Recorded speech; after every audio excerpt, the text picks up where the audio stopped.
It's okay?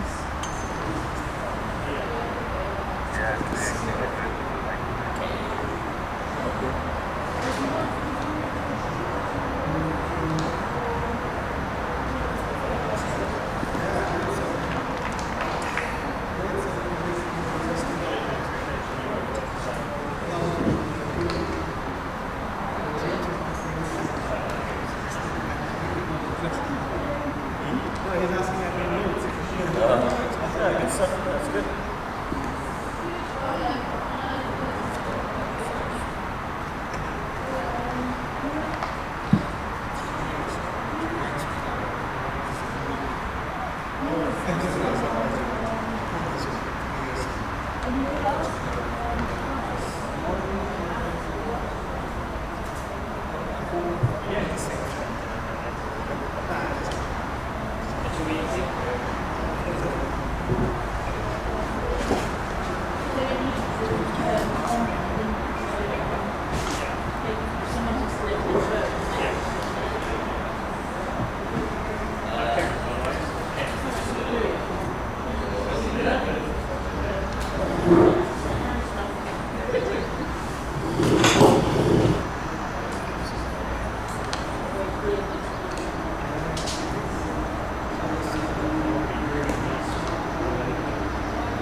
There will be some.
Good morning, ladies and gentlemen. Live from Gronden Moose, St. Gallen. Dream11 European Cricket Series, Day 3. Today we are having jam-packed, nice power pack matches. The first is between Kosone, CC and Zurich Cricket. Kosone, as they are making their debut today, and we'll be seeing how they'll be performing today. So let's go to the lineup of Zurich and Kosone. Zurich led by their captain Nicholas Henderson, Baljit Singh, Noor Khan Ahmadi, Ravindran Gulshavan, Dane Paryog, James West, Ataullah Ahmadzai, Gokul Das Eden, the magnificent Eden who took hat-trick, and Abdullah Zahir. And welcome to all the viewers out there. For the Kosone lineup, it will be Rasalingam, Wasim Javed, Bharat Narayan, Arjun Vinod, Ashwin Vinod, Ismail Zaidi, Andrew Ran. Those of you who enjoyed his commentary there, he'll be making his debut on the ground today. Watch out for his heroics. Jaisin, Mumtaz Ahmad Zaid, Vikas Bhatt and Aidan Andrews. So good morning to you, Rajan. How is the day? Isn't it someone's birthday today? Oh, is it the birthday boy with Yeah, us? Rajan, you kept quiet there. Rajan, happy Should we sing him birthday a song as to you. promised? Happy birthday to you. Happy birthday to you. Happy birthday, dear Rajan. Happy birthday to you. Birthday. Happy birthday. 21 today? Yeah, you can add 15 to that. But you look 21, Rajan, for sure. In your heart, 100%. Yeah. Thank you guys. Thank you very much. And it's one of the, great ways to spend your birthday. Especially commentating on a game that you love. It's really exciting. And talking about today, I feel weather would play an important role in terms of the heat. The outfield, I just had a walk around. It's still damp, but I believe the heat is such that it's going to evaporate pretty soon. So for those who are playing back-to-back matches today, it will be a challenge as the day progresses. Yeah, and I checked in the morning, the temperature would be between 20s to 25, humidity 85%. I think it's a perfect day to play a good cricket match. And as it is 10 over cricket match, it will be jam-packed bowling, power pack hitting, some muscle flexing. So, and we should also think about it. Kosone is debut. It's debut of Kosone today, and they are facing Zurich Cricket. So we have a lot of surprises in the bag. Yeah, and one thing I would be interested to know is the mindset of the Zurich cricketers. They've had some decent performances, but then they have not been able to maintain it for a consistent amount of time, and it would be interesting how they would turn up today. They have a promising bowling lineup, which I felt they should focus on line and lengths, and they have a pretty good attack, and their strength to me is their bowling. And if they bowl really well, then their batsmen can complement and chase those runs away. If I believe if they win the toss, they should be bowling first, because I believe that's their strength and they should put it out. Absolutely, Rajan. I think Zurich cricketers need to prove also that before leaving the tournament, they have some mettle in them. This is a young side of an average age of 20 with nice young talents like Eden and James West showing their class in the last matches. We would see what happens. Today is an interesting match, the first one, and we'll see how it goes. So we have the news from the center. Kosone is batting first, and Zurich Cricket will be bowling. So what do you think, Rajan? Kosone batting first, we really don't know who are their power hitters. How will they perform? You think it's a good idea, a good decision to bat first? I believe sometimes it is good to have a good target in mind and then give yourself a chance to be in the game. and I believe it's a safe choice as far as Kosone is concerned. That would give all their players to ease into the game. And it's also a nice way to test it out because, make no mistake, they'll be playing back-to-back matches, and it's important that they start off pretty well. Oh, then we have the first wish, the first happy birthday wish to our Rajan. Here is the wish from Ravi Loans Through Banks. Oh, Rajan, do you need a loan from bank? Maybe that's birthday wishes for that. No. Good. Thanks, Ravidar, and thank you all for the wishes. Please tune in for what promises to be an action-packed day. Oh, so you can hear the loud cheer for Kosone batsmen going in the middle to start their batting line. The point tables are here as like Olten leading the point table, and Zurich still needs to open their points tally. St. Gallen, you can say they are second last because Kosone has not yet played a game. But let's see how it progresses. So we are giving you live telecast to all our viewers on YouTube, also our European Cricket Network. For our viewers in India and subcontinent, you can always go to fan code and see what is happening here. And just quickly before everyone asks, Kosone Cricket Club haven't adapted to a colour kit yet. They're still a bit stubborn and insist on playing in white, so we'll be using a pink ball for the matches against Kosone today, if you're wondering about that. So a pink ball will be used in this match because Kosone Cricket Club still use whites. Thank you, James, for that information.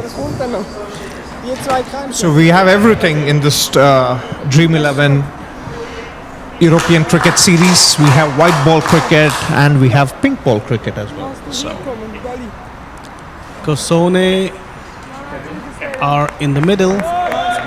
Zurich players are setting their fielders. Captain Nicholas Hedison, who is the wicket keeper behind the wickets, controlling his players, boosting them up for the day. So all our viewers on YouTube, if you have any questions regarding anything related to this European Cricket Series powered by Dream11, you can always write on YouTube.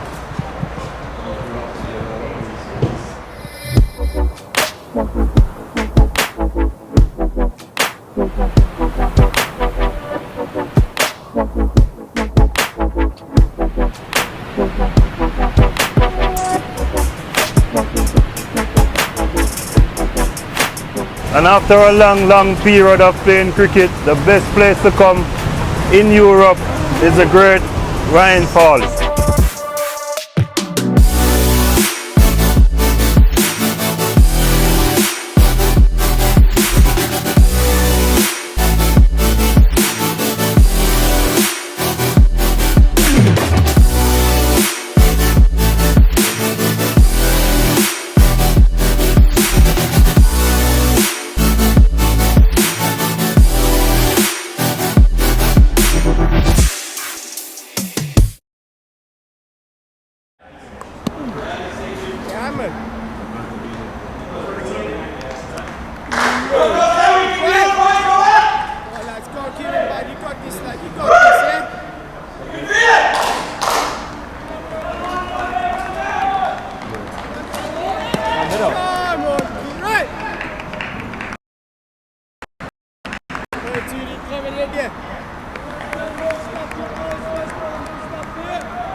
Welcome back.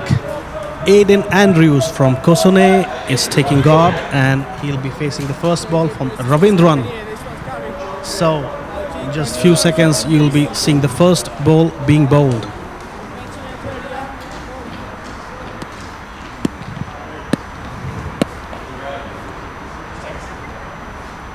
What do you think, Rajan? Ravindran has to prove something. He's not a bad bowler. He is quick. He's quick and he has got pace. But in the last matches, in the first especially, he was really expensive. He gave 30 runs in 2 overs.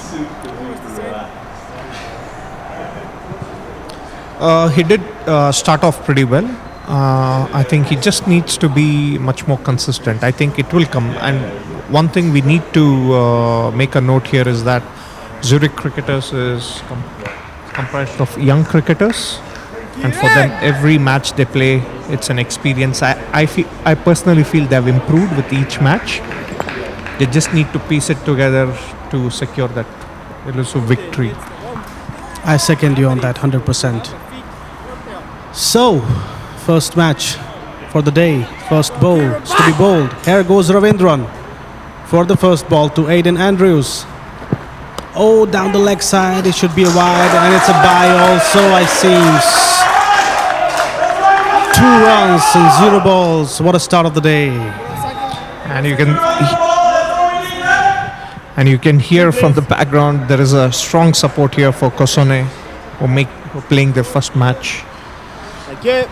I think they need some boostings because they are debuting so late and they are a little bit cold now. They need to warm up, so all this boosting for sure will help them. Here goes Ravindran. Shot ball. Oh, foul shot. It was almost catch. A lot of boosting. The players are pumped up. I've heard, I was going through Dream11 selection yesterday, and Aiden Andrews is one of the top picks. It seems that he is a good player and a good all-rounder too. Oh, on the block hole, sticking the pad. It's a leg by. It should be a leg by. 1 run.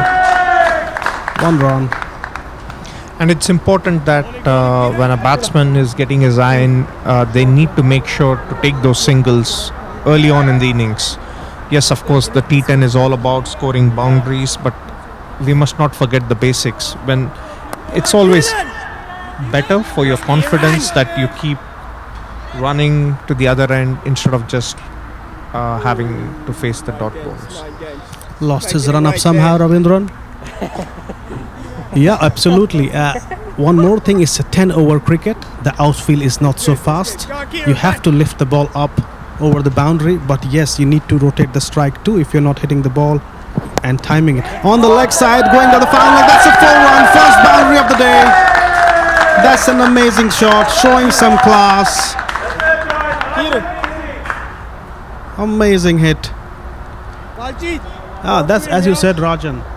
Fine leg shot, a nice classic cricket shot. Just caressed it through the fielder for 4 runs.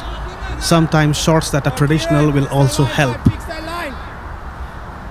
Yeah, it's a really good start, and you can see that outfield, though it is slightly damp, the timing was perfect. Ravindran pitches shot, down the early area on the point region, 1 run, just a single. Let's get down. And it's important to stop these singles and ensure, you have to back up your bowler. It's a tough game for the bowlers. 1 error line and length, and it could cost plenty. So the fielding and catching. Shot again, lifted on the mid-wicket, deep mid-wicket. That's a 6. First 6. Kosone are showing that they are just entering in this competition. Just tighten your boots. Things are coming on your way. So our viewers on YouTube, we know you are seeing us, hearing our commentary and seeing the live matches. You can always contact, write us, ask your questions. We'll 100% not, I can say, but try our level best to answer you.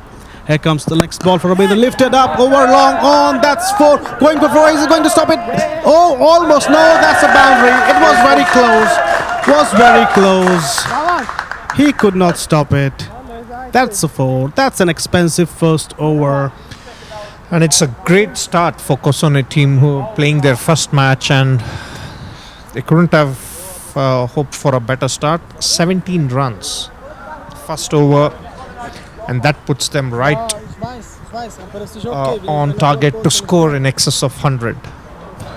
Undoubtedly, 17 runs for first over. They would for sure be boosted after this over.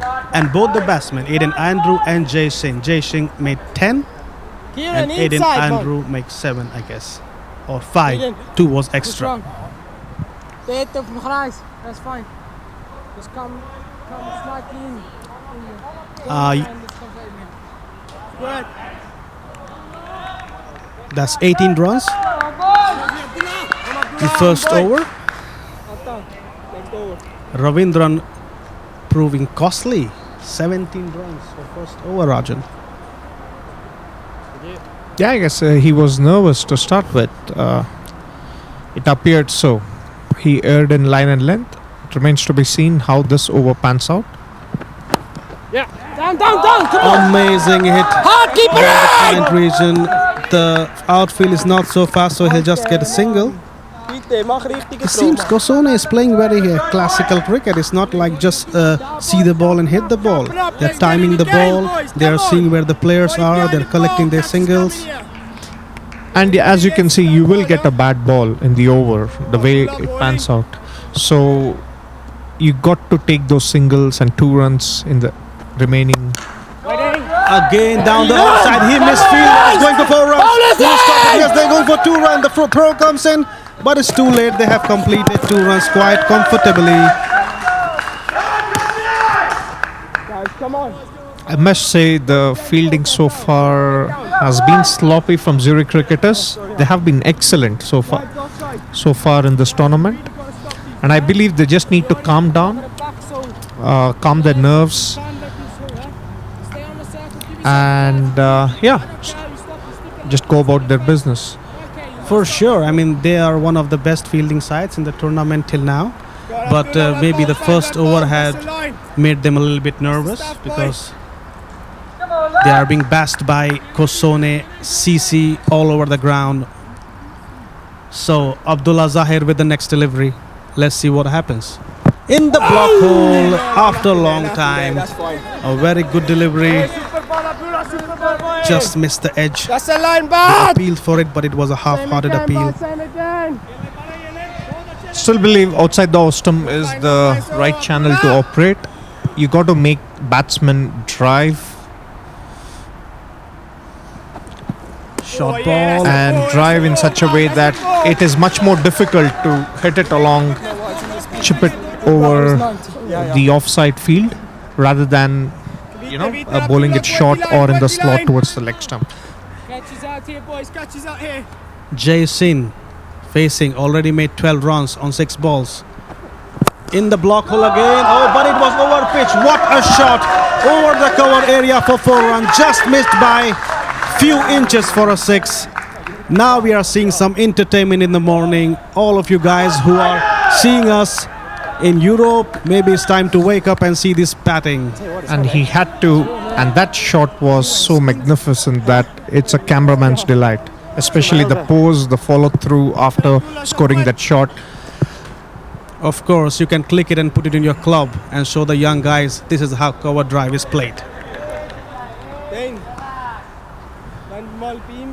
So all the people who are seeing us on fan code, I know you cannot see us in India on YouTube, but you can always post your questions. We'll see the question and we'll try to answer it.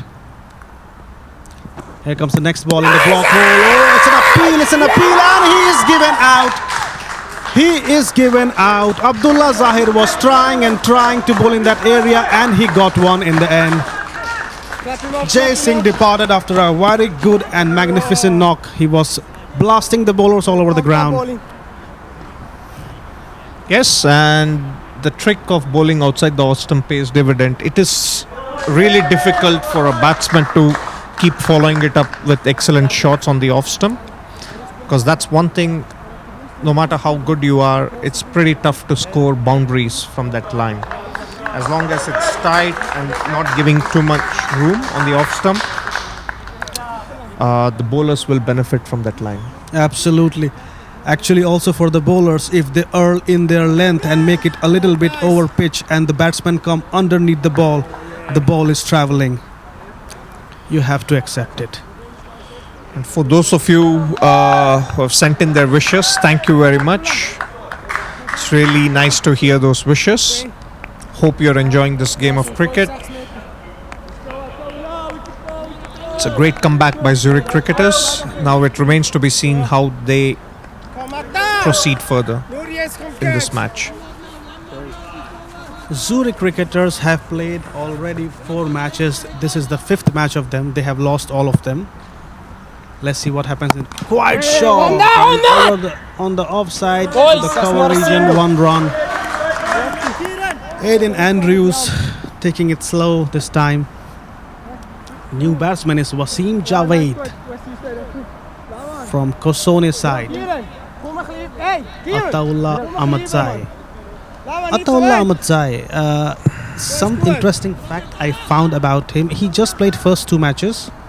He bowled brilliantly in the second match, and after these 2 matches he did not play.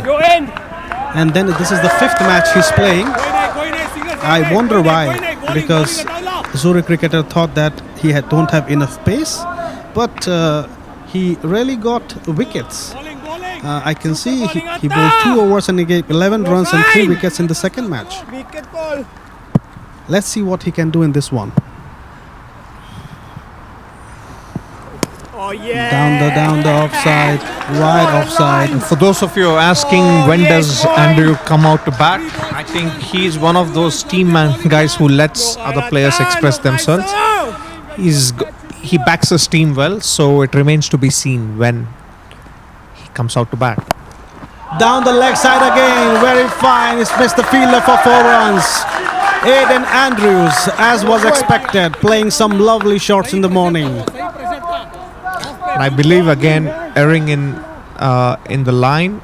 He was bowling in a good channel around off stump, and it's important to be consistent out there. I think that's the only thing that they need to pick it up quickly, is to be consistent on one side of the wicket. Absolutely. Over pitch again. These deliveries are there to be hit. You cannot help these deliveries. Kosone fans are blasting all their throat, and they are very happy about it. Of course they should be. Ataullah Ahmadzai proving expensive this over.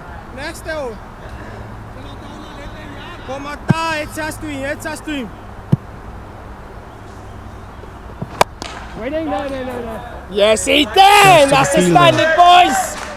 Good over, naughty ball. So after 3 overs, Kosone 37 runs. Then, That is more than 12 and over.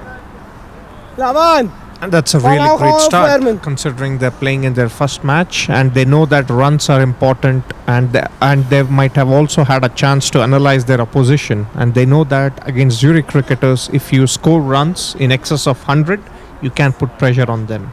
Yeah. And the fact that Zurich cricketers lack power hitters, any total in excess of 100 will be a challenge to them.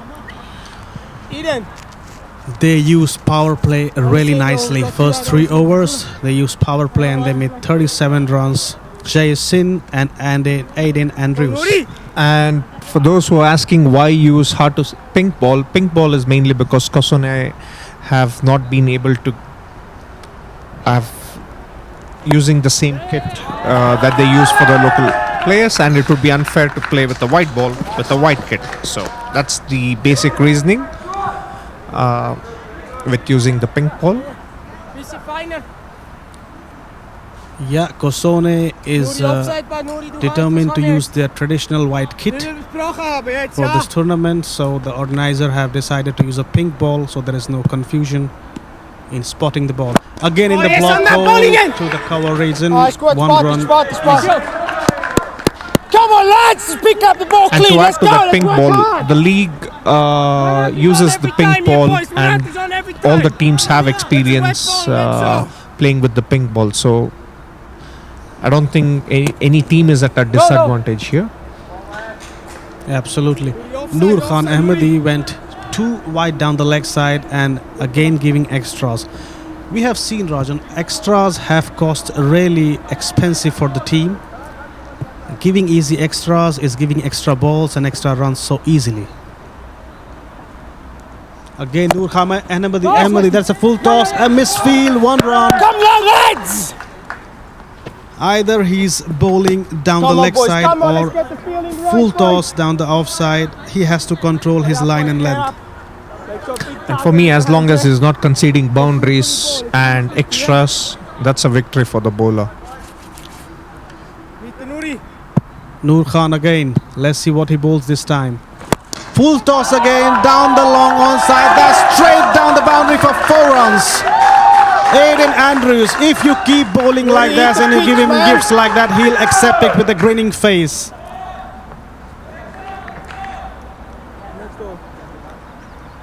Aiden Andrews. Those who have selected him in Dream 11 must be very happy right now. Noor Khan again a full toss. That is on the long off area. Baljit is chasing it. He missed it. That's 4 runs. That's a lot of entertainment for the morning to gulp. Baji, unlucky there, mate. Unlucky there. Take They've the been breath, able you to need consistently hit boundaries each over, and so which also means that they have hitting power in their team. So that's something we are getting to know about Kasone cricket. Absolutely. Aiden Andrews facing Noor Khan. Again a full toss. Deep mid-wicket. Why you keep bowling full toss, Noor Khan? You see he is placing the ball so easily. The captain should go and talk to him once. Say, don't bowl on this area. He is just bashing you like anything. And regarding the Kasone team, actually they come from the French part of Switzerland, and they've traveled quite far to play in this tournament. So they have got a lot of entourage with them. So that's the sound you hear in the background, which is good for this tournament. That's what it needs. Absolutely, absolutely. These loud voices and cheers are helping them and boosting them to hit more boundaries and sixes. So after 4 overs, it's 53 runs for 1 wicket. Here comes the next ball. Oh, almost a catch. Only one. Goes to long off area for a single. And Wasim Javed is doing a good job of taking a single and letting the chief destroyer of Kasone bowlers take strike. Aiden Andrews, 30 in 12 balls. He's looking good for a big score. And the best part about his stroke so far has been with the ease at which he's playing. He's not taking undue risks. He's not slogging his way out. Just playing proper cricket shots. Absolutely. Here comes the next ball. Aiden Andrews down the point area for 1 run. Oh, this is the voice you heard from your commentator, Andrews, from yesterday. He's also boosting his team from the boundary line.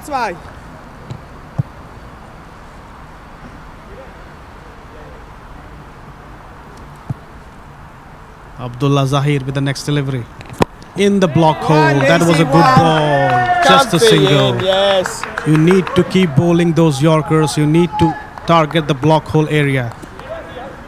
But as Rajan said, a little bit in line and length, a little bit over pitch delivery, and it gets lifted very easily. Airmail. Bye-bye. What's next over? So what Zurich cricketers need is 1 over without conceding a boundary. That's going to put pressure on the Kasone batsman.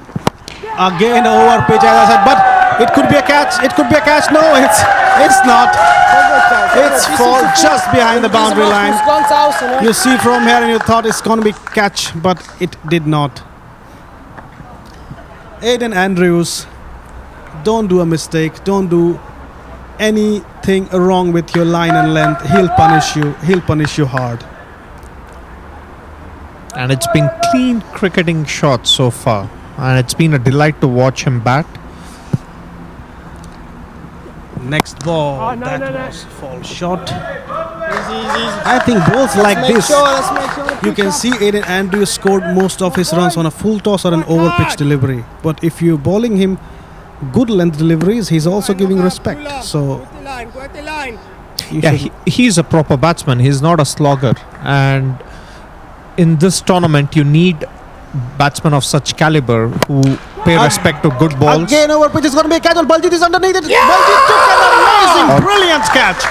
Baljit, you beauty. You need catches like this to dismiss people, players like Aiden Andrews. Baljit, you did a service to your team. You needed such an inspirational moment for Zurich cricketers to come back into the match.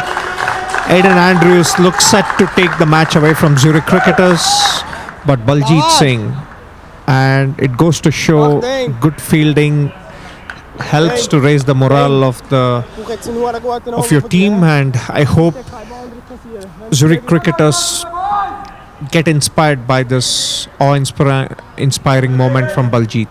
No doubt that Baljit, being one of the experienced guys in Zurich cricket team with so many youngsters and showing a fitness level of that point, is something needs to be taken, and all the youngsters should learn from Baljit. In the last matches, Baljit dropped also an easy catch, and then he took a brilliant one. Today again he showed age never matters. And good morning there, Mark. Good to see you in action.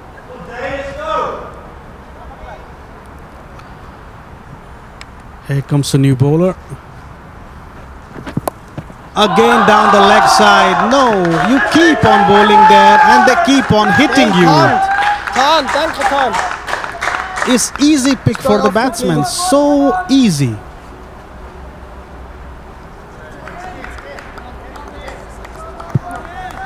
I think there has to be a clear game plan. Just bowl one side of the wicket, and if batsman is too good to hit a boundary over there, yeah, fair enough. But bowling two sides of the wicket, and especially when you have a packed offside field. Again, over pitch delivery is lofted out. Baljit is underneath. Baljit took it easily. Easily, Baljit, you are taking catches so easy. These wickets can make a big difference. Aiden Andrews first, and then Mohammad Ahmadzai. So 2 wickets in quick intervals can put easy pressure on Kosone, who were going quite well since morning. And wickets, as we have seen in the previous matches, it tends to stem the flow of runs. It just breaks the momentum the batting team has whenever they lose wickets, and here they've lost 2 wickets in quick succession. It remains to be seen. It takes some more time to build the innings going and get that momentum in order to get the big hits going. Of course. And I believe Kosone, the target of 110 gets difficult. But again, it becomes easier when you keep bowling short and towards the leg side. It doesn't matter how many wickets you pick. You got to back up with consistent bowling and restrict those boundaries. Nicholas Henderson, the captain of Zurich Cricket, going to the bowler and telling him something. Maybe telling him not to bowl too short. So one of the question, Yakati Kailash. Hashtag ask Andrew. That's a good shot of batting, show of batting by Andrew. Fire, fire. Of course, Aiden Andrew showed a lot of metal in his inning. Here comes the new ball. Quiet shot again down the leg side, but no power behind it, so he'll get just a single. Just to talk about what we touched upon earlier, why Kosane are in whites, they just haven't adapted to the colors. Just to answer it in one sentence. There are too many colors on the ground, they just want to keep white. Simple and easy. Also to our viewers, Andrew is playing in this match. He's the captain of Kosone CC. So Rajan and me of Neath are in the com box. You can write your questions. Hashtag ask Rajan or hashtag ask AK. Here comes the next ball. Full toss. He's just caressed it to the long off area for a single. Quickly back, quickly back! Yes, Andrews did bat pretty well, and I think one false shot, and that led to his dismissal, and not to forget a great catch as well. So, looking forward to seeing him bat in the next few matches. Very short ball. He has the full timing to caress his down the fine leg area. But he stopped it. That's a good fielding. They're going for 2 runs. It's a close call. No, they have completed it. Completed it quite comfortably. If you ball too short, the batsmen have too much time to just place the ball anywhere around the field. What do you think, Rajan? This is something that they need to get a full control on, to control their line and length. I think that's been the problem of the bowlers in Zurich cricketers today. They started off pretty well in all the matches, and I believe bowling being their strength, today so far it hasn't appeared that way. Absolutely. So 6 over, after 6 over is 74 for 3. That's still a very good target already now.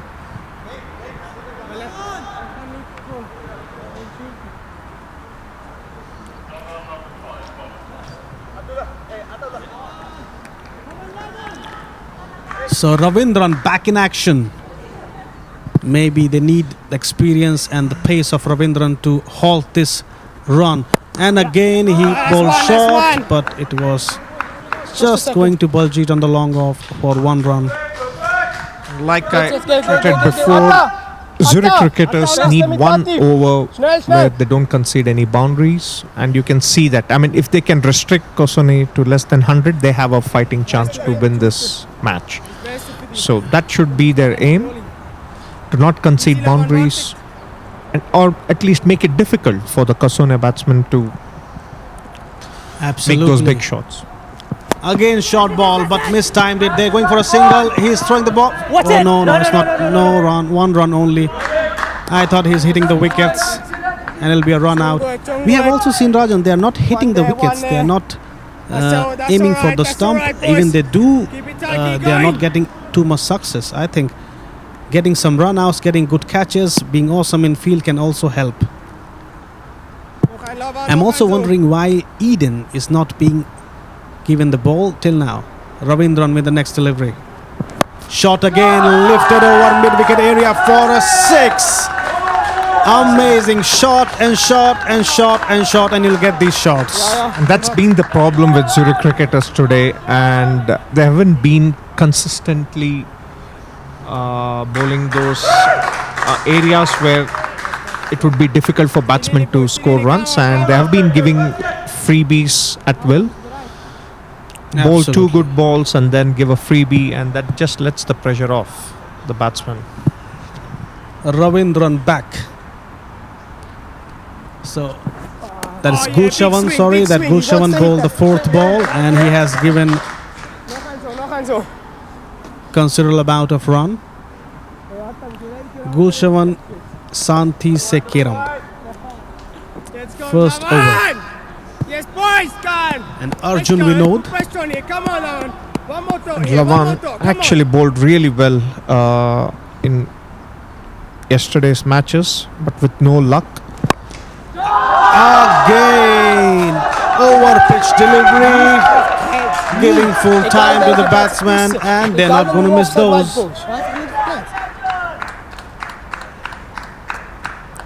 They are not going to miss those. And to answer Kunal's agent Vinod, I'm pretty sure, I don't think he's going to let that secret out if he is one. But this is for sure. He is one of the most selected players yesterday in Dream11. Agent Vinod, Arjun Vinod, sorry. Here comes Lavan, next delivery, lifted over long. That's between a huge hit over mid-wicket area for 6. Arjun Vinod. You bowl shot to him, you bowl over pitch to him. He'll not leave you. Eden, start warming up as well. 94 runs after 7 overs. I think still 1 delivery is left.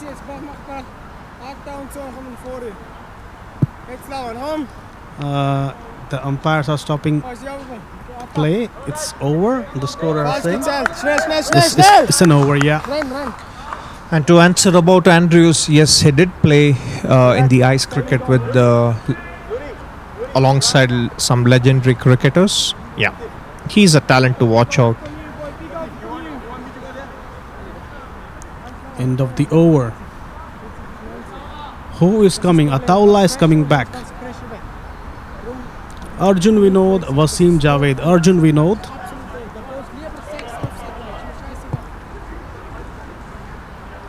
Who got a lot of selection yesterday in Dream11, is not disappointing his selectors to form a team. So here comes Ataullah. Shot again of the offside. Near the cover area, near the point area for 1 run.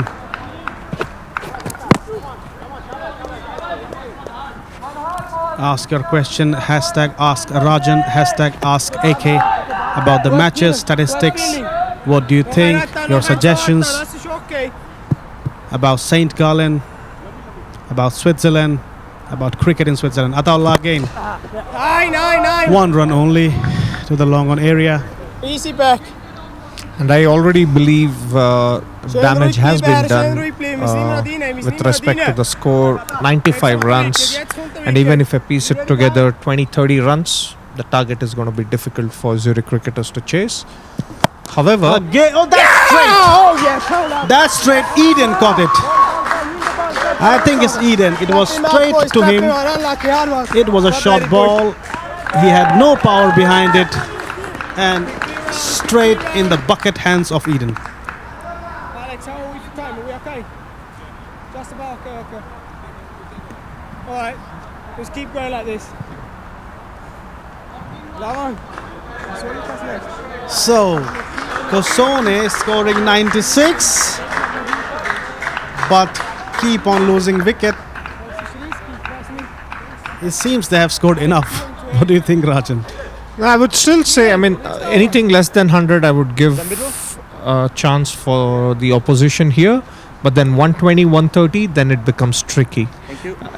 I come from the fact that I'm basing that from a fact that they lack power hitters. But then I did see some smart batting from West yesterday, so he must use more of such skills. He must use more such skills in order to make Zurich cricketers win this match. And not to forget, if Baljit clicks, then anything can happen. Baljit has not been able to fire his cylinders till yet. Ataullah again, full On toss. that. Just What one, a just good one, just ball. one. That's Just good, one good run. Now, 2 Vinods are playing. Arjun Vinod and Ashwin Vinod. Come on. I don't know if they are brothers. Let's ask James. James, do you have any idea? Arjun Vinod and Ashwin Vinod are brothers? No idea. Anybody from the scorer side? Arjun Vinod and Ashwin Vinod are brothers? Yes. My guess was not wrong. Arjun Vinod and Ashwin Vinod are brothers. And that's gone for 4 runs while we were setting up some relationship between these 2 batsmen. So we keep on seeing brothers playing for same teams. Fahim, Asim, Arjun and Ashwin. We also have brothers playing for different teams. Oh yeah. Rivalry like I heard Charles and Fletcher. They play for Old St. Charles and Fletcher play for St. Gallen. Also Mahmood brothers from Power CC, I think. They're also brothers.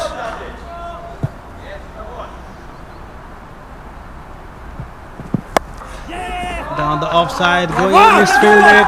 They're going for 2 runs. They should be, but no, they don't. They don't want to lose unnecessary wickets now. It'd be interesting to see to bring in Eden for that 1 over. He's the X factor in a way, and I don't believe just 1 poor over yesterday shouldn't. Haven't seen him bowl after that much, so it's important that you give him and utilize that purple patch he is in. You never know what's going to come up. Absolutely. That was a no ball that hit way down the pitch, on the side of the pitch. That was a no ball To our viewers who are seeing and wondering why no balls never result in free hit, these are no balls that is only given when the ball does not pitch on the pitching area. Here comes in again in the block hole wide off. They're going for 2 runs. No, they decided again just for the single. Kieran, ball come. Kieran, ball come.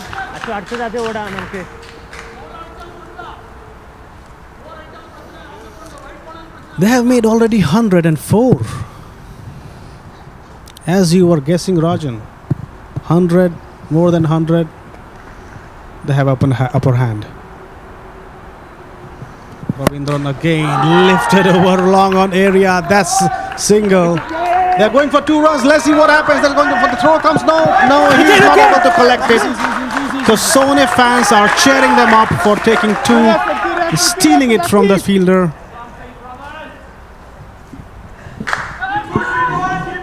That's good.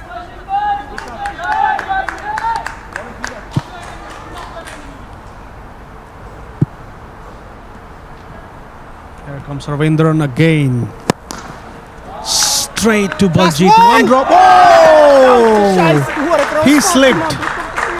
The ball was coming straight to him, but unfortunately he was not able to stand on the ground, and that goes for 4 runs. Baljit being a good fielder. The opposition is asking if it's okay or not. Seems it is okay. Ravindran again. Lofted going to Baljit direct this time. Baljit does not make a mistake. It seems he's taking a revenge. What happened last time? He's a good fielder and he's proving it every now and then. And all those catching practice they did early in the morning, which I saw before the match, has been paying, and they have held on to their catches. Even though the bowling has been poor, the catching has been good. Absolutely, the fielders are backing the bowlers, but the bowlers are lacking in line and length. Ravindran again for the last delivery. Full toss. Down 1. Straight to the point area for 1 run. That will not hurt them. The boundaries and 6s will for sure hurt them. So end of the over. Ravindran bowled 2 overs, gave 27 runs.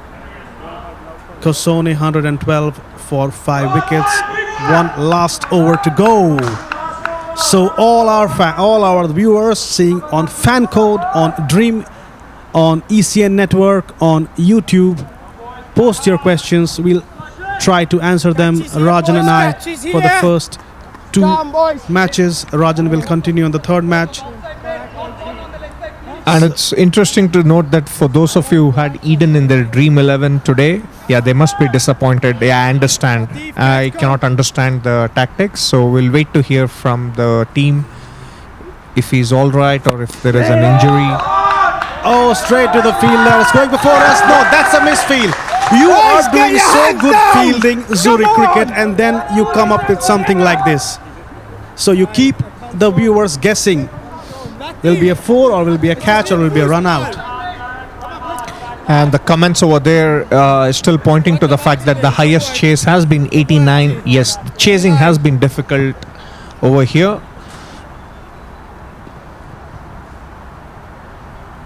Next ball, shot straight to the fielder. They're still going for a single.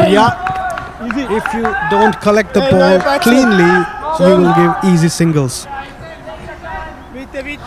See, Rajan, I think there is always a contradiction. On some part they are very good and some part they are very lousy. Some catches they stick so cleanly and some boundaries they leave it like giving gifts to their opposition. Next delivery, over long off area for a single. See, I think it just comes with the fact that if they bowl to one side of the wicket, and I think it would help immensely. I believe they've bowled 2 to 3 good deliveries in the over, and then they've erred in line and length, and that's been the undoing for Zurich cricketers. Absolutely, all the leg side balls were dispatched. Too short, but it is lifted in the air and oh no! The viewer has her heart in her mouth when he just tumbled a little bit, but after Well done, one mate. tumble he Head up, took the head up. catch. It's a big He could wicket. not believe Come on, boys, himself, come on. Eden. Two new Eden, the batsmen young in with the 17-year-old ball. guy. Dane, He's smiling. Let's beat this. Right, boys. Win this game, lads. Win this game. Come on. Let's hear you in the last over, boys. Go, Westy. Let's hear your beautiful voice. Come, boys. Come. This Keep it player going, lad. Bharat Dane. Narayan, I heard they had a player also Narayan who was straight to the Eden. One run. Oh, it's a close call. No, he did not collect the ball. It was an easy run out. Yes. Last ball, lads. Dane. Kosona had Now the line. an amazing player Eden. called Narayan. It's the last ball. Also, maybe Yeah, he's also the brother of Bharat Make it Narayan. safe, He is an boys. amazing batsman. Last year with Burn CC, he played an amazing knock and won the match single-handedly. He scored some 90 odd runs in 56 deliveries. Shot again in the air. Should be an easy catch, but no, it's dropping in no man's land. Just a single.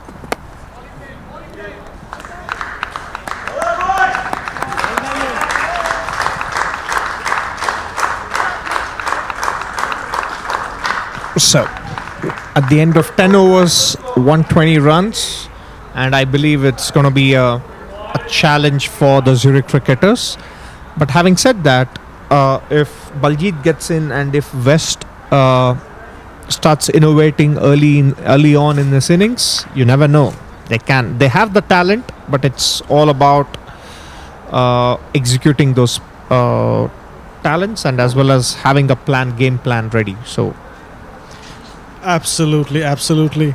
So, Dane Parlock, I think he bowled amazing, took 2 wickets for 20 runs.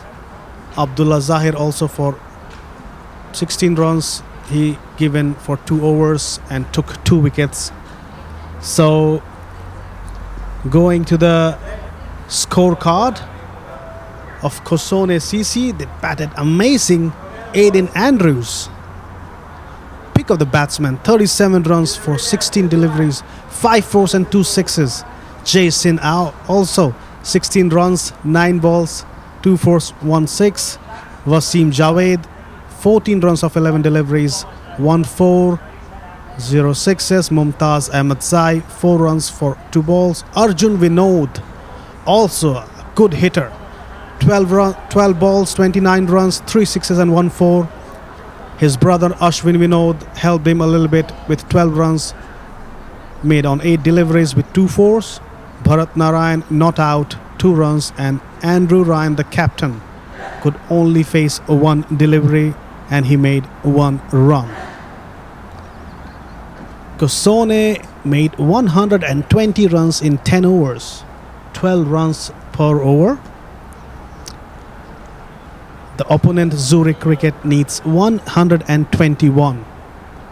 As Tyson Machado said, the highest successful chase in 89 runs. So, seeing the background for the last 2 days, it seems a difficult task, but you never know. It's T10 extravaganza cricket. Baljit or James West, somebody has to click, somebody has its day, and they can change the course of the match quite easily. Going to the bowling side of Zurich Cricket.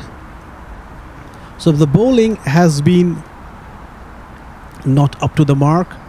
They were giving a lot of short balls and Kosone used it quite to perfection, starting with Ravindran, 2 overs, 27 runs, 1 wicket. In the beginning, Ravindran was quite expensive. He gave 17 runs in 1 over. He came back, gave 10 runs, took 1 wicket. Abdullah Zahir, 2 overs, 16 runs with 2 wickets. He was one of the good bowlers who was more economical and he just took 2 wickets. Atallah Ahmadzai, 2 overs, 20 runs, 1 wicket. Noor Khan Ahmedi, quite expensive, 1 over 16 runs, no wicket. Dane Parlock, 2 overs 20 runs, 2 wickets, and Lavan 1 over 20 runs, the most expensive of the lot. So as Kosone made 120 runs, it's a mammoth target for Zurich Cricket, but we are just waiting for the second innings to start. You never know what can happen. So if Kosone wins, they open their account with a victory, and sadly Zurich will lose the 5th match in a row. But as I said, don't get to the conclusion so fast. Today in the com box we have Rajan and Avneet. So if you have any question, you ask hashtag ask Rajan or hashtag ask AK. We can answer your questions about the latest happenings in Grunden Moose St. Gallen Dream11 European Cricket Series, about your opinion, what do you think about the current lineup, what do you think, who will be the man of the match, who will be proving good for their team. We have a lot of questions from different people. Hashtag ask Rajan. Rajan is not there right now, but he'll be coming back soon. But how is Kosone bowling? If I can answer in place of Rajan. Yesterday I was talking to the captain Andrew Ryan, the other commentator, and he was boasting about his bowling a lot. I don't know these are the fact. We will see when he'll be bowling. He said bowling is our strong point, batting not so much. Batting we have some good players in the top order, but bowling is the way they want to restrict the other team and give them as less total as possible to defend. So we'll be seeing how Kosone responds in bowling and how Zurich Cricket responds when they are coming in the middle to bat.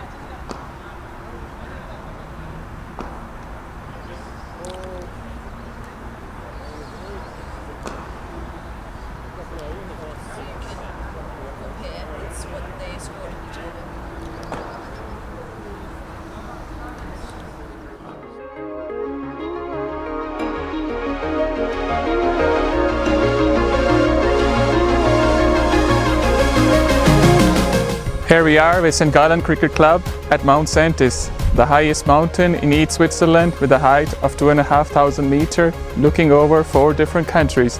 What an unusual place to play cricket.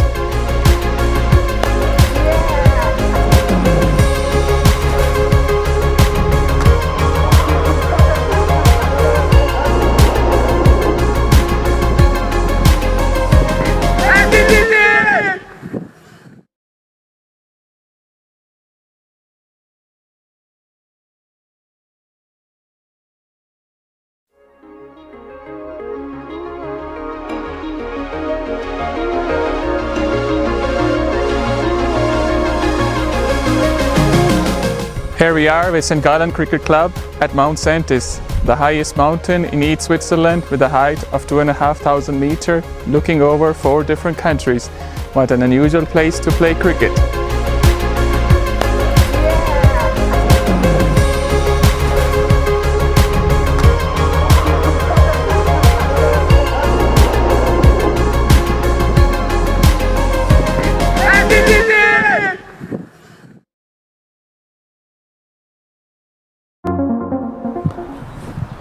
Okay, we are back live at the St. Gallen Grundmos. What promises to be an excellent chase. And just to pick up on one of the comments, who do you think from the young players shows the most potential and why? Today, Aiden Andrews, all of 22, he showed a great potential and you could see. And I'm also interested to see how West goes about his business today. He showed some excellent he played some excellent innovative shots yesterday towards the later parts of the innings. I guess he needs to bring those shots early on during the power play field restrictions, and because they lack power hitters, except for Baljeet, they need to be innovative. Couldn't agree more. Rajan, there's a question coming from Yakati Kailask. Man of the match is Andrew, and the victory sign. Yakati Kailash, it's too early to say, but yes, Aiden Andrews batted quite beautifully, scored some handsome 37 runs. Let's see if he bowls or not. If he bowls and takes some wickets, then there is no other contender other than him to get man of the match. There are also nice performance by Arjun Vinod, who made 29. Let's see what happens. The match is about to begin in few minutes. We'll be seeing. For those of you who missed Andrew bat, not Andrews, the Andrew, the evergreen superstar voice that you all heard yesterday, you can catch him on the field, and you can see him make those field placements, bowling changes. You never know, he might come on and bowl himself. You never know. If you're seeing on the screen, you're seeing Andrew with one ball and is doing some warm-up with the ball. Yes, he's Andrew, the captain of Kosone CC.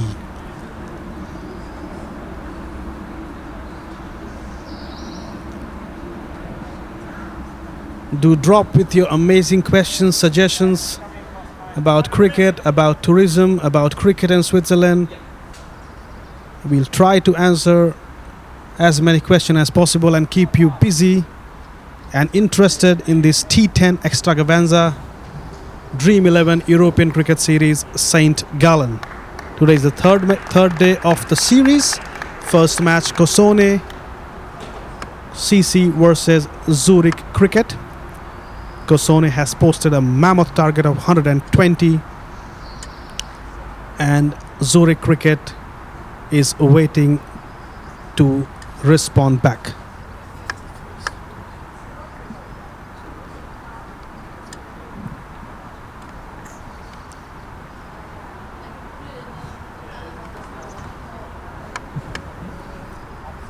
So here comes a question for Rajan. Rajan, did Kosone CC won the toss?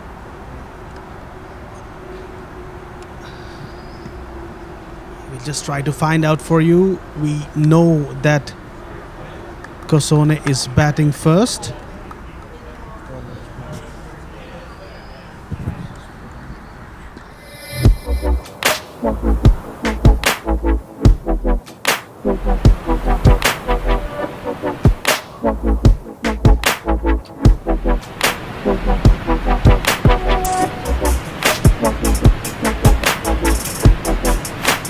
And after a long period of playing cricket, the best place to come in Europe is the great Rhine Falls.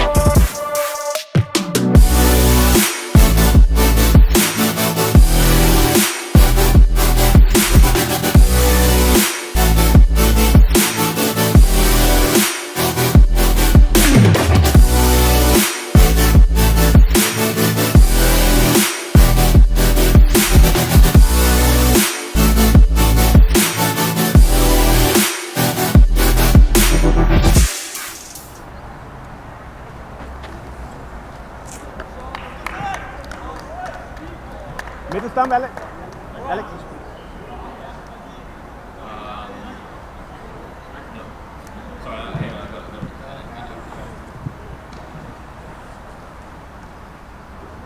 And leg stump. And leg stump. Good luck, guys. Leg stump. Alex, leg stump. Is that leg stump?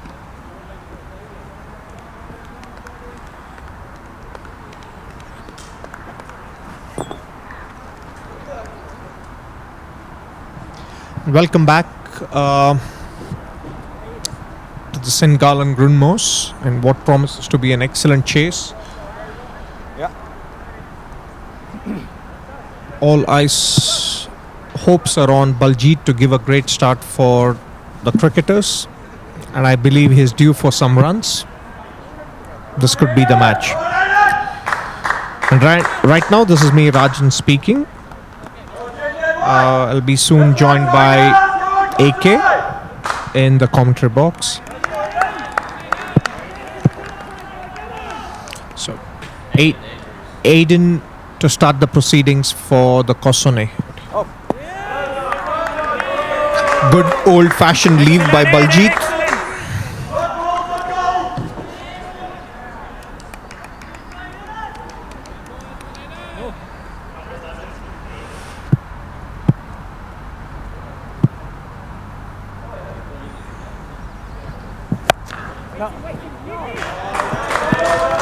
It was an old-fashioned slog, and as you can see, they are under pressure. 120 runs, 12 runs and over. Yeah, they need a boundary or two each over, and they need to capitalize on this fielding restrictions in the first 3 overs. Absolutely. Aiden Andrews missed the line and it went 30 meter back. Somebody has to mail it back, maybe DHL. And Aiden has been brought into the attack just to see if he can swing the ball, and so it's important that he maintains the right length here, because if it's in the slot, Baljeet is gonna hammer it. Come on, Aiden, come on. Looks like there isn't too much of it happening swing wise. It was a straight over pitch ball and Baljeet dispatched it. Here comes the next one. Shot delivery. Baljeet missed. They are appealing and he's gone. That's a poor dismissal. He was giving it a go, but he missed it completely. Baljeet walking back.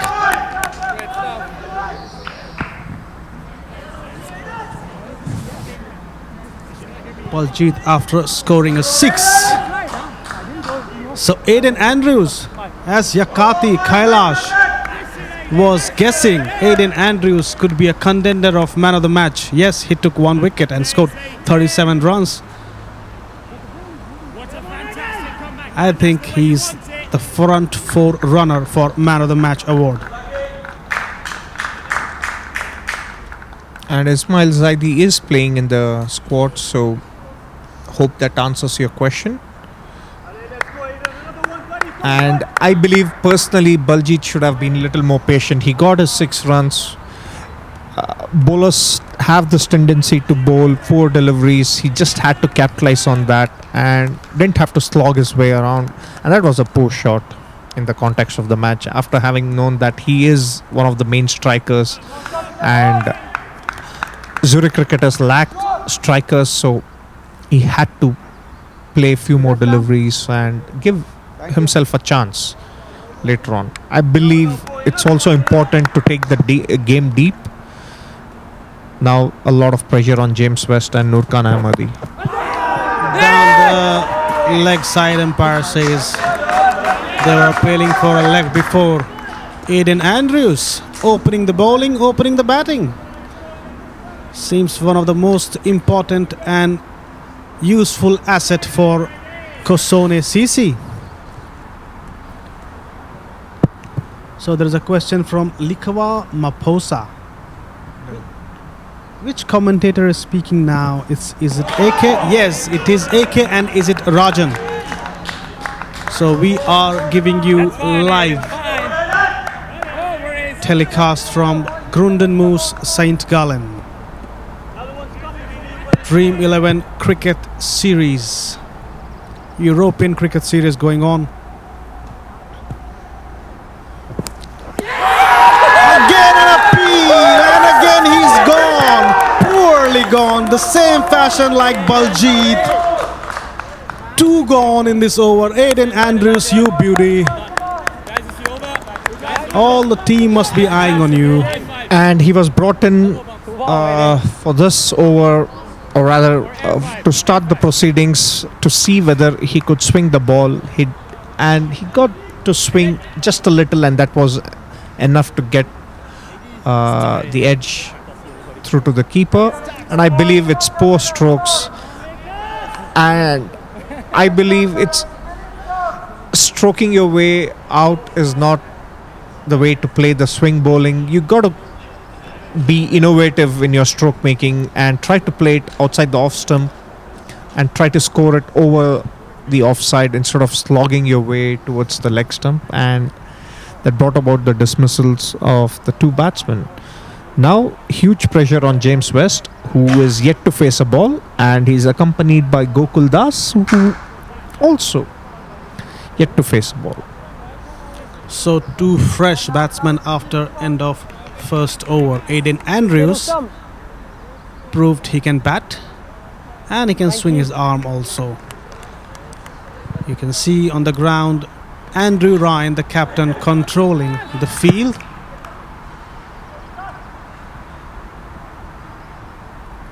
So new bowler bowling the first ball, short ball down the offside to the cover area for one. No runs. They wanted to take one, but they decided against it.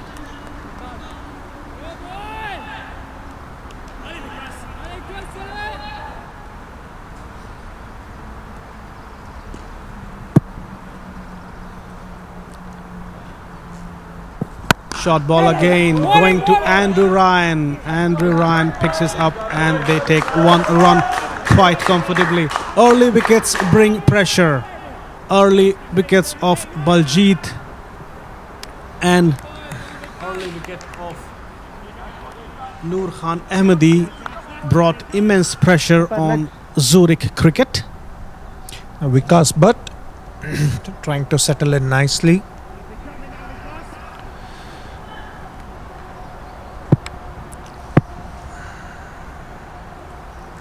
In the block hole, but it was over pitch. Lifted to the deep mid wicket for single. No, they're going for 2 runs. It could be close, no, but he did not collect it again. We are keeping to see these things now and again. They are never able to collect the ball cleanly, and run-outs are going just in vain. What do you think, Rajan? What could be the reason? They're throwing the ball always from the boundary to the bowlers, but there are no clean pickups.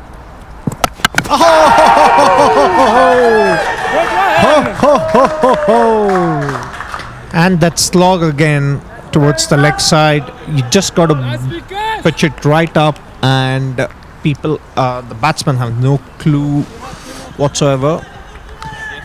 They have to present the straight bat, and they haven't been able to do that. And Kosone have been right on the money with their line and length and picked up 3 wickets. It's Vikas Butt's turn to join the party. Party with a beautiful Yorker.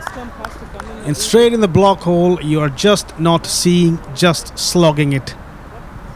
Maybe that is not the right time to slog.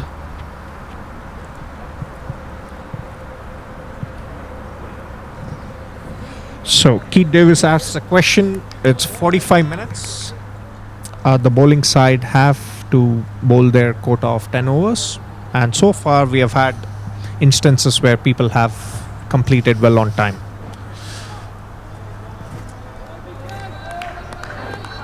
Vikas Butt. So here comes Nicholas Henderson. What can he do? The young guns of Zurich cricket. Nicholas Henderson is a captain of Zurich cricket, and I'm very disappointed to say that in the last 4 matches he has not been shown that how a captain can lead with examples. Easy. Good one, Ismail, good one. Excellent. So there is a question by Ankit Sarma. Ask Rajan, ask AK, who is the top 3 batsmen in Kosone CC team? Ankit, we know that you're quite eager to choose players for your Dream11 team. You saw how amazing Aiden Andrews batted. Oh, that was a miss. Going for 4 runs, but he stopped just before the boundary line. They're going for 2 runs. It could be close, but he's going to the bowler in, but nobody collected it. Nobody collected it again. And that was suicidal second run for Zurich cricketers. All they don't want at this stage is to lose their star batsman West. That could have been nail on the coffin, but they just escaped. So Zurich cricketers have to find a way back into this match, and I believe it's too big a challenge to mount. The way it's going right now, the way the wickets are falling and the way the run rate is so slow, I think it is becoming a task well nigh impossible.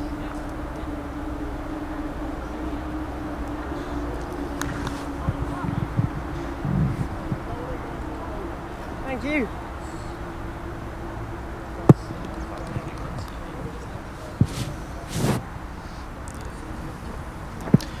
Down the leg side, wide. And all I can say is penalty is 5 penalty runs, and then umpires will make a note of the exact time, and depending on the time and delay, there will be penalty runs awarded. So I hope that answers your question, Bennett. Here comes the next delivery down the leg side again. Let's see what Alex says. That's a wide. So for those of you who waited for Ismail Zaidi, yeah, is trying to settle in. 2 deliveries down the leg side.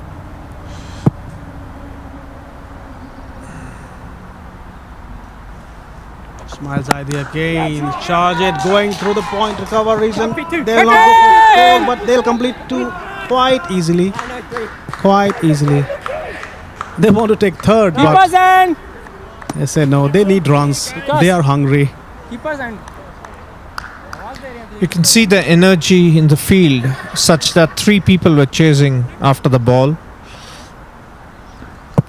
Absolutely, they don't want to even give 1 single inch to Zurich cricket. Down the block hole again to the point area. No run. That's a good ball. Good ball by Ismail Zaidi. Kosone fans are cheering him up.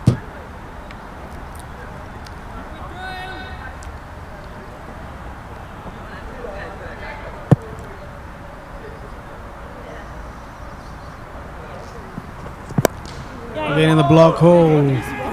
Going to the leg side for a single. Keep posting your question. Hashtag Ask AK, hashtag Ask Rajan about all your queries. We'll try to help you as much as possible to keep you getting engaged in this beautiful match. 120, a mammoth title already, target already given by Kosone CC. Nicholas Henderson playing quite...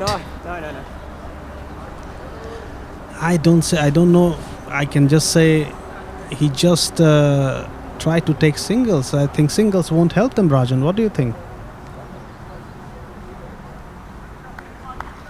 Rajan busy reading the comments to answer you guys.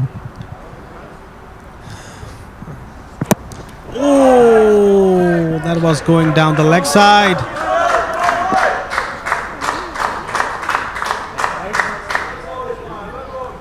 Now, personally, I would like to see West bring in some of his innovative game, which he displayed yesterday morning towards the end of his innings. So far, it's been tight bowling, and this is precisely what was expected of Zurich cricketers when they bowl. Just bowl one side of the wicket and make it difficult for batsmen to score those boundaries. Absolutely. Maybe you guys must have heard our scorers. 18 for 3 is the score after 3 overs.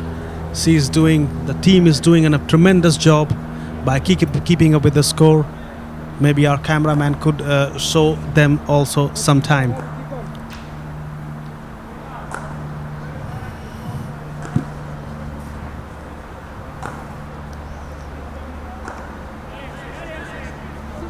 Three overs, 18 for 3. They're scoring 6 runs per over, but they need double of it, 12 runs per over. Maybe they have miscalculated it. And to answer for the next team, I still believe Alton is the team to beat, and it remains to be seen how the next match pans out. And as we all know, each day is a new day. So some teams might have an off day, but so far Alton has looked good. for 2 days in a row. Absolutely. Oulton is one of the team that you will be looking for in this series.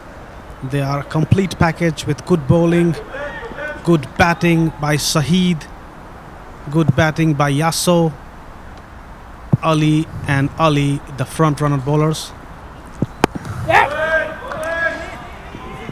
I believe this is where an attacking batsman and a power hitter would look at the situation in a different way. And these two batsmen are well suited for the longer version of the game at this point in their career, that they're not able to manufacture those big shots. And he tried, but then there was no power behind that stroke, and it was a desperate shot from West. I would say it's a commentator curse. I think it was more the situation that needed him to take those risks, because it was going nowhere. The chase was going nowhere. Absolutely. And in hindsight, probably he would have chosen to play a different stroke, but that's how the game goes. And Zurich cricketers further in trouble after the loss of their star batsman West. I think they heard you. They said that they are for the long format games, and then James West said, "No, I'm not. I can also lift up the balls, but not far enough." So he perished. James West, last match he played quite handsome, 45 runs on 30 balls. He tried to repeat it here again, but he failed. That's what pressure does to you. Andrew Ryan, quite diligent, taking all the necessary actions to not give even one extra run. Here comes the next ball. Oh, quite good delivery. That was right above off stump.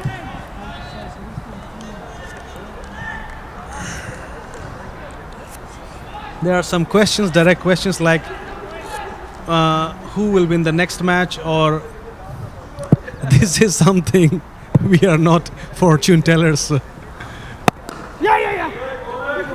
That's the cover region for one run. They want to take two, no? But I can say, with the form Oulton are in, they are the firm favourites unless Kosane steps up their game one level higher. So that will be a real test for Kosane as well, the next match. Middle, please.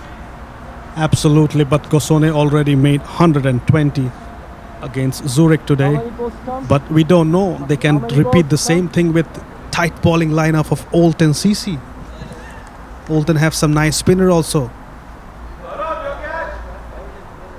Spinners like Anish Kumar, spinners like Tharani Tharan, who took 3 wickets for 4 balls yesterday. Full toss delivery, straight to point, 1 run. Nine. Oh, thanks a lot, Kailash, for that nice comment. Yes, we are doing our best over here to keep you all entertained.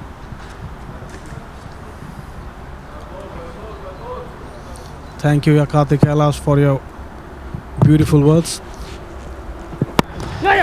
Again, Nicholas Henderson playing quite like a long format of the game, as Rajan pointed out earlier. What do you think, Rajan? They are only waiting to complete 10 overs of their quota, or they would like to win this match too? I think the win is out of question at this point in time. I can tell for certain is because they lack power hitters, and power hitting is what that needs at this point, and which brings to the point that Baljeet's presence was so important, and he, being a senior member of the team, must have realized this. And for those of you who waited for Mr. Andrew Ryan to see in action, he's next up.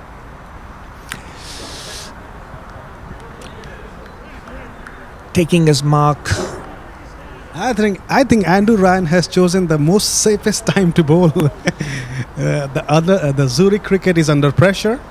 They have lost 4 wickets. And for those of you who are used to seeing how Dennis Lilly used to bowl, You can see a bit of Dennis Lilly in him. Except the pace. He has bowled the first ball down the leg side.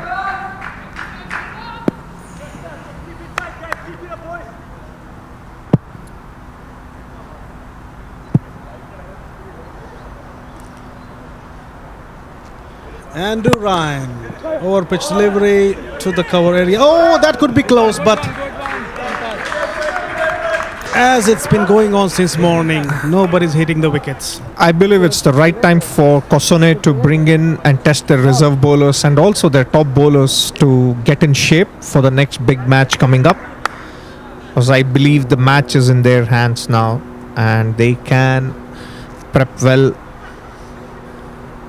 to be better prepared to face against the onslaught of the Alton batsmen. Oh, one bounce to the bowler. From here we thought it's a catch and Andrew Ryan could celebrate. Comment by Kunal Sharma. The bowler looks dangerous. He is indeed dangerous. He is indeed dangerous. He can intimidate the batsman by just single. Andrew Ryan keeping his length quite on the spot, just under the batsman. And we talked about this style of bowling, and it's if you can get your line and length, it's very difficult to hit around bowlers of operating in that pace. Absolutely. Andrew Ryan, this time full toss down the leg side. The batsman could not touch it and it's a wide. Alex McKay doing some exercise in the morning. Alex McKay, who is also the president of cricket, Swiss cricket, and he's also Cricket Switzerland, and he's also doing the umpiring in this match. Down the leg side, oh, just over the fielder. Is it going for the boundary? Yes, it's a boundary. After a long time, to quench their thirst on a hot sunny day, they need runs like this.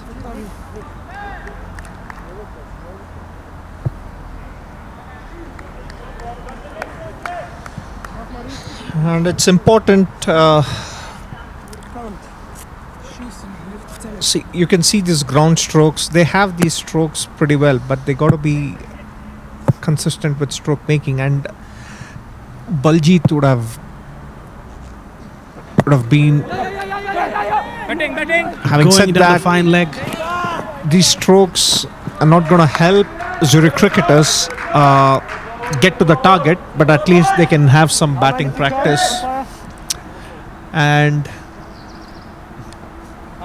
Absolutely.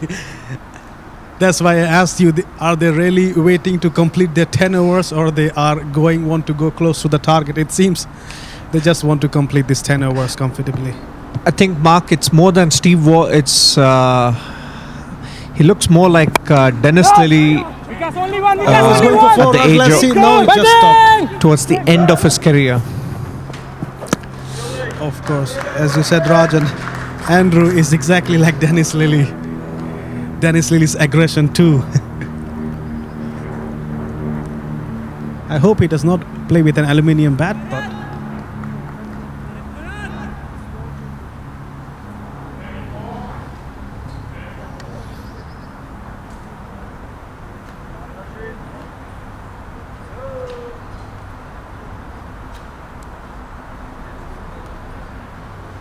the comments are raining on our YouTube section. It's going so fast, we'll not be able to read also. Thank you guys for your love. Thank you guys for your time to view cricket on YouTube. How does this help, Connor, that you play for the Swiss team or not? Tell me. How does...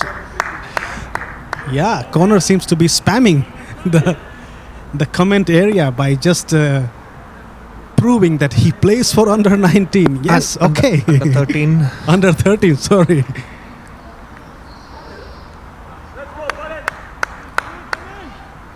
It's not only about playing cricket, it's also about playing well in the comment section as well, Connor. Very rightly said, Rajan. So ask your question, hashtag ask AK, hashtag ask Rajan about what's going on, current situation, the players, next matches, analysis, statistics.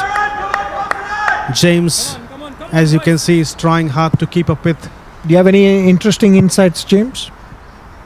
Not at this point in time. He's busy preparing for the next match. James just said, no, please don't disturb me right now. I'll bring you interesting facts for the next match, but not right now. Olten, on the other side, is ready for the next match, and I think it's a right time for the right-handed bowlers to bowl left-handed, just to try out their dexterity skills, because there's nothing seems to be happening. Absolutely.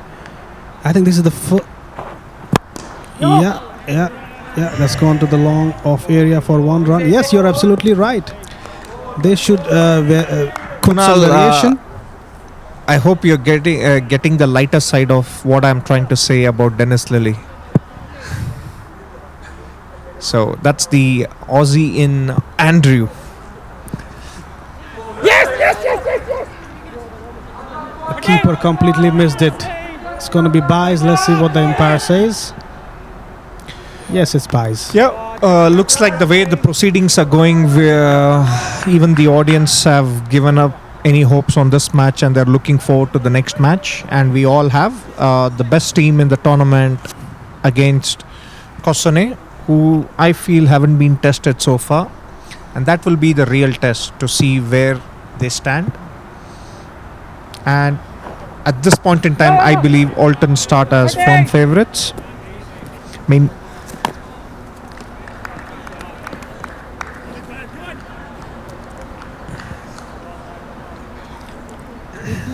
well, as you can see, the batsmen aren't power hitters, so they're trying it hard. I believe even they're trying it hard to score boundaries. It's just that it's been tight bowling by the Kosone team and lack of innovation on the part of the Zurich cricketers, that they are in this stranglehold. Yeah, till now it seems after 6 overs they made 39 runs for loss of 4 wickets. That's just over 6 runs per over. That will not help them. I think they have miscalculated it. They needed 12 runs per over minimum, but they're going with 6 runs per over. Now, there is no serious impact apart from the net run rate, but then if they get out, it's just that we all are got to wait for the next match. There is a longer waiting time. I think if Zurich Cricket loses this match, I think they are out of the competition, because they lost 5 of their 6 matches. So the last match will just be you can say, a friendly match. Losing 5 of 6 matches, I don't think you have a chance. I don't think anyone was hoping Zurich cricketers to be in the top 4. I think it's more about watching them perform and give a fight to the other teams. And this is what the audience are hoping for. I think it's more about providing some entertainment. They know that it's a lost cause, but might as well go out in a bang. Yeah, they are young cricketers of an average age of 20. They have a lot to learn. They'll come back next year with more improved team. As you see, they are really playing like a longer format of the game, because maybe they are used to be playing like this. And I believe you need to have this game.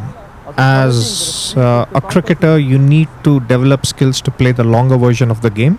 But at the same time, the demands of the shorter version is such that you need to adapt to different formats. Oh, and that is a brilliant catch. Having said that, Dan tried to be innovative. He succeeded in giving an edge to the keeper. 5 wickets are gone. There's a question coming from G.H. Bennett. Climb Uni History. Ask Rajan, ask AK, is there a major difference in coaching setups between different sides? Rajan, would you like to answer that? Yeah, I believe yes. I mean, it also depends on the format you're playing, and some teams have players better suited to a certain format. And you look at Alton, for example, you have 5 hitters in the top 5, and they all can create those big shots at any point in time. And I believe it's more about the mindset. The Zurich cricketers, they have excellent technique and talent, but I believe one thing they can improve upon is the power hitting, and I believe it's going to come with time. A young side, the muscles aren't fully developed, so it's important that they practice power hitting, and at the end it becomes a lot about mental training as well, mental conditioning, that if you play the longer format, the 40-over format. Oh, it's going to be a run out. The first run out of the match. First run of the match. Was it needed? No, it wasn't. Nicholas Henderson, the captain, called for it, and then he decided against it.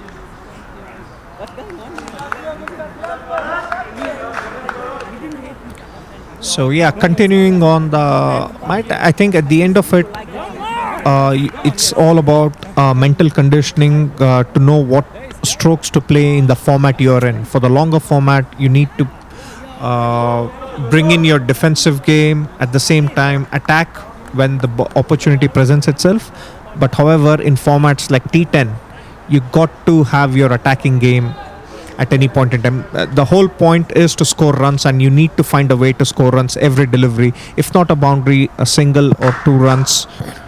But boundaries are essential. Power hitters win new games in this format. Over the keeper this time. He got some bat on it. It's going for 4 runs. Yeah. Nicholas Henderson can score a boundary. Does not matter in which way. He was going quite slowly. 15 of 15 deliveries. But now he made 19 of 16 deliveries with the help of that boundary.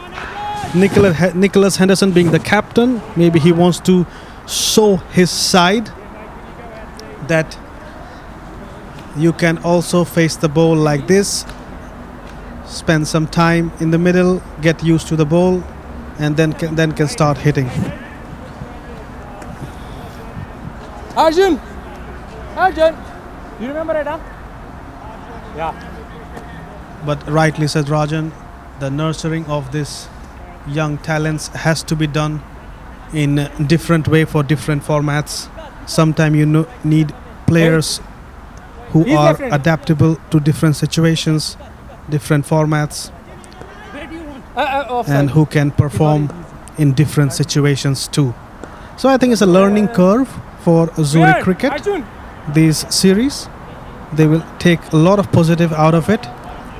They will see where they lacked, what they need, and next year hopefully they'll come with a more powerful pack. Spin being introduced, And it's a finger spinner for a change, not a wrist spinner. Arjun, lovely. Right arm. And he's bowling to a left-hander, which is nice. He'll get that loop in. And so far he has settled in Lovely, well. Arjun, lovely. and Eden facing him. The mighty little Eden.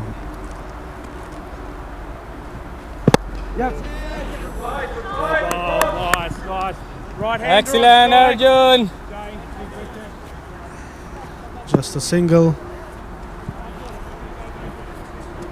Keep asking your questions, keep giving your comments, keep giving us suggestions. It will help us to improve, help us to give you all the statistics, analysis, and make this cricket more interesting for you. So he's sticking to around the wicket, which I feel off late a lot of off spinners have stuck to in the limited format. Oh, down the leg side. He's going for 4 runs, but I think the outfield is not so far and there was not so much power behind the shot. So he takes 2 runs quite comfortably. Nicholas Henderson moves to 21. For the first time in the tournament, he's in double figures, and also in 21. He made 21. The way things are proceeding, it all seems like a calm before a big storm that's going to come in the next match. Hopefully, Rajan, hopefully. Yeah. Batting! Just a single. Do keep posting your comments. Hashtag ask Rajan, hashtag ask AK about all the things that you want to know about this matches, the next matches, about the venue, about Switzerland's tourism, about Switzerland and cricket. We'll try to answer you as many questions as possible. And Eden pushed it towards the cover, deep cover area for 1 run. It seems like we are just waiting for this match to get finished. All ball. Arjun. It's a beautiful day. It's a nice outfield, lush green. Temperature in the 20s. Amazing to play cricket. These beautiful LED bolts by Sportsy Lab around the area around the stadium Come on, Dilip, come on. also makes the venue much more Left-handed. beautiful. Come here. St. Gallen is the host city, as you can see. Northwestern part of Switzerland, a beautiful city with beautiful views. You can go to Rhine Falls. When you come here, you can see the monastery. You can enjoy a lot of Swiss chocolates. Picturesque area are everywhere in St. Gallen, in fact in the whole Switzerland. So, speaking about this, I can say that no, I am not part of the any team playing team. So I went into Excellent, Dilipan. Excellent, cricket Dilipan. administration and operations long time ago, and I'm enjoying that part of it. Me neither. I'm not a part of any team. Kailash, Batting. just Okay, sitting in the com box to batting. entertain you guys. Wait. So, however, I can answer a lot of these questions that are happening between governing body and things like that.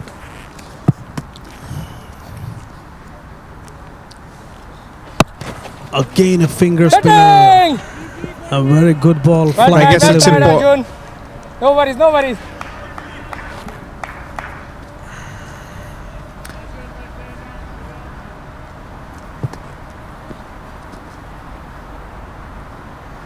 Coming back to the match, Kosone like to finish this match in a hurry, so bringing in their spinners, trying out the variations, Oh, well tried, Dilipan. just to see just to see who every bowler who might have to bowl in the next match gets a go. I think that's the right time. I think that's the right time to test their reserve bowlers and warm them up also for the next match. Good one, Dilipan. Bolton, as you know, when they get going, then they are unstoppable. Especially the keeper, Shahid and Yasso, the Excellent, opening Dilipan, batsmen. excellent. You need to get them out early if you don't want a mammoth total on the board. And to pick up on the Ken Catch Weston it, comment Eden. about T10 awareness, I believe this team is really good. I think all they need is 2 to 3 power hitters, and that would have made all the difference to this team because they have a decent bowling lineup and their fielding is good. They're young, energetic. They have a lot of qualities that's needed for this format, and I think they'll be a well-rounded side if they have some power hitters. I think that's what has been lacking. I think, but they are very sound with their techniques. I think they are learning really proper cricket, the way they defend, the way they respect good deliveries, the way they take singles, the way they field. Zurich cricketers are on their good way. We are talking about T10 here. You need power hitting, and sometimes it's not so easy to adapt a new format so easily. So maybe this is the first time for them playing in a league like that. Next year for sure they will be an improved side.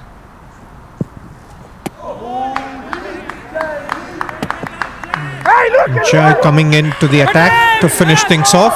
Run out! He just threw his wicket. He threw his wicket.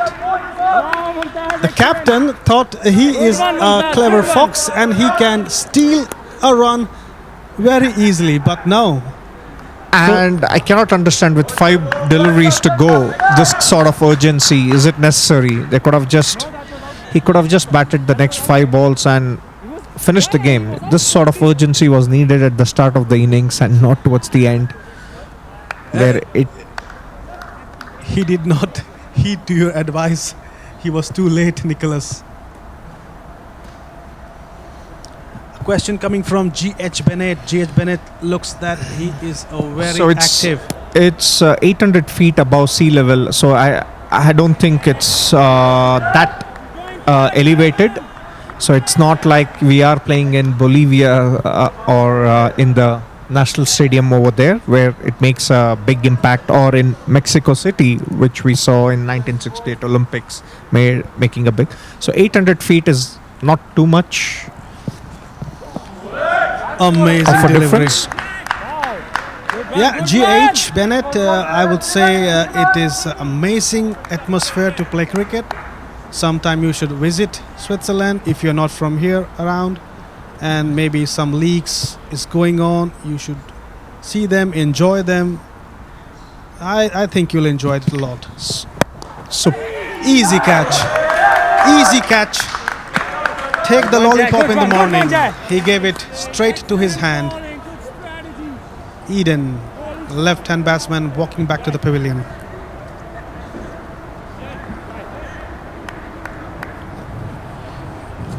So yeah, whenever Kosone plays, I think there will be a pink ball, unless they change their jerseys, because it doesn't make sense to use white balls against white uniform. To all the viewers on Fan Code, all the viewers on YouTube, all the viewers on European Cricket Network, post your questions on YouTube and do mind to post it with hashtag Ask Rajan or hashtag Ask AK. In this way we can pick up the question and see in the comment area quite easily and would be able to answer you. So the suffering will stay for 2 more deliveries, and then Zurich cricketers can take a breather and maybe come up with a plan for what remains their last match later on. Sufferings, rightly said, Rajan. I would say also a combination of learning, because they know that what they lack. I think it's the power hitting. Probably Baljeet can be a bit more patient in the way he goes about things. It's important that he faces a lot of deliveries, because if he gets a bad ball, he's going to clear the ropes quite easily. So he has to keep that in mind and not just slog every delivery. Of course. Also, I think Baljeet saw a mammoth total of 120. He scored a 6, but he need to calm his horses and wait for another bad delivery, but he lost his wicket quite cheaply, putting more pressure on the team. So that was the last delivery and the match is over. Zurich Cricket scored 56 runs, loss of 8 wicket. And the only thing disappointing, I would say, from this is that they never showed any intent to chase those runs, except for that first 6 scored by Baljeet. They never looked like they wanted to mount a challenge on this total. And I believe that, irrespective of whether you have hitters on your side or not, is disappointing to see. I hope there must be a solid reasoning behind their approach, but for the naked eye, it didn't look like there was any intent to chase those runs. So which brings us to the end of this match, which Kosone takes it quite easily. They never looked like they were in trouble of losing this match from the word go. Ever since they got that lovely start in the first over and those 2 wickets by Aiden Andrews, I believe is my choice for man of the match for today's match. Absolutely. As Yakati Kailash, one of our comment guest earlier, that man of the match should be Aiden Andrews. Yes, he should be the man of the match, irrespective of any contender standing in front of him. And to run through the batting lineup for today's match, Baljit Singh promised earlier with that 6, but then got out trying his luck yet another time. I believe it was a poor shot. James West went for 4 runs. Nurkan Ahmadi went in the first over trying to go playing across the line. Gokul Das was bowled to an excellent Yorker by Vikas Butt. Nicholas Anderson tried his way, but then he couldn't penetrate the field and he was struggling to time the ball and make those big shots. He perished in the last over. Were trying to take a cheeky run for 24 runs. Dan scored 6 runs. Lavan 1 run, and then Eden caught it bowled in the last over for 4 runs. There's nothing much to say to the batting lineup. AK, do you want to take up the bowling line? Yeah, sure, Rajan. And Aiden Andrews, the pick of the bowlers. 1 over 7 run, 2 wickets, for sure my man of the match. Because but for 1 run, 5 for 1 over, he gave just 5 runs and took 1 wicket. It seems like they have used 9 of their bowlers. I mean, except the keeper and 1 bowler, everybody bowled. Ismail Zaidi also 1 over 6 runs, no wicket. Aswin Vinod 1 over 5 runs and 1 wicket. And Ryan, the captain, 11 runs, most expensive one, no wickets. Bharat Narayan 4 runs in 1 over. Mumtaz Ahmadzai 6 runs in 1 over with 1 wicket. Arjun Vinod 5 runs, 1 over, no wicket. Rasa Lingam 4 runs in 1 over, no wicket. And Jay Sin, after a good batting, Jay Sin also took 1 wicket. So if Aiden Andrews would not be the man of the match, of course it would be Jay Sin. So the next match will start in about 20 minutes time, and we will come back to you live just a few minutes before the start of the next match. See you then. Yes, and don't move from their seat, because the next match is a very interesting one. It's Oulton, the Power Pack Oulton playing Kosone. So we'll catch you up next 20 minutes with some more actions live from Grondenmoos St. Gallen on this lovely sunny day. See you soon.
And yeah, so it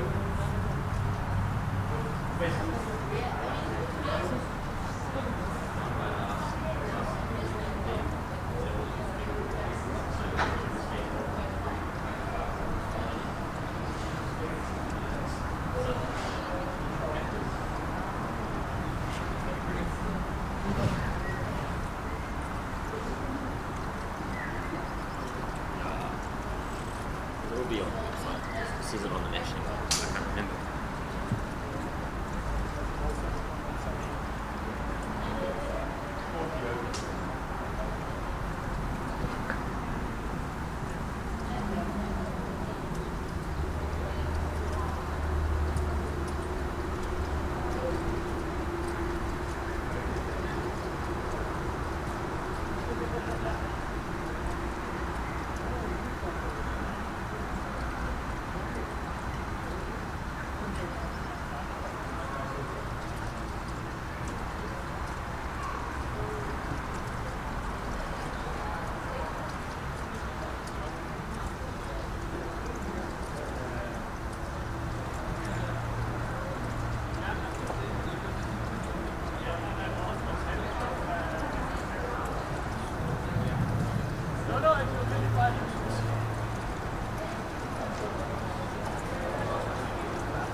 Welcome back, our viewers on YouTube, on Fancode, and on European Cricket Network.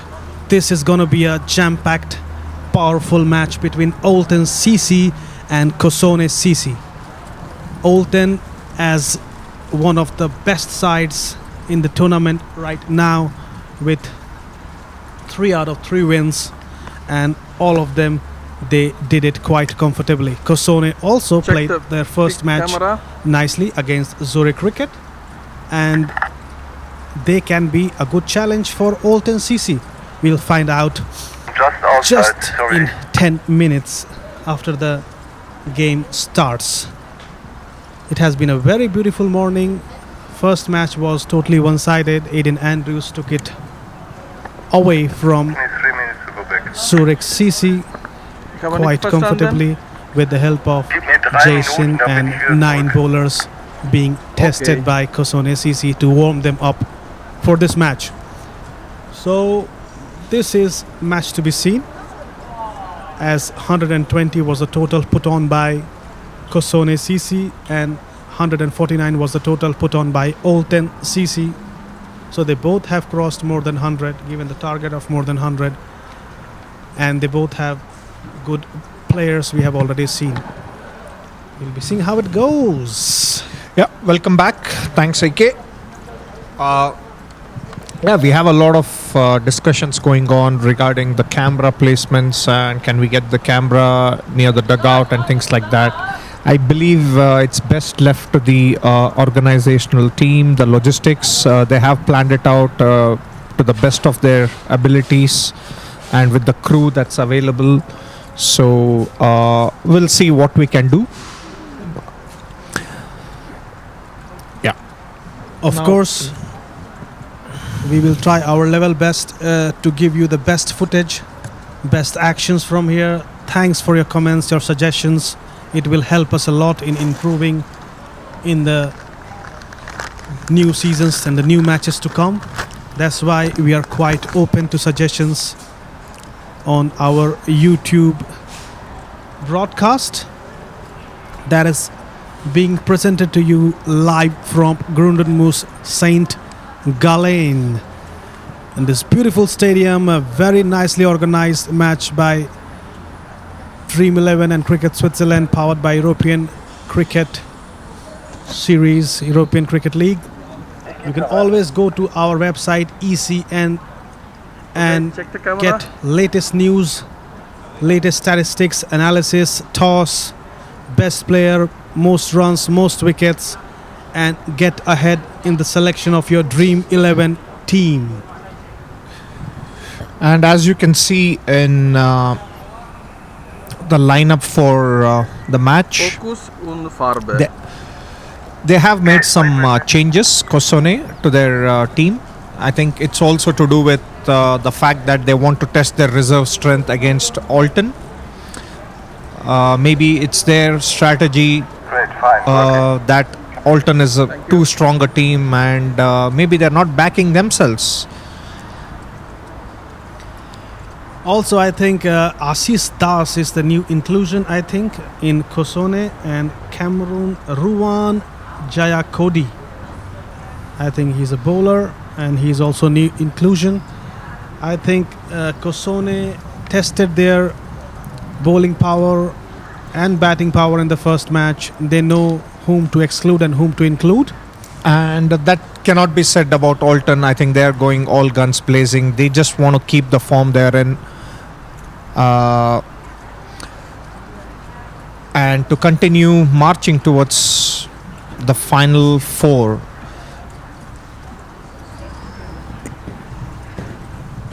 And regarding the toss, Kosone won the toss and they elected to bat. So as far as they are concerned, they would start with similar strategy, go for those runs. However, it will be a challenging considering Olten, they have a good attack. Absolutely. I think that was a good decision by Olten, because if they would have put good decision by Kosone, because if they have put Olten to go there and bat, maybe they would have to face a huge target again. But again, as in the first match, they are going to bat. And we'll see how it goes on. So keep on posting your beautiful comments, beautiful suggestion on hashtag Ask Rajan and hashtag Ask AK. We'll be giving your answers as much as we can give and as much as in our knowledge. We'll see how it goes. No.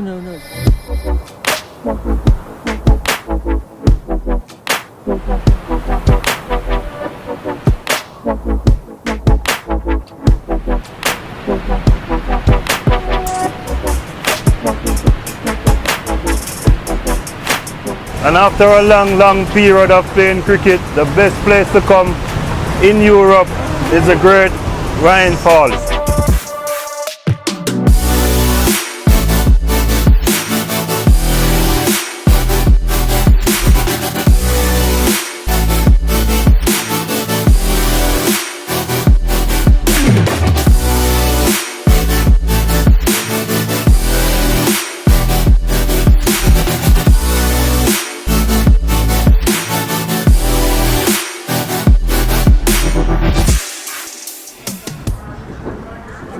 ஆரம்பத்திலேயே சொன்னேன் வாங்க வந்துட்டா fielding நம்மளுக்கு பிரச்சனை இல்லை.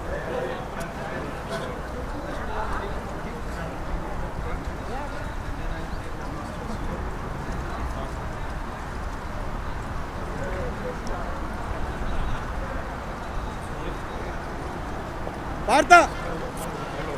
Straight, more straight, more. More! Comrade! Damiro. Karamatullah!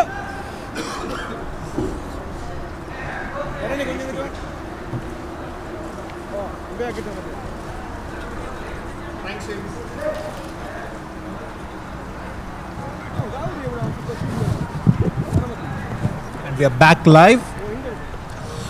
So Ali Nair to start the proceedings for Alton. And they have gone with a script which they believe have worked and will continue to work unless the opposition team poses a threat. Guys, be ready for clipping, boys! Ali Nair, the captain of Alton CC.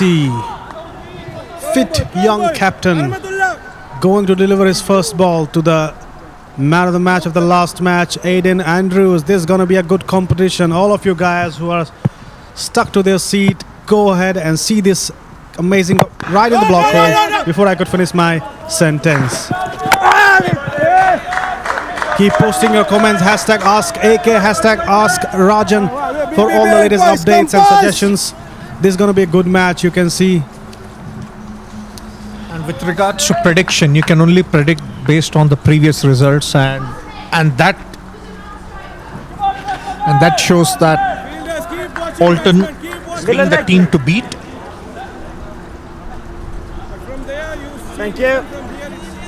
We would like to take your comments quite easily when they are coming with a hashtag. Hashtag Ask AK or hashtag Ask Rajan is easy to pick up in so many comments that are coming to us. So Ali Nair with a second delivery again in the block hole, going for a single, easy single. The player slipped and he's searching for the ball. That's funny. It was just underneath his foot. And this needs to be the line which Ali Nair must focus on. Yesterday he started off well, but gave few deliveries in the slot. This length and line is perfect, and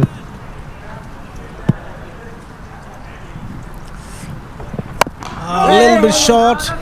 Aiden Andrews just took one run. With a tight length like this, it's so difficult to hit them. Alright, closer.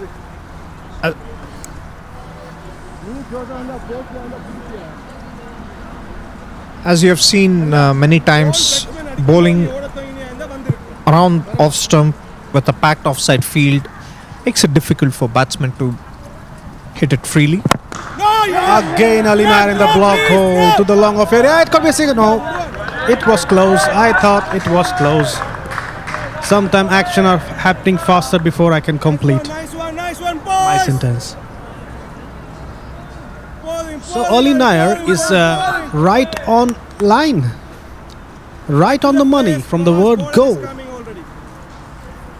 You can already make the difference between the two sides. The previous side, having said that, he erred in his length and there's no looking back. Aiden Andrews deposits it over the mid-wicket fence for 6.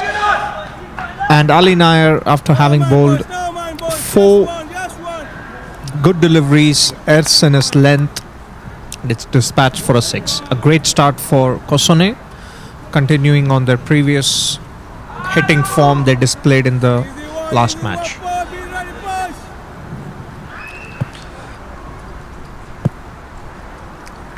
Here comes Ali Nair's next delivery. Oh, down the leg side, should be a wide. Yes, it's a wide.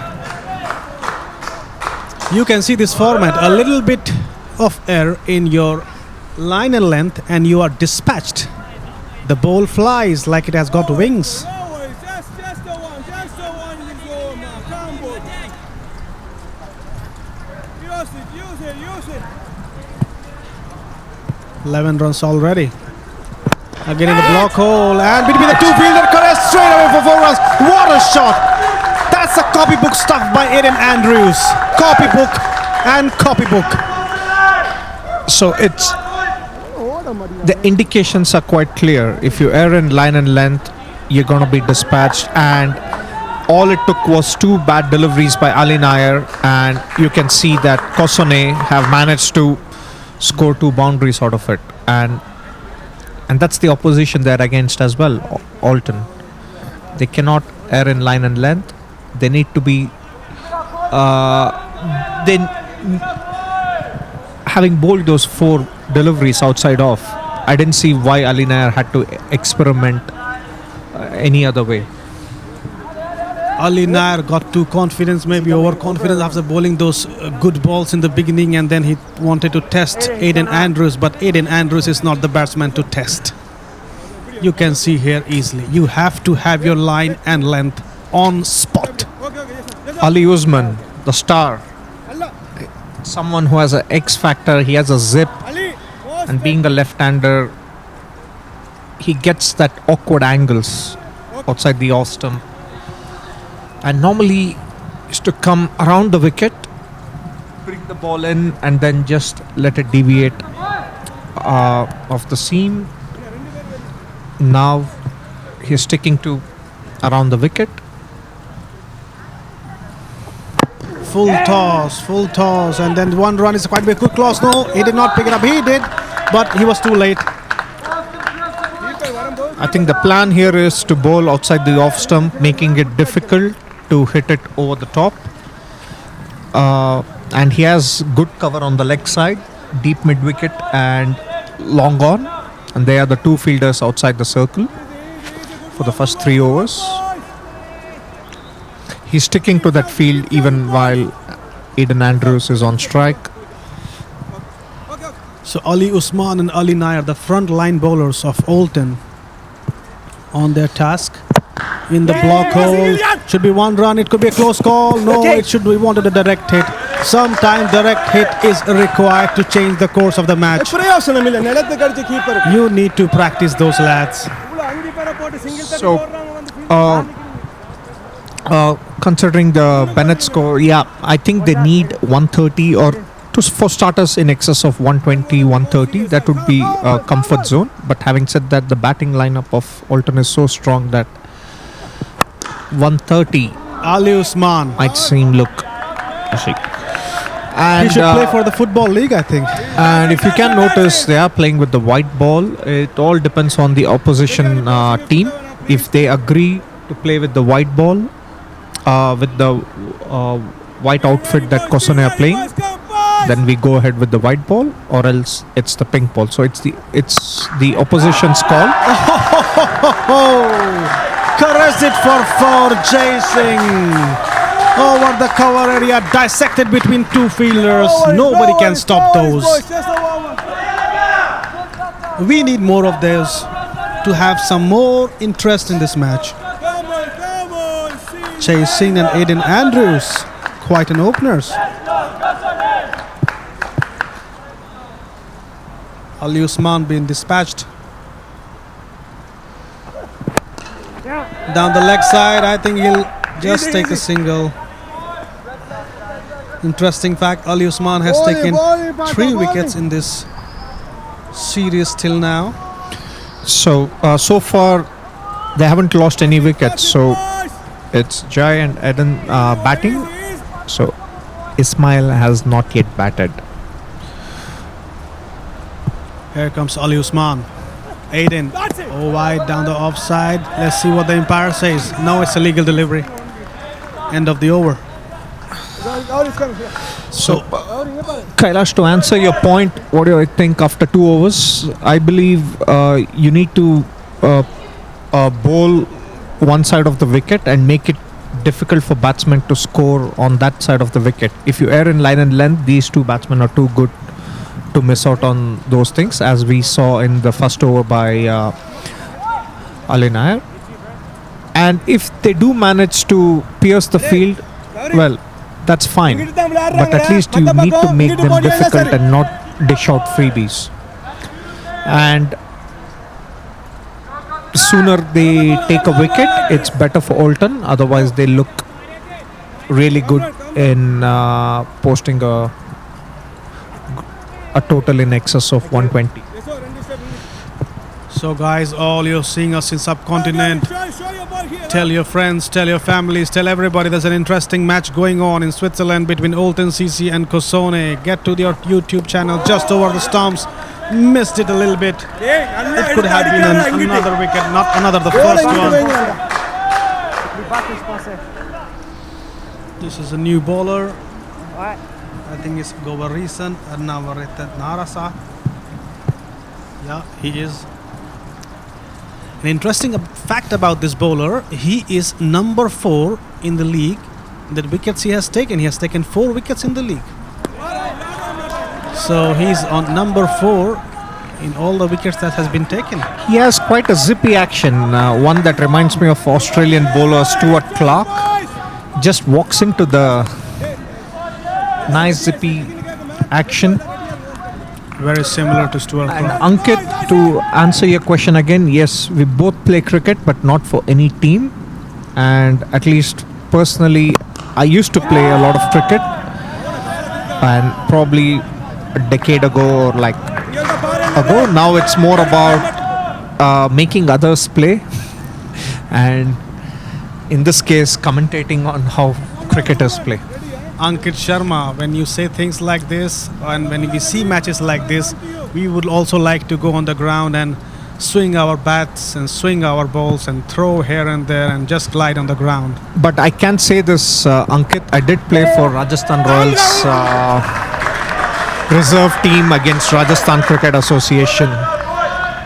So a new fact for Rajan, Rajasthan Royal players. No, it's just a reserve team while I was working there. So Still Rajasthan Royals is Rajasthan Royals. So do post your comments, hashtag ask AK, hashtag ask Rajan. Oh, that was... Oh, he missed it. Yasso, I think. Yes, Yasso.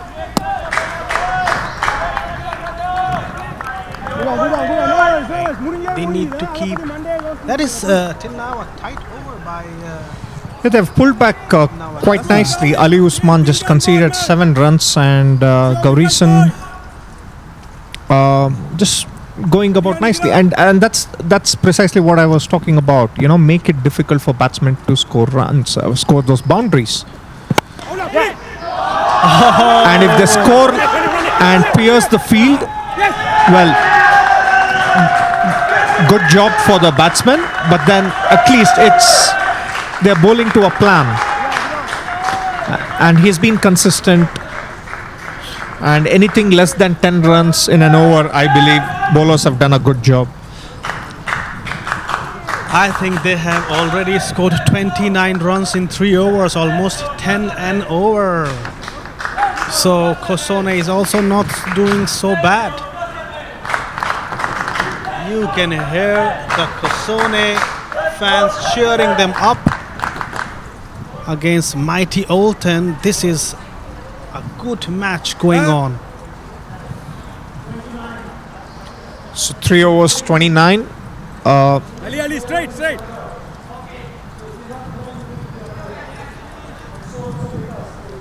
There's a hashtag coming from Sudeep Das. Ask Rajan, ask AK, you are welcome to have a hit with us at CCC if you are at Lawson sometime. Thank you for your invitation, Sudeep Das. We'll for sure look into it. That's very, very kind of you to invite us.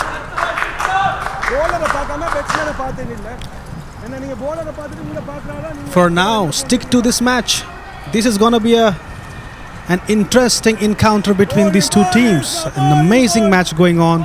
All the viewers who are seeing in India and the subcontinents, go to Fanco, tell your friends, come see on YouTube. Oh, he's gone. Aiden Andrews is gone, is he? Yes, he is. That was an easy catch given to the captain Ali Nair. I cannot believe it. As we were talking good about Aiden Andrews, he's back to pavilion. Which is, I believe, is the pressure that did the talking, because they stifled the batsman to just playing it on one side of the wicket.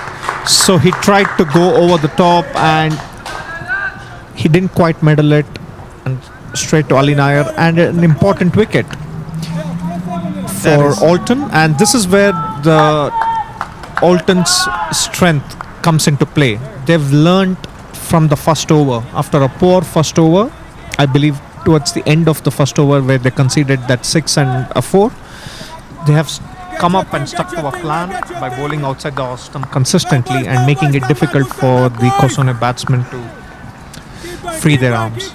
This is the way it should be done. You are absolutely spot on, Rajan. Again in the block hole, straight to Yasso. Yasso grabbed it, it was spinning. And he also hit the wicket, but does not matter, he was comfortably in. There is a comment coming from Kittu Bhai. Give Hindi commentary. We will for sure give Hindi commentary and German commentary. If you are seeing us in India and you would like to hear some Hindi commentary, give hashtag Hindi commentary and we'll give you some words and some sentences in that, so you get also interested in that. And that was straight to Ali Usman. He missed it. So हमारे सारे प्यारे दर्शक जो भारत में इस match को देख रहे हैं, ये बहुत ही अच्छा और कड़ा मुकाबला हमारे ओल्टन सीसी और कोसोने सीसी के बीच। अली उस्मान दमदार गेंदबाजी करते हुए,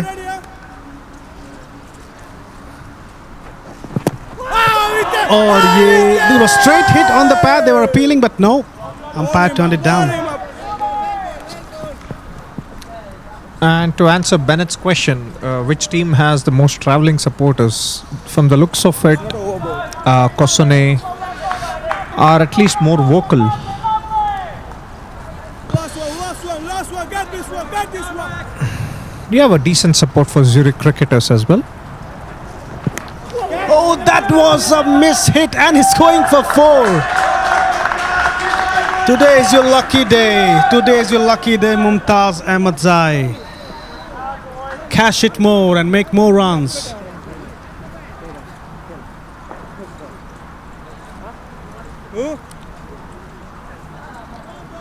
All the viewers out there, there's a very good match going on between Kosone and Alton. Grab to your screens, go to YouTube, go to fan code, select your Dream11 teams. Alton versus Kosone CC. It's burning out here. And another good over, in spite of boundary conceded of the last ball. He just Ali Usman just went for 7 runs. They've managed to keep the score, the run rate under 10 runs and over. Slightly, it's 9 runs and over right now. Kosone need to come up with a plan to score more than 10 runs in the next set of 3 overs. Oh, just short of Anish on long on. He stopped the boundary, but the captain may be wanting him to dive and take the catch. Good one. Take this one, boy. Super. So in the comment area, some people are thankful for Hindi. Oh, that's gone up. Oh, he's missed it. That's gone to the third man area for 4 runs. Again, as I said, Ahmadzai is lucky. He's mishitting and getting boundaries continuously. Thanks, Bhavish, for the wishes. Hope you're enjoying this game from working from home or from Geneva area. So your local team is playing. So this is exciting cricket. So far, Kosone have managed to find a boundary early on this over. I believe they have to start attacking and get those 2 boundaries that are needed to mount a total in excess of 100. I believe even 100 is not good enough. 120 should be their target, and anything above than that is a bonus. In the block hole, Ali Nair. Sorry. Oh, he has to hit it. He missed it. Be serious, boys. Be serious, boys. Come. So the more viewers who are seeing us from Switzerland and German area, we can also do some line of commentary for you in German if you'll be happy. Thanks, Kailash, for the wishes. Oh, he missed it, but he touched a little bit faint edge, but missed the stump. Wir sind hier in Deutschland, wir sind hier in Schweiz, im St. Gallen. Die Leute, die hören uns im Schweiz und Deutschland.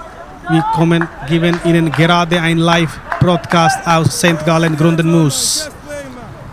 Es gibt ein sehr Sonne-Match zwischen Olten CC und Zurich Cricket. Oh, again a miss it. This time he was not lucky. Not lucky every time, Ahmed Zai. He has to go to pavilion now.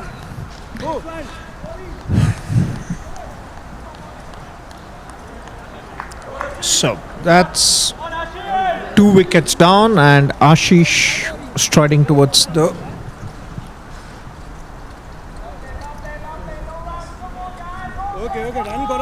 Please post your suggestion. Hashtag Ask Rajan, hashtag Ask AK. And do subscribe us to our YouTube channel. You will get to see a lot of matches coming up from all over Europe.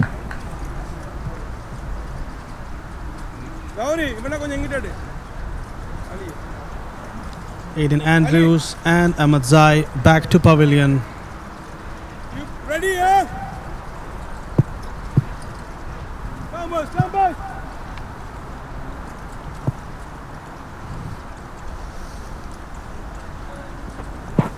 Gavarison, good delivery. This is what is needed. More and more. The run rate is dropping. Good one, Gaurion. Keep going. So to answer the question, Connor, who's the youngest player?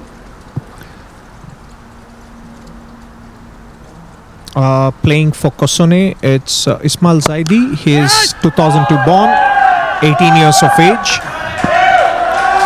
Mammoth. And in Alton, you have a couple of players who are 18 and 19 years of age. So it's a good hit, and quite early on.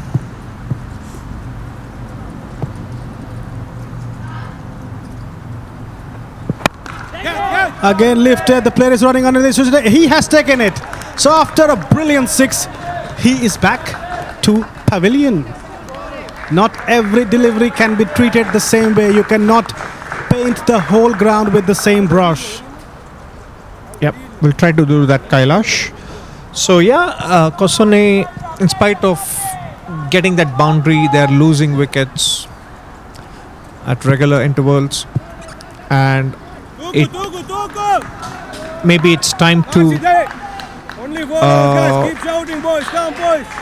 pick the right balls to score those aerial shots, because you don't want to lose too many wickets and end up scoring below 100 in the quest of making those extra 20 runs. It's important you reach 100 in about 8th or 9th over, and then take it from there. That should be the target. But at the same time, you shouldn't put yourself in a situation where you end up getting 80 runs. Call it next time. I couldn't hear you. There's comment coming from Bhavesh Pita. Love the TV production and setup. That's a compliment for James, Roger and the team. Chris, umpire. So, and there is Jitu Mia who is saying to do Bangla commentary. I'm sorry, I cannot. Or Rajan cannot do Bangla. Ami Bangla bolte pari na. I just know that much. Ektu. We'll try to entertain you as much as possible in our English commentary. Sometime German, sometime Hindi, but mostly English. What do you say, Rajan? Yeah. It's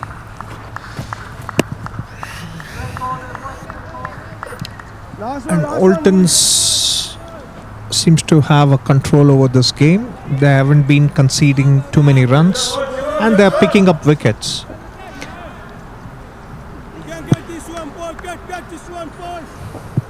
And Gavrison has a tight leash on bowling outside the off stump, not giving too much room. Where was the captain throwing the ball? Gavrison bowled a tight spell. 2 overs, 15 runs, 1 wicket.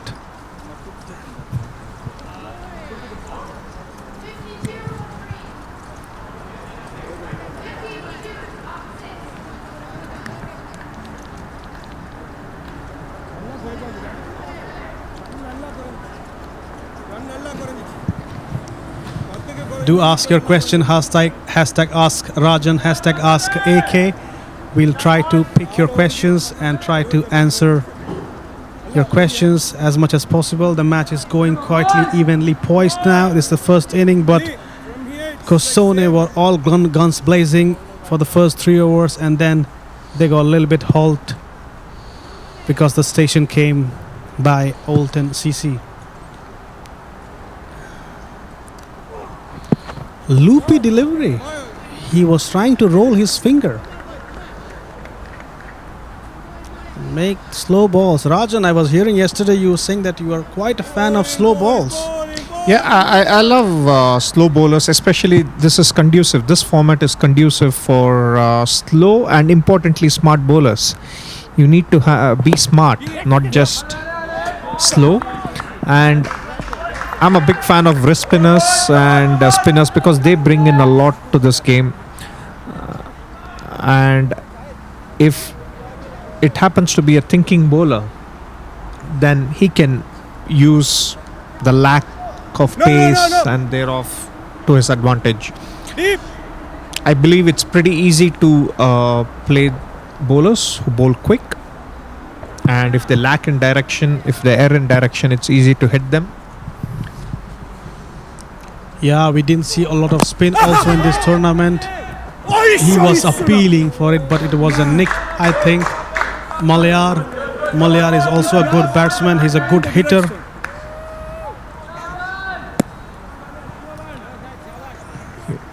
Want to follow on Twitter?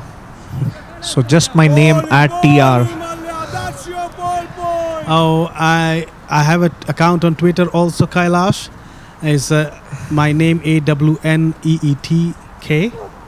You can follow, or Instagram Avneet Kumar.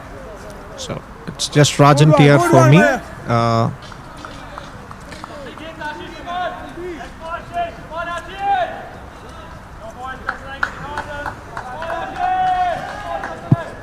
Malayar Staniksai. Quite economical till now. It goes to Yaso in. Regarding the number of matches, Kosone is just playing their second match of the tournament, so they have quite a few matches to go, considering we have 7 teams and all of them face each other once.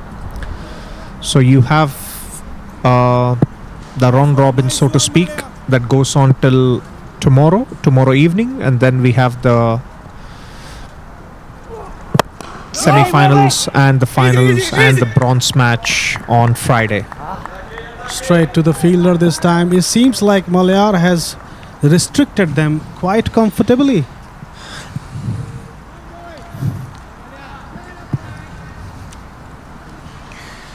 It's the T10 format, Sheikh. both teams get to play 10 overs each. It's a new format. It's an exciting format. I think you just have to watch the Ball match. around the legs. Said that, trying to be cheeky. Yes! The ball was full. He missed it, and bowler hits the stumps. Such a loopy delivery. Seems like Kosone batsmen are losing their way. They need the GPS. They're not able to find the target. Very, very thankful to all the viewers who are seeing us all around the world and posting their questions, their suggestions. We are also enjoying the cricket, giving you live updates and also trying to ask questions.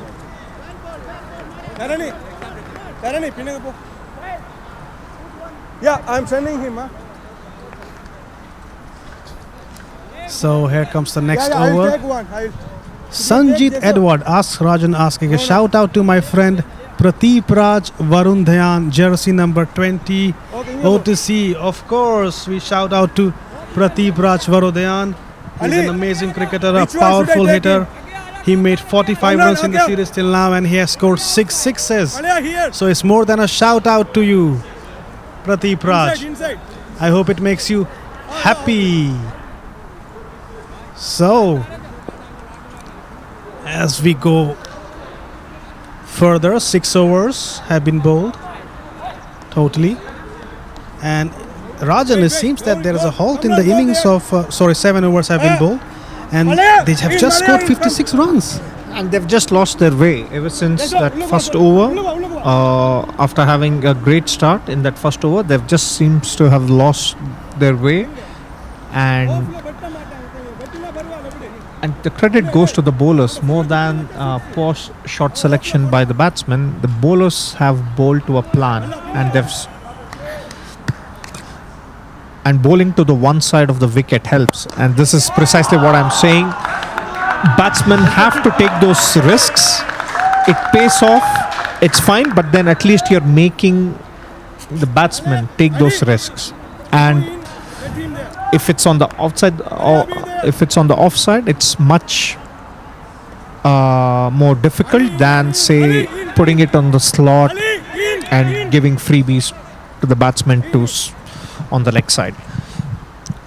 I believe the tactics are really nice. Oh, they have Both messed it up. fielders make a mess out of it. One fielder could have waited for. Enjoy it if you're at home. They have messed it up. It could have been an easy 1 or 2 runs. They have given 4. These are crucial runs coming in for Kosone. Any total, they're going to put it up now. They need in excess of 100. Full toss on the leg side. Took a single comfortably. Was it a leg by? The umpire says no. He had a nick on it. He had a nick on it. 8th over going on. Kermatullah Tarakil is the bowler. He has been tested the first time in the series and he has already been hammered for 8 runs. Here comes the next ball. Oh, and he has That's a brilliant shot. Oh, it should be out. It should be out. No, it's just above his head. 6 runs and then go and catch it. Just the right momentum that was needed for the Kosone team. 2 boundaries and a 6. They're back on track to score those runs and make that total in excess of 100. Karmatullah he's being used for the first time. It seems it's not. What should I say? 4-4, 6-6. Karmatullah. This gamble has not paid off. This gamble has not paid off at all. And they aired in line and length, and it's easy pickings. Just when we thought that Kosone lost their way, here comes Ashwin Vinod and Ashish Das and showed no, we haven't yet. Come on, hit it. No, he did not grab it. Okay, that's an excellent over for Kosone. 22 runs. Just the restart they needed in order to post more than 100. 78 runs in 8 overs. And 22 runs off this over. 2 fours and 2 sixes. Captain Ali Nair thought Karamatullah will bring the innings to an end as soon as possible. He was wrong. It's just 78 runs. This was not the time to test him.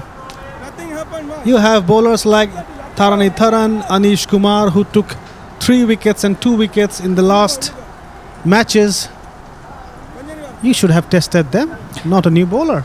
This was a big over for both Alton and Kosone. Whoever manages to dominate this over have a great chance of winning this game. I feel that after the momentum Kosone had in the previous over, if Alton were to restrict them to less than 10 runs, I believe they've done a good job in this over. Malayar is back to attack. Back in attack for Ashish Vinod. Malayar right on target.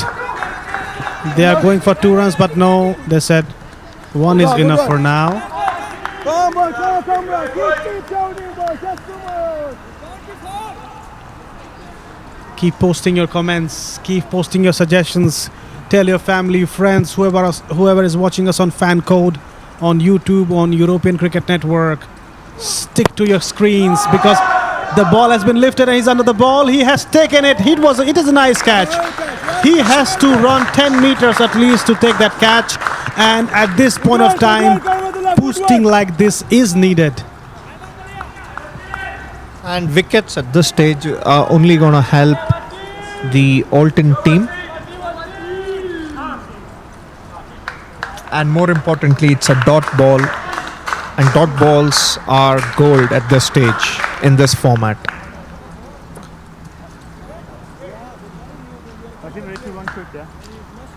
It seems Anish from long on boundary is talking to the captain to give him the ball. Malayar again in the block hole is going for single. Yes.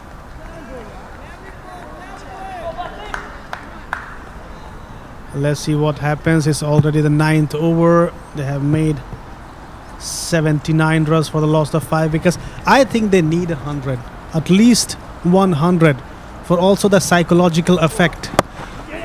That was again in the block hole. Malayar is bowling quite good, Rajan. I think he is being very economical last over also, and this over he has already taken a wicket. I believe then it goes to show that Karmatullah's over was the only, deviant from what was a great bowling performance by Alton. And you never know, maybe at the end of the match, Karmatullah's over can be proven quite expensive. Oh, that is the nice cheeky shot. Dil scoop, 4 runs. Just when it was difficult to get away with Mailar's bowling, an innovative shot. Dil scoop. All the Sri Lankan fans who are seeing us there, they must be really remembering Tilakaratne Dilshan. He invented this shot, Dil scoop. And we saw it here live.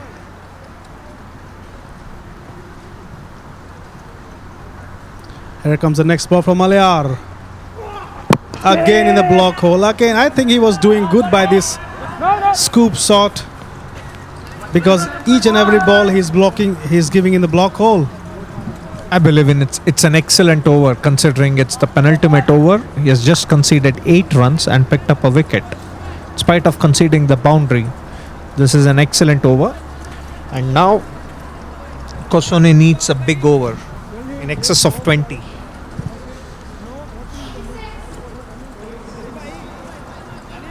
Having said that, the highest successful chase so far has been 89 by Alton, and probably they would have scored more on that day if the way they went about it, they did it with great ease. Exactly. They were chasing the target. In between, they thought that they lost their way, but no, they came back again after losing some wickets and won the match, took their team home. Malayar Snakzai. Good over. 2 over 12 runs, 2 wickets. Very economical. Karamatullah is not coming back again. He could prove very, very costly for the team in the end of the match. Slow ball down the leg side. And extras just help Kosone this stage. 87 runs. They need a big over. They need 3 big hits this over. These slow balls must be for sure pleasing you, Rajan. It's more about slow bowlers. It's more about slow bowlers in general. As you said it, as yesterday, Andrew was mentioning the Mully Grubbers. It's coming again here. He's not putting any power behind the ball, and the batsman is mistiming, and he is dismissed. And Gone. that brings Andrew Ryan to the strike. The pace is very nice, and that's Is it? what we Yeah. needed, so they can't. As we say Andrew Ryan heard us and say, okay, I'll come to save you guys. So, your ask, Andrew, is going to take the strike. What can he do? Let's see, Andrew's Being coming a on. captain, he knows his team is 20 runs short at this time. They have 4 deliveries to go, 5 deliveries to go. Middle stump umpire. Can he make an impact late in this game? Good question. Andrew Ryan, the captain, wants to save the team and take the team to 100-run mark. Let's see what he does. Oh, he plays it to the Cheeky leg shot, side. and It's going that's for 4 runs. It is 4 runs. A Andrew good start Ryan. for Andrew Ryan. 4 runs. Crucial runs for Kosone. Ball is okay. More offside, please. Close on it. Starts off well, Andrew.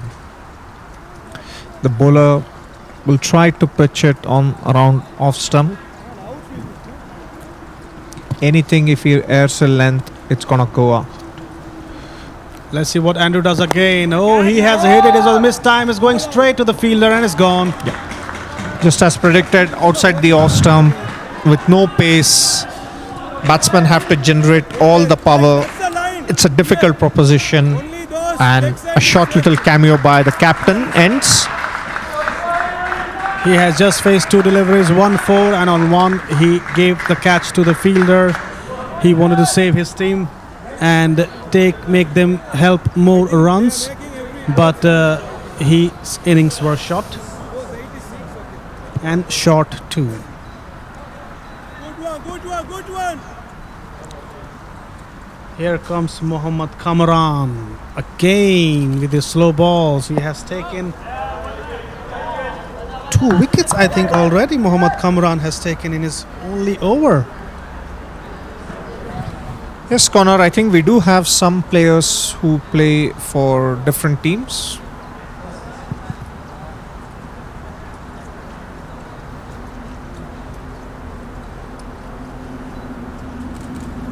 Slow ball again, lifted over long on. The fielder coming underneath. No, it's 1 bounce to the fielder. He could not grab it completely. They go for 2 runs. No, they decide. Yes, they decide again.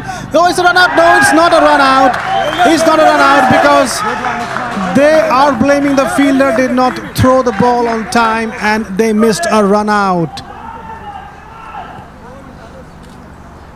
They missed a run out. 2 runs. Every run counts here. Every run counts here. Hey, he was charging the ball, but he missed it completely. Was a tip catch. Oh, they appealed and the batsman has been given out. Oh, okay.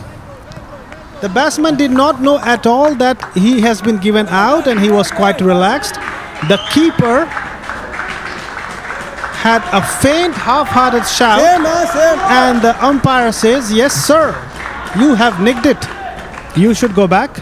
And Mohammad Kamran conceded just 8 runs and picked up 2 wickets. So far it's gone Alton's way, and they haven't been able to get those big shots. So final delivery, 1 big hit, the score will be 100 and at least a psychological advantage, and what will turn out to be a highest if Alton were to win, they have to chase down the highest target. Easily one run. They want to take 2 runs, but I think there'll be a run out. The keeper is calling for the ball, and he has hit the stump. It is out. Just 1 run. What an end to the inning. They wanted to take 2 runs, but in the end, they just took 1. They had no other options rather than that. So in the end of the innings, 95 for 8, 5 runs short of 100. What do you think, Rajan? I think the total is not good enough for the batting lineup that Alton possesses. But however, you got to see how Kosone would turn up and bowl those first 3 overs. If they can contain and pick up the early wickets, then they have a chance. And we all know how the Alton opening batsmen go about their business. So they are not going to keep quiet, and they're going to go for it from the word go. And it all comes down to how well Kosone managed to restrict the attacking shots. Absolutely, absolutely. But 95 is also not a small target, and Alton have to bat out their 10 overs, if not 8, if not 7. If Kosone is bowling good, they have to bat out their 10 overs minimum to win this match. And if they are blasting in beginning, like their opener Shahid and Yasso, and they want to finish the game early, that's also possible. So keeping our finger crossed for the next inning. Let's go through the batting lineup.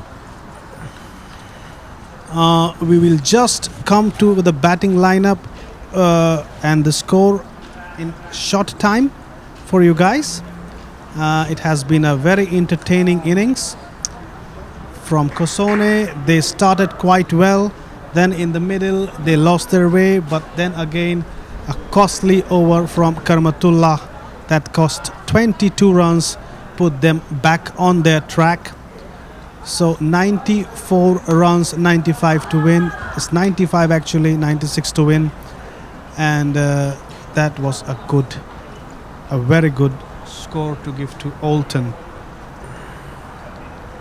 You have been seeing the ground, you've been seeing us. I say hi, Rajan say hi to you guys. Straight from the comm box. It has been an entertaining inning by Kosone. A lot of comments, a lot of questions from you guys. It has been 5 wickets. Also, we should see 5 wickets means 5 balls gone in vain. So almost 1 over gone. So you just played 9 overs. We'll just get back to you guys with the scorecard, with the bowling scorecard.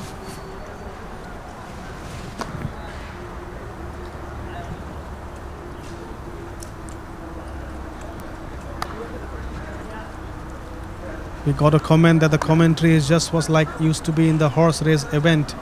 Actually, there are some moments that are so interesting, not lesser than a horse race event in cricket too.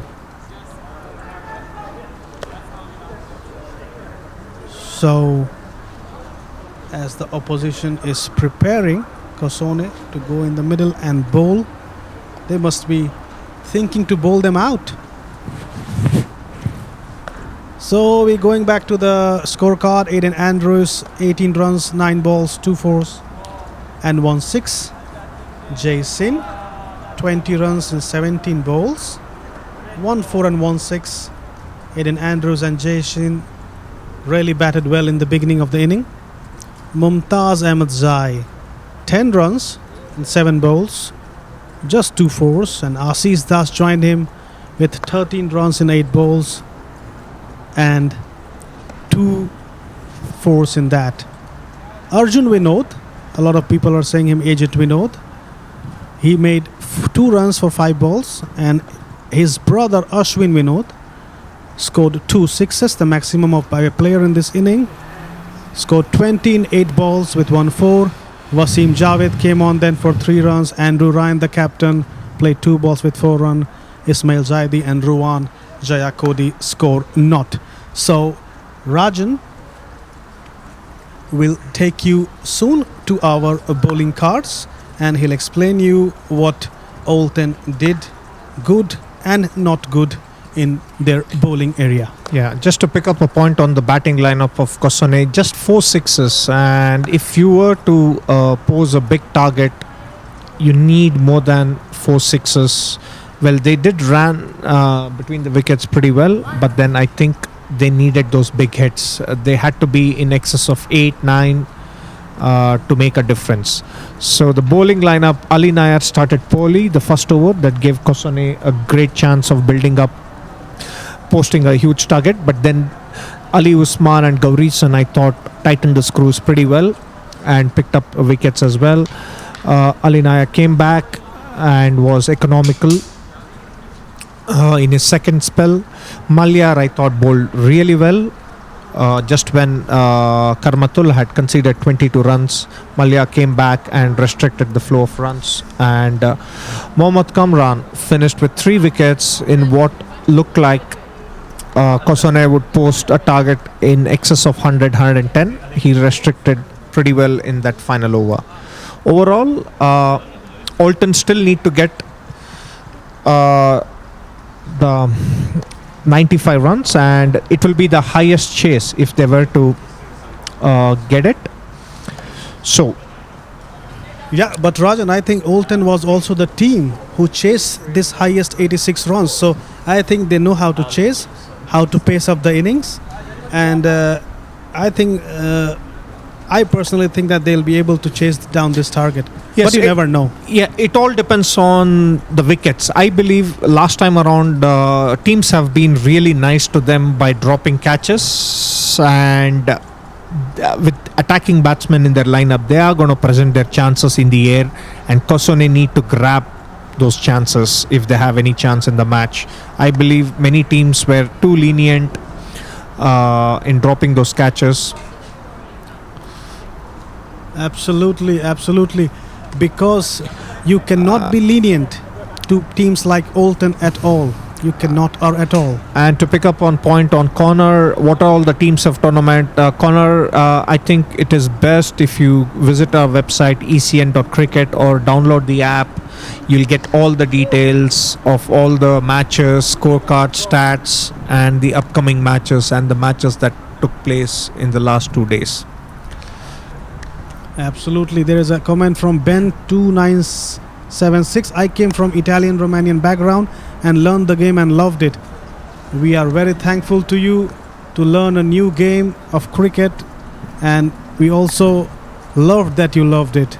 May you also teach your friends, your families, and people around to love and enjoy cricket. It's an amazing game.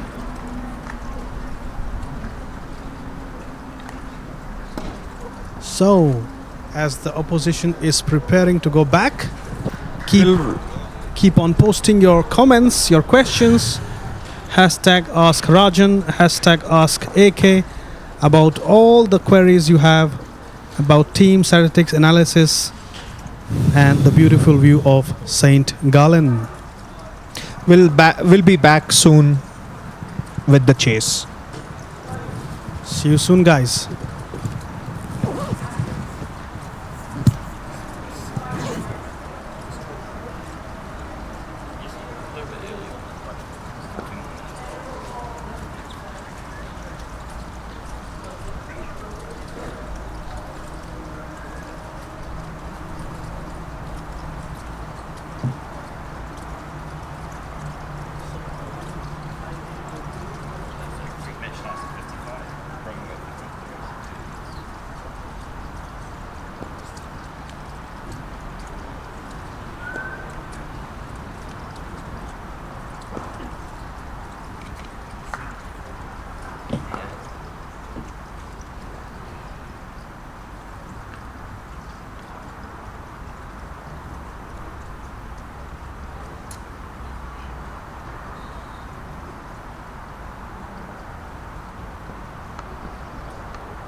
And after a long period of playing cricket, the best place to come in Europe is the great Rhine Falls.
Welcome back from the live telecast from St. Gallen, Grunden Moose.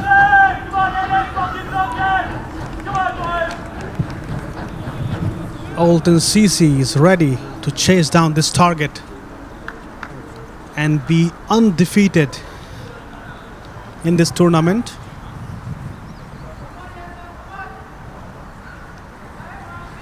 And to answer Connor's, Zurich's next match happens to be the next match against Alton.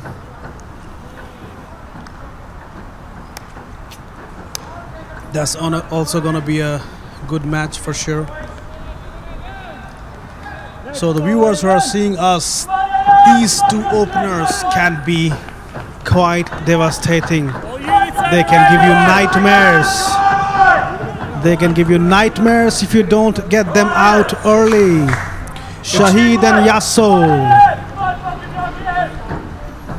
It's also important to see how well Aiden Andrews, will he give the same start that he did in the previous match? That would be the deciding factor. Here comes the first ball.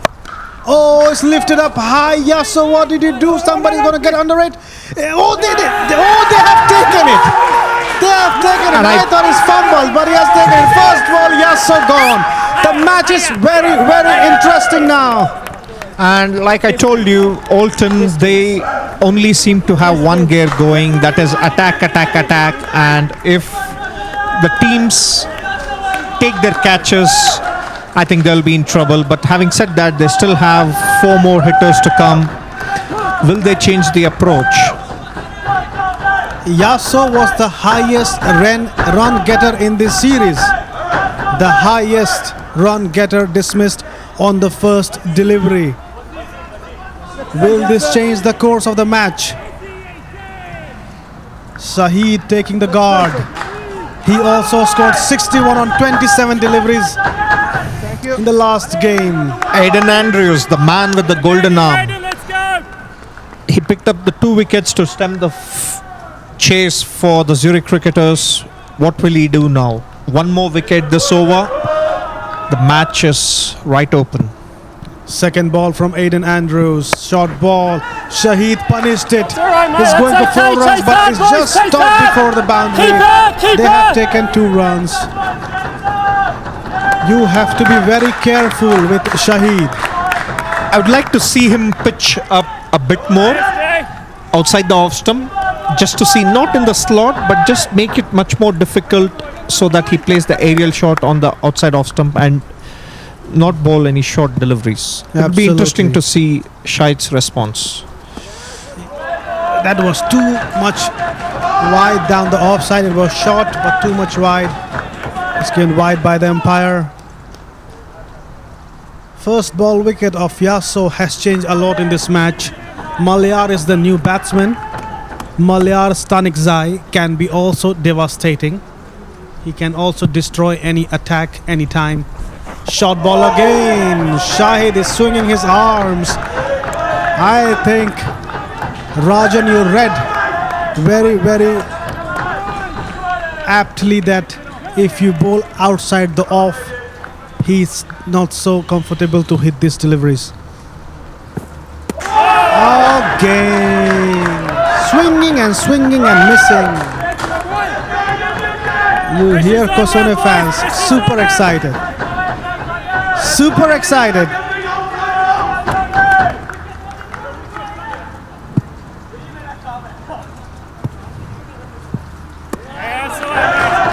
He was expecting the umpire to give it a wide, but no, it's a legal delivery. A lot of pressure on Shahid.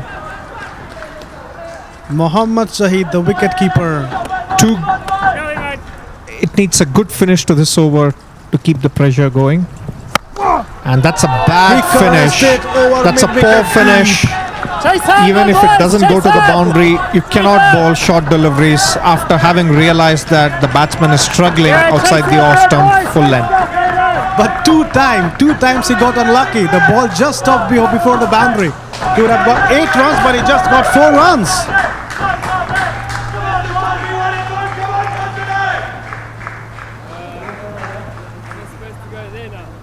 Wherever you are, stick to the And screen. regarding It's gonna be a good Kailash's match. comment, who won the toss next match, I would say keep track over the app of ECL. You have every details coming up on that, and it's already posted up that Zurich cricketers will be batting.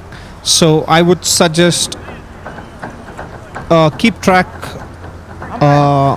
on the app about the upcoming matches so that you can make a inspired Dream11 selection. Hope that helps you. 1 wicket, 5 runs, first over, Aiden Andrews. Aiden Andrews, Next stump, please. you beauty. Next stump. Here comes the new bowler. I think Middle also, middle, please. he is Arjun Vinod. It's an interesting ploy to bring in the slow bowler. I believe it would be interesting what would be the lines. So 2 fielders, 1 fielder on the long off. Fairly straight, and then another deep mid wicket. It would be interesting now. Oh, he just missed it, but the keeper also missed it. Easy. 1 by, I think. Yes. 1 runs and by. So the angle with which Arjun is bowling, the batsmen are going to make a slog sweep and try to hit it on the leg side boundary. So the idea for him would be to drag the ball away on the outside the off stump, make it much more difficult. Having said that, that was right in the slot and that was dispatched outside the boundary for 6. Mohammad Shahid, you bowl him anywhere around his radar, you'll not be able to find the ball. So don't underestimate his hitting power. Last match he scored 61 of just 27 balls. He is somebody who can change a match in few overs. I would like to try him a quicker one outside the off stump so that it is not within the arc. This is Again! Mohammad Shahid. You see, now the Kosone fans are not shouting. this is too easy. This is too easy pickings for a batsman of the quality of Mohammad Shahid. You cannot bowl in the arc. You cannot bowl short. There is little room for error.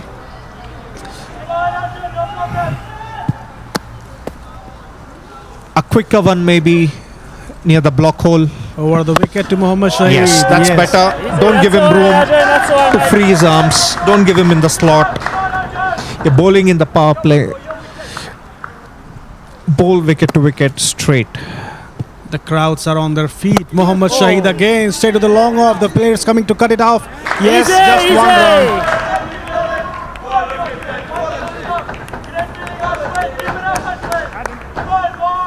To keep posting your comments and suggestions and questions. The match is hot here in St. Gallen like the weather. Here comes the next one.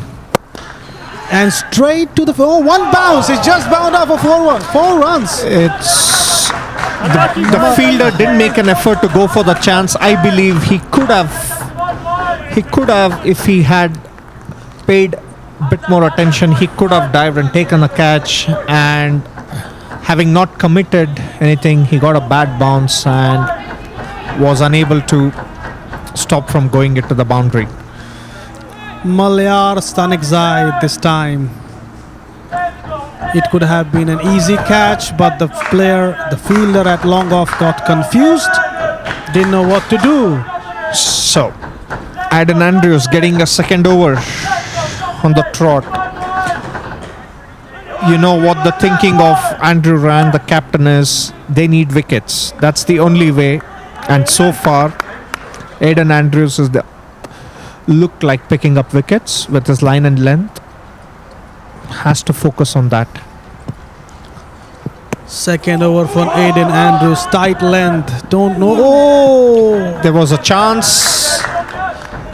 And you need to take these half chances your way in order to make an impact, in order to make a dent in Oulton's efforts to win this match. So far, they have come all guns blazing. Come on. The game is evenly poised. They have lost 1 wicket, but Shahid is proving again. This time Malyar has cleared the boundary quite comfortably over the head of the long off fielder for a huge 6. Aiden Andrews can also not stop him. Having said that, this is an excellent chance to pick up a wicket. Malyar's attitude is hit out or get out. So he's not going to mess around. He will play his aerial shots. Again, and that's a chance. That's a chance. Brilliant. Just like I mentioned, he has just one way to look at it.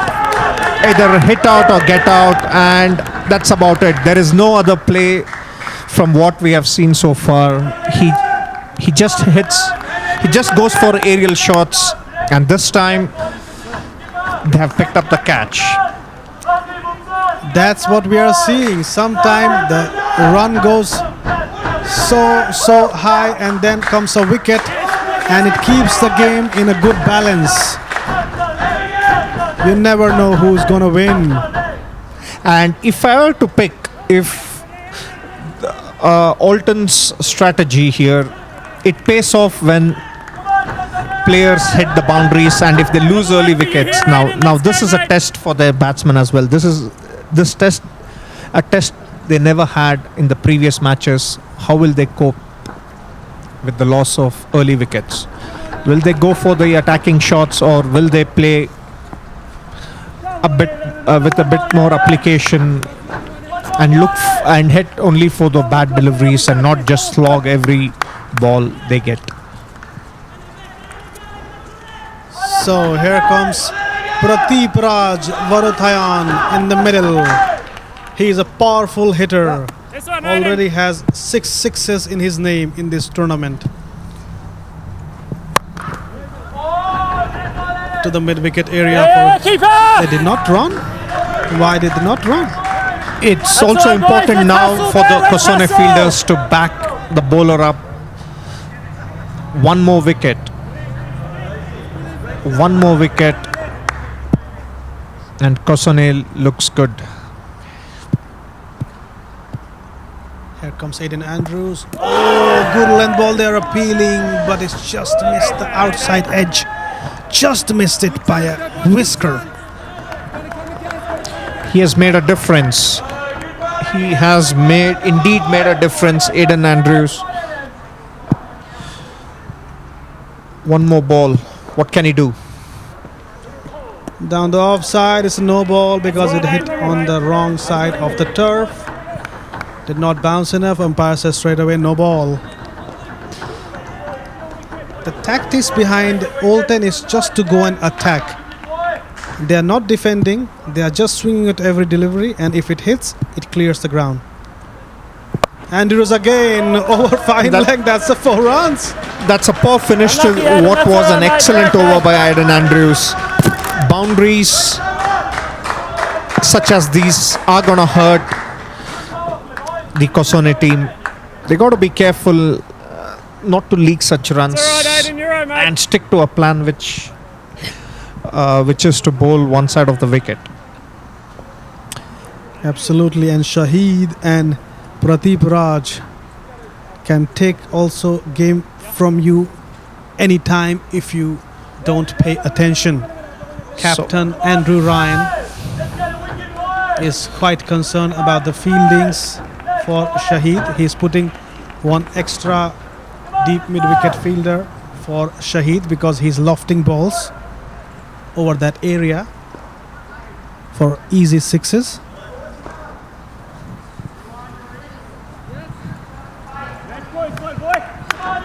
Let's go, mate. So 35 runs, 3 overs. Great start for the Alton team. They're right on the money with respect to where they have to be the chase, but they've lost 2 wickets. down the leg side, wide. That Kosone need to be a little more disciplined when it comes to leaking out these extra runs in order to maintain pressure on the batsmen. That for sure will help them. For sure, these wides. Again a wide. They are appealing, but the umpire says no, let me stretch myself a little bit. You bowl the wide, son.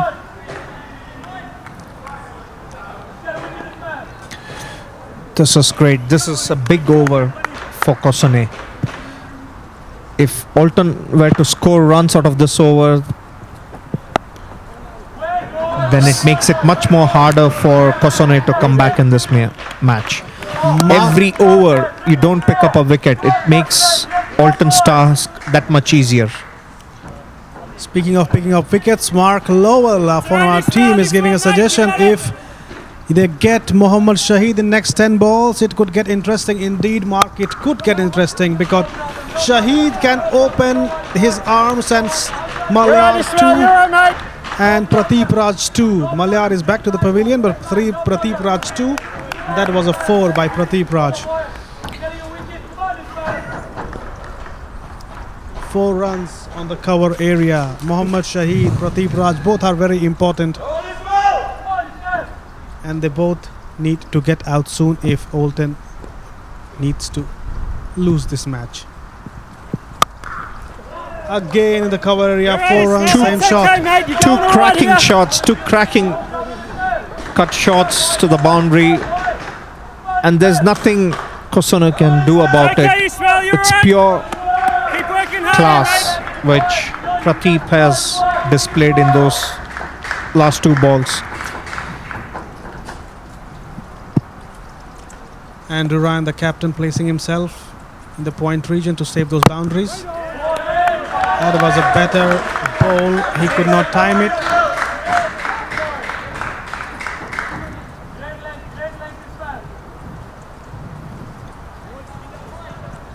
Yes.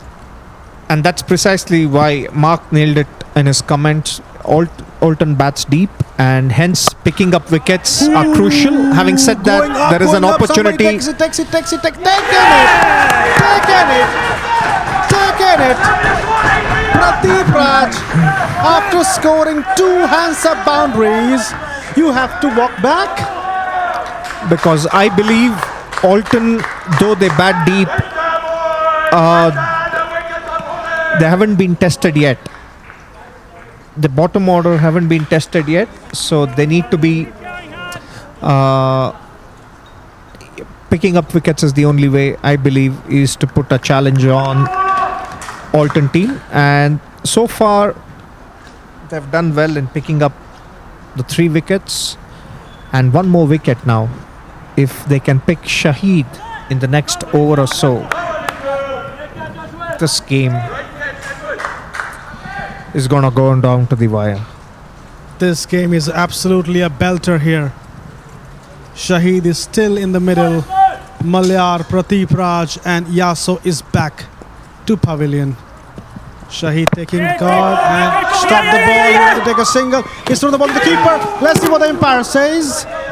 No, he was home comfortably. That was a close call. Yeah, but it was actually a good run in the end. It was a good judge of a run because you need singles, and I believe, though it looked closer, but the batsman was set. He made the call and he set out and he made the ground. Absolutely. Sometime to change the batting lineup, and bringing also the players from down can also help them. There are players I know in the Olten side who can bat deep down, as Mark said, likes of Anish Kumar, who is a left arm spinner, and last year with Kosone he scored 90 runs and almost took his team Burn CC home. So he must be also knowing these bowlers, how they bowl, and he can also prove handy. But for now, Mohammad Shahid, Ali Usman in the middle. 4 runs, 47, 4 overs, 47 runs, loss of 3 wickets. And it's also important from Olten's perspective that Shahid bats right till the end. He has all the strokes, so it doesn't matter. There is no point for him to go for those big shots now. If he stays till the end, Olten is going to win. So that's very important for Olten and Shahid to remember. Absolutely, Shahid carries to the gully region for 1 run. And it is fine. The position they are in, they can play out the 2 overs, knocking around and get those 15 runs and then make a charge at the total again. As long as it's important not to lose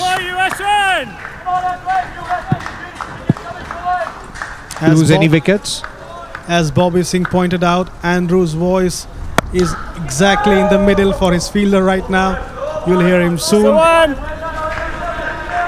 That was a full toss. Could have been hit anywhere in the ground, but he wanted to place it in long off area for a single. Ashwin Vinod, he needs to find a way to take a wicket, because I feel Shahid, unless he has a brain freeze, is not going to go for the hits. Having said that, it was right in the slot and he goes for it. And this is precisely why I said he has the big shots, and it was in the slot. He went for it. 6. Kudos to him. But he must ensure that in the remaining balls, if there are good balls, just play out single, take 2 runs, and Olten will do well. Absolutely. I think Shahid is also playing quite sensibly. He's hitting the balls that needs to be hit, and he's just respecting the balls that need to be defended. That is the right way to approach. That's the right way to chase a target of 94 runs. Sensibility, that is what you need. And they have got the boundary this over. Full toss again to the gully region. They're taking 1 run. The throw comes in. Safely taken. And the way they are poised at this moment, they need a little over 7 runs, which in my opinion, you can just nudge it around and win without even scoring a big boundary. They are quite good in their run rate. They just need 7 run over to win this match. Oh, and that was an appeal. Oh, gone. Ali Usman back to pavilion, but Shahid is still there. So don't worry, guys. It doesn't matter if Shahid is on the other side, as long as Kosone keeps picking up wickets at the other end. So wickets are what Kosone needs, and they are picking it up every over. And that brings to the captain, Ali Nair, in the middle. After 4 wickets, Ali Nair has decided that let me take this task in my hand. Let me finish it for Olten. Let's see what happens. Evenly poised game, 4 wickets gone, 5 overs, 56 runs. And as Rajan pointed out, what is the use of having remaining overs when you don't have wickets in hand?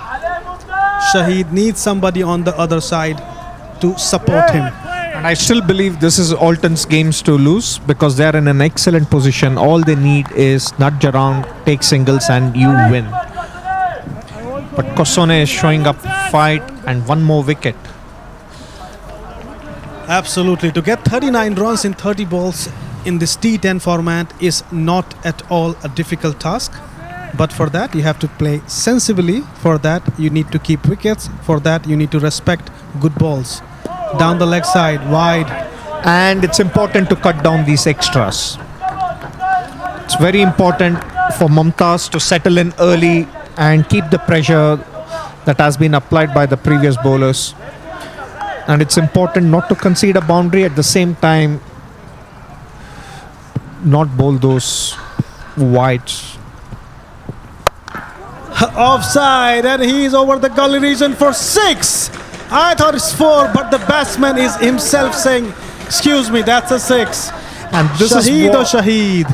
And this is what you can expect from Shahid. If you err in length, he is gonna go for it. So it's important to ensure you don't give him room outside the off stump when you don't have any deep fielders. Make him play straight down the track without putting the ball in the slot. With this innings, Shahid becomes the number 1 most run getters in this series. They are appealing, but it's down the leg side. They take 1 run. Let's see what the umpire says, a leg by or not. This is not a leg by. He said he had a nick on it. This is the time. All Kosone have to find a way to pick up this wicket. Somehow Shahid looks like he has made up his mind to carry his bat through till the end. So this is their chance. New batsman. Let's see what Nair does. And straight away he's got to go at the ball. The ball is going in the final leg. It's going for 4 runs. Is it 4 runs? That is 4 runs. He is just helping Shahid, the captain of Alton CC. They want to take this target as soon as possible. I would also like to see bowler Yorker. I somehow feel bowlers forget that Yorker with a straight field in. Absolutely. It's an excellent option and it might get you a wicket. And also variation in pace. Roll over the fingers, some knuckle deliveries. Full toss this time. That's all right, mate. See how the match is getting in each and every point of time in for different teams favorable. Sometimes it seems like Kosone are on the top. Sometimes it feels like Alton are on the top. No, I believe Alton has been on the top right from the word go. It's just that the wickets, regular wickets, have kept them in the hunt. But it is Kosone that are chasing in the game, and Alton looks set to win unless Kosone picks up 2 wickets in a cluster. I don't see them winning this match. They cannot restrict the team not picking up wickets. As Mark is pointing out, answers by the beginning of the next over will win a free prize. Unlucky, Mumtaz, you're And right. while I was seeing the YouTube feed, something has happened on the ground. What was that, Rajan? That was the goal team, Mumtaz, well done.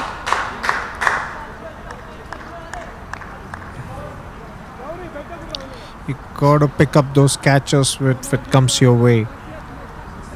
There has to be a desperation effort from Kosone now. They have to find a way to pick up wicket, and if they can pick up Shahid, then it can boost their confidence.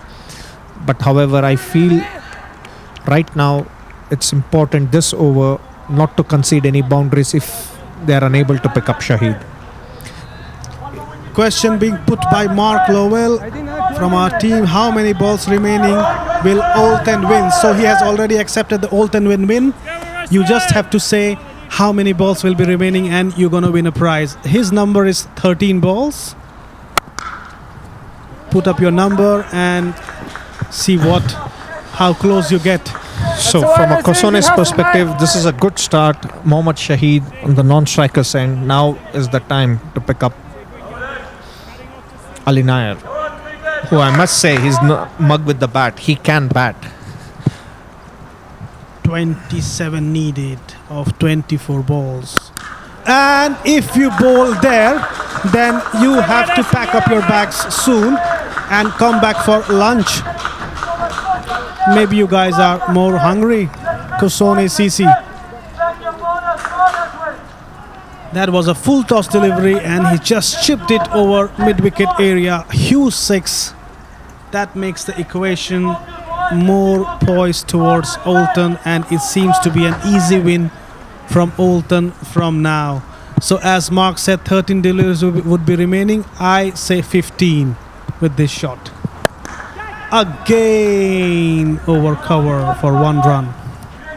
What is your number, Rajan? How many balls will be remaining?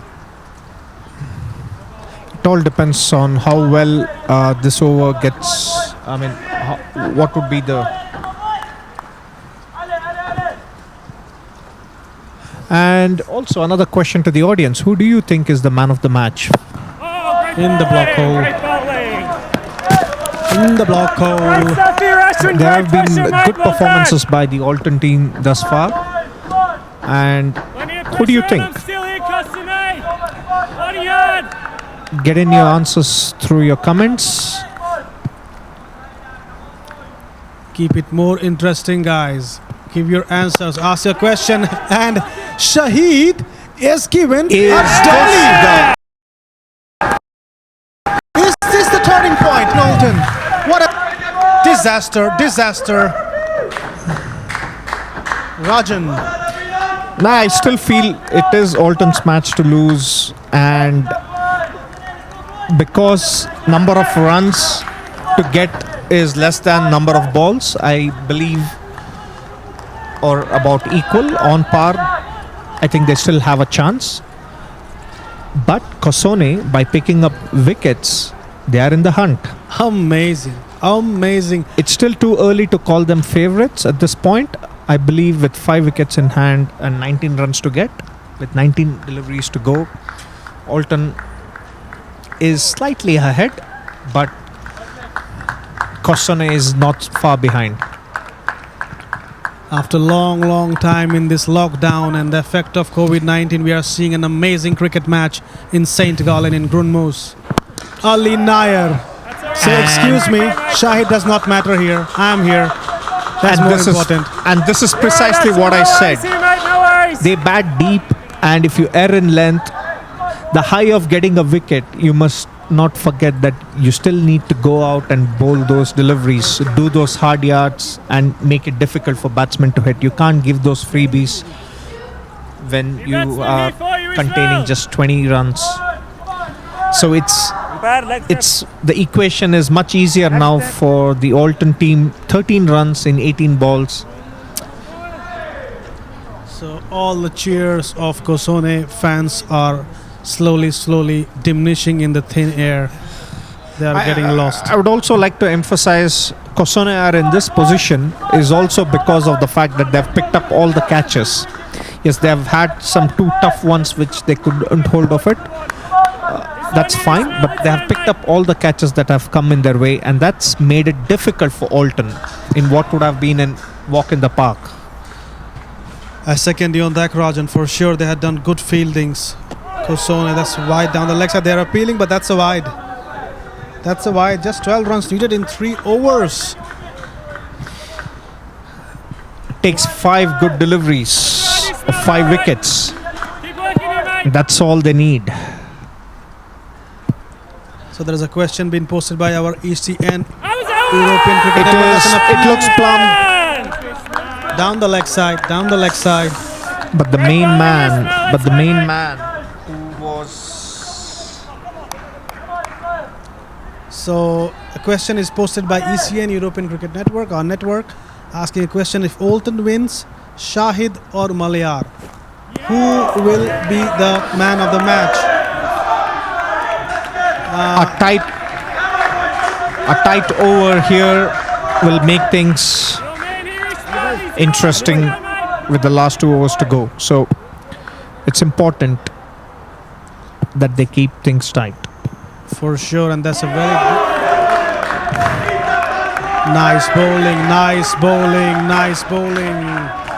Mohammad Kamran is struggling to medal the ball. He's hoping for a wide for deliveries that he's unable to connect. Instead of that, he should just try to knock it around and take a single. And she doesn't, and Gone. it's poor batting. It's poor batting by Alton. When you have captain at the other end, all you got to do is nudge around and take a single. This shows that if you put them under pressure, they are unable to respond it in a positive manner. Absolutely. Now there is already 6 wickets gone. 4 wickets are left. Yeah, the runs needed are only 12. But you never know. There can be a twist in the tail. And crucially, Ali Nair has made it to the other end. So he gets to face the remaining deliveries. So hopefully he can pinch a strike for Alton's sake. And it's important for him to gather the strike. Because 2 good hits and Alton can win this match. So he has to ensure that he takes the strike from now onwards. And this is where Kosone fielders must back up their bowlers. What do you think must be going in Andrew Ryan brain? He's the captain behind. What he must be thinking? That's the block hole. Is going for the fine leg. The player from the mid wicket is running, and they can take 2 runs quite easily. That makes the task much easier. 2 runs given so easily. Andrew Ryan's mind, only one thing is going to get the wicket of Ali Nair. And that's about it. Or it doesn't matter. They just need to keep picking up wickets. And if they can pick up Ali Nair, it would make things interesting. Oh, that was close. That was really close. He nearly had him. And what it also means that Ali Nair is not on strike, crucially, and Gaurison is on strike. Now, this is where what bowler Andrew Ryan is going to bring.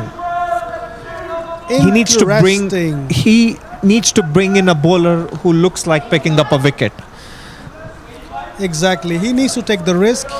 He don't need to contain them and bring an economical bowler. He needs to bring a bowler who can just take the wicket of Ali Nair and also Gaurison. Gaurison can also be devastating. Gaurison can also destroy an attack. 10 runs in 12 balls. Quite interesting. I think one of the most interesting match till now. What do you say, Rajan? Yeah, it is. And it also goes to show Gaurison, can he keep his attacking instincts at bay? If there is a single to be taken, will he go for it or will he go for his shots? It remains to be seen what him and Ali Nair have discussed between the overs. I believe captain would have just give me the strike. It remains to be seen if Gaurison follows his words. Bowling! That's an excellent Yorker. Kosone are back in the game, back in the hunt. Gaurison is the go reason now. In German you can say go Reisen. He is going back to the pavilion. He is going to travel now. Things more evenly poised. I would still say 55% Alton, just because they have 3 more wickets and it's just 2 hits away. However, if Kosone are to pick up wickets this over and not let Ali Nair take strike, they are firm favourites going into the last over. Anish Kumar, the left-hand spinner. 7 wickets are gone, 3 are left. Only 10 runs needed. We are sitting on the hot seat and we are seeing this close clash between Alton and Surik Sisi. What's going to happen? What's going to happen? And it's also important right now is not to concede any extras. You have a left-hander coming in. The bowler needs to ensure his ball is up to the mark and not concede those wides and easy singles. This is where the fielding team needs to back up the bowler and their captain. Anish Kumar batting at number 9. He's a left arm spinner. Let's see what he can do. With the last talk when I had with him, he said, I always have a fear to get our first delivery. But no, it's a full toss delivery. And it's 1 run. So I was in. Crucially now, what would be Ali Nair's approach? Will he take a single or will he go for his shots? Good question. Good question. Because it's just seven wickets are gone. If Now- he does something wrong and he goes away, pressure comes back so hard on the team. I believe he'll just. If I were him, I would just take a single, go about the business normally. If it's in the slot, I will go for it. If it is not, I'm not going to take any risks. Oh, he was swinging the bat. They just miss. And Just miss. that's why this cricket is a wonderful game. No matter your strategies and plans, we have individuals and their own thinking, and when they are put under pressure, mind starts to do funny things. Absolutely, Rajan. This is what we're happening. A hot potato in St. Gallen. Oh, it was. He made it a Yorker. It was not a Yorker. It just took one run. And 8 runs needed in 9 balls. Crucially, it's important to pick up another wicket just to make it much more difficult for Alton team. It's important they pick up a wicket in this over. Going into the last over with 3 wickets in hand and 2 hits away, Alton can still do it, but then a wicket here will do it interesting. One hit. One hit needed. One hit over the ground. Oh, he shot it to the mid-wicket area. He's going for 2 runs. Let's see. He goes and get it. The throw comes in. The keeper. No. Oh, this was a crucial miss. The ball. This Keeper cannot collect the ball. What are you doing, man? So unlucky. I believe that could be the match here. You get 2 runs, 1 run extra, and there was a chance to pick up a wicket. However, there is still a chance. The bowler must forget what happened the previous ball, and 6 runs, just 1 hit. 1 hit needed. All over the ground, and the match is finished. But that makes it much more interesting. Last ball of the over. Slow ball. They are appealing. He want to take a run. He could not touch it. Let's see what he does. Anish Kumar. Full lofted delivery. And it's He a lobbed it up. chance. It goes It's a up. chance. The chance is gonna. Oh, he dropped it. Still there! He dropped it. Unlucky Arjun, go to 10. It was amazing effort, but if he would have taken it, that would have added an extra pressure on Nice one, come on. Alton straight away.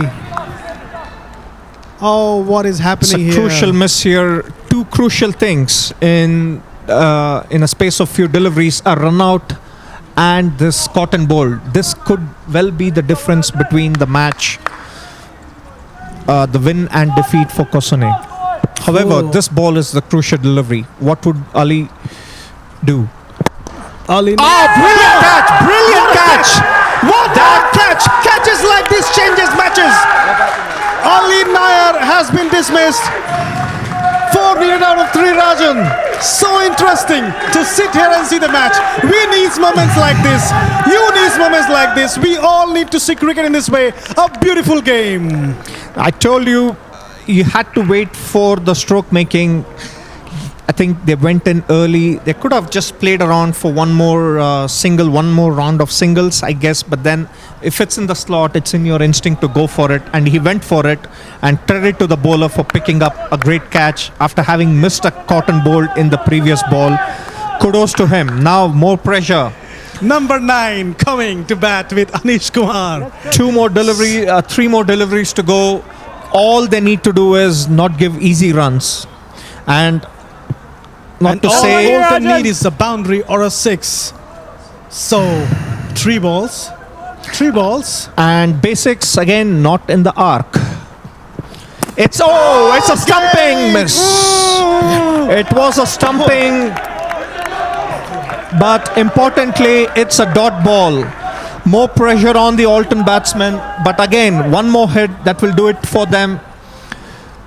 What's it gonna be? Arjun Vinod. 4 out of 2. It's a six. He's leaving for a 6. It's a six. It's over. It's over. Arjun Vinod, you beauty. You brought Arjun Vinod. You lost it. Oh my God. Tharina Tharan, you beauty. You hit it for a 6 and you finish it up so cleanly. Oh my God. We have to witness this. You have to witness this. The pressure has been lifted so easily. And Alton wins. I wouldn't say it was pressure was lifted easily, but then I think he just went for his stroke and it was in the slot. But that lifted the pressure for sure. Now they must be going in the dugout and relaxing and thinking, what was that for? But having said that, they should think hard on themselves as to on what was an easy chase that they took it till the last delivery. So I guess the captain, if you look at it, they did a really good job. But credit to Kosone for taking this far. Nobody gave them a chance against this team. The way Alton performed it against the other teams, Kosone showed it again that if you put pressure, if you take your catches and if you pick up the wickets early on, Alton does melt under pressure. And thankfully for them, it was captain who stayed till the end, who couldn't finish it along, but then he stayed till the end. That was a crucial innings, and that hit, the final hit, did it for them, and to remain unbeaten in this tournament so far, and so far the team to beat. Tharani Tharan came to rescue them. He lifted it up over mid-wicket boundary for a six. It came in his radar and he said, yes sir, I'll finish the job for you. He did it, finished, and in this way Alton escaped in crucial match. 4 wins. Kosone played very beautifully, but in the end it's the Alton people, Alton cricketers who took it away after losing 8 wickets. They just won this match by 2 wickets. The Sone fans are cheering them up. And here we go to the batting cards. Mohammad Shahi, 35 runs in 21 balls, a pioneer for this innings. He scored 4 sixes. Malyar Sanekzai, after taking 2 wickets, he made also 10 runs, 1 4 and 1 6. Pradeep Raj, 12 runs in 8 balls, 3 fours. Ali Ushman, 1 run. Ali Nair, the captain, who was till the end before he got out on a brilliant return catch from Arjun Vinod. He scored 21 in 13 deliveries, 2 sixes and 1 4. Mohammad Kamran, 4 runs. Gavarizan, 0. Mohammad Kamran actually scored nothing and faced 4 balls. And these 4 are 4, and then Thani Tharan. Let's go to the bowling. And the bowlers, they did a pretty good job. Every bowler except for Vinod. It was unfortunate for him towards the end. It is a tough deal to bowl at the end, but he did it bravely. And if for those last 2 a run out and a missed catch, that could have gone either way. But nevertheless, Aiden Andrews gave them a hope by picking up those 2 wickets. Ismail Zaidi, Ashwin Vinod and Mumtaz, they all did well. They chipped in wickets, and they just showed that Alton team is not invincible. They can be put under pressure, and they do tend to wilt under pressure. So interesting scenes coming up for the next match against Zurich Cricket and Alton. CC will be back live in another 20 minutes time. Yeah. So see you soon, guys. Expect cricket like this from Switzerland. See you soon. Bye-bye. I need water, James. It will go on.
Righty, there you go. You asked for it, and our team at Sports and Director provided. There's the updated standings so far for the Dream11 European Cricket Series St. Gallen. After what was definitely one of the matches of the tournament, you can see Alton sitting there comfortably at the top of the table, not having lost a match yet. 4 matches, 4 wins. It was the first loss for Cossonay. They've had that 1 win in 1 match. Next up we will have... Oh, good question. Who is next, actually? Yeah, so... Zurich Crickets will playing their last match of the tournament, so they're out of it. Top 4 teams will be going through. We'll be back again in about 13 minutes with the next match. Thank you.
Hello.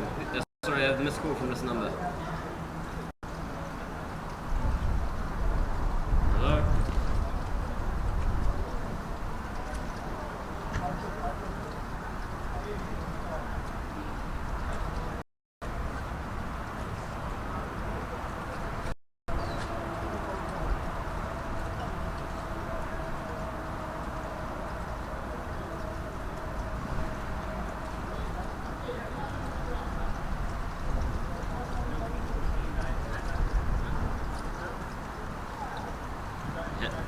Hello?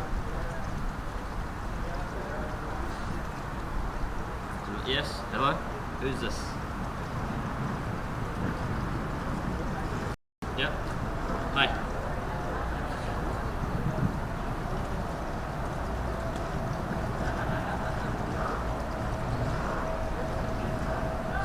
Alright.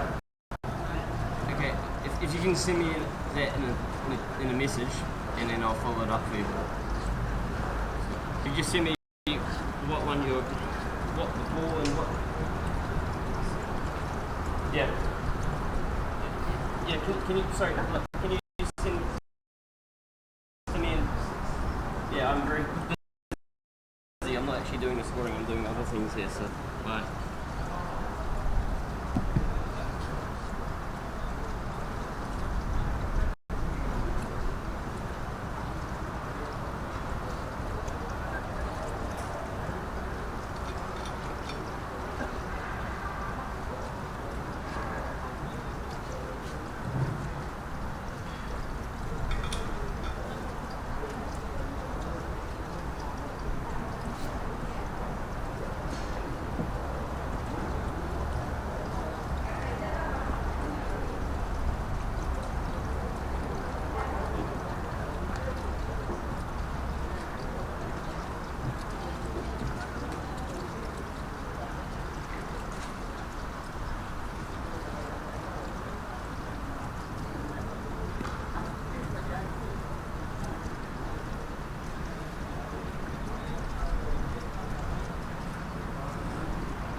So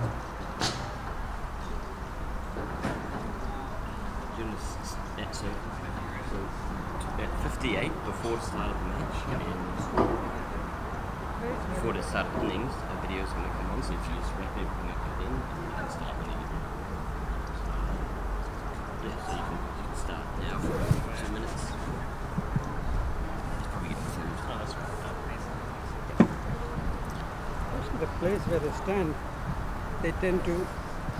Welcome back to the Grundenmoos Stadium here in St Gallen, guys, and it's Cam back with you for the next match of the day. Alton Cricket Club versus the Zurich Crickets. And I think this is the Crickets' last pool match of the tournament. They'll be looking to notch their first win of the last few days, just to come out of the tournament on a high as we see the players start to head out onto the field. Alton just having come off a very tight win over the Cossonay Cricket Club in their second match of the tournament, probably the closest match of the tournament so far to this point. So whether that will mean Alton are on a bit of a high coming in, we will see. Glorious weather here in St Gallen at the moment. It's been a lovely day so far. We expect it to be the same throughout the rest of the afternoon and the rest of this week. And with that, I think we'll be going into some lovely sights of St Gallen just before we start the match.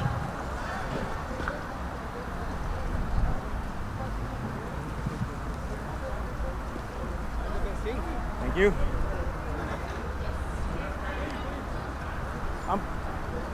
Umpire. Middle stump. Yeah. Okay. And then leg stump. Okay.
Karamatullah, I don't want to see somebody talking with you, huh? Thank you.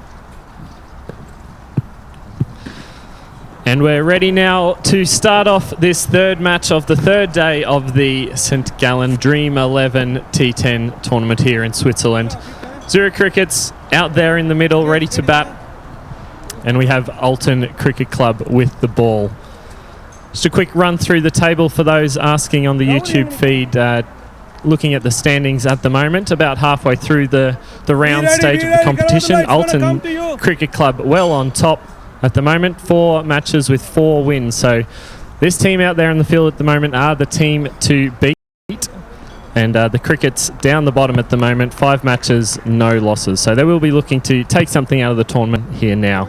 Zurich Nomads and Winterthur CC Power CC rounding out the top 4 at the moment.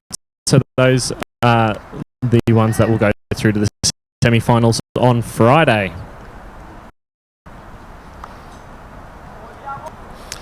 The umpire wave scorers say yes, and we are off for the first ball. Single to start, pressure on the fielders, and it's a nice way for the Crickets to get off the mark here.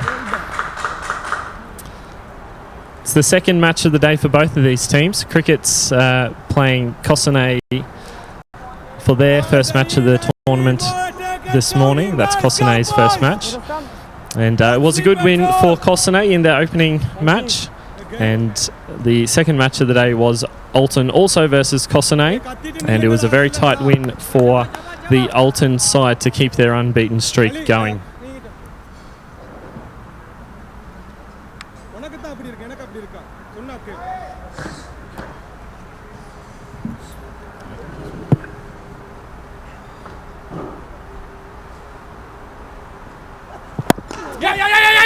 We do have the same two openers out here at the moment who we saw earlier today. That's James West with the single there. Great young talent, coming from Basel, I think, but playing for the Zurich Crickets.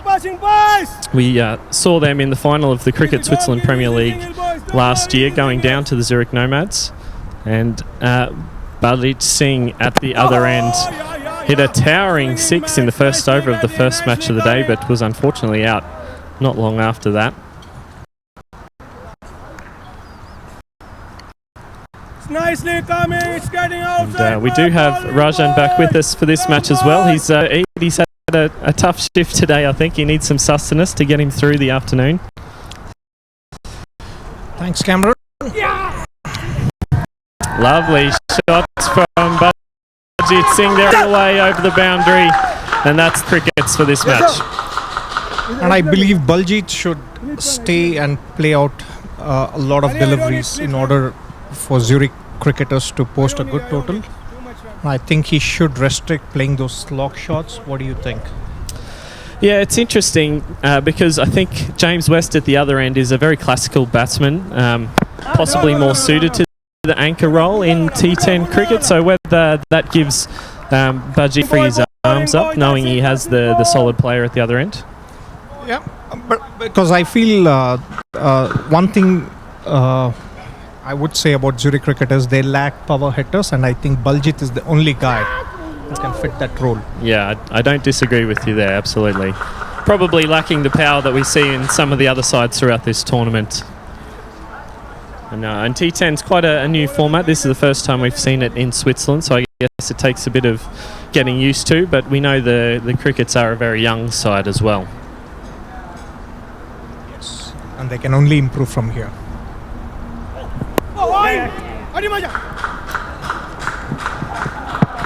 Waiting. Single there to Bajit off the pads. And that rounds out the first over. 6-7 runs off it, I think. And a decent start from the Crickets here. They'll be looking to keep that scoreboard ticking over. So talking about, how did you feel being part of the action in the previous match? Yes, it was great to get out there in the middle for Cossonay. Lovely ground to play on, actually. Very, very smooth surface. We don't always play on such good surface here, but real there. Great game to be involved. Probably not my best performance with the gloves, to be fair. But really, really great to be out there, and really great to see a close match and to push the older side who, as I said before, are undefeated so far. So give them a bit of a scare ahead of the finals. And I really thought you were just one good delivery away from winning the match. Yeah, absolutely. It was a bold call, I think, from the skipper to bring on the spinner Arjan Vinod to close out the match. I think it's the conservative to bring one of the other quicks in, but it almost paid off. He dropped a tough catch over his head and held on to another really good catch straight back at him. It could have been different. I think the key for us was we just kept up picking wickets through the innings, and that slowed down St Gallen enough. I think their skipper at the top of the innings was probably the mainstay for them. If we could have just got him a bit earlier, maybe that would have made the difference. But a great game to be involved in, absolutely. How was it from up here? Oh, it was electric. It was electric. Every ball had a story. Especially towards the end, the final 3 overs, every delivery was a story in itself. You could see the reactions, the emotions being close to the dugout. We have some... Cam, we did not see you bat. No, I was down. I was next man in. But you missed me. That's okay. Maybe you'll see me later in the tournament. That's okay. But thanks for the question, Tyson Makado. But we should probably get back to this game here for the little bit. That's a lovely shot from James West. Off the back foot, slightly shorter delivery, and he just punches that through the gap between backward point and short third man. Really nice shot there. Yeah, it was, and I believe it is time for James West to show his repertoire of strokes. He can be innovative. I think this is a nice format for him to showcase those shots, play those shots, especially in the first 3 overs, and he can make that up for the lack of power hitting. Yeah, I think as long as he's able to keep ticking the strike over. There's a bit appeal for a caught behind there down the leg. Signal not out to the umpire off the pads. I think it was only the keeper really interested in that. But yeah, I think a little bit of innovation wouldn't go astray for the young batsman West here in this format of the game, at least. You know, it looks to me like he'd be a really good 50-over player, I think. He is, and I think it's more about just making those mental adjustments, knowing that it's a 10-over game. Let me go for those shots, and then making those adjustments once you're playing for a 50-over match or a 40-over match. Just have that mental aptitude that, okay, I can cut out these strokes early on and then play it towards the end. I guess he'll only get better with this. Yeah, absolutely. He's a young guy. He'll certainly improve, I think. 15 off the first 2 overs for the Zurich Cricket. So, again, not a bad start. They'll be looking to kick on a bit more, and we've seen that Alton chase, I think, the 2 highest chasing scores of this tournament so far. I think one of them being in the last match, possibly. Yep, 95 and 89. And you can see that if you score in excess of 90, 100 runs, you can put pressure on them, especially if you pick up wickets and take those catches. Yeah, that's probably one of the keys for us to put Alton under a bit more pressure than other sides might have throughout this tournament, was to, you know, not a huge total on the board, but a defendable total. His range, I think, under 90 for a hitting side like Alton is probably not going to be quite enough. Wide ball there down the leg side, and they will scamper through for the extra run. So bonus runs here for the Crickets. It's also important the 2 best batsmen of Zurich Cricketers play out maximum deliveries. If Baljeet stays in, he's going to get a bad ball and he's going to punish it. And West is going to find a way of scoring boundaries. So they need to ensure they remain. Scampering through here, that's good running. Good call from Baljeet. Calling through West for the quick single, forcing the fielder to throw to the far end. That's good running and good intensity.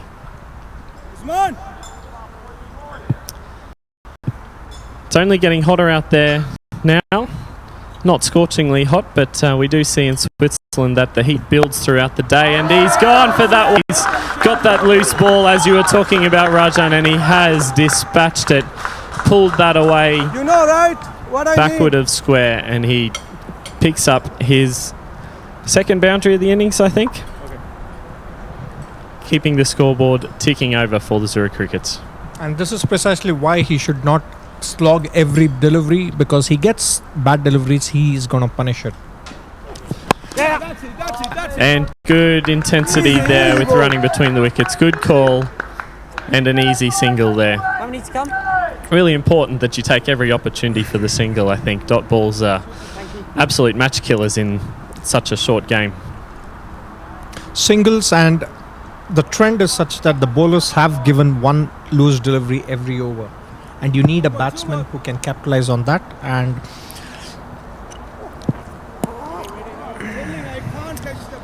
Alton happy to keep giving the Zurich Cricket some extra runs here. Ali Usman has certainly picked up his pace. Compared to the previous match, he is bowling quick. Yeah, interesting that they'll give him the 2 of the 3 overs in the power play. Easy, good one. That's it, man. Just a single run. Just the 2 fielders outside of the 30-yard circle during the power play. So clearly the captain has some faith in him to keep things tight and hit his zones. Yeah, and he's also feel he has an X factor with him. Zippy and has this variations as well. I don't know. So pretty good over there to round out his 2 overs. Used to do, but I don't. And that's the end of the power play here in St. Gallen. Beautiful St. Gallen. How have you found St. Gallen over the last few days, Rajan? Oh, it's beautiful, and it's an hour drive from my place down here, and I've been taking the scenic route instead. So it's been Is it in Switzerland? no, especially if you don't take the autobahn. I believe it's lovely, and yeah, it's and add to it the weather has been perfect. Ask and then game of cricket in front of you. So Yep. Yep. Great to see some cricket. We haven't had too much in Switzerland so far. A couple of friendly matches in the last couple of weeks, but this is the first formal cricket we've seen, which is great. And I think the Cricket Switzerland Premier League will be starting up again very soon as well. Tight single here. West will have to hustle. Oh, a direct hit could have been interesting, but they have got through for the single. I believe it's a good start made by Zurich cricketers by not losing any wicket. I think from now on they can take charge, and in the next block of them should go ahead and go for the shots. And this is what precisely was talking about Zurich cricketers, because they lack power hitters. They have to adopt a different strategy. You did have a question on the YouTube whether young James West is Swiss and that he can bat. We agree, definitely can bat. I know he has British parents. I've met them before. I'm not sure of his Swiss eligibility, to be honest. We might try and find that out. But certainly has been plying his trade with the Zurich Crickets for a few years at least. Yeah, and he definitely looks class. Yeah, there's no doubt about it. As we see another classical stroke there. He went for the quick run. A direct hit again would have been pretty interesting, but good to see that they are pushing for every single run. And a player like West can only look up to guys like Joe Root, for example, who is a classical batsman, but then is also an effective one-day international and a T20 player. So who plays for the England squad even in the T20, and he just tweaks his game. We've seen Singh take out the long handle. That's 6. That's the first 6 of the innings. That is a good flat shot. And that will ignite the cricket's innings. And this is what Baljeet can do, and hence it is important for him to stay right till the end, because there will be loose deliveries on offer each over, and he bowlers pay. Starting to build a bit of a nice total here, the crickets. Up into the 30s now, into the 4th over of this match. We have a hashtag Ask Rajan. He's passed that over to me. Who is the captain of the Swiss national side? I'm not sure who the most recent captain is, to be honest. I'm trying to think when their last tournament they played in was. I think they played against Iceland last year in England. It was one of the first international matches for the Iceland team. And I think Iceland were victorious from memory, but I can't remember who was captain of that side. I know we had a couple of Kosane boys over there in the Swiss side. Jay Singh was there, and I think Aidan Andrews.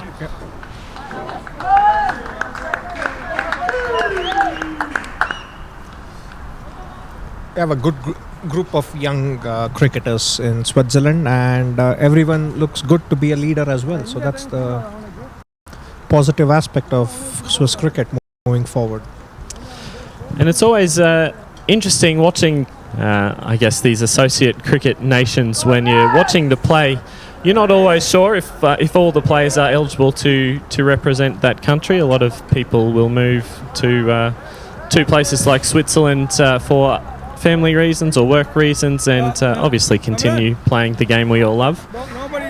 So it doesn't automatically mean just because they're playing in Switzerland they can play for the Swiss side. change of bowling here from the looks.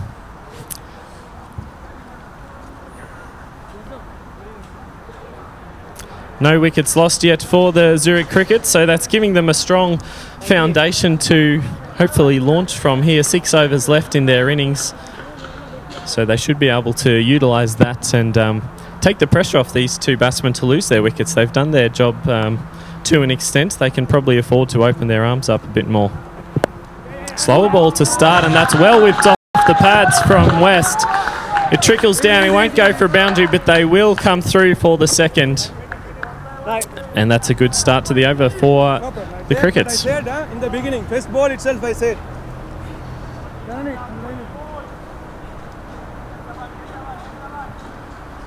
So keep sending through those questions on YouTube. We'll answer them as best we can. Hashtag Ask Rajan or Ask Cam. I did see a question earlier whether Andrew will be back today. He will be back for the last match of the day.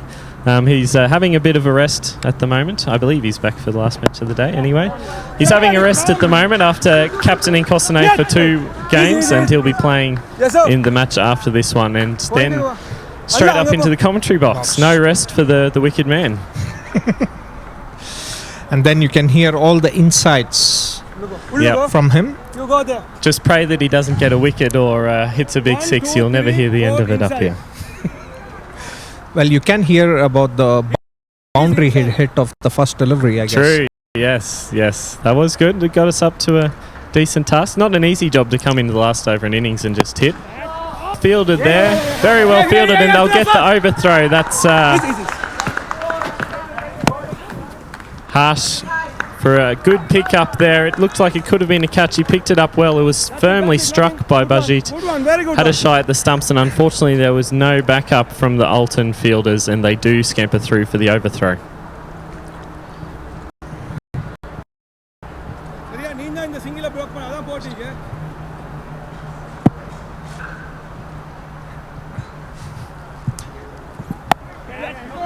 Oh, delicate from West there, and he puts the pressure on the field. Bajit coming through for a quick single.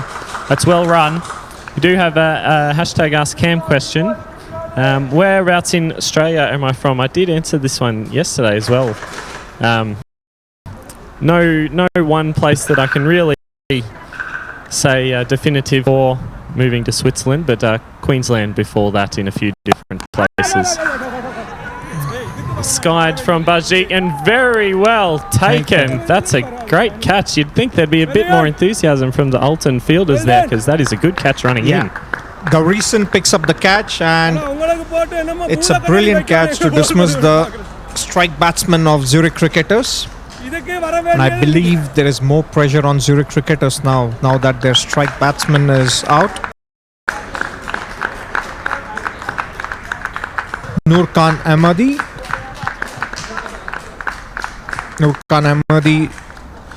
joining West. That's a bit of a blow for the Crickets, you'd have to imagine. That's their power hitter who's gone now. So pressure on the rest of the batting lineup now to find the boundary a bit more. 5 wicket keepers after Nayan Mungia till MS Dhoni.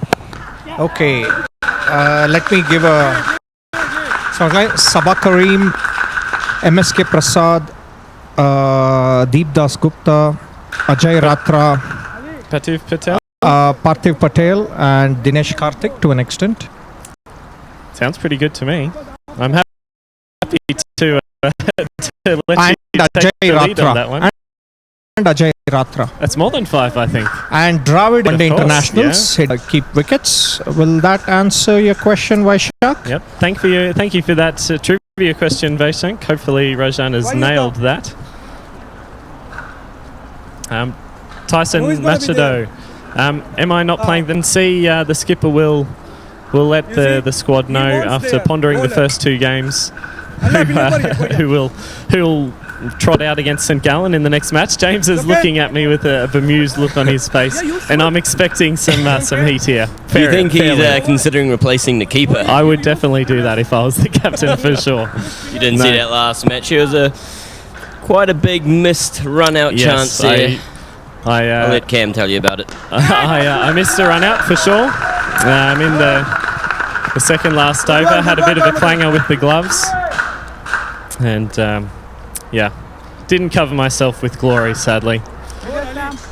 But that's the way it goes sometimes. That's cricket. That is cricket, absolutely. But I think there will be very surprising if we don't see Wasim Javed back with the gloves next match. You can open the bowling. Mate, my very military mediums or my nude off spinners would be well suited to opening the bowling in T10 cricket, I think. Very good. Thanks for that, James. I think it's important for Zurich cricketers to at least show some intent to score some score boundaries. Yeah, they're very good at picking up the singles. Good between the wickets, good at finding the gaps, and you know that's an example for all the classic batting we've seen from West. That was a slow full toss. It really should have been punished. And normally you would have seen that this would have gone for a 6 if it were to be. Yeah. Or at least there has to be an attempt to making. Yeah, especially with only one wicket down. They're into the fifth over of the innings. And we see there again just picking up the singles, but it's not going to be enough against a batting lineup like Alton. No. And I think Alton would have also learned from the mistakes they made in the previous game, wherein it was an easy game. They could have won if only they didn't go for those shots. I felt most of them were unnecessary. Whoa. We do see some intent there, at least from Norkan. Couldn't get a hold of it. Yeah, one of them should go for the strokes. But then actually I also feel that it is against their natural game, and hence you can see them struggling whenever they go for those strokes. Yeah, that's a good point. I think their natural game is to pick up the singles, it looks like. But he's taken advantage of that full toss. He was listening to us, couldn't take the criticism, and he has hoiked that low full toss over the boundary for 6. And this is precisely why I'm impressed with Zurich cricketers. They tend to take the feedback and suggestions pretty well. When we were discussing yesterday that they lack power hitters, they're finding a way. You don't learn to hit hard overnight, but they're at least showing this intent. Yeah. Very good to see that's 6 to close out the over from the Crickets, and we have a multiple questions from the English Test cricket captain Joe Root. Good to see you on the feed today, Joe. Ask Rajan, who do you think will win the ECN series? At this point, the way things are looking, Alton team is a well-rounded team. But then again, from what I've seen, if you pick up early wickets, I think they can be put under pressure. So anyone with a good bowling attack, I would back them, because every team has power hitters, but for Zurich cricketers, so bowling and fielding becomes the talking point. So would you say, as we have a bit of delay here as the umpires confirm about something, who would have the best bowling lineup you've seen so far through the tournament? I think Alton has a well-rounded. They have variety, which they didn't use it in the previous match. They have a variety. They have 2 spinners in them, and which one of them is coming to bowl now. You're a famous supporter of spin bowling. I'm a famous supporter of slow bowling in such a tournament, because it has something in it for them. Because if you bowl with the right line and length, it's difficult for batsmen to generate the pace, and that's precisely why I back the slow bowlers. Well, we see the left arm spinner in action Easy here. one, easy one. Brad Hogg out in the middle there. The left arm wrist spinner looked like. He missed a hat trick last time around.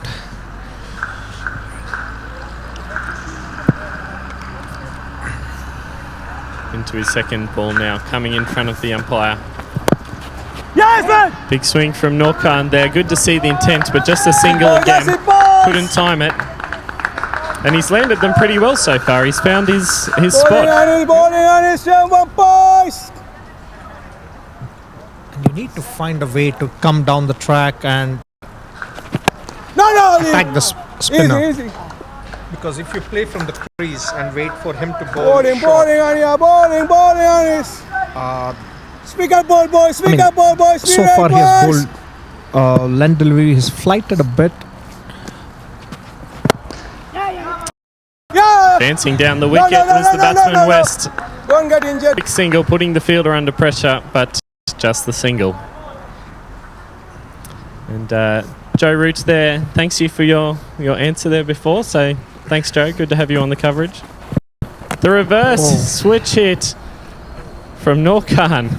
Great to see some innovation. Unfortunately, couldn't pull it off. Yeah, it's great to see. I mean, this is what you need, and this is what T10 is all about. You need to find ways to hit boundaries. Oh, he's had a go. That's flown over the keeper's head. There's a chase on down there at third man. They will reel it in before the boundary. And he's out. He's run out. They did push for that second run. Looked like it was tight down there at the keeper's end, but the finger goes up from the umpire. And Norkan has been run out. Yeah. But he did show some good intent. Yes, he did show some intent, and unfortunately for him, it turns out to be a poorly judged second run. Yeah, possibly worth their while though, and into way through the innings. What do you think? So one more cricketer among current internationals. Tricky. I saw outside of Australia, I'm a big Jason Holder fan, actually.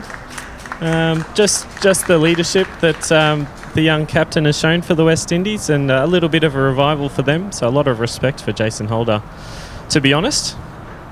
Otherwise, I was a big Tim Murtagh fan for Ireland. I was devastated when he retired from Ireland cricket. I think he's still going to play his trade for the county circuit, but I was actually over in Dublin for Ireland's first ever test match a couple of years ago. Really great experience. Against Pakistan, right? Against Pakistan, yeah. Great test match, actually. They really gave Pakistan a good run. And also against England at Lord's. The way Timmy Murtagh first morning there as well. That was a magic morning. I didn't get to that one, sadly, but Nice ball, nice they did crumble at the end of that match, unfortunately, but wonderful start to that match. And another short ball, and that's gone straight to the fielder again, just the single, but that was a ball that should have been put away. Yep.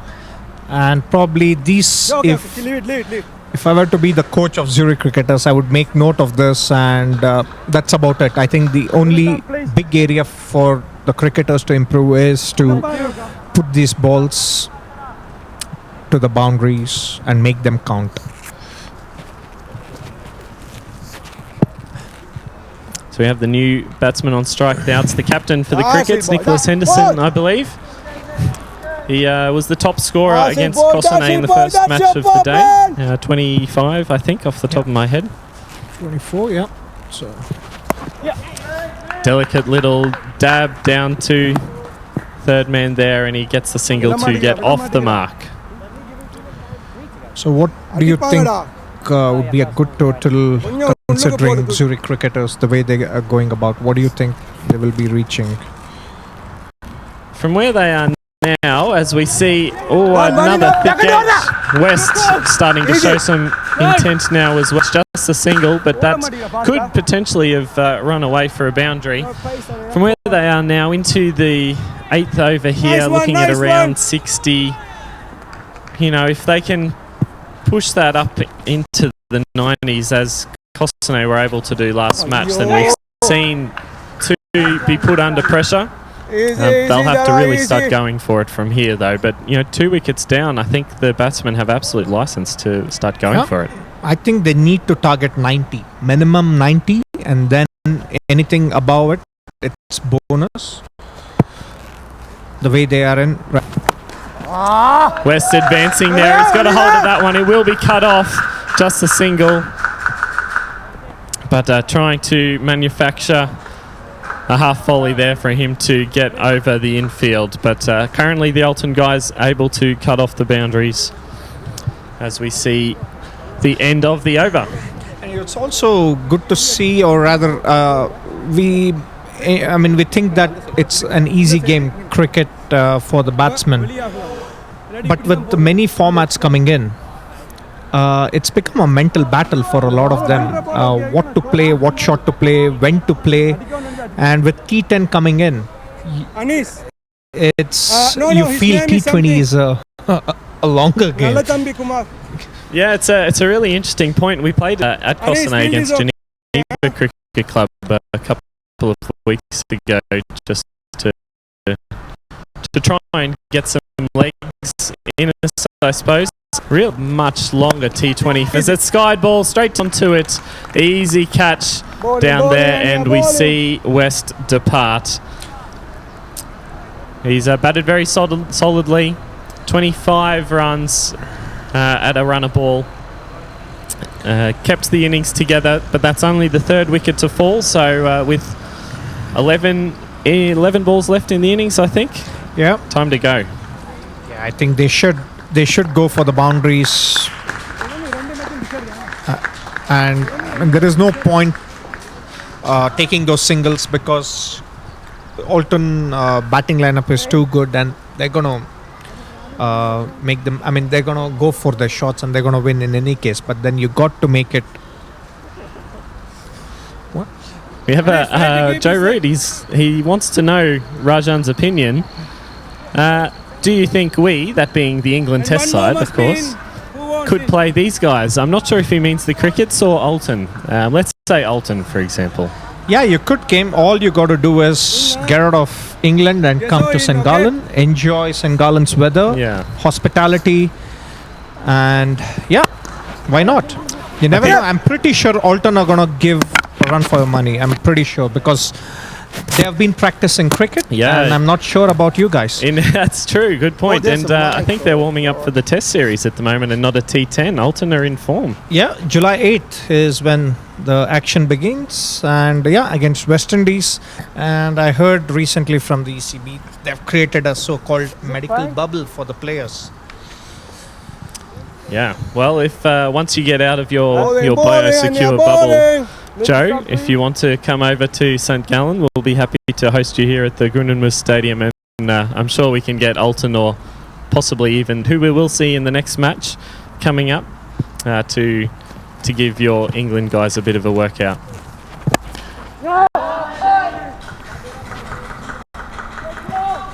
Yes, throw it normally. I don't want anybody to keep the ball too long. So far, just 1, 2, 5 boundaries hit in Zurich cricket innings, 2 sixes and 3 boundaries, and that's not enough in this format. Oh, is there? Ooh, slick hands there from the keeper, but the foot stayed in the crease. How is that? Really? Yeah. That was in totally. Just I think that's Dane on strike at the moment. Could be wrong. Nice one, Anya.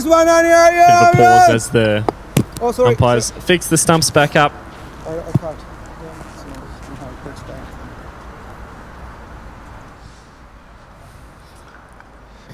So 2 more matches after this today. St. Gallen versus Cossonay. So that will be St. Gallen's first match of the day and Cossonay's third. So whether that fatigue will start to play a factor, we'll see. We did see St. Gallen play 3 matches in a row yesterday, and I think fatigue definitely played an impact on them towards the end. It did, and there we go. A class missile. Flight the ball, batsman stepped down the wicket and stumped. And that was the captain, Nick Henderson, I think, who was stumped there, coming down the wicket, trying to put the bowler off his length. But he's gone, and we said they had wickets in hand, so may as well try and force something, try and make something of this innings. A few balls left, 1 over and a couple after this one. Still possible to get to 90? Yeah, they can, but I don't see who among these cricketers can hit those big shots. And that's been the talking point really for the Zurich. Little bit. With a big wind up here from the new batsman. That's Gushala. Big wind up, just the single. And with that, the end of about just over of the cricket's innings.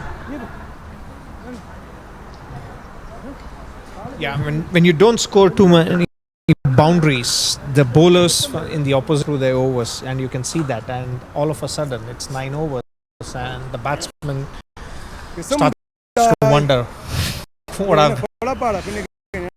happened. Yeah. And hence Yeah, it's it goes quick when you're out there, actually. It appears pretty fast. And spin to finish off the innings here. Possibly a gamble. Whoa, as we see Gusalavan come across. I don't know if he got anything on that, but they do get one. We'll see what the umpire signals. Buys, leg buys, runs, who knows. There was pads and legs and arms and bat going everywhere. And it looks like they're going to give him a run for it. Just leave it, just 5 hours. It doesn't disturb, I think. It's inside the crease. Huh? I don't envy the keeper in that situation with the batsman flying around in front of you. I used to keep wickets as a school child, and it's a difficult proposition when batsmen move around. There we go. That's over the top. Is it going to run away for a 4? No, just cut off down there. They will come through for the second. That's it. Oh, they thought they could sneak the third, and they are going to go for it. He's out. He is out. That was possibly a little too much. Not sure the Alton fielders are too impressed with him trying to sneak the extra run like that. But hey, why not? Maybe it could have paid off. You never know. It can pay off, and who knows, if he had missed the stumps, one more run. Yep, and he's pretty quick between the wickets, Gusalavan, but he's out now. And with wickets in hand, you got to take this risk. If you are unable to score those boundaries, every run matter.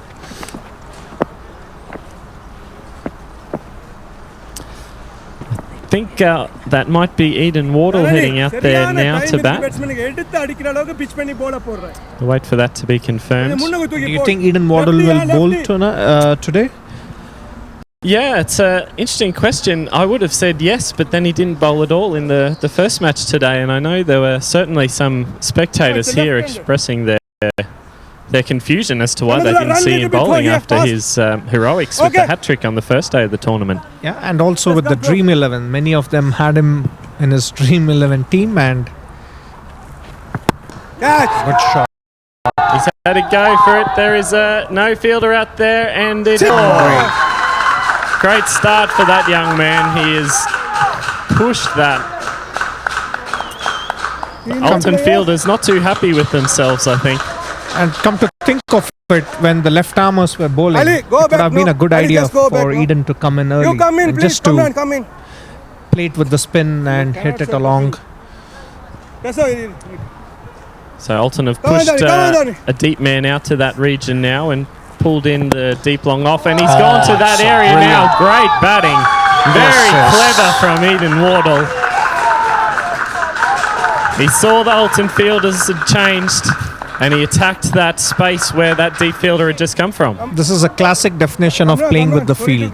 Just go fast, run, no? Fast, just run. Captain moved himself to long on, and then he just placed this excellent shot Wait. over the covers. You are in office. So we have a last question from English Test captain Joe Root here, as we see another wicket fall. That was too much for Eden Wardle. He's out, but really entertaining knock while he was out there. So ask Rajan, is this in Switzerland? I'll answer that. Yes, we are in Switzerland at the moment. And if so, do you think that they will host a Cricket World Cup in the future? A simple answer, no. They're not going to host a Cricket World Cup. When a country with a huge Winter Olympic, they play a lot of winter sports. When they don't want to host a Winter Olympic, I don't think Cricket World Cup is something on their agenda. Considering there's currently no turf pitches in Switzerland, it's a limiting factor, I think. However, if ice cricket were to be played among countries, I think Switzerland will get a chance to host the tournament. Absolutely. The yearly Cricket on Ice festival up in St. Moritz, of course. It's going to be a run out to end the innings. They were the non-striker was keen to take any single run that they could have had, and it's been a run out. It was a wide. Bit of confusion about what's going on here now.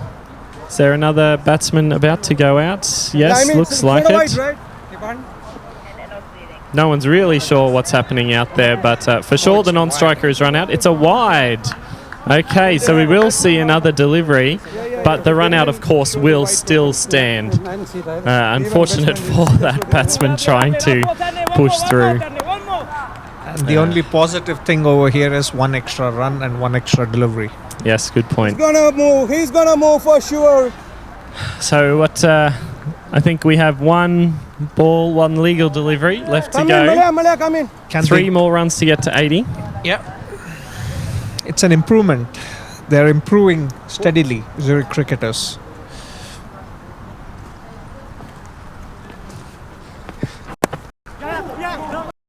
He's had a go at it, and it's a wicket to finish the innings. Easy catch for the kick. He had a big swing, and we will see the Crickets finish their innings on 77 runs. Alton will have to chase 78. I think it is not enough on the board, but I'll just say one thing. If you pick up early wickets, anything can happen, and that's about it. You can't contain them for 10 overs. Just have to pick up wickets, and that's about it. I guess there is nothing much to discuss over here with respect to strategies. Yeah, you'd have to imagine that Alton will be feeling pretty comfortable in this chase, looking ahead to it. And I also feel that after a tense match, the previous match, this seems like a relief for them. But having said that, they should still go ahead and get those runs. Well, I guess that's it. The runs are there. They need to get them. They can't just rest on their laurels and assume that it's going to happen. They do need to get them, but for sure, Alton in the box seats at the moment. Yeah, and if they score those 78 runs, they'll remain unbeaten. It's the third day of the tournament, and they are unbeaten. Yeah, that'll be their fifth win from 5 matches. 1 match left to play. Can't remember who that was against. Winterthur, possibly, still to play. I think it's the other unbeaten team. Yes, only played 2 matches though, I think. So plenty of cricket for them still to go. And plenty of cricket for Kosane, Winterthur.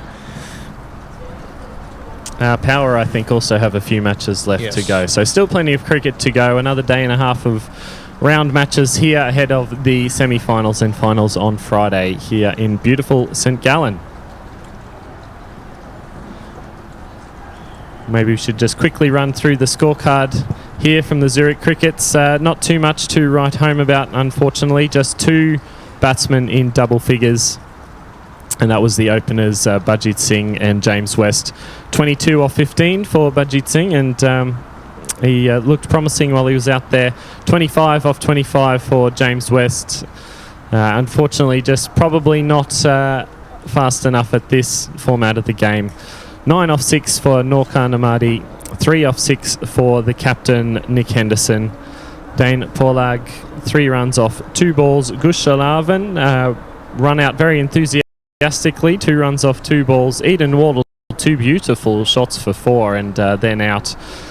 8 off 3 balls. Abdullah Safi, Golden Duck sadly, and the not out batsman was Ellen Karan, and he did not face a ball or score a run. So not a great tale there for the Zurich Crickets.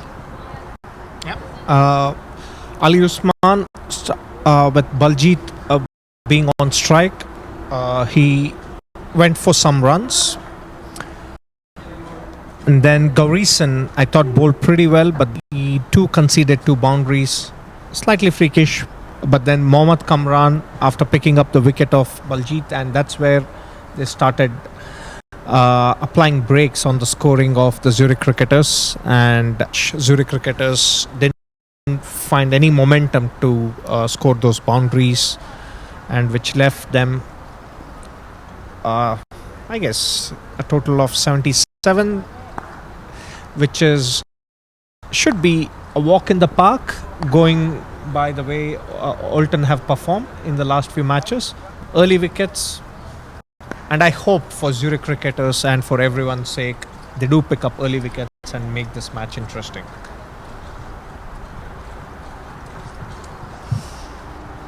Alright, as we see the cricket start their warm up now, we will be back with you for the run chase in just a few minutes.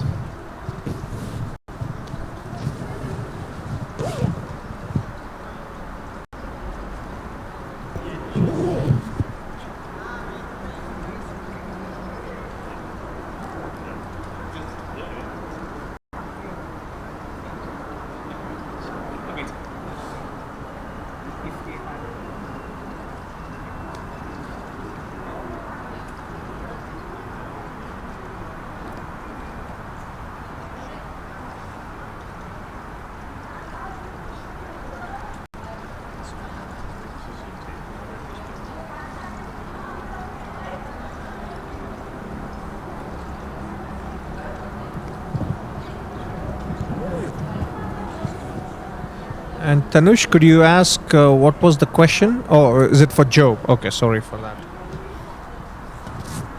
Commentators, with regards to batsmen wearing white pads to a white ball, must be very hard for umpires giving LBW. So far, we haven't had any controversies regarding LBW decisions. It's been straightforward.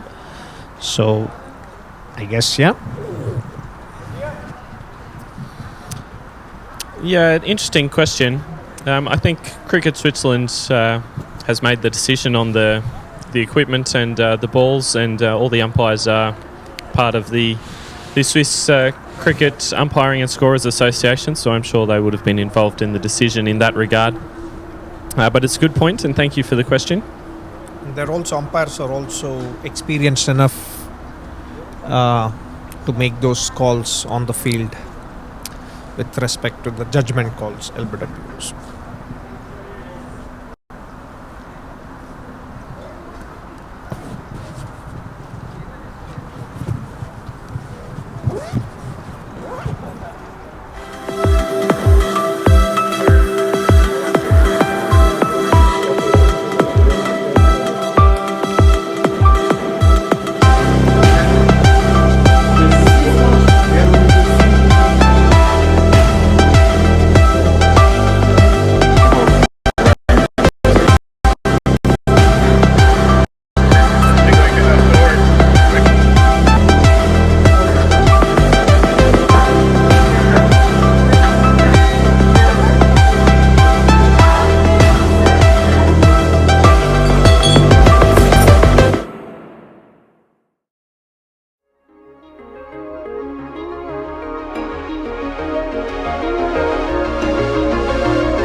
Here we are with St. Gallen Cricket Club at Mount Saintis, the highest mountain in East Switzerland with a height of 2,500 meters, looking over 4 different countries.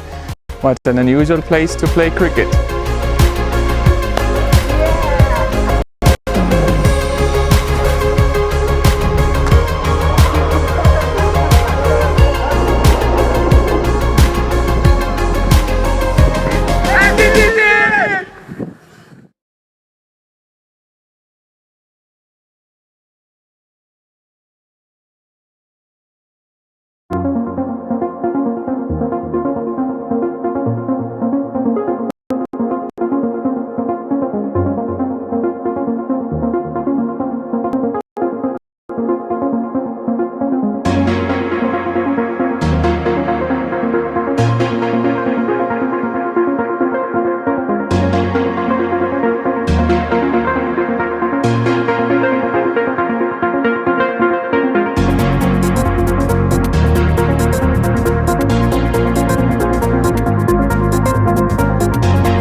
Welcome back to St. Gallen Grundmoos. Seen how Alton are going to approach, I guess there is only one way. They know to play this game, that's attack, attack, attack. Yeah, absolutely a hitting side. There's no question that I think they're a power hitting side. They're not looking for the singles too much. If they get a single, it's probably off a miss hit. They're going for the boundaries. And it's also important that to pick your catches. I think they're going to play a lot of aerial shots, which means that the fielders have opportunities, and the way Kosone caught all those catches, you could see that. Yeah, I think the Crickets, they're not too bad a fielding side. Young guys, plenty of energy, enthusiasm. So I think we'll see that through this last match of the tournament for them. Yeah, which they're hoping to end on a high note. And that will be a remarkable achievement to knock out the top side, if they can. Yeah, that would be probably one of the more remarkable things we've seen over the last few days, to be fair. Also, I think... Yeah. Go on. I was say we see the Crickets there ready to go. Waiting for the Alton batsmen to finish their preparations and head out to the middle. Also a shout out to the umpires who've been standing under the heat, and they have done a remarkable job. It is tough. People play with a lot of passion, even though it's not a World Cup, but then cricketers do play with a lot of passion, and they've done a remarkable job. Yes, thank you to all the volunteer umpires and scorers who've been helping out over these last few days, and will continue until Friday. And all the other volunteers who have helped to get this show on the road here in St. Gallen for the Dream11 European Cricket Series T10 tournament.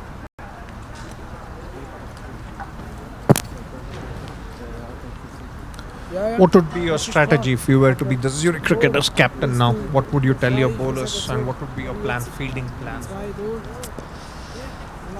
I think anything short is going to disappear, to be honest. I think the Alton guys will be pretty happy to rock back and take advantage of the relatively short square boundaries here.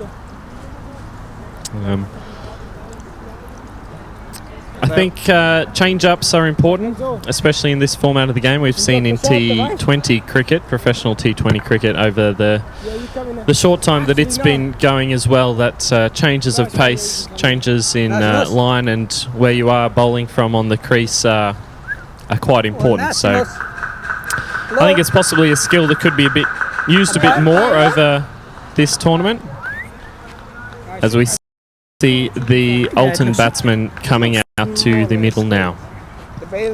Yasho and Shahid, prolific. For them, Yasho did get out of the first ball last time he batted. I think he needs to just apply himself for 3 deliveries or so before going all attack. You two are on the singles, yeah? Same with you, just nice walk up. Wouldn't surprise me at all, though, if we do see full attack right from the start.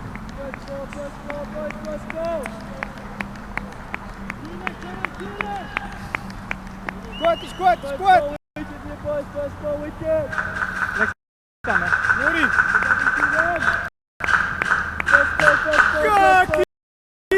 Ravindran starting the attack for Zurich Cricketers. They tend to bowl 3 or 4 good deliveries and 2 not so good deliveries. I was going to say that's a good start for them, but the umpire has called it wide. Did look like a tight call from up here.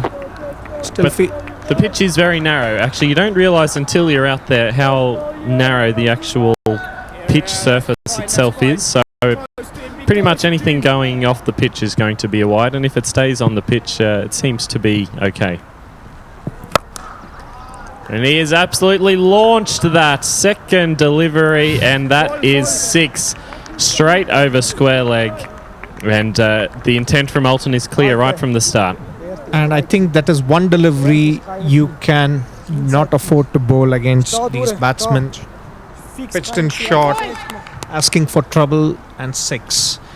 I'm feeling a little prophetic after predicting earlier that the short balls will disappear. I think that has to be a lesson for the young cricket side, especially against a lineup like Alton. And he's pitched it up a bit more there, and we can see just the single, the miss-hit down to square leg, and that's fired into the keeper.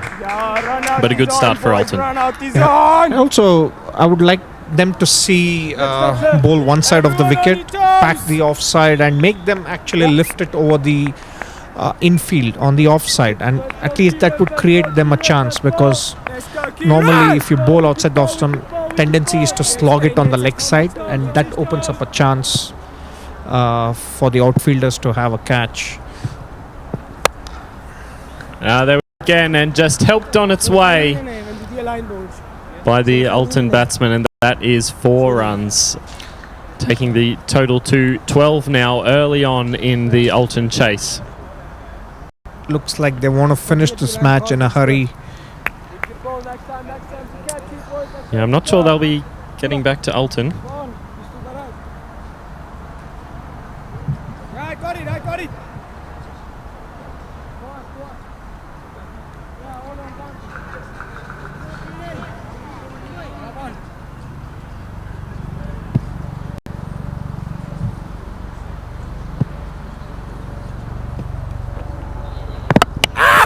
Baldwin! That was an excellent Yorker. That was an excellent Yorker. Ravindran has the number on Shahid. And that's the way to bowl them. Quick, straight, forget the short, straight, Yorker length, and the reward is to be seen. 12 runs for the loss of 1 wicket. And I think that's the danger man for Alton as well. That's Mohammed Shahid, the captain, I think, disappearing now. And he was the one who really did the damage against Kosane in the previous game. So that is a big scalp for the Crickets and will really buoy them.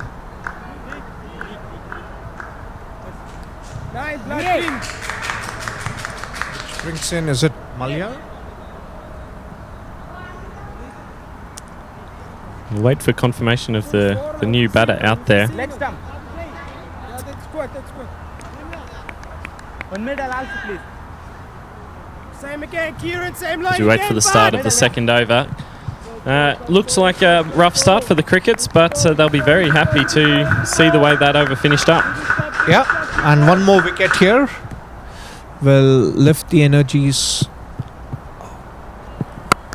Oh, powerfully cut there. Again, we see that short ball disappearing.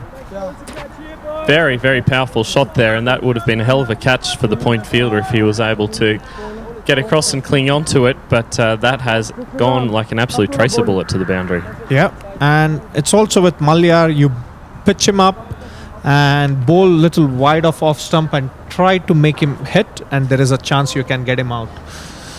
Because he's not the one who plays around, take singles or twos, he goes for his shots. Reminds me of a certain guy called Afridi.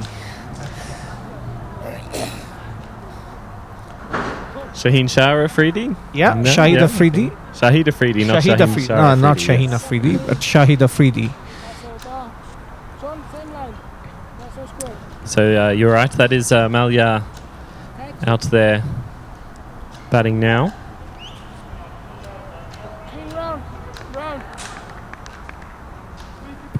Some hold up before the next delivery. Battle of the Blues. Yeah, it is.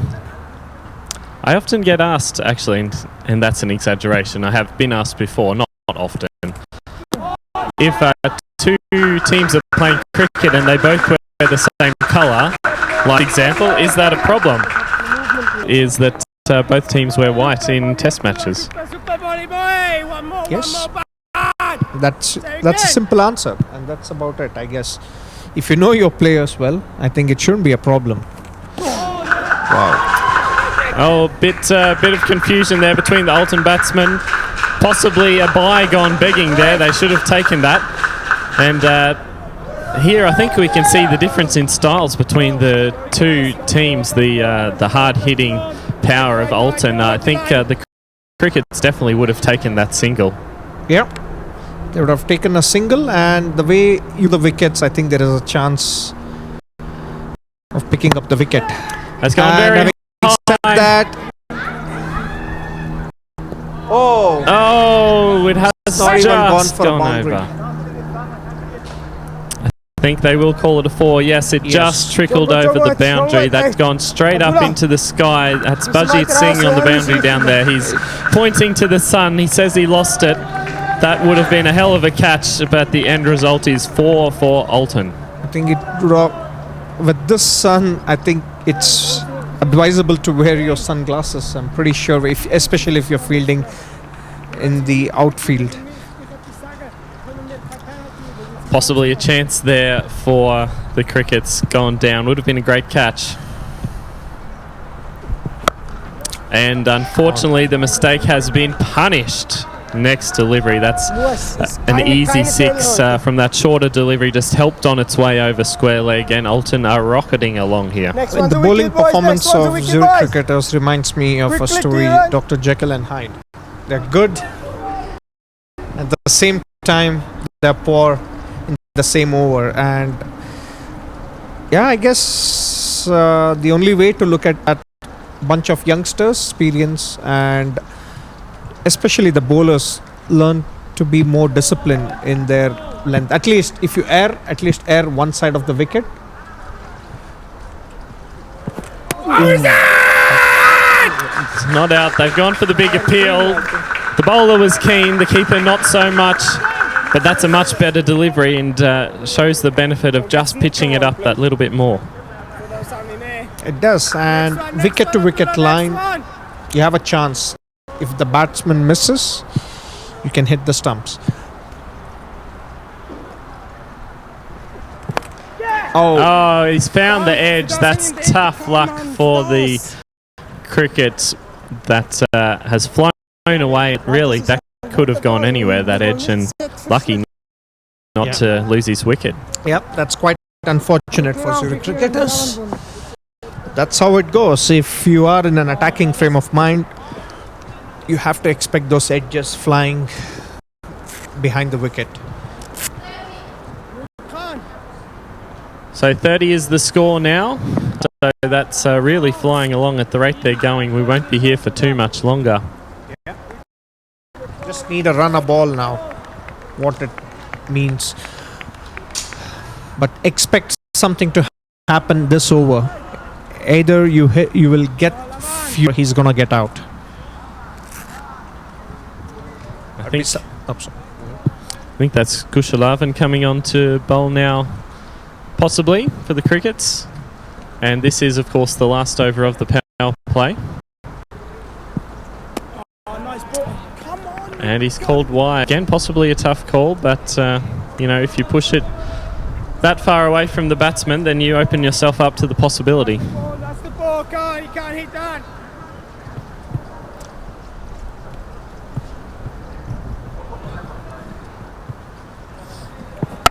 He's bowled him. There we go. The Crickets are up and about. They've taken their second wicket. That's Kushalavin.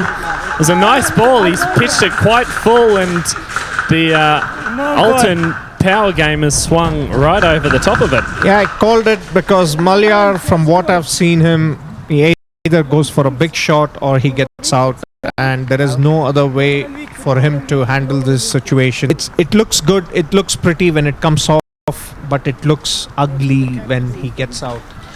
Yeah, that was a pretty ugly looking shot, I must say, unfortunately for the Alton batsman there. He lost his shape, he was down on one knee. It probably wasn't there at all to hit, and well bowled by Kushalavin. He adjusted very well after the wide on the first ball, and just rewards there, I think. Yeah. So here is a chance. And that's really the only chance, I think, taking wicket.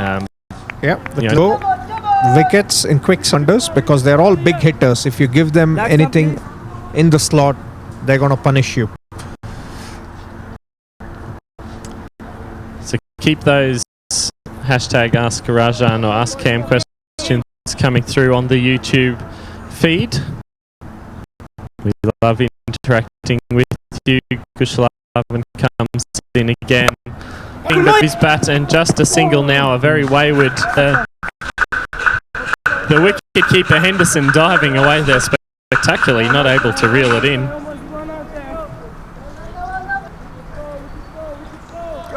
Just 21 years old, I believe, the captain of the cricket side, Nick Henderson, and was talking with Andrew Ryan, now co-commentator and captain of Cossonay. Oh, as we see a close call there. Expressing his bemusement earlier today that his opposing captain was up. Well, where would he like to be? His shoes or Andrew's shoes?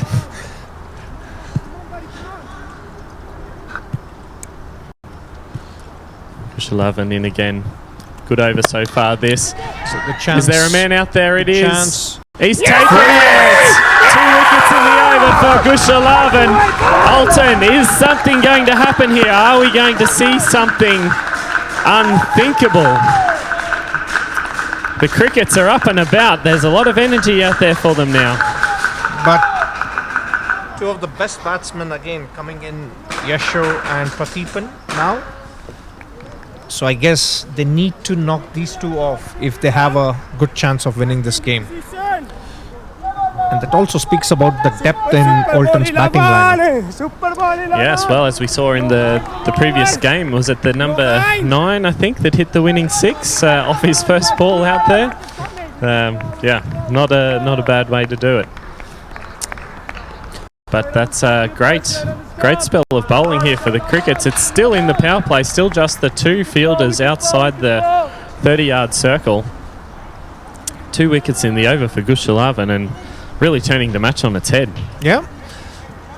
And again, bowling the line outside the off stump or on the off stump is paying dividends. So it's very difficult to hit it over the covers. The aerial shots over the covers, it's one of the most difficult shots to hit consistently. And therein lies a chance of picking up wickets. I would love to see a fast Yorker first up. Well, it is those fuller balls that have been doing it for Kushlavan. He hopefully will keep sticking with that. We saw him bowl Malia and then get the miss hit for the catch on the boundary. In again, and he does it, and very respectful that bowlers just to nudge it away behind. A lot of respect shown there for Kushlavan. Good pressure, Kieran, good pressure.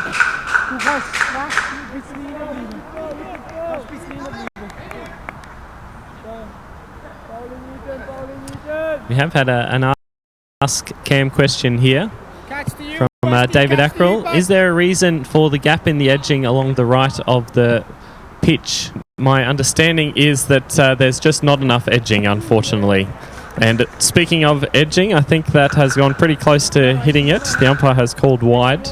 But that is the reason. There is only so much edging, and unfortunately that's the piece that is chosen to miss every time.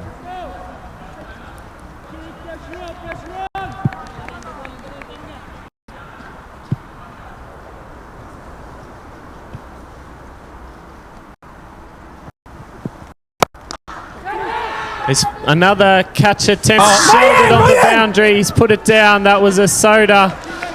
Oh, it's a huge opportunity for the Crickets here.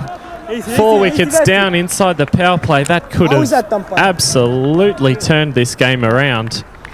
And 3 wickets in an over would have turned it right back in Zurich Cricketers' favours. What an over from Kushlavan. Yeah, that's, to me, by far has been a really impressive over. He hasn't conceded a boundary. 36 off the power play, which has put Alton still ahead of the game, but Wow, that was eventful. That over went wide wicket, one by wicket, one wide, and a dropped catch. Yeah. What's happening there? Catches win matches. We've been saying that again and again. And to be fair, I think it felt like the fielder relaxed just a bit towards the end. It was easy. Didn't have to move.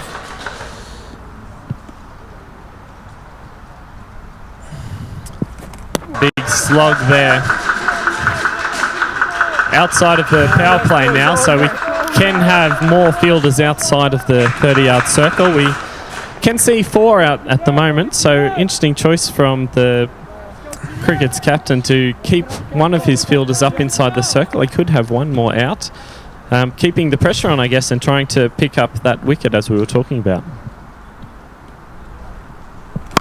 I skied that one. That's gone very high. This will be a great catch. There's a man under it. He has spilt it. No. Devastation for the Crickets. Boys, that's two. They're giving this game to Alton. They could be 5 down. Let's go, boys. Fielder didn't look comfortable. He was adjusting his headband as he went to pick up the somewhere he wasn't comfortable. It felt like he didn't want the ball, and that lack of confidence showed. Drop the catch. And just a single, a dot there. So after the dropped catch, they're possibly just trying to be a bit more circumspect. But wow, oof, you really feel for the bowler in that situation. Yeah, and also feel this match, the back-to-back matches have exposed Alton's weakness to an extent now. If you put them under pressure, if you don't give them boundaries. Ooh. Thought that was straight to the keeper for a second, but it's just gone. Would have been swallowed up by second slip, I think, and it's run away for a much-needed 4 for Alton. They'll be counting the costs of those 2 dropped catches. And speaking about the back-to-back matches, it has exposed their weakness in the fact that they need those big shots to keep them going. And if you restrict those big shots, you have a chance to pick their wickets. And if you put them under pressure, they don't seem that invincible that they were in the first 3 matches, the way they went about things. I guess that's a feature of tournament play, I suppose. You can't just come in and, he's got a hold of that one, and that's another 4. Powerfully struck, and Alton are back in the running now. But, playing cricket over 5 straight days potentially is a very different thing to coming on a Saturday or Sunday and just playing 1 match per week. So does expose different strengths and weaknesses of sides. So because so far till today you felt Alton are well-rounded, and today they've been put under pressure. So far they're responding it pretty well, and helped by the fielding. Yeah, doesn't help if you drop those catches. In saying that, of course, we must recognise they did just beat Kosane, and they're on target to win this one as well. So just one. And I did comments from TK Shady that hashtag AskCam, Alton CC beat us, Lille CC, and from France in the indoor tournament in the final. Proper team. So some respect coming from France for the Alton side there. Clearly a fan of and they are top of the table for a reason in this tournament. Make no mistake, they around, but then you got to, we're just putting on the hat of devil's advocate here. What is it that, how can you defeat Alton? You've got to look ways to defeat them. And I would say restrict the boundaries. It's a big way to... Yeah, I think boundaries are the lifeblood of this Alton team for sure.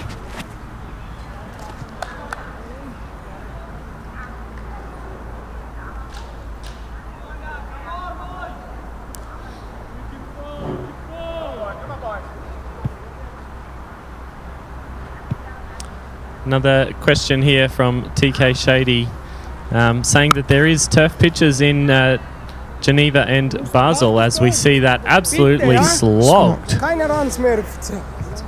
And this match will be over very quickly, I think, if these Alton guys, after those 2 dropped catches, they found their rhythm again.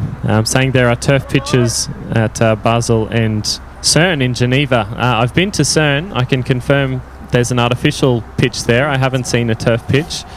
But I haven't been to Basel, so happy to be corrected if there is actually a turf pitch in Basel. I haven't played there before, so apologies if that is the case. But certainly the pitch I've played at CERN is artificial. It also, the question where we were coming from is... Oh, that's skied. Bajit Singh is under it. He's blocking the sun out. Oh, he's put it down as well. Hey, it's not fit. It's not finished. He's pointing to the sun again. It's in his eyes. He can't see. And that is 3 dropped catches that really should have been taken from the cricket side. And I think that's really ending any chance they have of upsetting Alton in this match. Yeah. I talked about having sunglasses, and I think those are the basics if you're playing cricket at this level, especially in European summers. As we see one of Bajit's teammates run sunglasses over to him now, a little too late, unfortunately, but the horse has bolted. Easy. And coming back to the pitch, I think the idea from where we were talking about is if Switzerland would host a World Cup, Cricket World Cup, I think that's what we were discussing. We were, yes. So I guess the pitches are not that quality where we can host World Cup cricket. Out from the bowler looks was quite high, but not out, says the umpire. The bowler was very interested. I would have given it. Rajan was giving it out from up here in the commentary position. It looked out from the naked eye. By the way, it's his birthday today. Rajan's birthday. Happy birthday, Rajan. Thank you, Cam. I think the ideal situation here would be for you to call a hat trick and replicate something of the Peter Siddle hat trick on his birthday. Yeah. That was an exciting Boxing Day, was it? No, not Boxing Day, at the Gabba. I was there actually. Oh, it was a first test of the Ashes. First test of the Ashes, 2010. It was Stuart Broad who took the hat trick. He was the hat trick ball. Yes. Matt Pryor was the middle wicket, and I want to say Alistair Cook was the first one actually. Alistair Cook was a left-hander for sure. Yeah, Alistair Cook to the slip. I think it was correct. Slip. Yes, and the then second bowled, slip caught by Watson. Yep. LBW referred to the DRS. Correct. Alim Dar. Out, yes. Yeah. Famous commentary from Mark Taylor there. What a day. One of my favourite sporting moments I've been in attendance at. I think it was Mark Nicholas next to Mark Taylor. Not yet. Yes, not yet. Exactly. Oh, here we go. Surely, no. No, he didn't have his sunglasses. He was the fielder that gave his sunglasses to Bajit, but I don't think that was a factor in that catch. And they gave away the overthrow as well, just to rub some salt into their wounds. 4 drop catches. Wow. And you would have to say that all 4 of those should have been taken. Yes, all 4 of them should have been taken in. And we always praise Zurich cricketers' fielding, if not anything else. And I believe it's not the right way to end.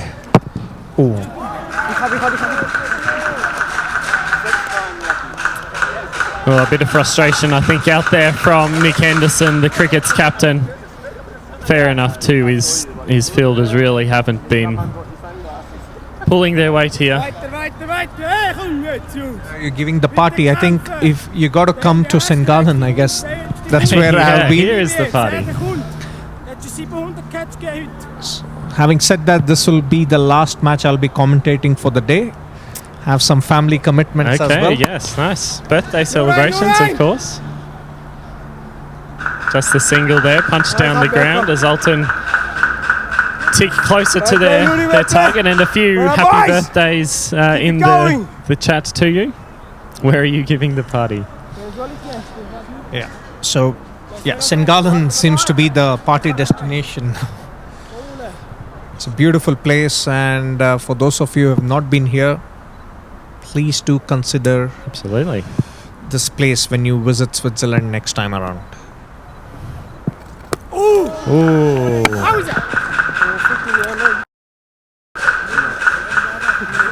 just opening the face. I'd have really loved to have seen what the situation would have been if they would have picked up the catches. Yeah. I know, I'm just trying. Thanks. Yeah, I mean, I'm not sure if you're aware of the Australian journalist Jeff Lemon, if you've listened to his podcast at all with Adam Collins, The Final Word, but he will often say that you can't say, oh, well, if they dropped 5 catches, it'll be 9 wickets down. You never know what would have happened if the first one had have been taken. No nice.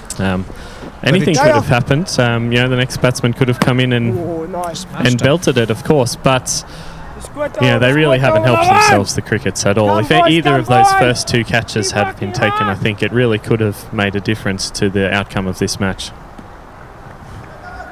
Yeah, I guess it's also a dampener on their confidence, the fact that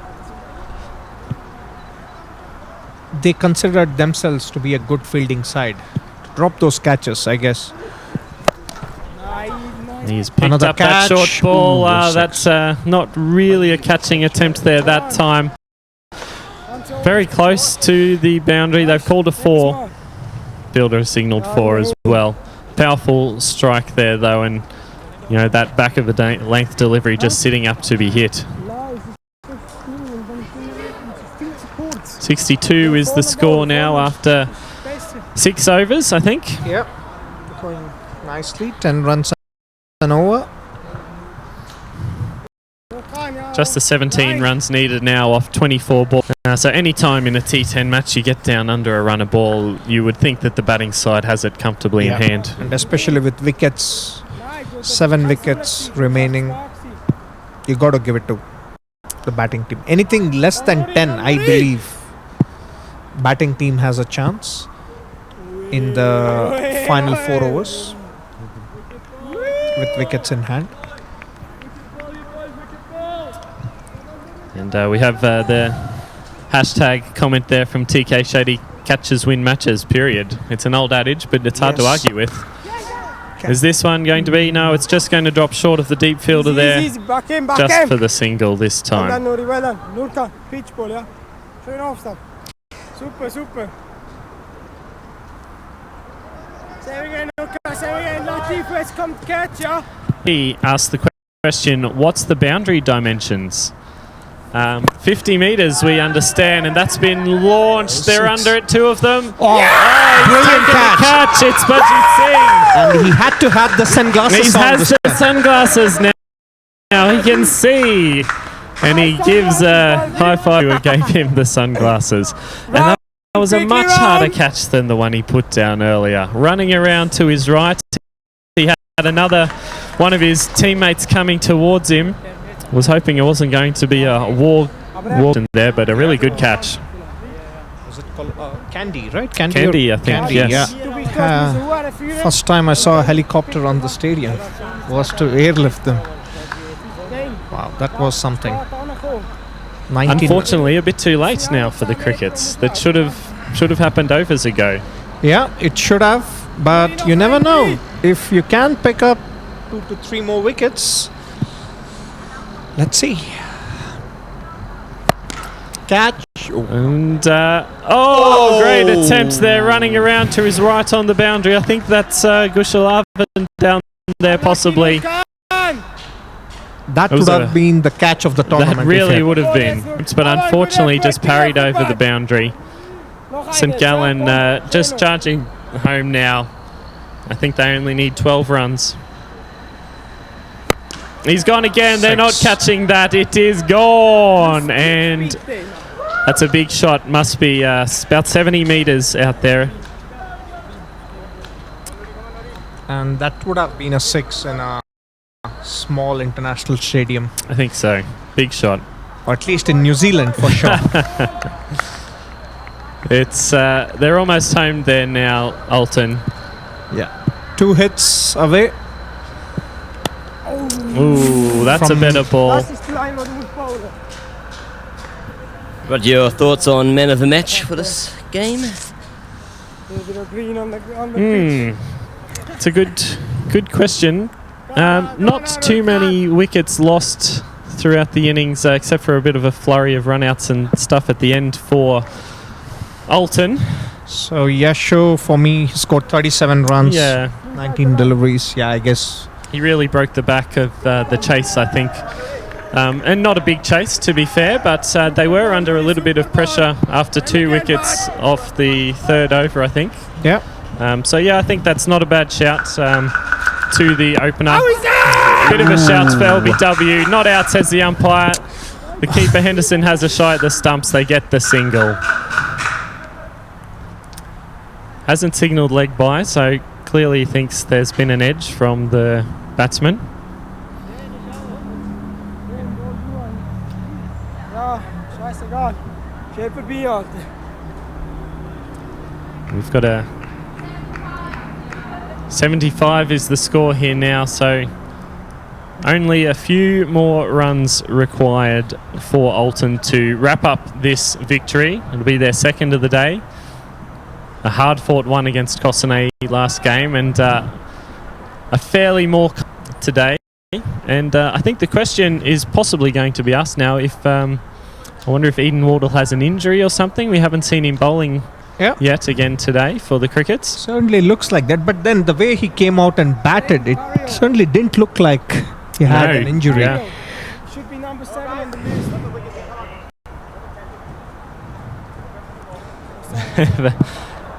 Hashtag Ask Him comments, not a question from Shiva Shankar. Man of the match is the sun for letting the players drop the catches. Certainly, I think Bajit would probably agree with you there. That's well bowled there from, is that Nokan or Dane, I think, possibly? The new bowler. And I think Alton will also agree with that. Thanks to the sun for dropping. Dane, the new bowler here again. That was a well bowled delivery. Schöner Ball, Zieh, schöner Ball.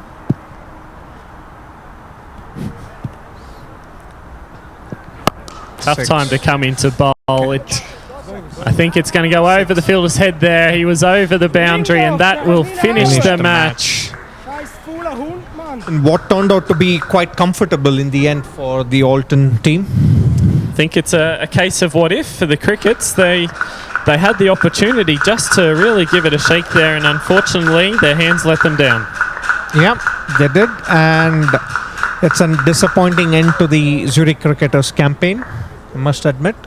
They promised well, and I guess all they could manage was a few positives in West batting, Eden Wardle, a bit of Henderson.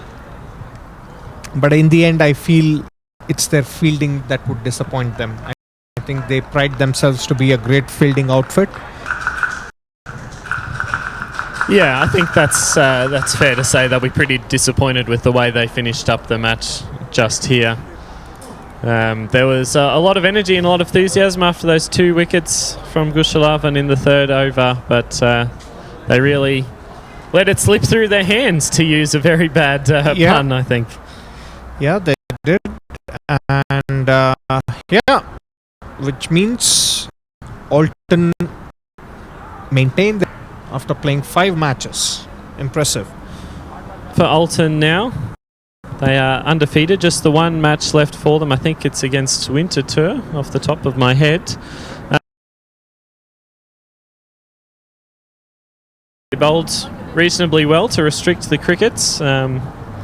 But I think at the end of the day, they'll just be happy to get through it with the win, and probably doesn't change their feelings too much about where they sit in this tournament. And I also feel towards the end they went about it. I felt they were lucky to escape in the last match, previous match. And their top order batsmen, especially while chasing, if there is an easy target, they don't have to go all guns blazing. They can pace around because you know the target. You can, and that would be my only suggestion, would be to analyze the situation, especially when you're chasing.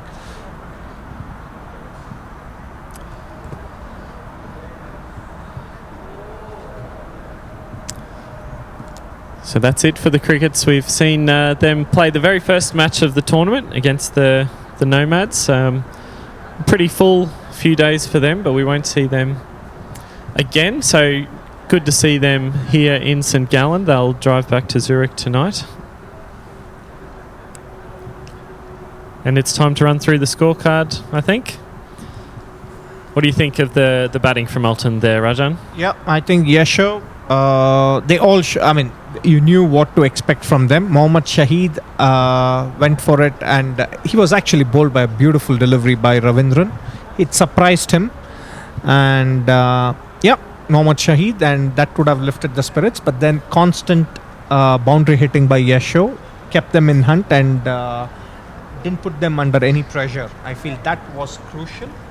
And towards the end, even after, in spite of losing those 3 wickets, Prateepan managed the situation nicely and ensured they won without any headaches.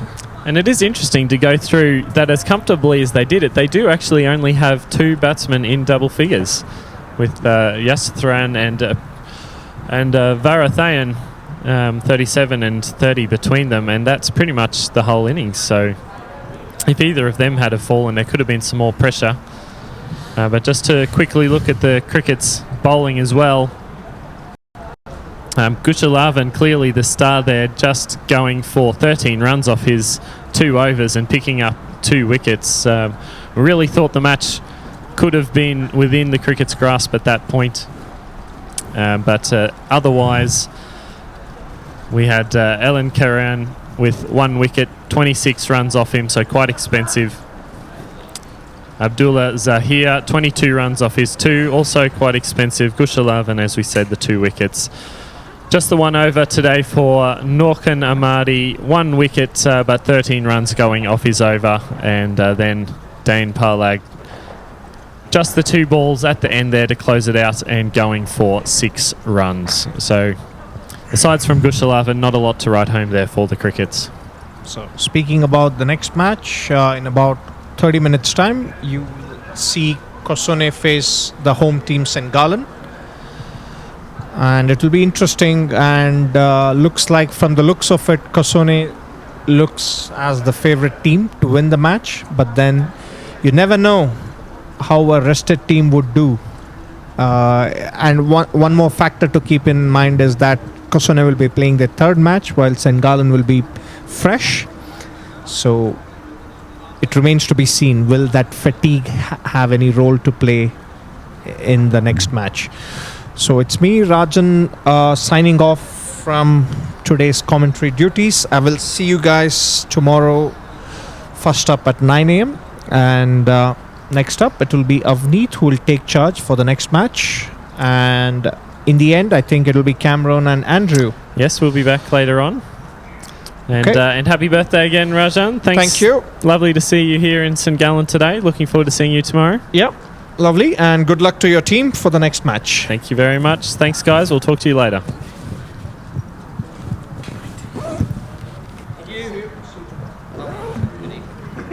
Enjoy your birthday.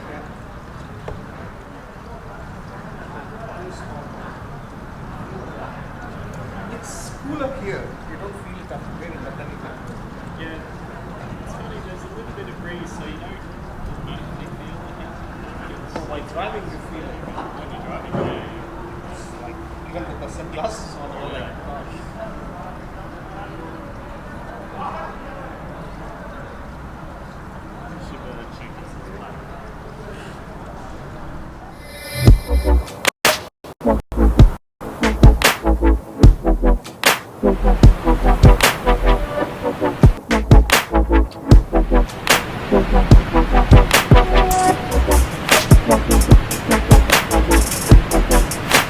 And after a long period of playing cricket, the best place to come in Europe is the great Rhine Falls.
I think James will then.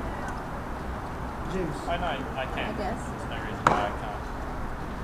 No, it's I just have to help the scorers out as well, identifying the Cosimo players. so Rajan is not on my. It says Rajan and Andreas. Well, next to the... 4. 3 done. So he shouldn't have left, No, right? this is third match. This is for. Oh. I'm What? on. Oh yeah. Are you Okay. playing then? I can help out. It's fine. Okay. Yeah. Well, no, I'm not playing. Yeah. Which is, I didn't expect to play this game. Yeah, but then you, Well, yeah, if he sits I in can this, yell at you. if he sits in this seat here, he can. That's fine. Perfect. As long as you're okay with that. Actually, I need to get you a score from St. Gallen as well.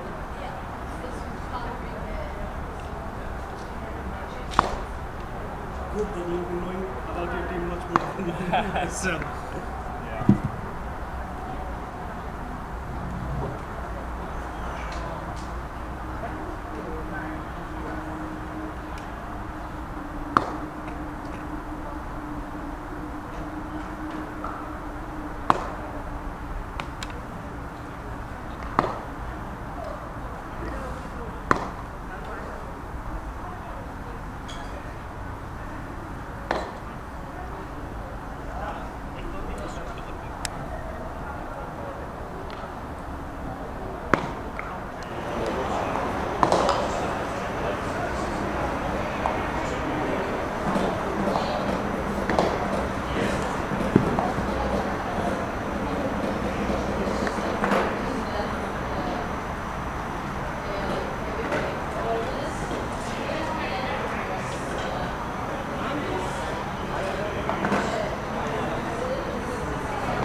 And welcome back to the Grundenmoos Stadium here in St Gallen for our fourth match of the day here on day 3 of the Dream11 St Gallen T10 tournament as part of the European Cricket Series. It's Cam back with you here for the second match in a row. And I'm with my new co-commentator with Rajan gone back to his birthday celebrations. Onit. Hello everyone, very good afternoon. I'm joining you guys for the fourth match. This is between St. Gallen and Kosone, and the news from the center is Kosone has won the toss and they have elected to bat. I guess they're trying to follow their winning formula from this morning against the Zurich Crickets. They had a win there and then a close loss against the Alton Cricket Club and batted first on both of those occasions. We have to accept that that was a belter of a match, one of the most interesting matches till date for a 3-day match that is going on between Alton and Kosone. That was one of the last nail biters, and in the end Alton kept up their nerves and won the match with 1 ball remaining. It was a great match to be involved in, I must say. Very exciting out there, and I think that's the most we've seen Alton push through this tournament so far. Absolutely. We also saw there are some loopholes in Alton batting when they get under pressure, when they lose early wickets. They can also deviate, and it takes also a lot of courage to gather them again back and win that match again. Alton, Kosone on the other side, playing the third match, and here goes Eden Andrews with Jason in the middle order to go and bat. And I think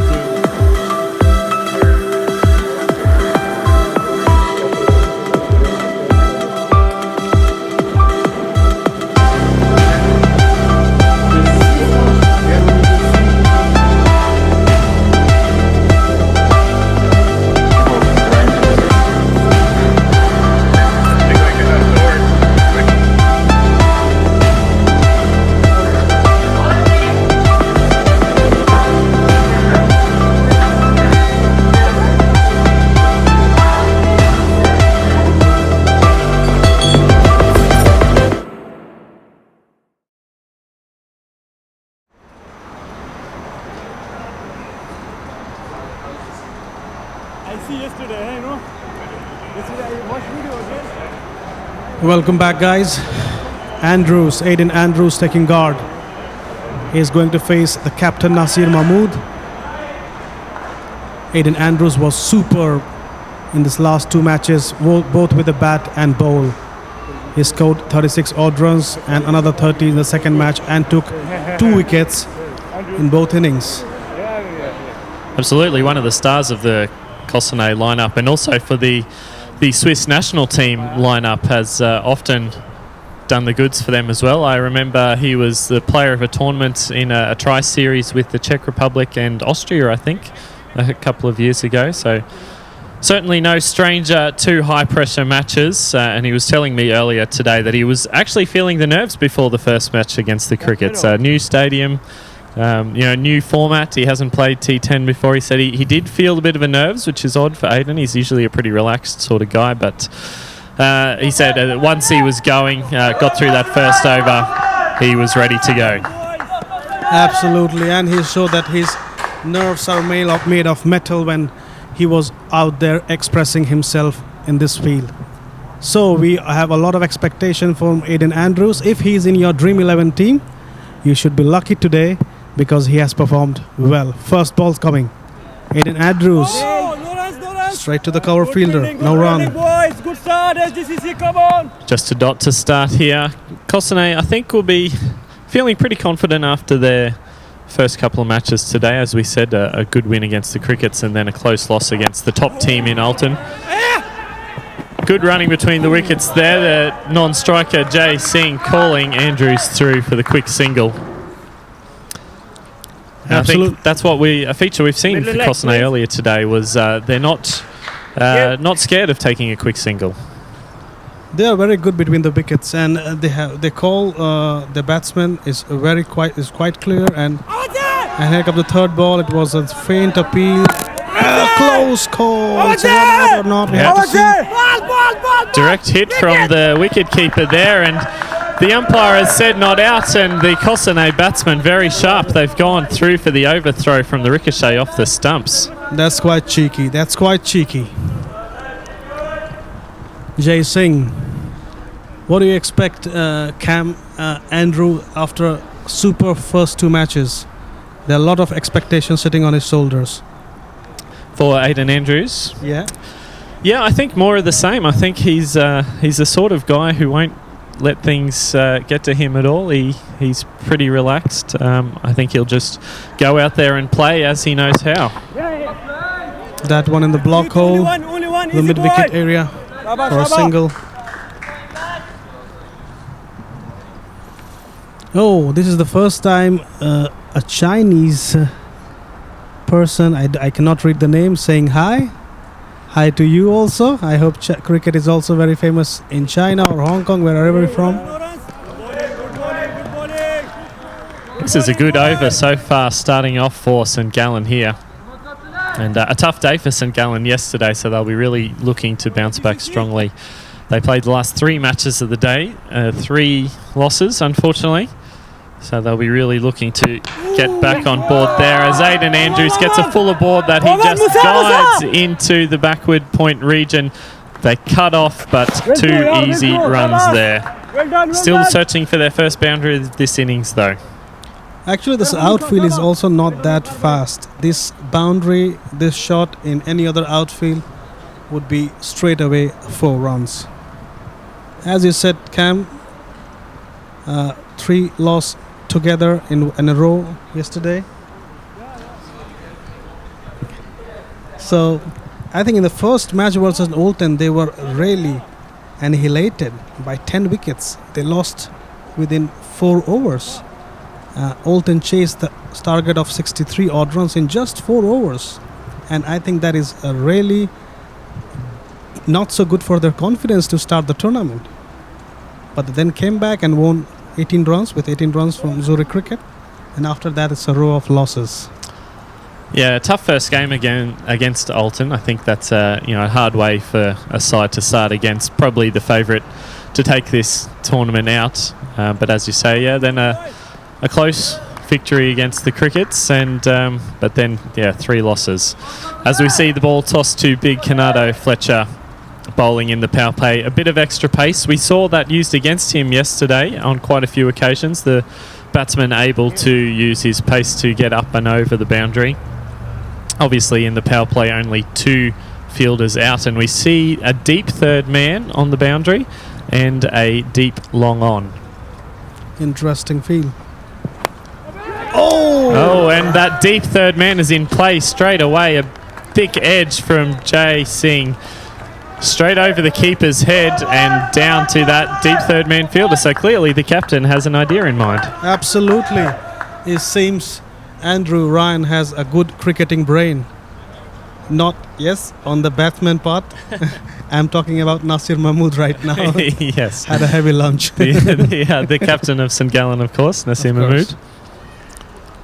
Absolutely, but Andrew Ryan also had the way he was captaining his side against Olton and brought the match so close. That was also commendable, undoubtedly.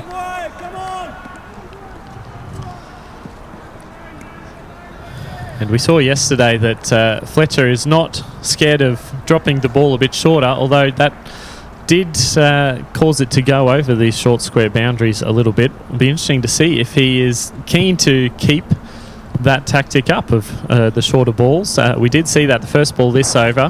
That's a better one. That's a good length delivery. Not too short, just going through about waist height there for Aiden Andrews. And a good line, not letting him hook or pull it. I think Kenado Fletcher trusts his muscle power, the pace that he brings in with the short ball. He thinks he can target any batsman, and if they hook or pull, it can straight go up in the air and he can take a wicket. Kenado Fletcher also a very good batsman. Actually, yeah, a lot of power. Yesterday I was going to the statistics. Quick single. Oh, could have been problem. Yeah, direct close. hits I think would have had Singh there. But only, well, less than 10 overs now, so may as well keep pushing the singles, especially as they've gone through a couple of dot balls there. I think they need to rotate the strike if they're not hitting boundaries. 7-8 runs, I think, after 1 over 4 balls. As Jason misses it. Kenado Fletcher bowling short, but he's getting the bounce. Yeah, this is a great over from Fletcher. He's really put the pressure on the Cossonay guys. And with only 10 overs to play with, one good over can really make a difference to the eventual chase. Kenado Fletcher with his 5th ball. He's trusting on his pace. Let's see Chasing's response. Again, swing and a miss. It's also missed. And that's a very nice slower ball. A nice change-up, which we haven't seen too much of. And a good way to round out the over. And that's an excellent over for St. Gallen. Just the 2 runs coming from it. Just 2 runs in power play. That's gold dust. It's 2 overs, 8 runs, and 1 over remaining in the power play. Let's see whom do Nasir Mahmood trust. Aiden Andrews taking the guard. We'll Quite hot sunny day, Cam. It is hot out there, yeah. It's in the Swiss sunshine.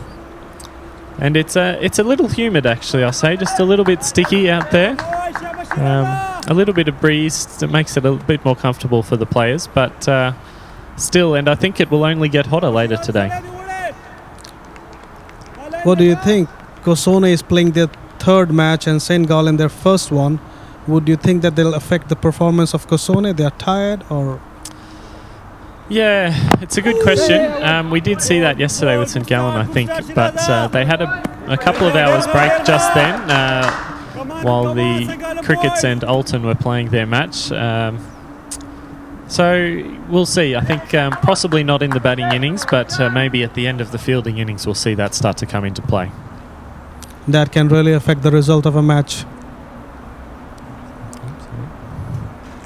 Here comes Sarwari. Straight to Fletcher. Fletcher is throwing he did not throw. He's held on to it. He didn't see the bowler at the stumps there. Decided not to have a shy. But another good start to the over for St. Gallen. The pressure is all on the Cossonay batsmen here at the moment. They are really keeping their line and length very tight and not giving any room to the batsman to hit it. Sarwari again. Short ball and it's gone. He's got Aiden Andrews. He's got the mainstay of the Cossonay batting lineup. That just looked like that didn't get up as much as Aiden thought it was Absolutely. going to. That did not get up. He was expecting the bounce to be more, and it seems the ball just hit the stump without reaching his bat. Aiden Andrews coming back to the pavilion. Very good run of 2 innings came to halt. Let's see who comes and take guard for Kosone and help Kosone make a So respectable target. Aiden's off now. Just 5 runs for him this innings. I think that's Ashwin Vinod going out to bat now. One of the Vinod brothers. They're Yep. quite impressive. Ashwin and Arjun. Yeah, both all-rounders. Arjun bowling some handy spin, which we saw in the last over of the match against Dalton, and some good medium pace from Ashwin as well. Yeah, the spell that Arjun was bowling really brought the match to a close encounter.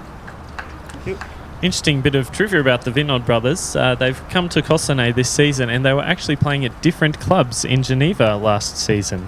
They wanted to play together, so they both moved clubs to Kosane. Sarwari again, straight to the block ball. Lovely.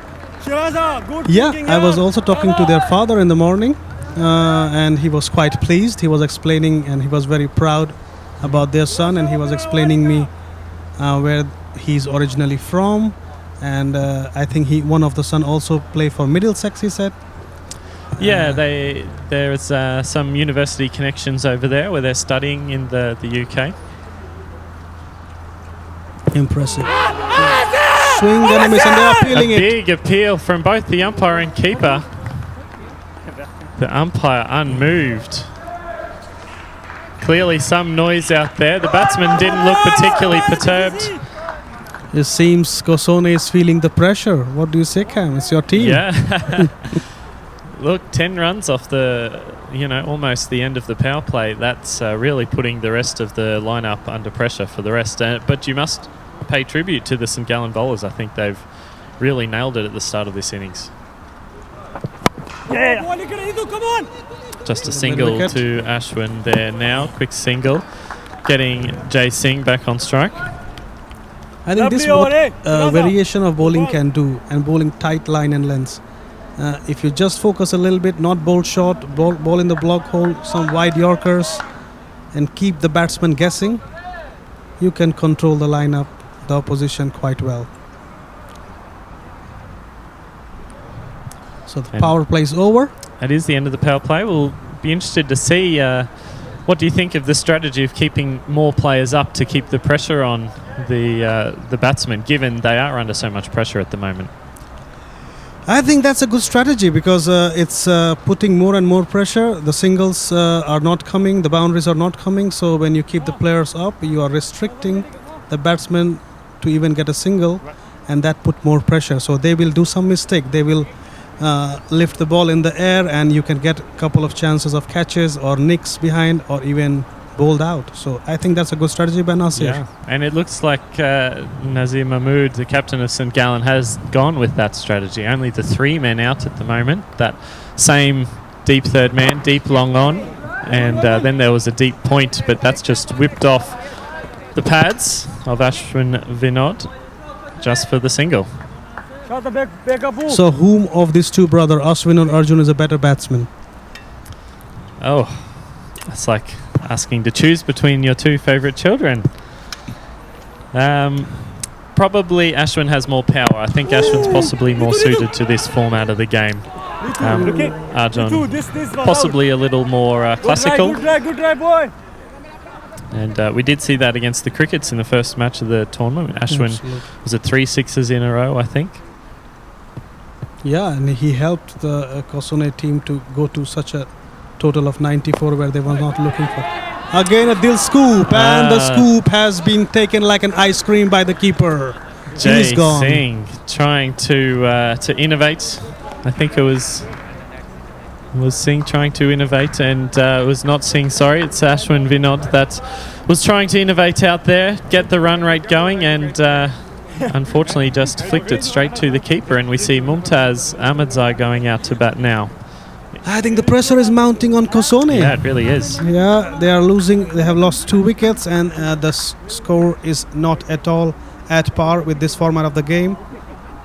That's why I was asking you, Cam, is fatigue taking place? Are they getting tired, or is the sun too hot? Yeah, I don't know about the sun being too hot, but yeah, well, no, it's hard to argue against fatigue now. They certainly seem a different side to the ones we saw in the first 2 matches of the day, no question about that. The competition they gave to Oulton, it was like now the game is open. Here comes a new side to open the competition up, and we'll see what happens. We actually have an #AskCam question in the YouTube comments. When a team is playing, how is the toss done before completing the match? It's done at the innings break between the matches. And another question, if this game is tied, is there a super over? There isn't a super over, there is a golden ball, which is a unique concept. Basically, there's one ball delivered. That's a golden duck to Mumtaz Ahmadzai, and we have the bowler on a hat-trick. Unbelievable. Kosone feeling the pressure, hearing the music. Let's see what happens. Aiden Andrews. Jason, he's still batting. Ashwin Vinod, and then Mumtaz walking back to the pavilion. And the score is mere 13 runs, 3 wickets. Yeah, unbelievable. It's a shame Rajan has gone home here. He didn't have the opportunity to call a hat-trick on his birthday, possibly.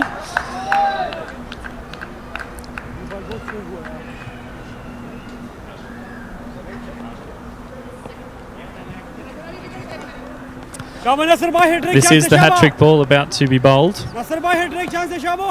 I think this is the 3rd or the 4th time we see hat-trick ball being bowled. Yeah. I was also informed in the morning if St. Charles from Oulton would have played, he would have bowled the first ball as a hat-trick ball, but he did not play for both the matches.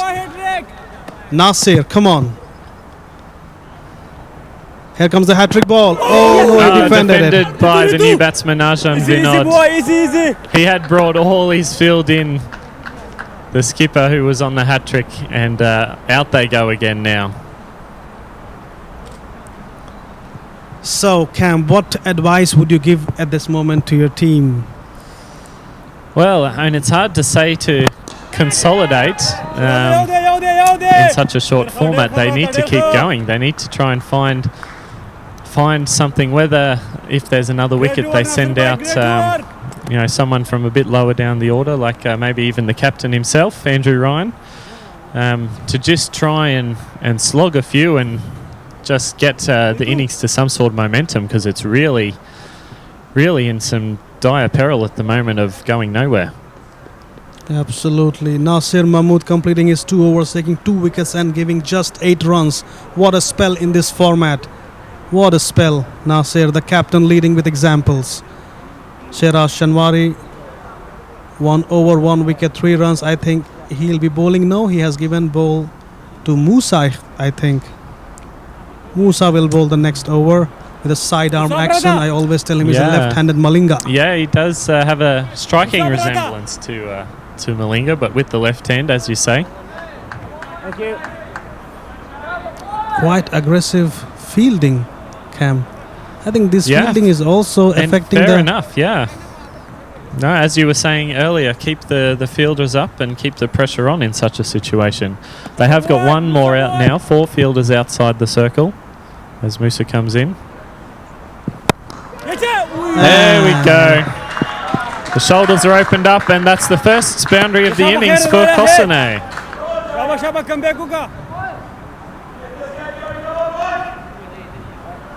Musa Khan being delivered, dispatched for a boundary, covers.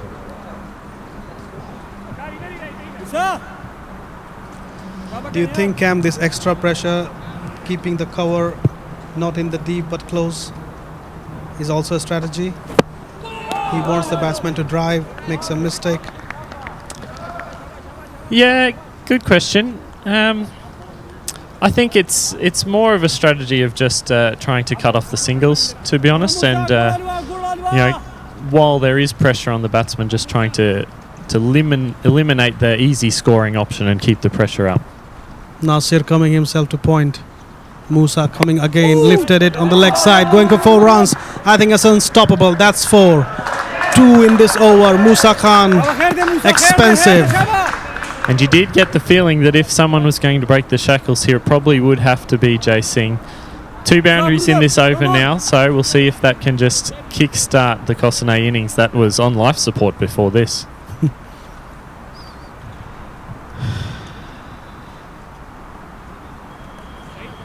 Musa Khan going for 2 boundaries in 1 over. So make sure you send in those hashtag AskCam or AskConnie questions. He's appeal again for LBW, but that's got Jai Singh in 2 minds there. He's done well to keep it out in the end, but another dot ball. Dot ball is gold dust in this format. This is your ball, boy. Come on, man.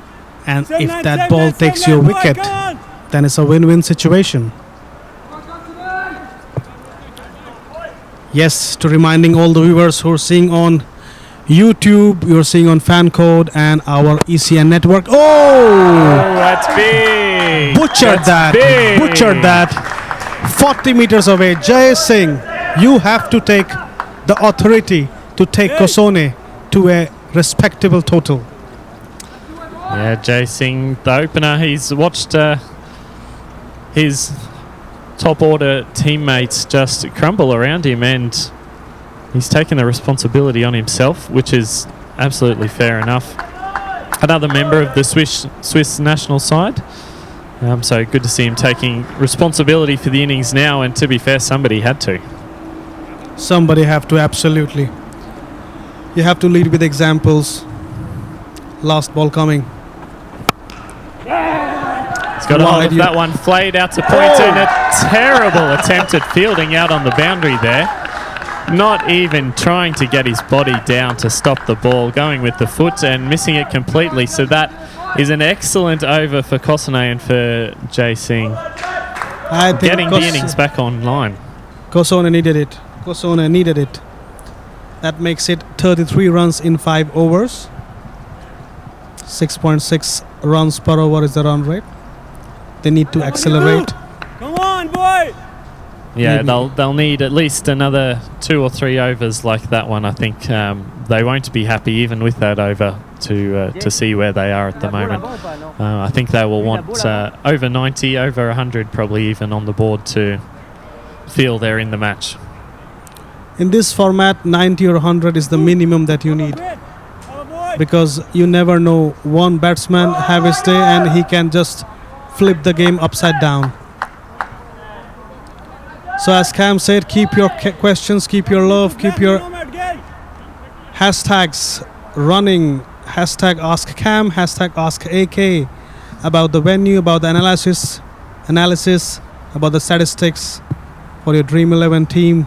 Keep on playing. What was that? That's a no ball. It's come off the edge of the pitch. So that is the rules here with the artificial pitch. Yeah, just while you're mentioning that this is live on European Cricket Network and fan code, if you have friends or family living in the UK, you can also watch this live and free on Free Sports.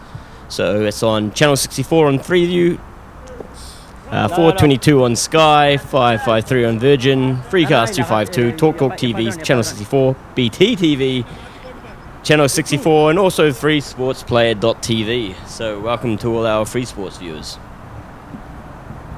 Thanks a lot, James, for that input. We must be having a lot of viewers all around Europe and around the subcontinents too. They must be enjoying, especially today, the match between Oulton and Kosane. And a difficult start to the over. Here, 2 no balls to start, and good running here. Arjun Vinod, very, very quick between the wickets and trying to put a bit more spark into the innings. Absolutely lightning. We haven't seen too much running like that. They need to boost up. They need to take quick singles and change them to doubles. Jay Singh, Vinod, Shivanashwaram is the bowler, and Oh, he he's gone up. There's a clobbered man out there. It's going straight to him, Gone. and he's easily taken it. Yeah, come on, Gone. this is your ball. This was boy. not needed. Come on. Putting extra pressure on Kosone Cricket Club. Vinod brothers both are going back. They're gone, and that's Bharat Narayanan going out now to replace Arjun Vinod. Nitu. Shaba boy, Shaba, you a great ball, Shaba. Speaking of Ken hit the ball. Speaking of Bharat Narayan, I also know another Narayan who used to play from Kosone. Yes, Satya. Satya Narayan, yes. Not related, to my understanding. But yeah, he's one of our greatest ever batsmen, Satya Narayanan, for I sure. saw some score statistics against Burn last year. He single-handedly took the match away from Burn. He scored 90 odd runs in 65 balls, and I was hoping that I'll see him in this series from Kosone. Any reason why he's not participated, Cam? I haven't heard from him personally, but I know he lives in... doesn't live in Kosone. He lives quite a drive away, and he's a busy guy, young kids, runs a restaurant. So I think just time commitments for Satya. But hello to Satya if you're listening. Hope you're well. Oh, a missed bit it. dozy there. Big, strong run out opportunity there. Good response. And Narayanan on strike now. But 100% he would have been a very important asset to your team if he would have also participated. An extra boost, an extra muscle, an extra powerhouse. And a very good keeper as well, and which would have meant that I wouldn't had to have done it in the in that second game against Alton. It's the first ball for Narayanan, and just punched down the ground for a single. Yep, so just a few people asking about the golden ball system again. This is the brainchild of ECL commentator Vinny Sandhu. You can often find him here in the chat, chiming in. If the scores are tied at the end of regulation, the bowling team bowls one more ball delivered by the person who bowled that last over, as the bowler comes running in this ball. Played down to the man at long off. Yeah, so they have one more delivery. From that final delivery, any not-out batsman can be selected to face it. They have to score 2 balls to win. Anything less is a loss. So the person that bowled the last delivery of the innings has to bowl one more, and the batting team need 2 to win. Nitu. Simple as that. And anyone can face that delivery, as I understand, who hasn't been out Correct. already. Any not-out batsman. So in the case the whole team's out, then it was the man left at the non-striker's end. So it's just an extra ball that has been given to you. Speed is the name of T10, so we just wanted to get it over and done with nice and quick.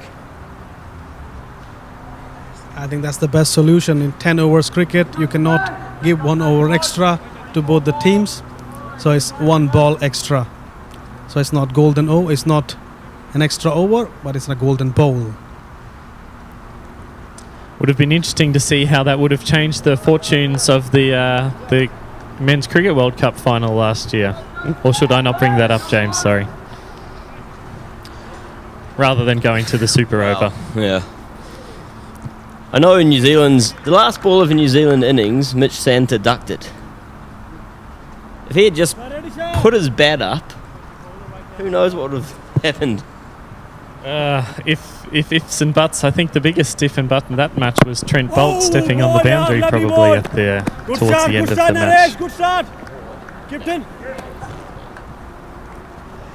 True, good point. Yes. Always good a little banter between our Aussie and our Kiwi. It will live well in our memories.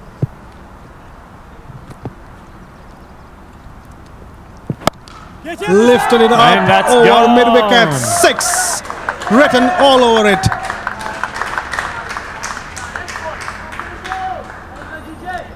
Here comes Vinny Sandhu, Mr. Maximo. He's asking, did somebody say golden ball? Yes, you heard right. Golden ball. James was just explaining the rules of golden ball, and it's your brainchild, we heard. Except for he wanted to call it Super Bowl. Okay. Super Bowl, then we should be in America. I think Jay Singh there thought that was a golden ball as he dispatched it way over the mid-wicket boundary. He's really holding the Costanet innings here together by himself. Just a single on this occasion, though. No.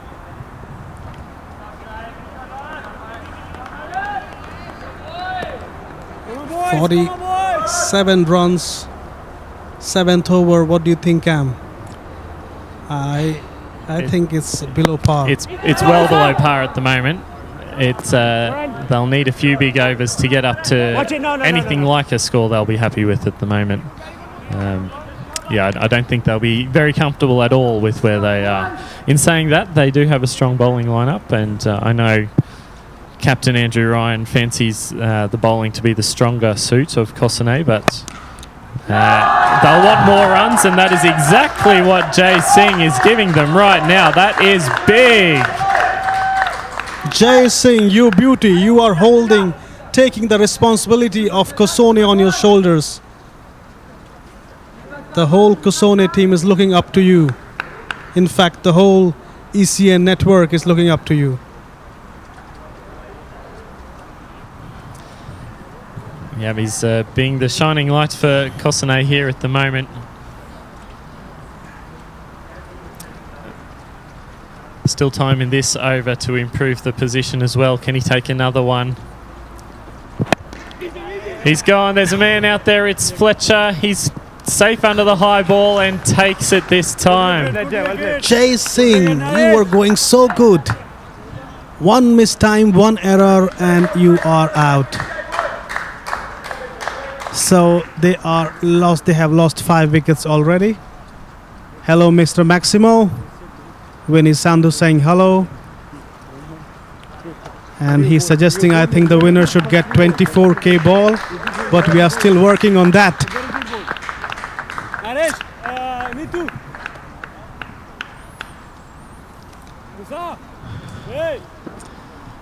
And Mr. Maximo in the comments there has a feeling that if Costanet get to 80, it will be enough. Big call. I don't think they'll be happy with 80, to be honest, having had a chat with the captain before the match. But certainly 80 is something on the board at least. Come on, come on! To the boundary, just a single. They want to take 2 runs. It could be a run out. His goes back. Let's see, his or not. It does not hit. Just a single in the end. Drama there. Bharat Narayana sending back the new batsman, Wasim Javed. Looked like it possibly could have been a single. No, sorry, a second run. They should convert single into doubles, as I said. And he lifted it again. That's gone for a 6. Big. They need few of those more.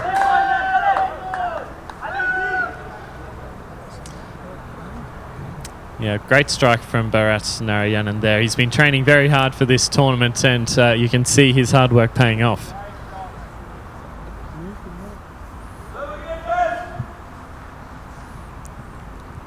What do you think the role of Big Mac in the second innings? You think 80 run score is enough for him, or he needs more? I think he'll be happy to chase 80. Oh, again! there we go. Narayanan. Jay Singh is gone, but Narayana is here. There is life in Costanet yet. No problem, no problem. We've seen Jay Singh, and now we're seeing Bharat Narayanan really taking out the long handle there. He really took a liking to that short, wide delivery, and he's just punished that over cover. Amazing hit. Amazing hit. We have not seen so many of sixes on the offside of the ground, but he's proving us wrong. Again! Will it go all the way just for this time, but great hitting here from Narayanan, showing his teammates at the top of the order what they should have been doing. As I said, I was thinking that Satya Narayanan and Bharat Narayanan were brothers, but you said no. But I think Satya has sent some of his spirits in him now. He has. He's endowed Bharat with his 6-hitting powers.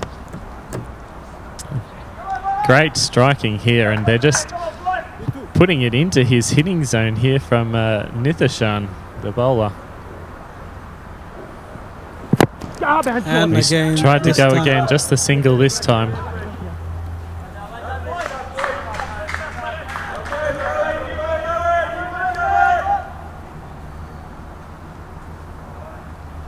With this type of hitting, I think they'll not be restricted on just 80 runs.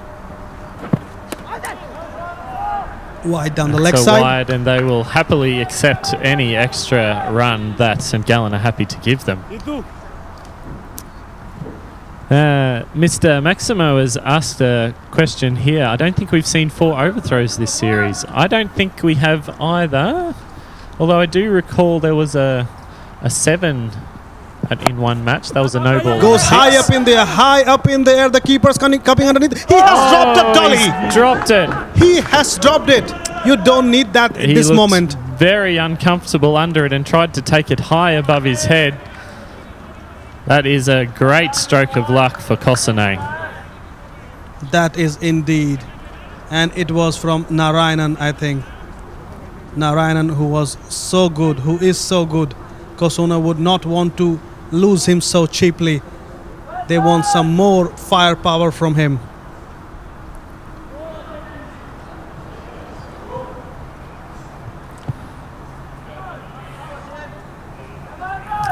So Kosane just fighting their way back into something a bit more competitive. 74 runs, sorry, on the board now with 2 overs to go, so they'll be feeling a bit more comfortable. Just a single for that one to get Narayanan back on strike. And he's the man that they will want on strike as much as possible. He should be. The non-striker should give him the strike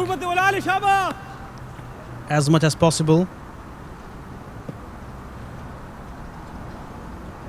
Here comes Sarwari again. In the block hole, he is gone. That what is a ball. Great ball. Really good ball for Narayanan. Just where he didn't want it, he's been thriving off having some width and a bit of a shorter ball to be able to get under, but that one was too good for him on this occasion. Bowls like this can change matches. Narayanan, who was looking so good, a fast Yorker dismissed him. He is going back. So we see the new batsman heading out, Dilipan Rasalingam. More known for his spin, crafty spin on Kosane circles, but can hit a big ball when he's on form.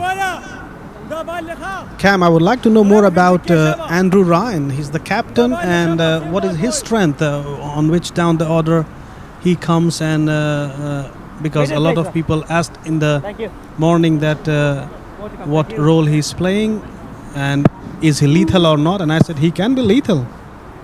He can be lethal. Yeah, he can. He's unfortunately not an over to remember for the wicketkeeper here. He's let that go straight through his legs, a massive nutmeg as we would call it in Australia. And that has raced away to the boundary for 4 byes, and Kosane will gladly take them. To your question, a couple of years back when I was captaining the Kosane side, I had Andrew opening the batting with Aidan Andrews actually, particularly in the 40 over format. Very solid opening bat. I think he is happy to bat further down the order in these shorter formats now to try and come in at the end of an innings and just blast a few. Absolutely. Also some handy medium pace as well that we have. We saw 1 over against the Crickets. We saw that, and we were quite cheered up. The people who were writing the comments, they were also very happy to see him in action.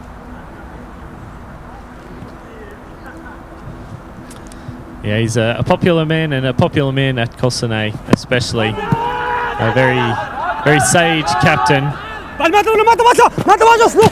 take 2 runs, but throw at the wrong end. Did he hit him? Yeah, the incoming throw hits the struck batsman, Rasalingam. He's taken his glove off. But confusion was reigning out there for a second. Rasalingam not interested in the second run at all. Wasim Javed desperate to get on strike. But it was sent back, and at the end of the day, just a single. Sheraz Sarwari. Very good tight spell. Just gave 5 runs. Last ball coming from Sherwari. He lofted it up. Let's see, it's taken on a note. 1 drop, 1 drop. 2 drops to the player. Yeah, just didn't get enough on it. And What a that is sloppy fielding. just so lazy from the bowler. I'm sorry, but St. Gallen really just taking their eye off the ball here from the last couple of deliveries. I don't think the captain will be very happy at all with his bowler there. Not at all. You see him remanding, come straight away to the bowler, that this is not the way it should done. Keep on sending your hashtag #AskCam, #AskAK. If you have any questions, you want to know about any players. And we see Canado Fletcher coming on for his second over here. Remarkably, just the 2 runs off his first over. Let's see what happens. 83 runs already. Oh, it's a shorter ball. Wazim was not able to get a hold of that one, and just the single. I think Fletcher will be happy just to give away singles this over, to be honest. Fletcher is bowling a lot of short balls, and as in the first over, he really believes in his pace. With the other teams, he was punished very bad, but in this match, he got a lot of respect. Into the body of Russellingham there, and Out! I don't think he's had his bat on the ground. It is out! Russellingham! Yeah, bad running from Philip and Russellingham there. Just didn't get his bat down on the ground and slide it in. I think it looks from here like he was actually home and just didn't have his bat on the ground. Exactly. He was quite sloppy. He thought the throw will not hit anyways, so just walk in the crease. But you never know. You don't have eyes in the back of your head. You have to trust your instinct. Yeah, and a good throw to get the direct hit, but I think the biggest impact on Kosane from that is that they lose the run. A question coming up from Atharva Kavi. Need to come!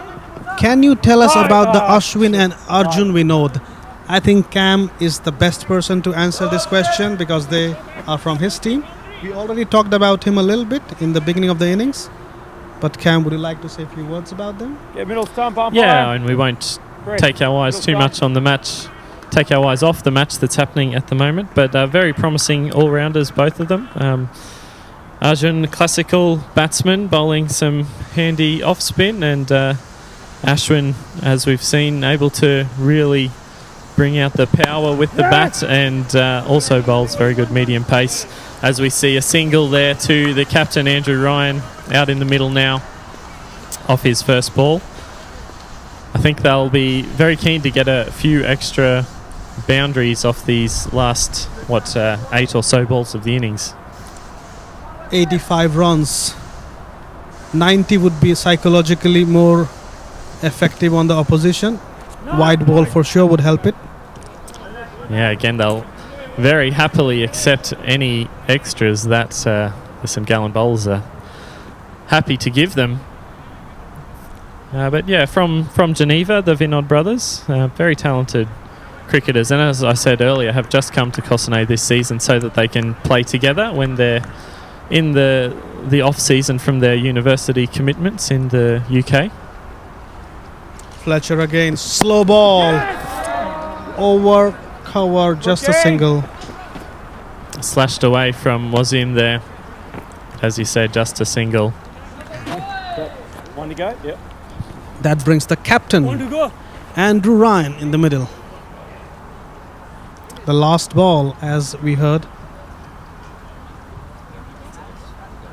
One to go. All right, what's in? Run it out. They're coming around.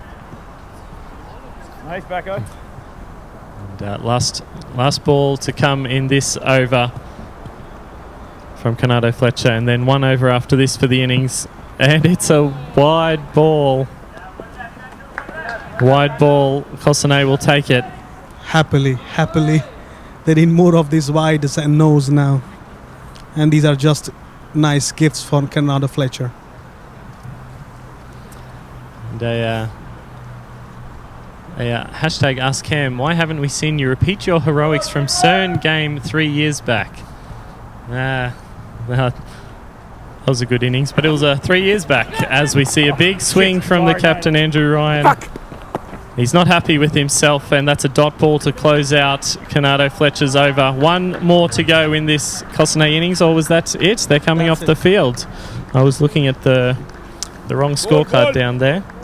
Or maybe you were expecting one No, more to be I as was, a team. I was looking at the scorecard in front of the grandstand here. And that's it. Unfortunately, a dot ball to finish out the innings for Cossonay. And probably just a middling total here, I think. We were expecting 80, but Jay Singh and Narayanan in the end brought the score to 89, respectable total, fighting total. They need to bowl really well. So I think Cossonay will have to bowl really well to defend this total. I think they would. They'll be a bit disappointed, so it'll be up to the captain now to get them back up, get them firing to go out into the field and defend. Let's go to the batting scorecard. Would you like to? We'll quickly run through. It wasn't a great tale at the start of the innings for Cossonay. Their star 8 and Andrews out for 5 off 9 balls. Ashwin Vinod the next to go, 2 off 5, and then Mumtaz Ahmadzai a golden duck, and the St Gallen captain was on a hat-trick. Jai Singh pulled the Cossonay innings along with him, 38 runs off 22 balls with some big sixes in there. Arjun Vinod was out for 3, Bharat Narayanan again some fireworks, and with Jai Singh just the 2 batsmen in the order to get to double figures, 19 off 7. Wasim Javed not out, 6 off 7. Thilipan Rasalingam a bit lazily run out, 3 off 4 balls, and the captain Andrew Ryan not out in the end for 1 run. What about the bowling here, AK? The bowling, Nasir Mahmood, the captain, leading with example. 2 wickets, 8 runs, 2 overs. Helping him, Canada Fletcher, also just 8 runs, no wicket in 2 overs. Sarnaz Sarwari was quite impressive, just 7 runs in 2 overs with 2 wickets. Musa Ahmadzai took the pressure away from Kosone and gave 18 runs in 1 over. And then come Siva Nareshwaram, 2 over 27 and 1 wicket. These were expensive overs later in the innings. And Naresh Kumar, 14 runs with 1 wicket in 1 over. Overall, an impressive bowling performance in the beginning, but later in the innings they gave too many runs. Narayanan and Jai Singh showed Kosone the way, and they brought the team to a respectable total of 89, 90 to win for St Gallen. And as you can see in the chart, that in the middle overs scores were really scored high in 5th, 7th and 8th over. So 89 for 7. St Gallen in reply needs 90 runs in 10 overs. There's a question coming.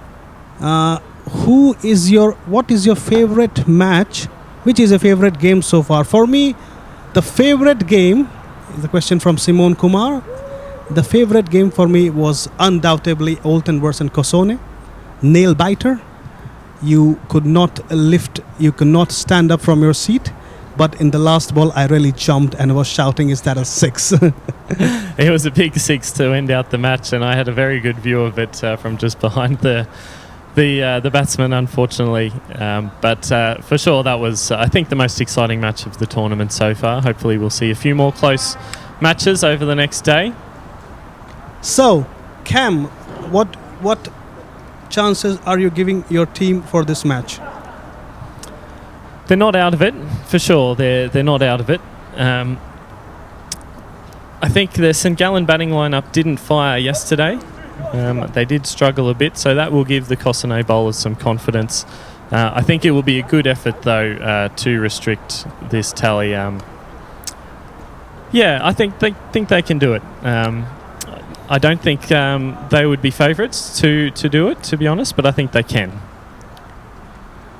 I think if you go through the batting lineup of St Gallen, what I went through last night, Canado Fletcher is the highest scorer in their team.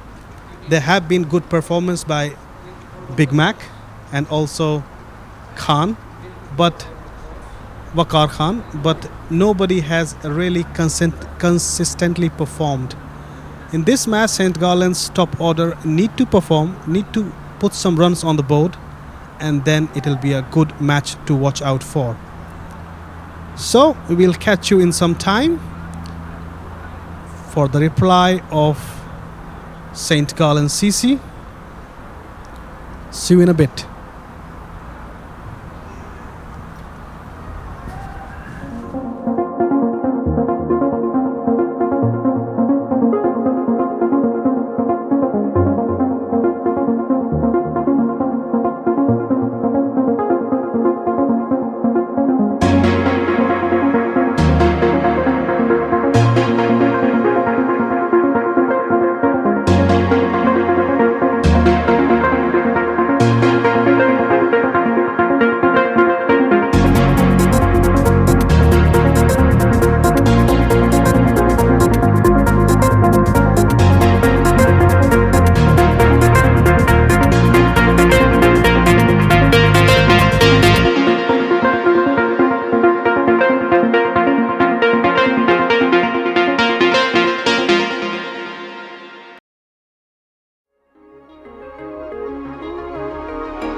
Here we are with St. Gallen Cricket Club at Mount Saintis, the highest mountain in East Switzerland with a height of 2,500 meters, looking over 4 different countries.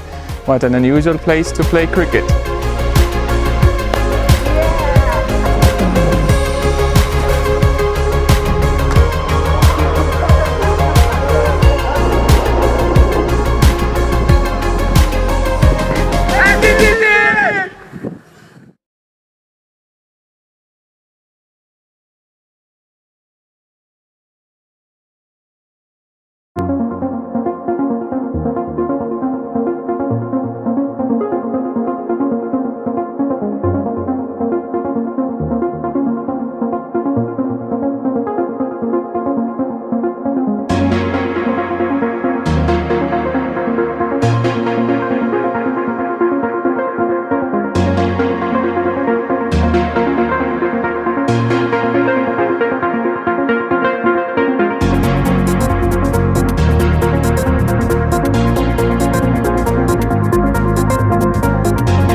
Leg stick.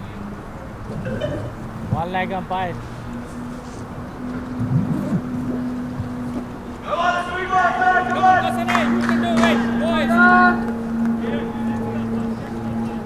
Right, and here we go for the start of the next innings. The chase of St. Gallen against Cossonay's score. They need 90 to win. We feel it's a fair to middling total. Probably not quite par, but certainly something that Cossonay could defend. And see who is in the middle. Big Mac to face Aiden Andrews. Vinny Sandhu, Mr. Maximo said it's called the power play for a reason. Whoever wins it holds the advantage. Certainly in this one, St. Gallen won the power play. First ball dispatched over cover for 4 runs. Easy boundary, Aiden Andrews. It's a good start for St. Gallen and Big Mac, the Spanish stallion, coming from Catalunya. And that's a good start to the St. Gallen chase. Just the start they'll be looking to get off to. First ball, already a boundary, putting pressure on Aiden Andrews.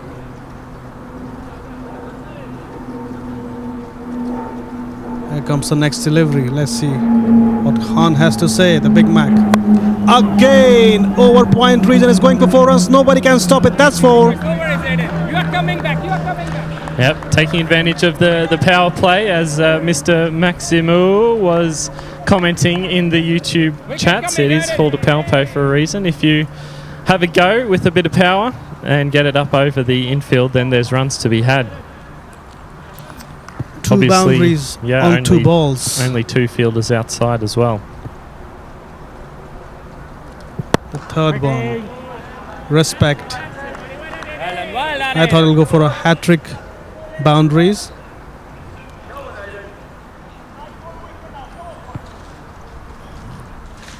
Big Mac in the house, people. Yes, Bobby Singh, he's in the house.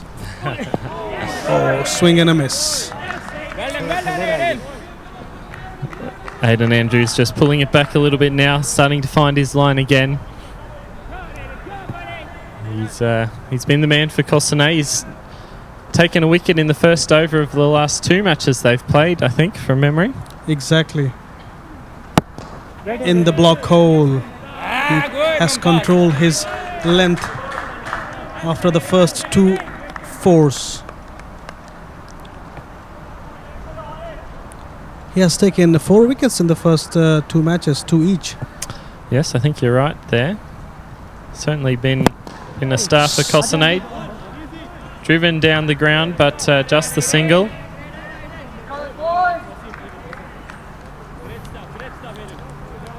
And we see the first over of the innings come to a close. 9 runs off the over, I think, to St. Gallen, and they're on target so far.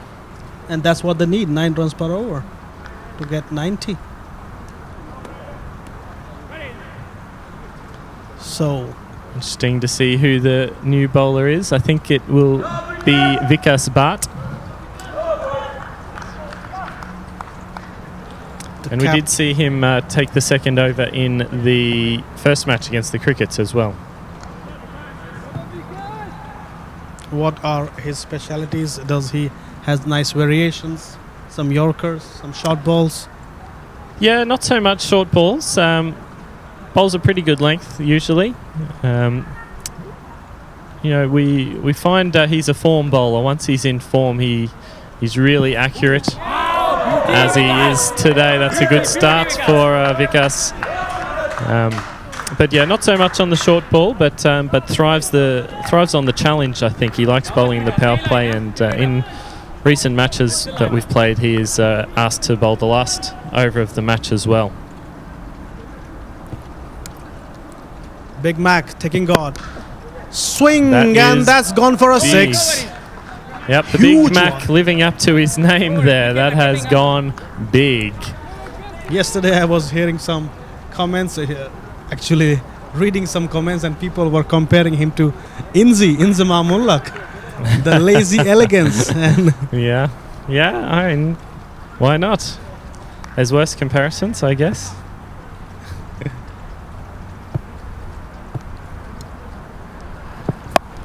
on the leg side, He's easy. Just straight down the leg side there, Right Vickers back, Butt, right and back, that Again, a was six. just taken away. Helped over the rope, really. So, before the start of the second inning, Mr. Maximo Vinisandu said, I'm not counting on Big Mac, but Big Mac is proving you wrong, Mr. Maximo.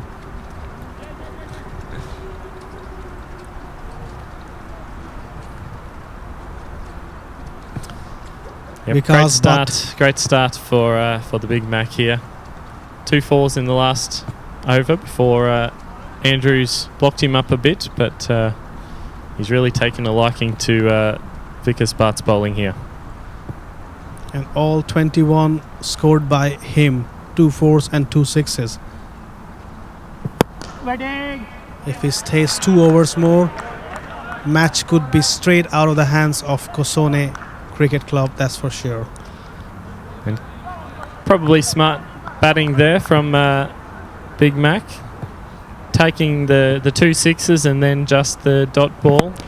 And then he can go again. There is a fielder out there. He is a very good one, but through his hands and 6. That would have been a great catch down there on the boundary there from, I think that's Arjun Vinod. Well tried, man. That would was have so been a close, great Cam, catch. so close. It was just on the boundary. Wait, please. It's like one of those days where the luck is not in your favor and just goes 2 inches above you. Yep, could have been something there, but wasn't to be. Third 6 of the over, and that's a dot ball to round it out. So an expensive one for Kosane, but a good one for St. Gallen. Big Mac 27 runs in 12 balls. Is 27 runs also the score of St. Gallen, and all of them came from his timber. Yeah, remarkable scorecard at the moment. If you look at it, 12 balls bowled, 12 balls faced by the Big Mac, and 27 runs scored, all by him. So Kosone should make strategy and try to keep him out from strike. If he takes the strike, he'll destroy. Yeah. Oh, there's an edge there for the first ball, and oh, that's a great effort down there at short third man. And that was the first ball faced by Ali Abbas, and he almost lost his wicket there. Great diving attempt down there, but they get the single and get Big Mac on strike again. Ali Abbas also scored 34 of 24 balls against Power CC yesterday. Oh, kept low. Very close to the stump. Very close to the stump. Oh, because Yeah, I guess when you're hitting as well as Mac is, then you can afford to take a bit of a miss here and there, and he advances again. Oh, and it's almost a replica of the over before, just over the head of Arjun Vinod down on the boundary there. no problem. It seems Big Mac really wants to go home soon. Yes. On his home ground as well. It'll be very easy for him as he polishes off these winning runs quickly just to stroll home. Nice weather. Would like to go to the beach with a couple of beer. 1 run. For Big Mac. Single now, and Kosane will be very happy to get Abbas back on strike here. Try and sort him out a little bit, having only faced the 1 ball so far. Aiden Andrews, let's see what he can do. Can he change something? Oh, it was a very good ball. Thick edge. Easy, smart. Thick leading edge, and that popped away, but the point fielder was back on the 30-yard rope. Just a dot ball, though, and I think Kosane will be happy with the dot ball at the moment.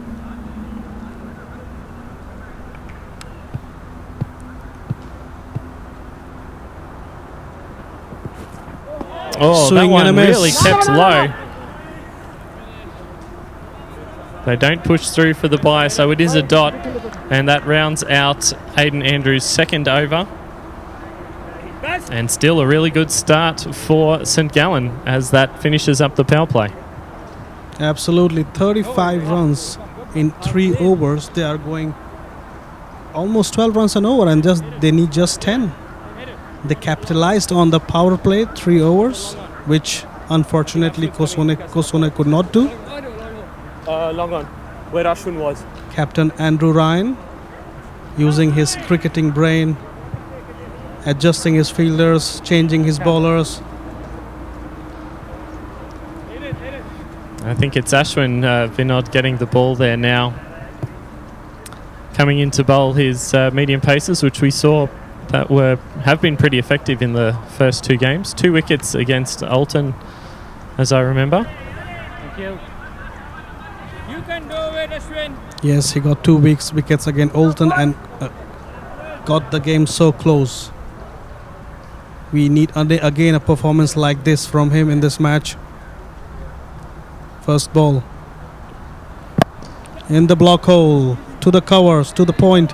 Just 1 run. The captain picking up the ball and throwing it back to the keeper. Comfortably fielded out there by the captain, Andrew Ryan.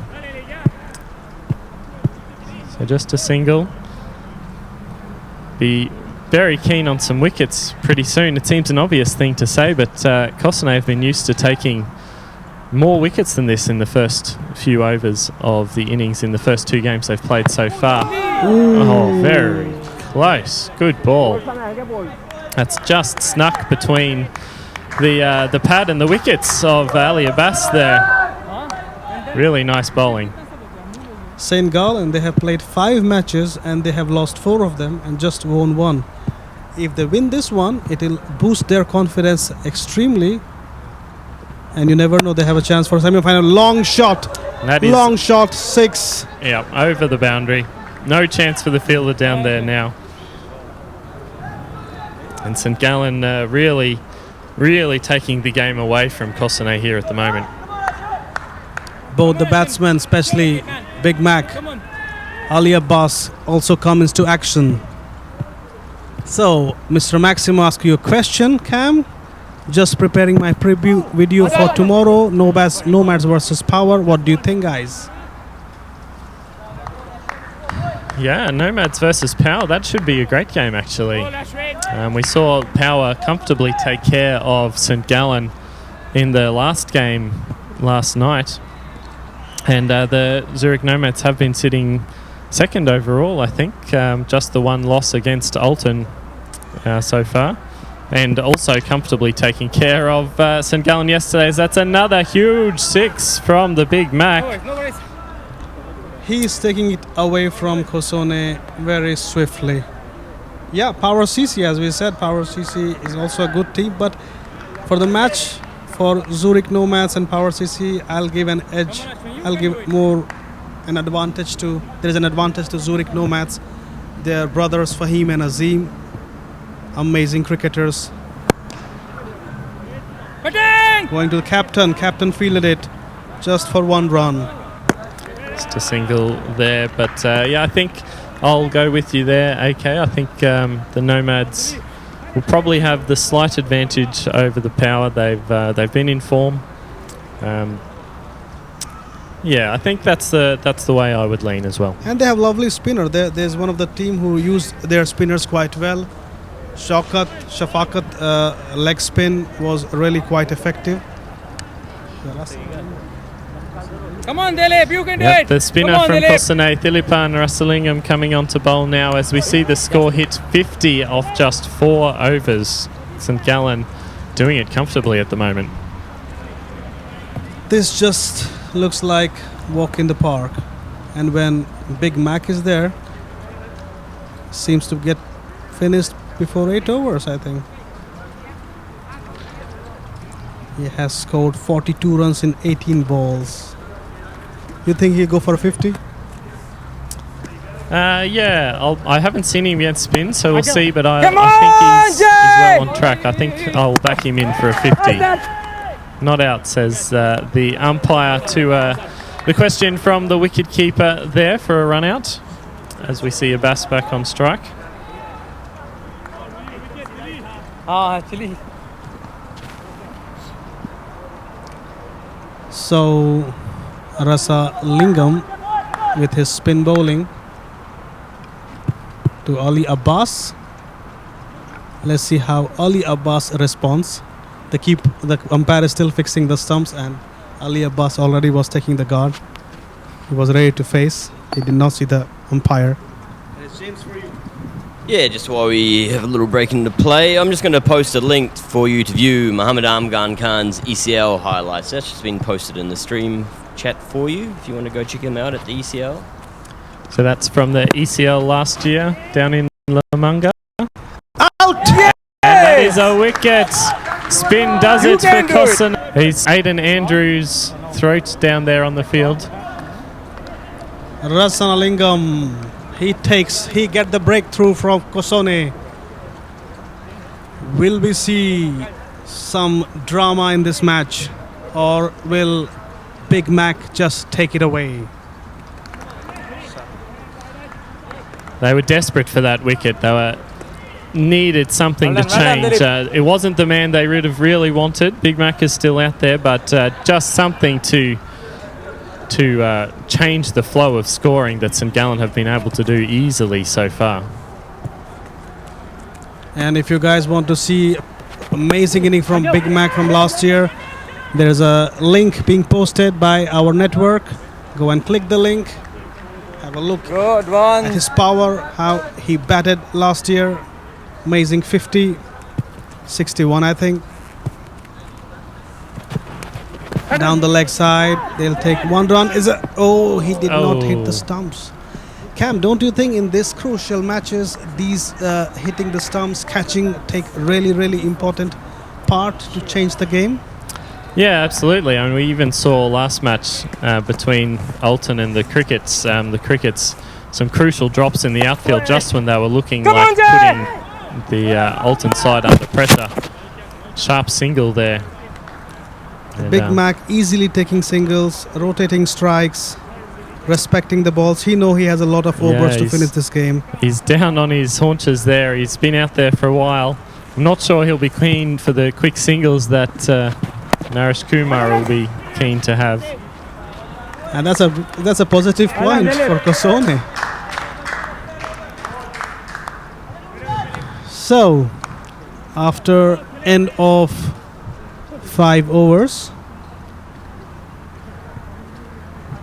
Big Mac is still there.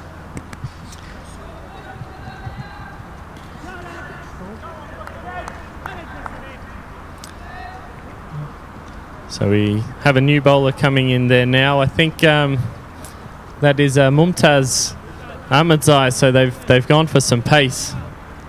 It's 54 after 5 overs. We'll soon update it on our website.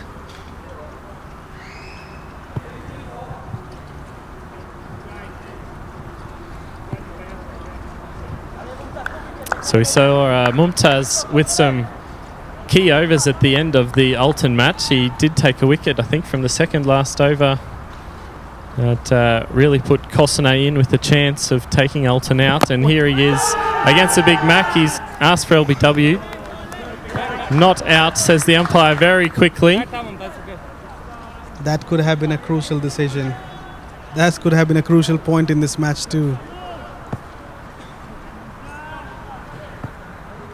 Big Mac playing on 44 in 21 balls. Here comes Mumtaz. Down the leg side. Just wait for the umpire signal. It's leg buys or it's just hit the timber. Yeah, I think inside edge there, which is why Mumtaz wasn't more excited for the LBW shout.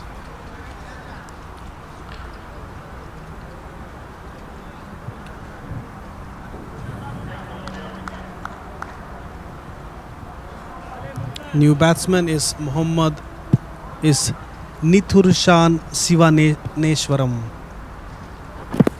Down the leg side, they are appealing for it. They are appealing for it, but he has not given. Oh, he has given him. I was wondering why he's not giving wide. So he was thinking about it, and in the end, it's another one for Kosone. Took a very long time to make his decision there, the umpire. He had a good, hard think about it. I'm not sure the batsman is very happy. But the Cossonay guys were very confident with their shout. And he's been given, so off he trudges. The main man, Big Mac, is still out there. But this is exactly what Cossonay would have hoped to have happened once they got that first wicket. 55 after 5.2 overs. Still they are going around 10 and 11. It can be a close match if it goes to 9th or 10th over, and it could be anybody's match then. As soon as till Big Mac is there, it can finish up early. But if he's out, then there could be much more interest in this game coming. Absolutely. Pressure on the new batsman, and he will be on strike now. We do have an Ask Cam hashtag in the YouTube comments. Is there a rule that all teams have to wear coloured clothing? We see Cossonay in whites out there. That's not a rule in Switzerland. Actually, it's up to each team to wear the colours that they want to. Loud appeal from Mumtaz. Turned down by the umpire. Muhammad Waqar is the new batsman. To mind you, Muhammad Waqar can also destroy good bowling attacks. First match against Oulton, he made 34 runs out of 19 deliveries, and against such a good bowling attack of Oulton. So these two in the middle can change anything. Uneven bounce, I think. Yeah, Mumtaz getting some good bounce there and some good pace. I would certainly say he's the fastest bowler in the Cossonay lineup, and the new batsman just not being able to sight him at the moment. Possibly a little uneven bounce, or at least low bounce. He has just given one run and just taken one wicket too. Very economical till now. Not interested in the quick singles are the St. Gallen guys. The Big Mac has been out there for a while. I think he might be feeling a bit tired. As you said, he's sitting on his haunches. He's not interested in any single. Maybe when you're on 46 off 23 balls, you can possibly afford to, I suppose, but they won't want to let the match get away from them too much. The wicket taker got the breakthrough. Is back again. Rasalingam.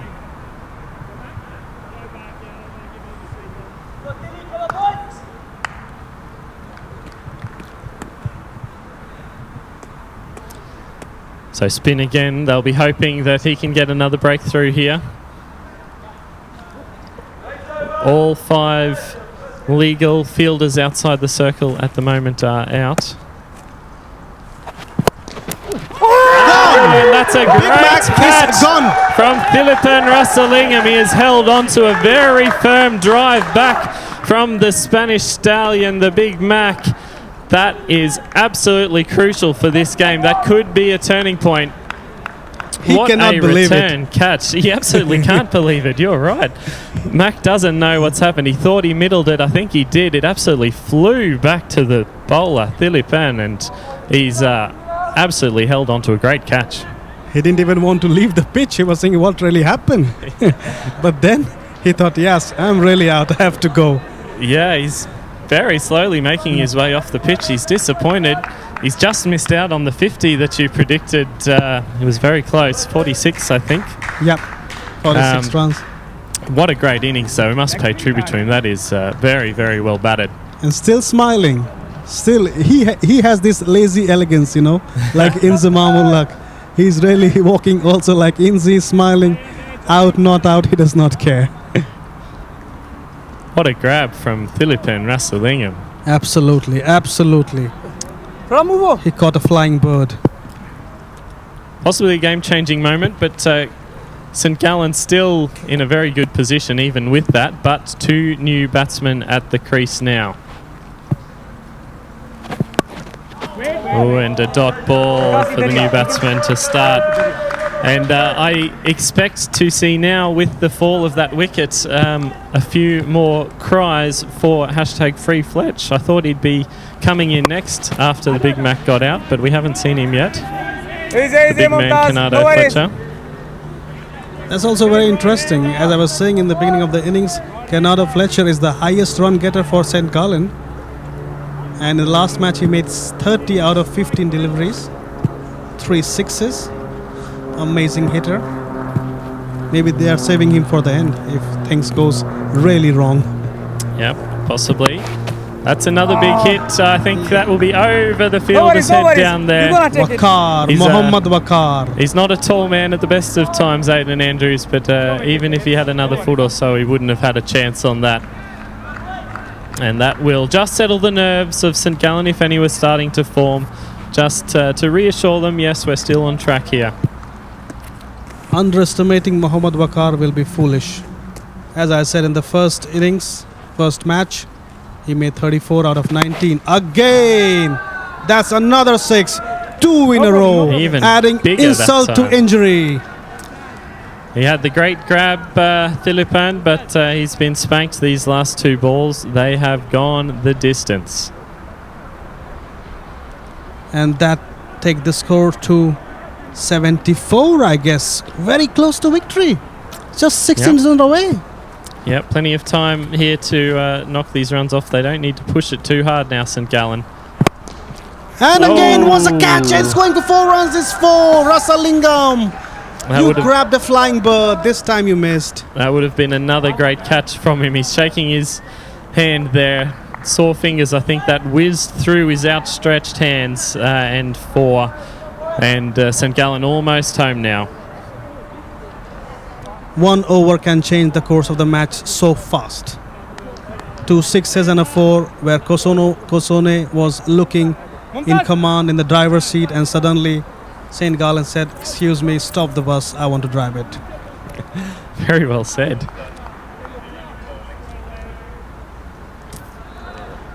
And as we were saying when Mac got out, we thought, 2 new batsmen, not sure if they'll keep the show on the road, St. Gallen, but Wackes has really shown good leadership there, I think, and taken responsibility for the innings and said, nope, this is going to be my chase now. Mumtaz can be full toss. Full toss is not needed now. What I was saying, Mumtaz, the last over that he bowled, he just gave 1 run with 1 wicket.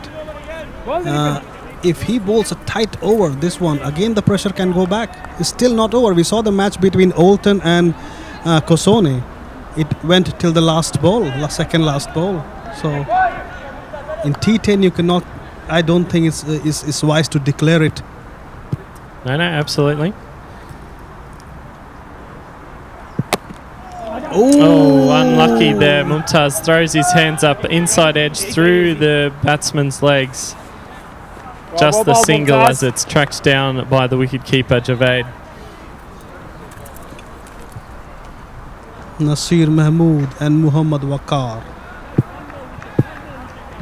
In the middle, left-hand, right-hand combination. And mind you, Fletcher is still not in the middle. He still has to bat. Slower ball. The batsman did well to recorrect there and not spoon it too high up into the air. He gets the single and gets Wackes back on strike. Guys, if you had Big Mac or Wakar in your Dream 11, Aidan Andrews from this match, then Aidan Andrews must have helped you in the last 2 matches, but this match, it was Jay Singh and Narayanan. And from St. Gallen side, Big Mac, undoubtedly. He promoted himself up in the order. In the last matches, he was batting on number 5, number 6. But then he said, okay, captain, let me do the needful. Well, thick outside edge there from the left-handed bat. Won't go for 4 to be tracked down. They will get the 2 though. Comfortable 2 runs in the end there. Just inching St. Gallen ever closer. They've scored off every delivery this over so far. 1-1-1 in the 4 and then 6 runs already scored. Mumtaz was quite economical in the first over. Gave Not boundaries, but singles, 4 singles and 1 double. Another slower ball from Mumtaz there, well read by Nazir Mahmood from St Gallen, the captain. Good try.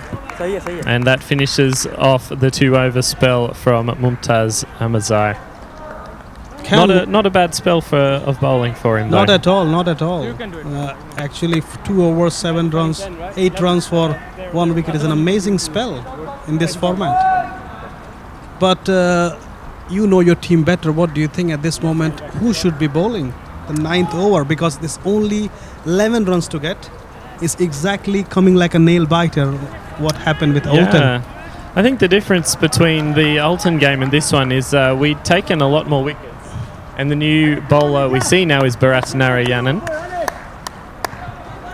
And I think it's not unexpected to see him come up at this stage. He works hard at his death bowling. But hasn't bowled yet in this innings, so that's a tough ask to come in fresh and hopefully nail his wide Yorkers. But yeah, I think with wickets in hand is probably the key difference between this and the Oulton game. I think with 2 overs left in the Oulton game, we'd already taken 6 or 7 wickets maybe from memory. So I think that's a big difference, whereas they've only lost 3 wickets so far, St Gallen, and still have some top order batsmen out there to deal with the pressure. Narayanan, 6. Is it going for 6? Is it going for 6? Is it? It is. It is. As we said, it's a big ask for a tail ender to come out and just hit like that. But when you have your number 5 batsman still out there at this stage of the game, you're feeling a little more confident that they're able to just bring out the long handle and belt it over the boundary when needed. And Nasir Mahmood scored 44 in 23 balls against Zurich Cricket. That's 4 runs. That's cut. That's gone back. And that ties up the scores here. Scores are all level with 10 balls still to play. Actually, my prediction was not that wrong. I thought in 8 overs it'll be finished. Yeah, no, you've done very well there. Okay. What do you think, Cam, how it will be for the confidence of Kosone? Because they played amazing games against Oulton and Zurich Cricket, and St Gallen, who was relatively a weaker side because they lost power of that game. They lost from this side. Yeah, the guys will be disappointed. This was the game that they were definitely targeting as one that they needed to win. And I think that that goes to the question from Tyson McAdoe in the comments. Big day for us tomorrow. And absolutely, and this will really put the pressure on us to take the win against Power, Winterthur or Nomads. And with that, they see the win. That's the single that takes the victory for St Gallen, their 2nd win of this tournament. And they are keeping the tournament alive. 2 wins from their 6 matches. We have to see for the 4th spot. Maybe they have a chance. Yeah, I guess net run rate will come into calculation. Just who are your thoughts on man of the match for that one? It's hard to go past the Big Mac, I think, with this one. 46 off 24 balls. We didn't say it was going to be a particularly difficult chase, but any nerves that St Gallen may have had, he really put to bed very early on. I second you on that, Cam, for sure. Big Mac took the responsibility, came up in the order, started blowing 6s and 4s, and said, hey, I'll finish it up. He did it. Let's run through it, AK. Tell me what you see. So the batting scorecard for St Gallen, Big Mac up in the order, 46 runs in 24 balls, 2 4s and 5 6s. Ali Abbas, 8 runs in 7 balls, just 1 6. Shiva Neshwaran, 1 run in 3 balls. Muhammad Wakar took the opportunity to express himself, and later in the innings scored 2 6s, 1 4, 18 runs in 8 balls, and helped him captain Nasir Mahmood. 10 balls, 6, 17 runs, 1 4 and 1 6. Amazing batting card there. Finished the game in the 9th over. To take you to the bowling part of it, Cam, would you do? Yeah, not so many wickets this time around for Kosane. I think they'd gotten used to a bit more success with the ball. Certainly Aidan Andrews opening the bowling there, going for 17 off his 2. He won't be so happy. Vikas Butt also very expensive, 18 off his 1 over and 15 off Ashwin Vinod's single over as well. Thilipan Rasalingam took the breakthrough to get the first wicket of the match, and then the great return catch caught and bowled to get rid of the Big Mac. 2 for 21, 1 for 8 for Mumtaz. A great spell of bowling, 8 runs off 2 overs, and then just 4 balls for Bharat Narayan and none for 11. Overall, it was an evenly poised match.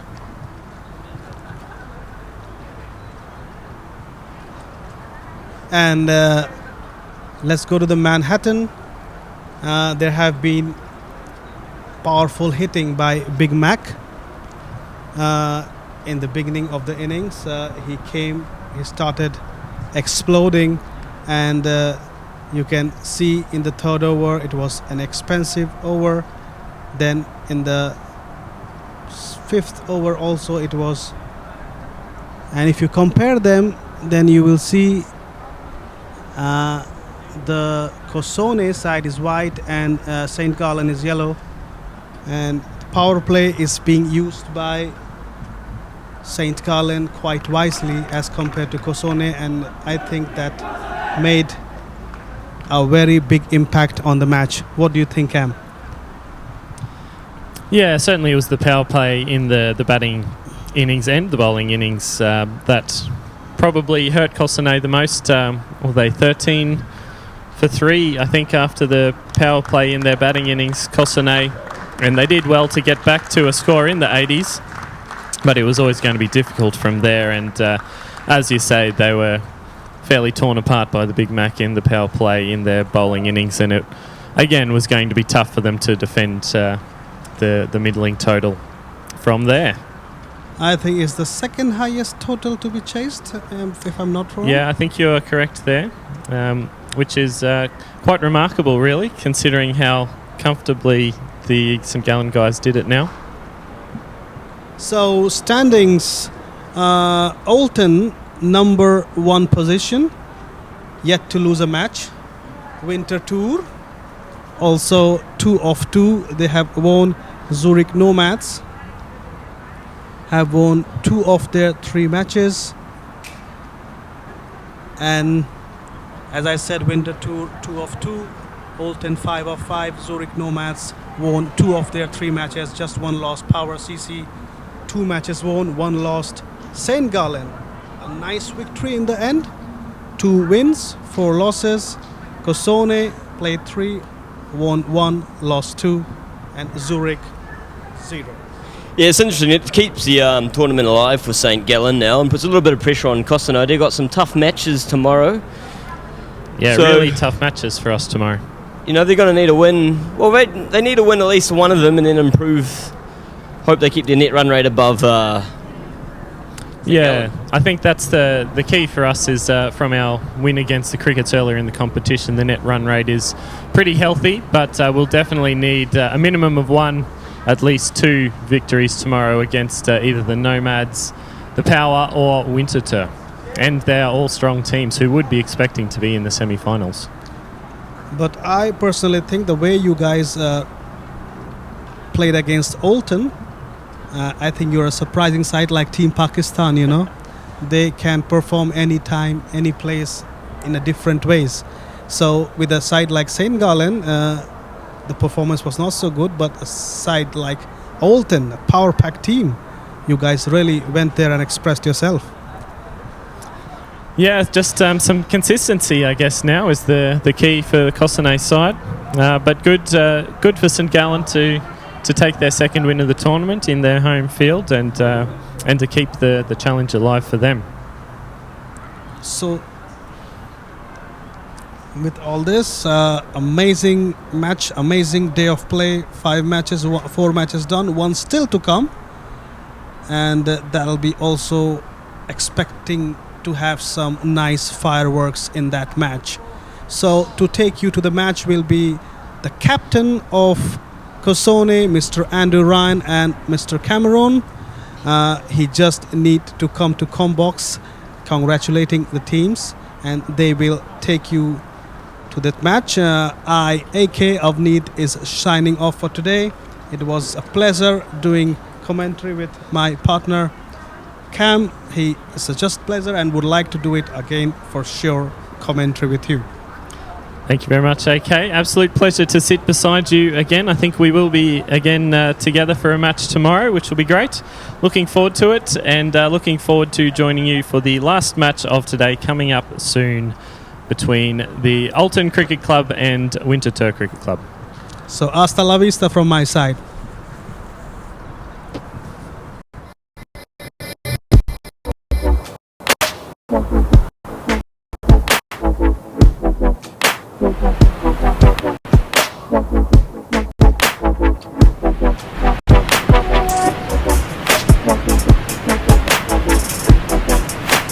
And after a long period of playing cricket, the best place to come in Europe is the great Rhine Falls.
shots and then I'll be saying bye. Good to chat.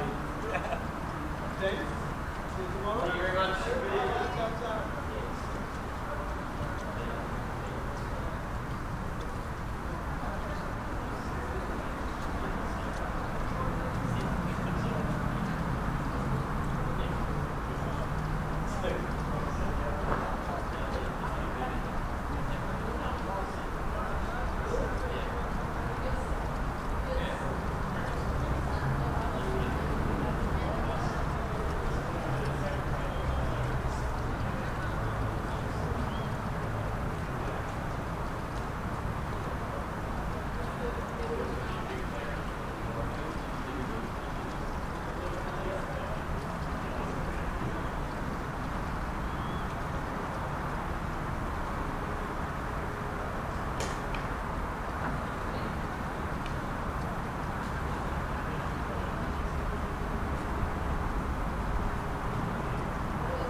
पानी का मजा भी तुम्हें ले आया ना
Yeah, no problem.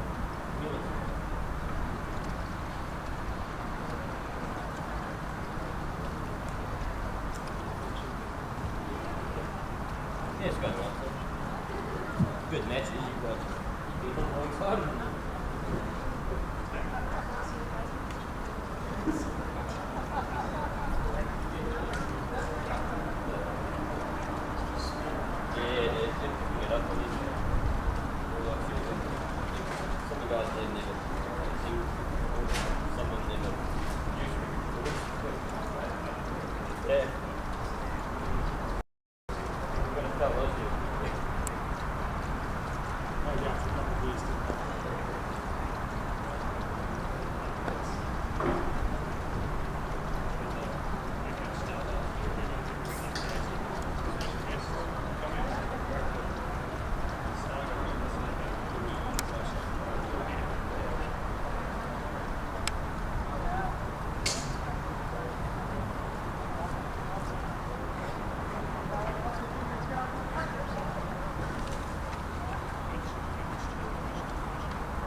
Jaga for you.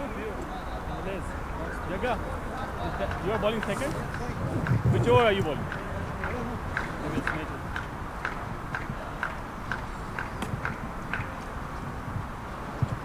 And welcome back to the Grundenmus Stadium here in beautiful St. Gallen, the host city of the Dream11 T10 tournament as part of the European Cricket Series. And we are in for our final match of the day. It is the top of the ladder Alton Cricket Club, undefeated after 5 matches. They'll be looking to take it as an undefeated run through the pool stages, this being their last match, and they're up against another undefeated side, Winterthur, who've only played 2, but 2 wins from 2, and I'm very pleased to say, back with me here this afternoon, star commentator and captain of Cossonay Cricket Club, Andrew Ryan. Welcome back. Thanks very much, Cameron. I guess it's probably Captain Grumpy at the moment after a couple of defeats that have sort of probably, particularly that last one against St Gallen, has put us in a much tougher position in terms of semi-final qualification than we might have hoped after what could have been actually going up 2-0 with a loss to Alton with only a ball remaining. But we'll certainly be ready to fight back tomorrow. 3 games for Cossonay spread across the day, and we appreciate all the support that's come in over the YouTube chat and over the Facebook and Twitter wires. And just as an added bonus today, actually, and particularly since Cameron and I are starting to flag after a fairly tough couple of days in the commentary box, we've got Jay Sin from the Cossonay Cricket Club also joined us. Jay, welcome to the commentary box. Thank you very much, Andrew. I'm looking forward to today's explosive game. I hope it provides some fiery entertainment, and we have a great end of the day here at St Gallen. Absolutely, Jay. And I think you've hit the nail on the head there. This should be a tremendous contest, actually. It's certainly not the last game of the day as a throwaway. I think this is going to be another real challenge for the Alton team, who, as we saw earlier today, were put under real pressure by the Cossonay bowling lineup. And this Winterthur team probably has quite a similar attack to Cossonay. Actually, a lot of guys trying to hit the wicket hard, moving the ball a little bit. And we'll just go to a quick message from our host city, St Gallen, before we get into the start of this match.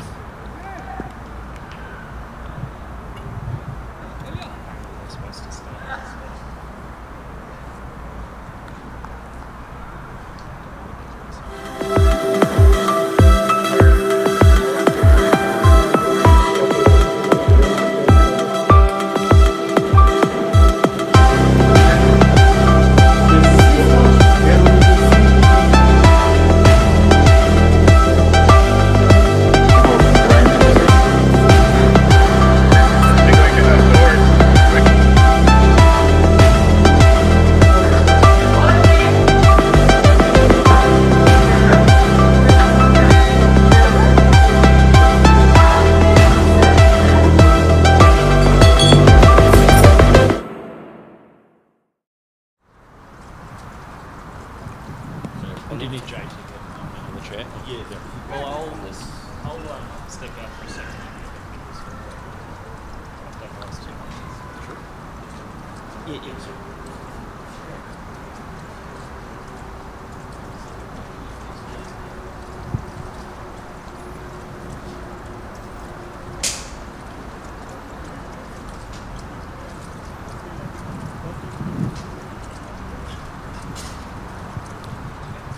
And we're back on ready in time for the first ball now coming from Winterthur. Alton out in the middle there. We saw them take the highest chase of the tournament against us earlier in the day, Andrew. So a change for them to be batting first, I think. It's changed for them. I think we could probably do without reminiscing over the unfortunate circumstances for Cossonay cricket earlier in the day. Quite keen to focus on this Alton and Winterthur match. Should be, as we said, in a tremendous contest. Both really good bowling lineups. Obviously, some big hitters on both sides. We've seen the likes of Chima and Ashfaq from the Winterthur squad be very effective throughout the tournament. And coming back for yet another opening partnership for Alton, we have Yasso and Muhammad Shahid.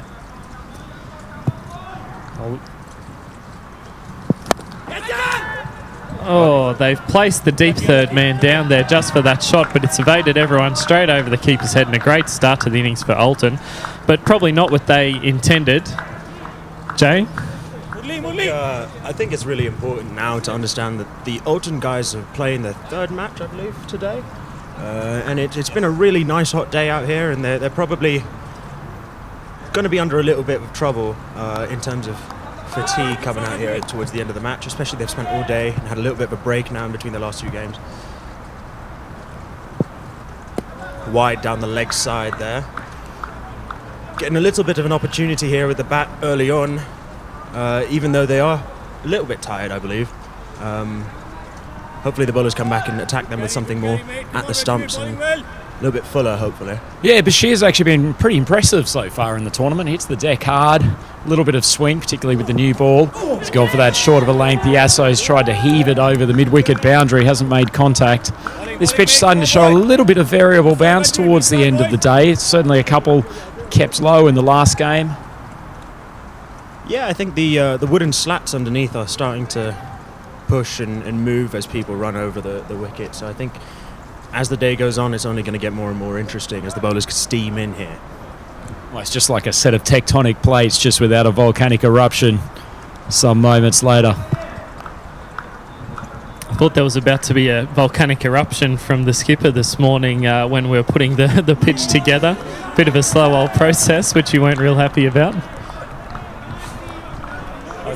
We had about 30 men doing a job far more inefficiently than probably 6 could have at one stage.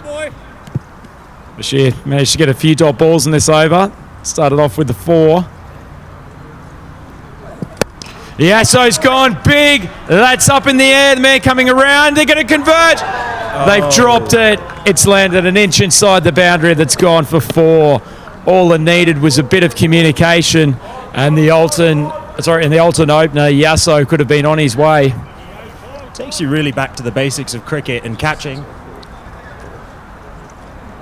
People should be calling their names, or at least mine at the very least, before they take that catch. I think it's very, very poor to see that out here, especially from a fresh team who were playing one match today.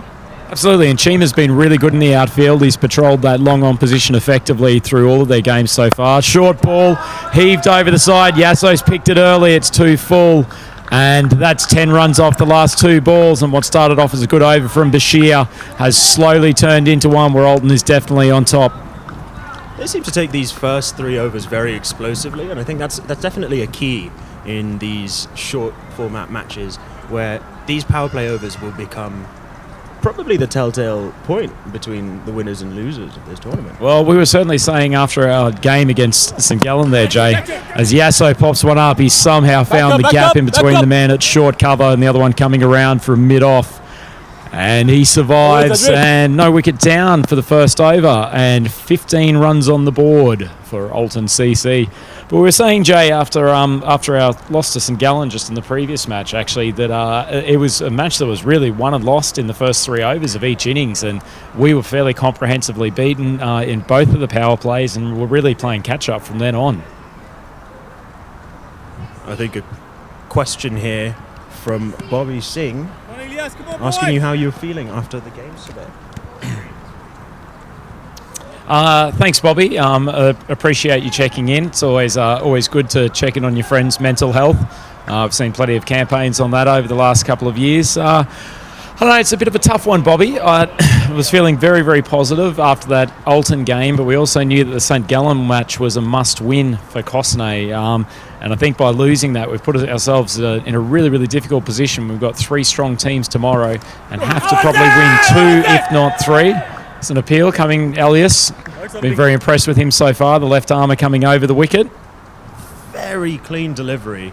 Straight over the wickets, I believe. And a big swing coming in from the back. Just to finish off that response to Bobby too, I think we also noticed very much that in the third game, it's the end of a long day, and you really are starting to get a little bit of fatigue. The fast bowler's gone through some overs. Yasso rocks onto the back foot. Dispatch the wind to fast bowler for 8. I think that one's just line. Signals for. Big shout out on the YouTube chat, by the way, to my old mucker, Adicha. Go Cosnay and Andrew. LA Hop. Lovely to hear from you, Addy. I hope you're enjoying all the coverage. I'm sure you're still working hard in the meantime, but thanks for chiming in to join us on the European Cricket Network for this St Gallen tournament. Simple boy. So we've had a Ask Cam question from Yakati. Nice to hear from you. We're going to witness Winterthur win the game. What do you think? I think with hitting like that coming from Alton, it's going to be pretty tough for Winterthur. Alton, obviously the undefeated top of the table team. Winterthur can do it. There's no question. I think they've got a good side, but Alton's certainly the form team out there at the moment. Well, Alton's the form team, and they've also, in most of their matches, had a superb platform laid by these openers. Yeah, so Shahid hasn't actually been on strike this much. He's probably actually been the more destructive and consistent of the two. But if he gets going as well, this Winterthur team could be chasing a target well in excess of 3 figures. Yeah, and we saw that actually in the previous game against the Crickets a couple of games ago, Alton versus Zurich Crickets, where Shode was out very early, and they made a bit of hard work of a fairly small chase. A few more catches that could have been taken for the Crickets could have really put a spanner in the works there. They put themselves under pressure. So I think you're right. If they can take out these openers pretty quickly, then there will be pressure on the Alton batting lineup.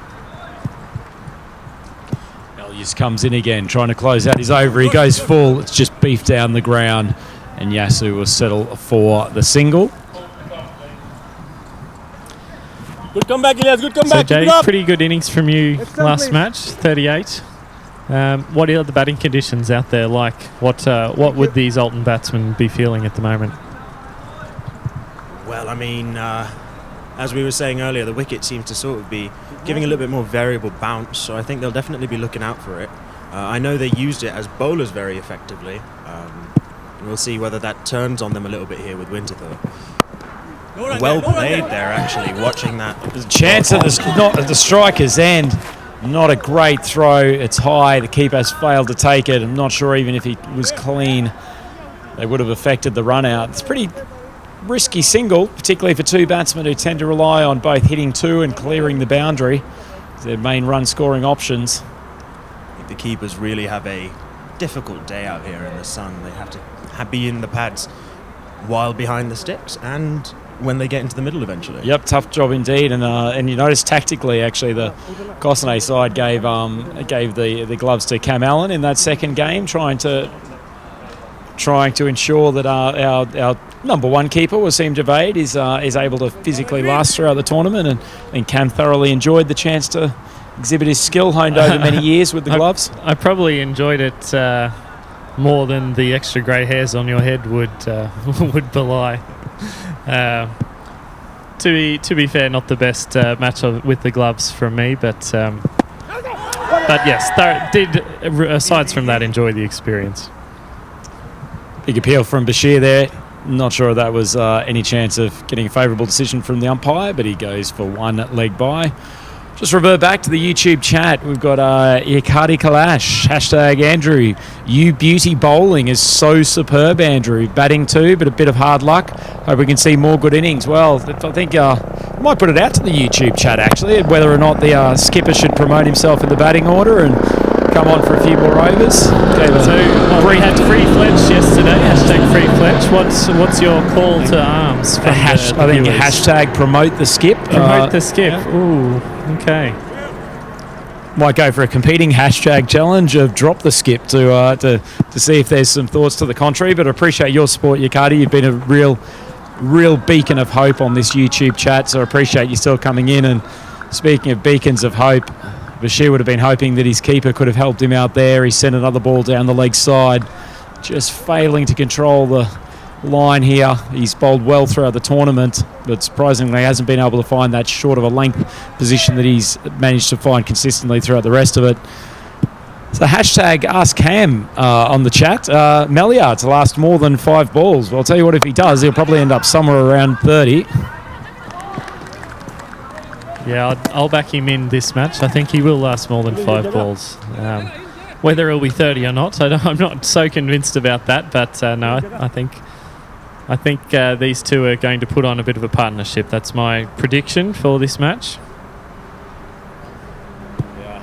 Certainly not a man who's likely to play a defensive shot anytime soon.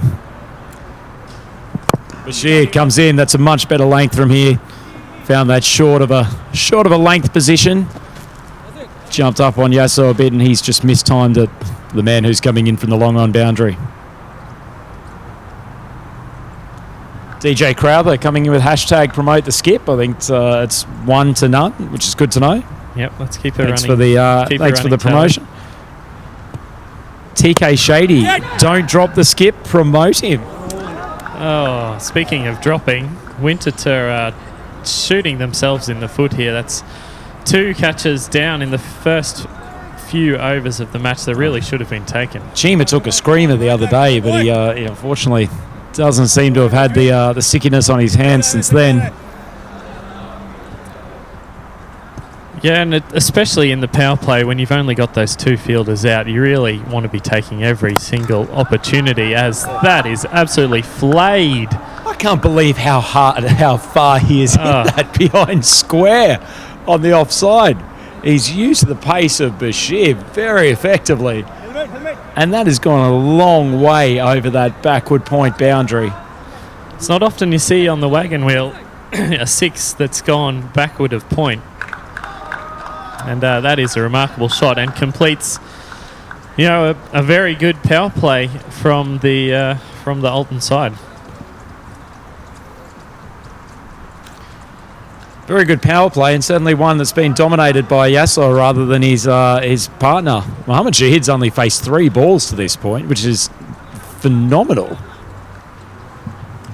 Well, you probably weren't noticing this, but in the last match, when you guys were both out on the field, we saw the Big Mac, the Spanish stallion, face every single ball in the first 2 overs. He was 24 off 12, and his partner was 0 off 0. I think we could have done with him facing a few less balls Absolutely. in the opening, he was overs. on fire. Come on, Shakib, come on, boy. Bit of a call for hashtag Free Fletch on the YouTube chat. Also, seems to be quite an overwhelming amount of hashtag promote the skip, although there is one that's come in for from David Ackrell. Hashtag drop the skip. I feel like he's sent in a little bit of a curveball, a little bit of spite there. James, again. is there a way that we can silence people on the YouTube chat? I can't. Put him into timeout for 300 seconds. He might retaliate by coming in with hashtag drop the skip another 30 times. David Ackrell, I hope you are safe wherever you are. Unfortunately, the skip doesn't seem to be too happy with that. That's it. We hope you're not in St. Gallen, because he will definitely. Good start, Shakib. Good start, mate.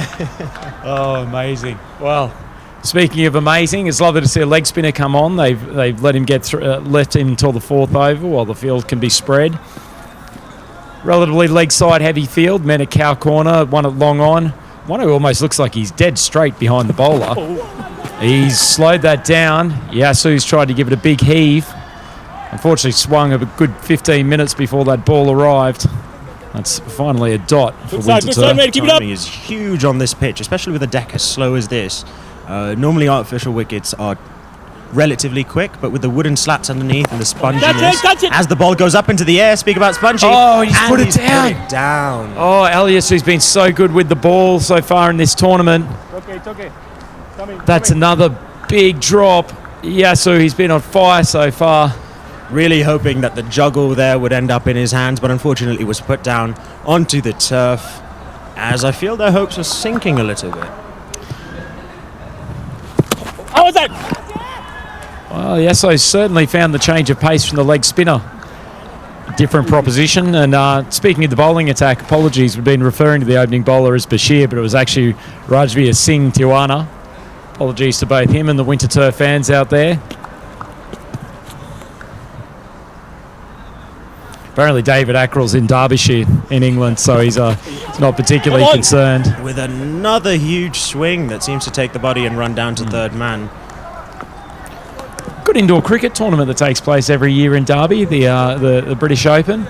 It's an invitational event for the best indoor cricketers around both the UK and Europe.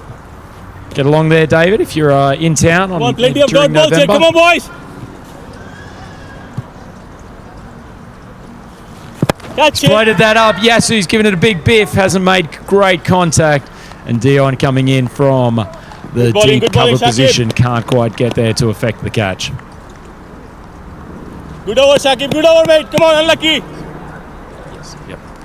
That's a really good over from Saqib. Only 2 offered.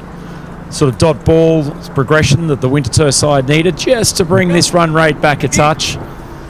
Alton still 46 for no wicket after 4 overs. And once again, remarkably, Shahid's only faced 5 balls of those 4 overs. His partner's engaged in some significant strike farming, but justifiably so when he's currently 35 off 19 balls. It's really turned off in the afterburners here, hasn't he? He's looked at these opening Come on, lads. bowlers Come and on, he's boys. decided that Focus he's hard not now, boys. Come on. anything from them. No. He's just going to send it right back.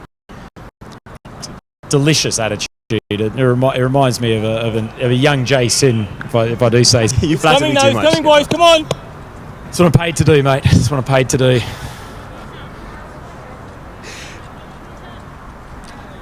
I think this might actually be Deesh, who's coming into bowl for Winterthur. He's one of the more interesting practitioners of medium pace that we saw on the first day. Variety of slower balls and change-ups.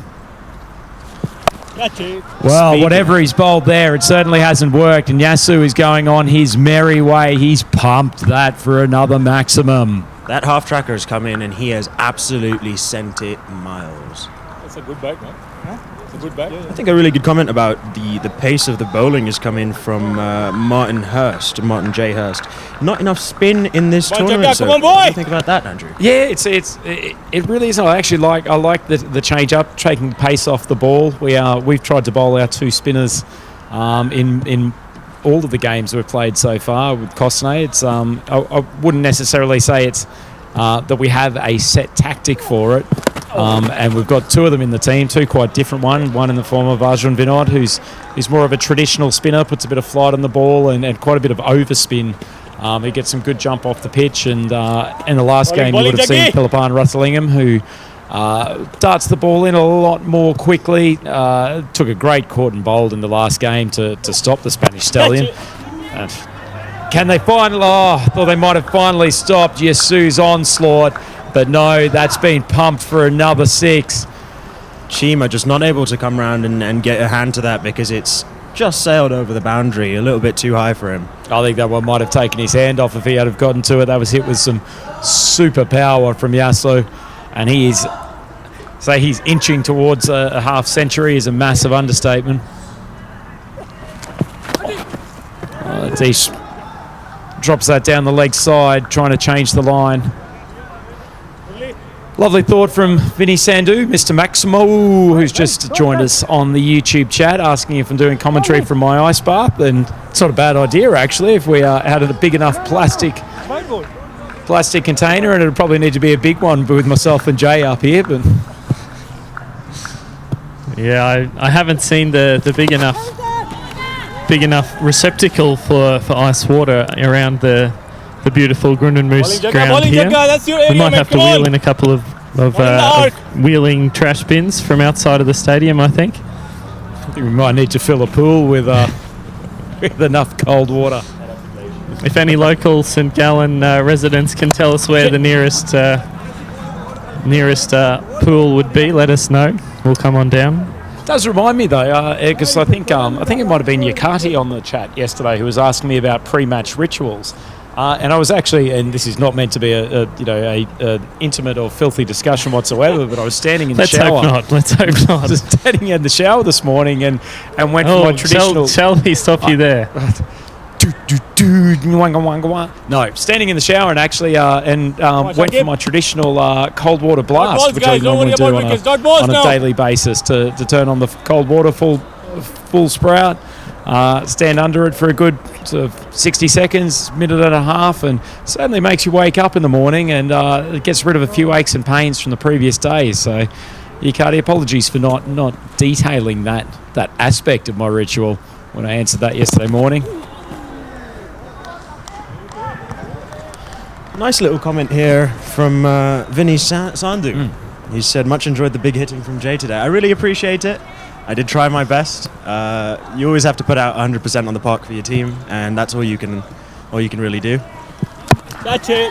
That's How many more standard catchphrases can you get into that, Jay? Come on. Just did it for the team. Bowling, Shakib. Hashtag cliche central. I mean, the reality is that cliches are used because, well, they work. You know, you have to play for your team and you have to put your best on the park. I will also say that I messed up the first few overs and I did not take full advantage of that power play. So as much as there was big hitting, I think it was only right that I did so to try and bring us back from the brink. Self-awareness is a good thing, Jay. It's one of the finest qualities you have. Oh, yes. The flattery goes way too far.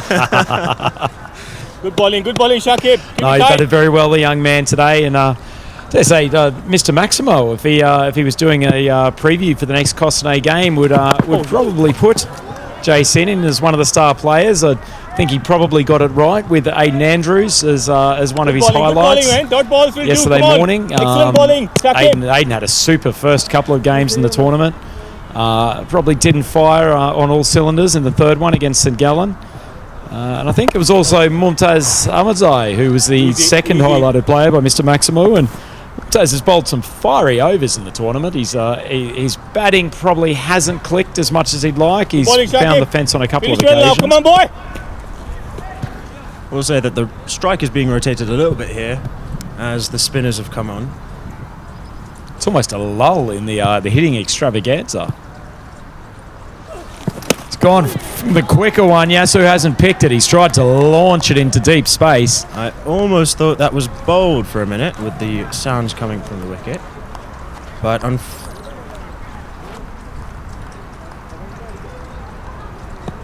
fortunately for Yasu, I believe that was clean over the stumps. And he remains there to continue hitting.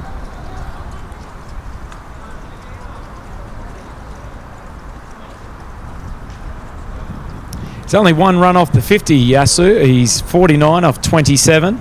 But certainly Winterthur has really rolled this back. It's been an impressive last couple of overs from them. Saqib Ali is probably almost unnoticed, but it's probably one of the spells of the tournament so far. He's rolled through his 2 overs for only 4 runs. It's superb bowling, and while his teammates currently have economy rates of 15, 12 and 13, Saqib is probably the man that's kept them in this game. Have a stat attack. The projected total is just 87 for Alton here at the moment, which, considering they haven't lost any wickets, I think would be pretty disappointing for them if that continued, and would be one of their lowest scores of the tournament, I believe. Well, Dion coming in. He's taken the new ball in at least one of the previous games.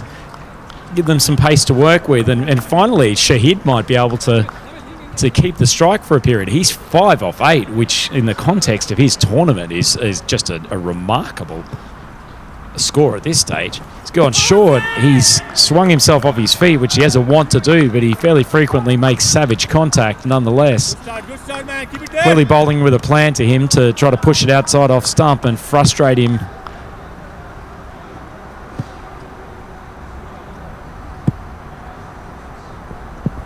That's it. He's gotten that up in the air. He's somehow managed to find the gap between 4 converging fielders. Shahid continuing to struggle to find the middle of the bat, which is not something he's experienced much in the last 3 days. Very surprising, actually, from both batsmen. You expect that they face a lot of dot balls because they have the power game to match that at the other end, but we've had 17 dots so far in this innings, only 6 overs old. It's very, very high proportion. Dion just bails out of that, possibly trying to get an insight into what Yasu might be trying to do. It's only 1 run off his 50. Imagine he'll be celebrating after this ball. Slower ball, and he is celebrating in a big way. He has pumped that into the Dream11 sponsorship sign. That ball stayed in the air longer than an American football punt. But that is a magnificent way to bring up your half-ton. Well battered, Yasso. You have produced some extraordinary entertainment here for us at St. Gallen this afternoon. And may it continue for our viewers at home. Remarkable innings. That's 6 sixes in his innings to this point, and that will almost be 7, I think. It has. It's cleared the rope. 7 sixes and 3 fours in this innings. That's currently sitting at 61 for Yazzo, and I think that's just about the highest score of the tournament to this point. I think you very well could be right with that, Cam, and remarkably, that's his second 6 that I think he's managed to nail behind point on the offside.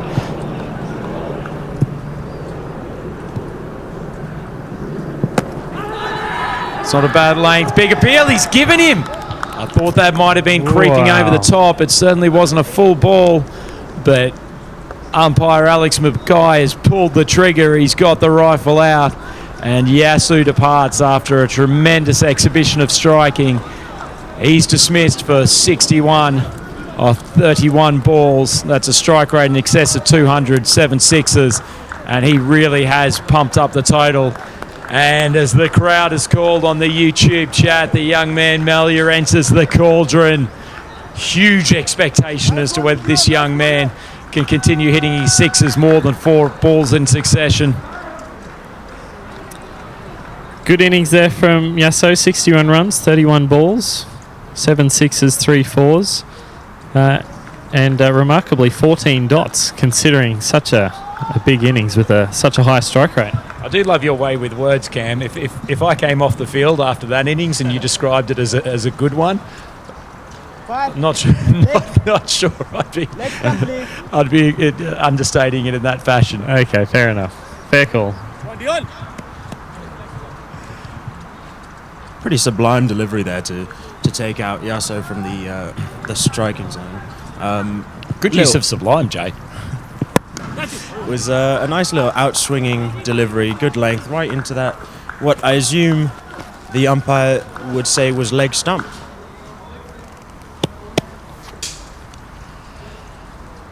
I just actually can't believe what I've seen, that Melia has not smoked his first ball for 6. I think he seems to have done it in just about every single other game that he's played in. I think especially when you're commentating, there's a specific thing that people tend to bring up, which is the commentator's curse. And I wonder if all the chat between you two about his performance will hinder or help him. Oh, look, I know we're 75 metres away here in the commentary box, but it certainly looks like there's a weight on his shoulders. He's carrying himself with a heavy back. It might just be that commentator's curse that is preventing him from exhibiting the full suite of his stroke power. He'll get another chance, get to face his second ball. We'll forgive him for the lack of the maximum on that first one. Once again, Deesh coming into bowl, his little off changes. Went for 13 off his first over. Certainly one of the more expensive ones that he's tossed down so far in this tournament. Melia, he is only popped that up for a catch. I thought he'd got that off the middle of the bat. Very surprising to see him hole out. Good to see Winter take a clean catch, and I was wrong. He did not face 5 deliveries. He's nothing if not efficient. Guys, do you want to? So how's this going to change the fortunes for Winterthur? They were looking very shaky early on. Dropped catches, boundaries galore. Well, remarkably, despite only taking 2 wickets, they are right in this contest. We know they have got some genuine power in the batting lineup. I suggest in the last 3 overs, Oldham would like to get it up to possibly 110 if it's possible. I think they probably fancy themselves. Yeah, I think they're capable of it as well. They do hit all the way down the order. But the Winterthur side doing a very good job in these last few overs. Come on, boy. Just a shout out to Hiran, who member of Cosnay Cricket Club, who's joined us on the YouTube chat. Hiran's giving some well wishes to Jay. It's lovely to hear from you. Certainly one of the talented breed of medium pace swing bowlers from Cosnay. Elias under another one. He's juggled that 4 times, and in a rare circus trick at St Gallen 20 tournament, Elias has managed to pouch that catch. And things starting to fall apart a touch for Alton. Shahid just couldn't get any fluency today, and certainly not enough of the strike.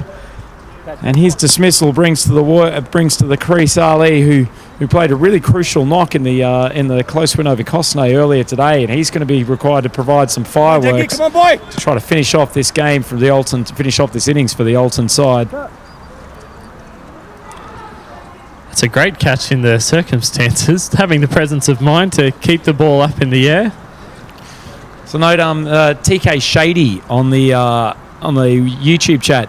I think was it you who compared Melia to Afridi yesterday?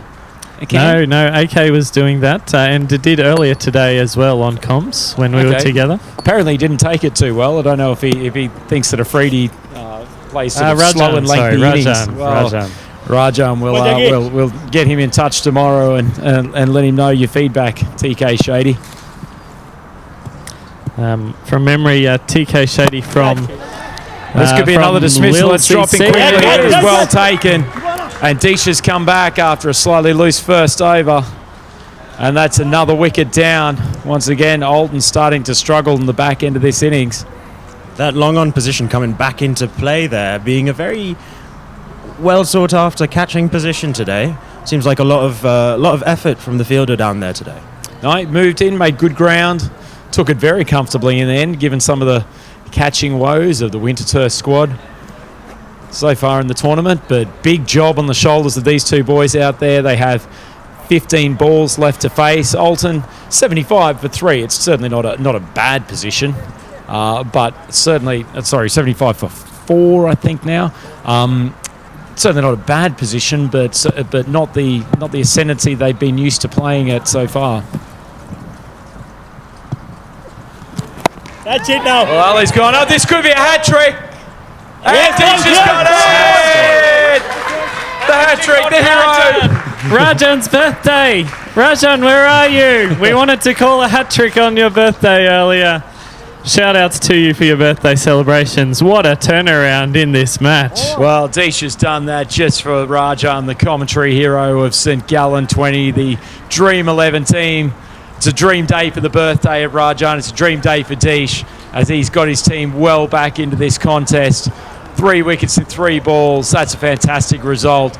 And that one was in no doubt. And 4 wickets in the over even, let alone the hat trick now. What a fantastic effort to bring what looked like a potentially huge score under control there. I think they were looking for a captain's knock, especially as the wickets were tumbling, and unfortunately Ali could not bring that to the table. There's a lot of pressure now on the Alton side. Think about him. As wickets tumble, they tend to come in bunches. So let's hope they can recuperate and continue striking the ball so cleanly and entertainingly.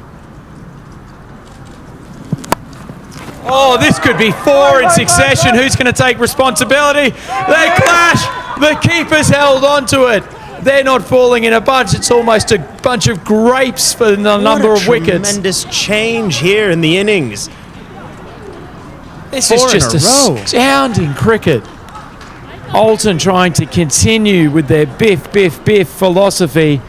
4 wickets in 4 balls for Deesh. Hasn't he come back with a remarkable over? Let's just confirm this over. First ball, wicket. Second ball, dot. Balls 3 to 6, wickets. Unbelievable. Mr. Maximo, I'm not sure if you're on the feed there. Have you seen this before? Tell us. But amazing sights here at the Grunnenmoos Stadium. If someone had have told you that Deesh was going to end up with the best bowling figures today after his first over was none for 13, we may not have believed you, but that's a remarkable turnaround. And yeah, the first celebrating the 5 for he's getting the wicket match ball haul in the tournament, I think. Come on, boys! Come on, now, boys! Not enough for the match ball. Probably was deserving, but it feels nicer to give him the match ball for a 5-fer.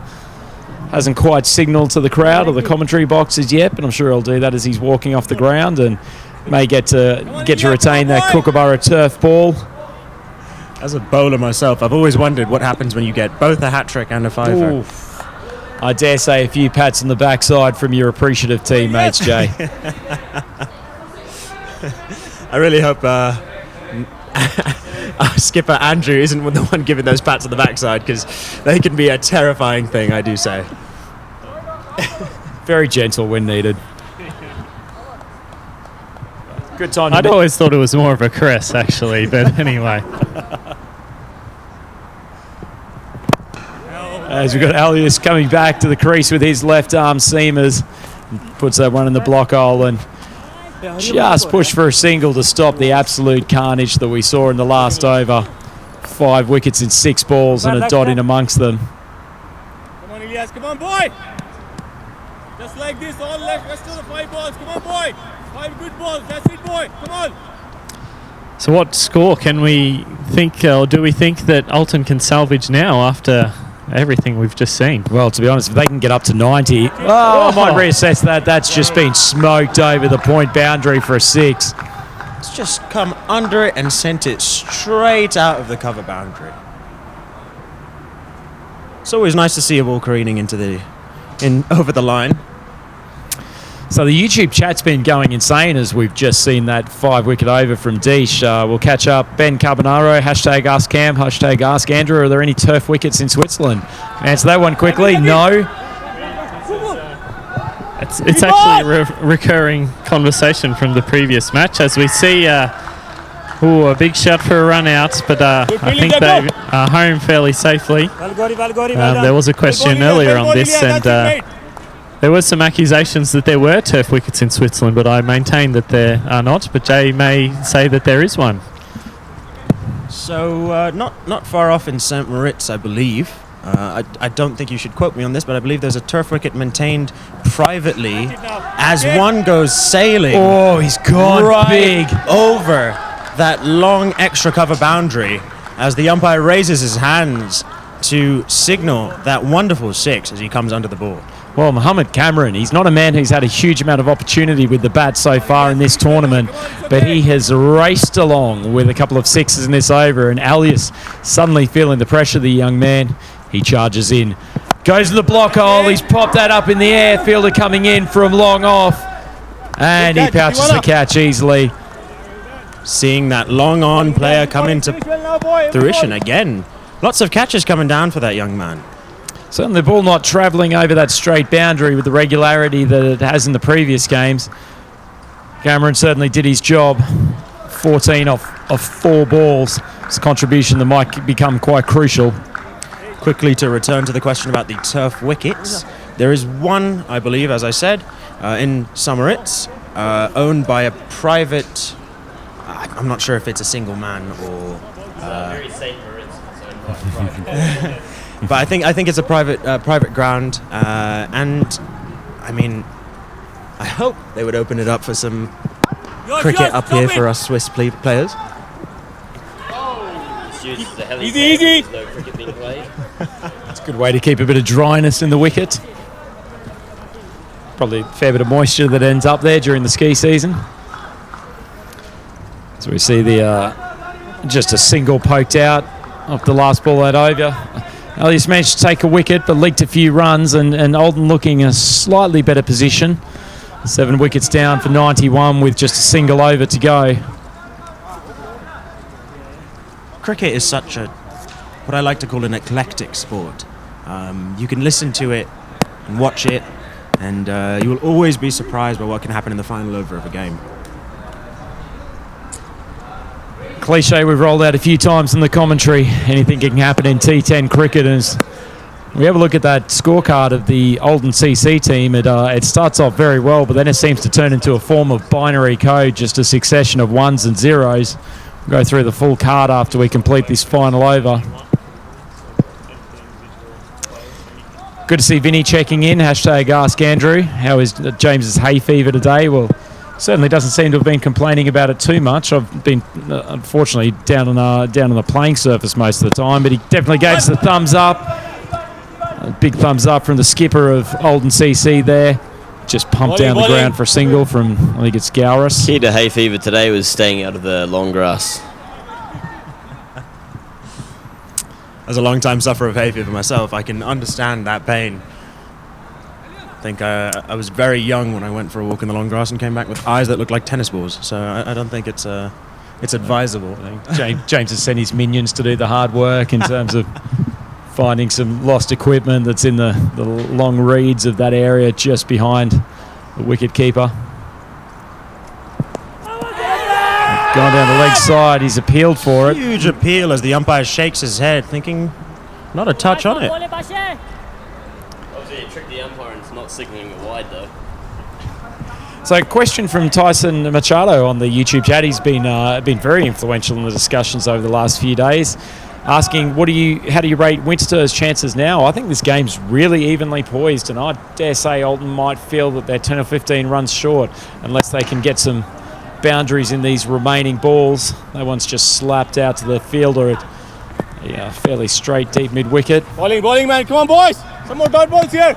In saying that, they are already up to the around the area where it would be the highest chase of the tournament. I think so far the highest chase was the one of Alton against Cossonay. So if Alton can just get a few over that, Winterthur would be looking in record territory.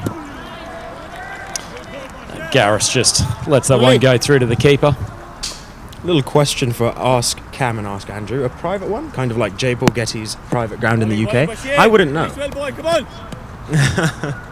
Take a punt that it's up at St Moritz. It's probably not a public facility. I imagine it's very exclusive. Only potentially the skipper of Cossonay CC could get into somewhere like that. Skipper of Cossonay will certainly be making inquiries. It's a man who far prefers batting on a nicely rolled turf wicket and being able to just lay some easy cover drives rather than having to bashing in the form that's necessary in Switzerland. Some hard decisions here from the skipper now as well. Whether he wants to stay or go back to the turf wickets that he so prefers. A turf wicket and a nice rolling outfit. Whoa, talking about rolling. Bashir, the man who I credited with some of the early overs incorrectly, he has just castled the left-hander. An absolutely stellar Yorker there to finish the innings. It's a nice way to conclude proceedings for that first innings. It would have been looking to try to squeeze another boundary, but Alton CC ending up 8 wickets down for 94, and certainly been the tale of their day today, actually, just losing a lot of wickets, the middle order having to come into play, whereas first 2 days of this tournament, generally the top order has done the business. Question on the YouTube chat from Pulkit Gupta, hashtag Ask Cam, hashtag Ask Andrew. Is there money involved in this league, and where exactly is this being played? Cheers. Well, I think in terms of the cash, if there is, I'm certainly not receiving any of it. Yeah, I'd love to see the money. Certainly not for the players, if that is what the question is, which is fine. We're here for the love of the game. And where is this being played? It's in the beautiful St Gallen in Switzerland, up in the northeast of Switzerland, not too far from the Austrian and Liechtenstein border. It's a good description, Cam, and I think it's, as you've seen throughout the promotional videos that have been playing fairly regularly, it's a beautiful part of the world, but we'll come back to that later. We'll just roll through the batting card while we've got it on screen. The man at the top, Yasser Tharan, he started off with a destructive innings, probably one of the better innings that we've seen in the tournament to date. 61 off 31 balls was 7 sixes before he was LBW to Dion. His partner, Mohammad Shahid, who has been an absolute wrecking ball so far, he was subdued today, 6 off 12. Before Deesh was enabled, before Deesh took his wicket. Melia Stanigzai, he stayed for another short but not so sweet innings today, 1 off 2, before he was also a victim of Deesh, and we'll mention Deesh's name a few times during this card because he absolutely rolled through the innings with 5 wickets in his second over. Pradeep went for a first ball duck, caught by Rajveer off Deesh's bowling. The skipper, Ali Naya, he stayed for only a single ball. He was caught by Dion off the bowling of Deesh, and then Ali Usman was also a first ball duck before he became Deesh's victim as well. Garris ended up 4 off 5. Mohamed Cameron gave the innings some impetus with 14 runs off 4 balls, including a pair of thumping sixes. And Kumar at the end was bowled by Bashir for 1 off 3. Jay, do you want to take us through the bowling analysis? Yeah, absolutely. And a good little opening spell for Alton against Rajveer Singh and Elias, unfortunately going for a few runs early on. Only a couple of overs for each of them, and a wicket going to Elias towards the end of that innings. The pick of the bowlers, though, being Deesh with 5 wickets and a hat-trick, which we still haven't got the conclusion to as to what the reward for that should be. As well as Saqib Ali coming in, giving only 4 runs from his 2 overs, which is a commendable effort without wicket, I believe. And Bashir bringing up the tail, 1 over for 3 runs and a wicket. So Well, some brilliant, stellar performances. Generously given the 10th over by the captain bowling to the tail end of the Alton outfit. He's certainly improved his bowling analysis for the tournament with that generous allocation. And I think in terms of Deesh, he might not get a specific award for this hat-trick and the 5 wickets in 1 over, but he has certainly put himself into prime position to be one of the recipients of the Man of the Tournament award, and that Man of the Tournament award is sponsored by our partners at Dream11. They are the overall tournament partners here as well. It's the Dream11 European Cricket Series from St Gallen for 2020. Been magnificent supporters of the European Cricket Network and the European Cricket League. And getting right behind this new European Cricket Series, which is taking place in several venues across Europe. There is basically cricket every day on the European Cricket Network YouTube feed, as well as our supporters in the subcontinent. You can watch through Fan Code, and this tournament in particular is being broadcast by Free Sports in the UK. So wherever you are in the world, please chime in and watch some of the fantastic action that's taking place around here. And just a reminder too that Dream11 have a fantasy game for every single one of the contests that's taking place here at Grundemus and Gallen this week. Just jump onto Dream11 and you can select your fantasy team between the 2 squads that are on show. You'll have to pick through players who have got different credit ratings and construct your stellar squad from the array of players available. It's certainly a great way to get involved with the Dream11 European Cricket Series, and proving to be some difficult choices throughout today. There's been some players who've continued hot runs, certain players who have started to sparkle as the tournament's rolled on. So it's turning into a difficult business, certainly much easier when you're following the European Cricket Series broadcasts through all of those distribution partners that I've just mentioned. And Jay, I'm almost out of breath, so why don't you take over for a moment? I was going to say, you've done a stellar job up here commentating, especially given the conditions, and having gone through a full day of playing cricket yourself and captaining a side, not to mention.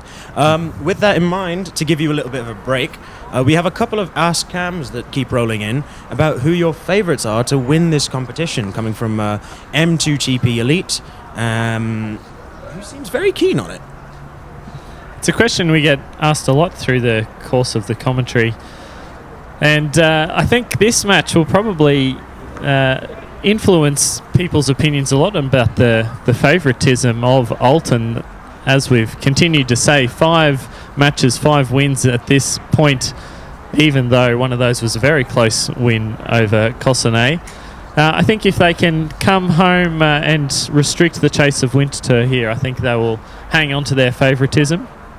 But if Winterthur come out and have a great show with the bat, that will put them 3 wins from 3 matches, and who knows, maybe people will start to fancy them over Alton to take out the trophy in the end. Tell you what, hasn't this continued? Some absolutely cracking matches during today. We've had 2 very close ones, obviously Cossonay just falling to Alton, and then also keeping it relatively tight against St Gallen in the last match. I suspect this one, particularly with the strength of the Alton bowling lineup, will likely go into the 10th over. So for all of our viewers and fans at home and around the world, there's been an absolute bevy of cricketing T10 entertainment so far today.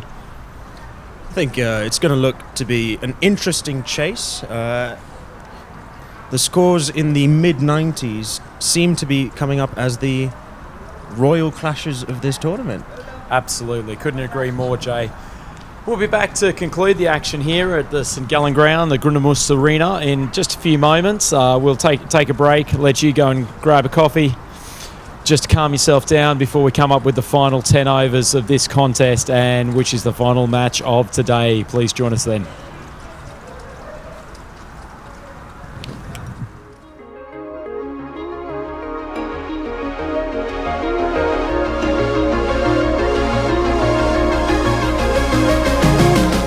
Here we are with St. Gallen Cricket Club at Mount Saintis, the highest mountain in East Switzerland with a height of 2,500 meters, looking over 4 different countries.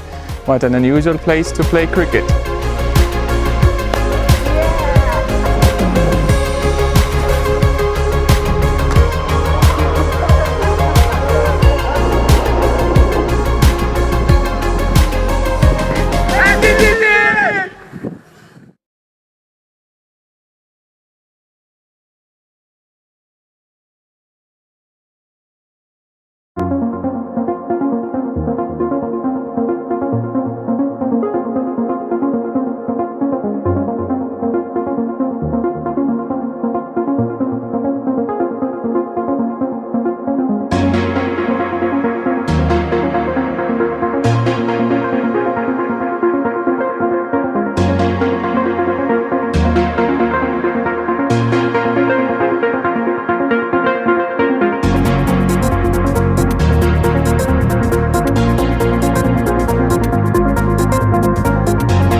Sleep.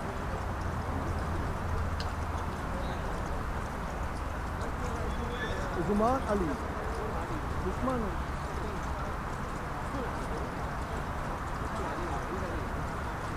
Ali nahi hai, Usman Ali.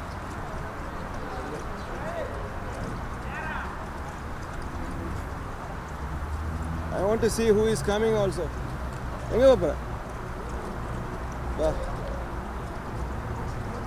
You be point.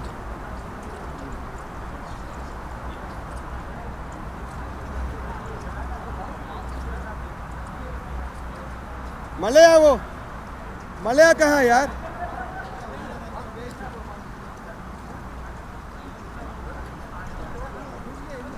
എന്താ പടുത്ത് കിടക്കണം 1 2 3 4 5 6 7 8 9 10 11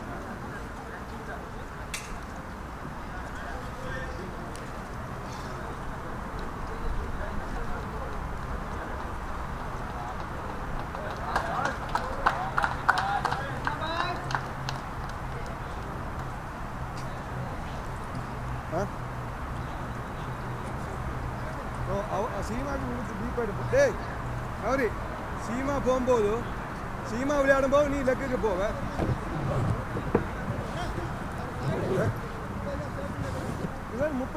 And welcome back, everyone, to the magnificent Grundamoose Arena here in St. Gallen. We have the Winterthur boys entering the arena. My big favourite, Chima, disgracefully has been left at the non-strikers end. I was hoping to see him biff a few the early balls in this over. But he's certainly going to be a crucial man and one that we've seen put on some destructive hitting already in this tournament. Young Ali Usman here to open the bowling in the second innings of this competition, or rather game. You got to face him earlier today, Jay. It's certainly a tricky customer. Swing the ball back into the stumps at a fairly rapid pace, to be honest.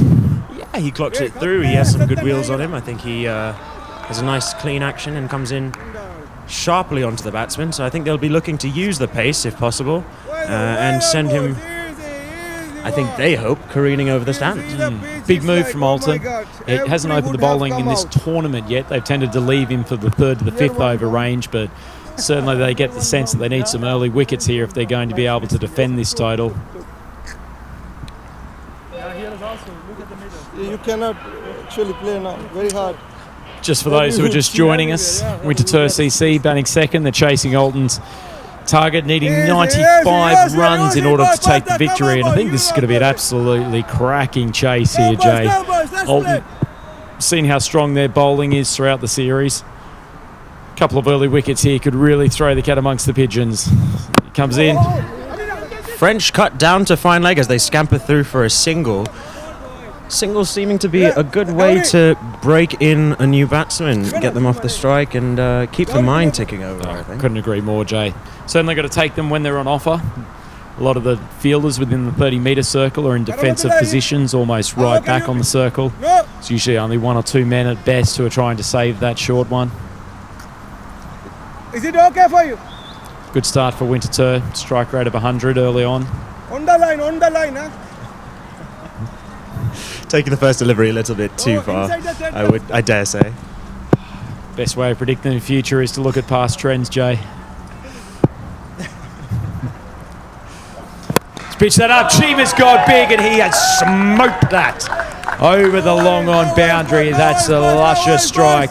I called for this man to face the first ball, but he's had to wait until the second, and he has still just dished out some justice in the form of a gigantic 6 over long on. That's one of the flattest sixes I think I've seen. There was Canado Fletcher hit a couple of flat ones yesterday, but that was absolute power. Admittedly, Chima did have both hands on the bat, unlike Canado, who decided he just to create a challenge for himself by swinging across the line with just one of his arms still attached to the wood. Speaking of Mr. Fletcher, looking around this field, I don't think I can see him. Sure, he's keenly watching at home. Chima onto the back foot. Plays for St Gallen. You wouldn't see him in this match. He's actually played that really well, using the pace of the bowler. I was hoping he'd still be at the ground and we could get him in to have a little chat with us about all of his fans back home and around the world. Well, it was his fans who demanded to hashtag free Fletch that probably got him a little bit more involved in the contest today, and it certainly paid off for the St Gallen squad. Big Canado, a key cog in that victory. Speaking of which, have we had any update on the poll for hashtag promote the skip or hashtag drop the skip? It was such an over... Oh! I thought that had taken the edge. That's a cracking comeback. Bowler's gone over the wicket.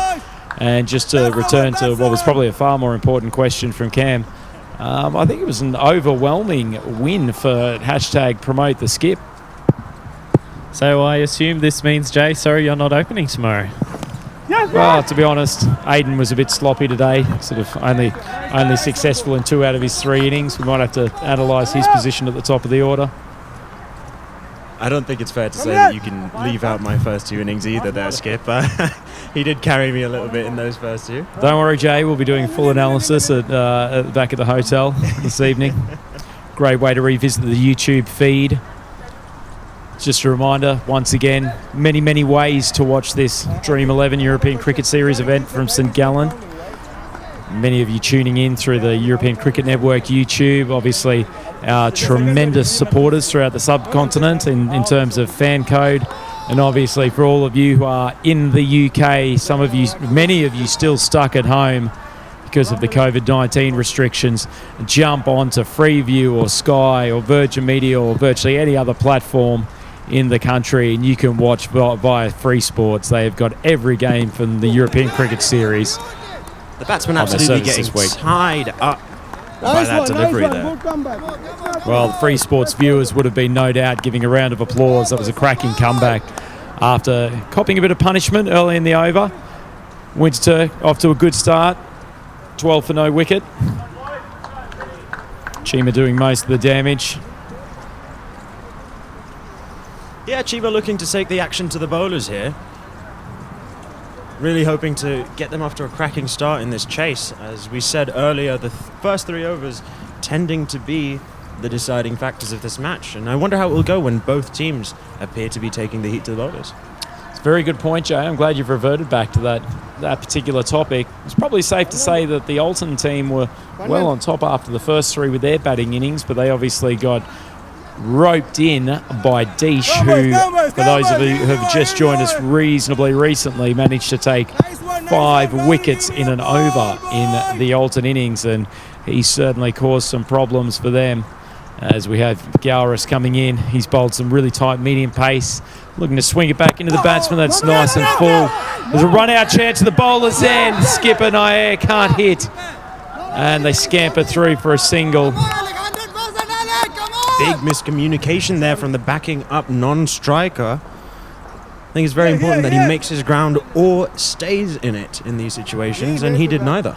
No, certainly he was committed to a run, but dare say it was his partner Chima's call. And he was swiftly sent back, turned around, and just had to hope that Nair was not going to hit the stumps.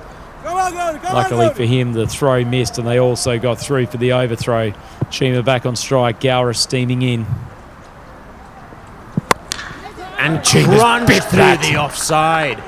Straight across the beautiful grass here at Grindon Moose as he collects another boundary. Well, he's essentially just dealing in boundaries at the moment, Chima, but it feels like he's the man that Alton Cricket Club have to stop if they've got any chance of defending this target. To call back the age-old cliche of cricket, especially in T10s that you guys seem to have mentioned, anything can happen. Anything can happen, Jay. Too right. So Gowris got some adjustment to do. I do want to ask for a little change of that hashtag of anything can happen. Can we change that to anything can happen? Hashtag anything can and does happen. Gowris looking for the run out, shies at the stumps. That's it. A little notice to our co-commentator here, Cam, who somewhat abdicating his duties at the moment, just having a bit of a fool around with the iPad. Well, I'm frantically working away here to be able to give you some stats to flavour your commentary. Feeling underappreciated here. Wide ball there, though down the leg side from Garrison. Any random leg side stats for us, Cam, that you can throw in? Leg side stats I can't help you with, other than that being the first wide of the innings. But always a nice milestone for the bowling team to get out of the way. But under 9 and over now for Winterter at the moment, and they're cruising along at 12.5, so they have it under control. It is just the second over, though, of course. Chima's taken a big swing at that, no contact. Flies through to the keeper, Shahid.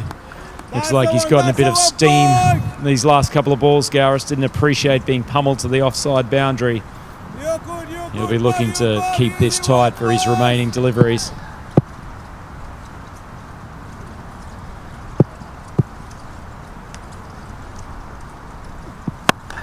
Chima's biffed that one. He's found the boundary backward of point. He continues on his merry way, and you think if he stays in for 4 or 5 overs, Winterter could be very much on their way to chasing down this target. It's a bit too short and a bit too wide there from the bowler, and very easy for Chima just to be able to rock back and flay it through that offside there. Been wondering your thoughts, Cam and Andrew. I'll ask you both at once. What do you think of this short pitch bowling on this ground and wicket? Well, it suggests that Gowris' last ball was a much better length. Fuller certainly not sitting up, and Chima's shown he certainly can hit both straight down the ground and also square of the wicket. Fairly complete batsman. But I'm not sure after seeing what he's done earlier No worries, today, guys, particularly just with no 23. coverage out on that deep offside, that it'd be advisable for him to continue with that strategy. To your question though, Jay, I think the short pitch deliveries have typically just sat up and been spanked over the course of today. I think the danger ball certainly is the fuller speared Yorkers at this point in the competition. So as we wait for the third bowler to come on, we'll just have a look at the YouTube chat stream. And Zaki Rana's joined us again today. Zaki threw in a few questions yesterday. Lovely to have you around. And Zaki's asked to all of the commentary team, what kind of jobs do you guys and the players normally do? Well, we'll come back to that in a moment. But the key wicket of Chima, he has been dismissed trying to heave yet another maximum and has been taken on the boundary with a relatively solid take. A ball that was going at the speed of close to a tracer bullet. That's well taken by the fielder, and that is a massive wicket in the overall context of this game. And actually, a really great take down there at the cow corner boundary, as you really could see the steam trail or the vapor trail off that ball as it travelled. Might be a new visual add-on that we could put into the European Cricket Series live coverage. I remember a fabulous innovation from the NHL hockey back in the day, where they had a little blue hypercolour ring that followed the puck, and when it was smacked through a fiery slap shot, it would turn into a flame-trailed graphic. I think James is nodding in appreciation and thinking that could be something that we'd add to the European Cricket Series coverage without any dramas. Next one. We could just set the ball on fire. Even better. Even better. We've seen some slightly shady catching to date. How do you think that would add to the quality of fielding? Look, any time you set something on fire, it just adds to everything. There's nothing that can't be improved It by probably a flame. It probably solves the question they're having at the ICC level at the moment of the COVID-19 situation as well. I don't think anyone is worried about COVID-19 if the ball's on fire. Apparently sandpaper's a good way of getting rid of a flaming ball, but we'll leave that for another time. I dare say that's a little bit gutsy from the Australian commentator here in the stands. As we swiftly change the topic, as Usman's come in. He's bowled a good over so far. They really need to get some consecutive dot balls. A new batsman, Dion Johnson, trying to work his way in. Bringing some he's heat castled into him. Dion Johnson with a brilliant Yorker right onto his toes and through his stumps. Oh, that's superb bowling. He struggled in his first over, Ali Usman, but he has come back with the goods just to show the chance to redeem himself. Giving the umpire a little bit of work there to clean up that mess that he left of the stumps. Absolute disgrace. We managed to get the cleaning crew in to sort this out. Bales have been spread-eagled across this delightful artificial turf surface here at St Gallen. As we see Rajveer step up to the plate. Some big boots to fill in this chase. What a ball, yaar. Keep Well, going, haven't things turned around quickly? Just I mean, it's not 24 quite a runs and we have 5-wicket to over be yet, like- although who knows what might happen in the remaining deliveries, but he has certainly turned things Back up, around. boys, The last back up, over boys, of go, the power boys. play, Winterthur were looking well on top after the first two, but Ali Usman has responded to his captain's request. Beautiful couple of opened up overs by Ali Usman, I dare say. Really looking like he's coming into his own at the latter end of the day. Couldn't agree more, Jay. And speaking of a man who's coming to his own, this is Tuana who's about to face his first ball. Bowled reasonably well at the start of the innings, despite copping a bit of punishment. Usman's got his number. Oh, he's almost managed to draw an edge. Desperate diving effort from the fielder to try to keep it from the third man boundary. Umpires might check that one on the video review system. Huge attempt down there at the third man boundary. It's always tough at the end of a long day to put your body on the line, but I think if that example was anything to go by, everybody is looking to be extremely competitive in these tournaments. Hashtag setting the standard, Jay, the young man down there at short third man, throwing himself around in desperation. So Usman comes in again. And he's bowled that just a touch too full. And the ball lifted clean over the mid-off fielder, the captain Ali there, unable to get a hand to it, even being a man of quite a tall stature himself. So looking for the Yorker again, just dropped it slightly short and allowed the batsman to get under it. And with not a huge amount of protection in the power play overs, he managed to get that one to the boundary for a fairly crucial 4 after an otherwise very good over from Ali Usman. So how do you see it, Andrew, at the end of the power play? Pretty tight at the moment. Say honours even. Certainly 2 wickets down. A couple more wickets, they'll start getting into the middle order.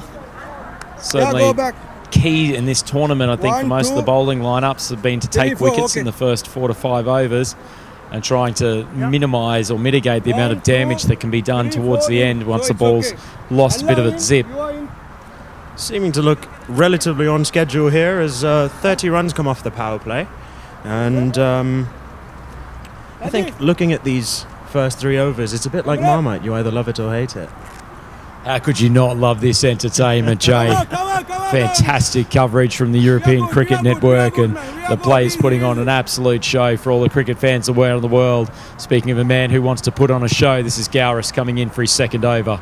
He's dropped it short. The batsman has almost swung himself off his foot, and that has gone through for a dot ball. A lot of heat from both ends here. Good little bit of heat from the bowler and a massive swing from the batsman. You can really almost feel the anticipation in the air as the bat might collide with the ball and just slips past. Gowris ready to charge in again. You get the feeling this is actually quite a crucial over in the overall context of this match. One of the key bowlers for Old. He has taken out his middle stump, and that's a magnificent delivery. Responded once again to his captain's request for a big comeback. Not a great first over, but he is delivering the goods. And that is the 3rd wicket down for Winterthur Cricket Club. This match is being turned on its head in the last couple of balls. Tremendous delivery there as we see again that Yorker becoming more and more effective as these days go on.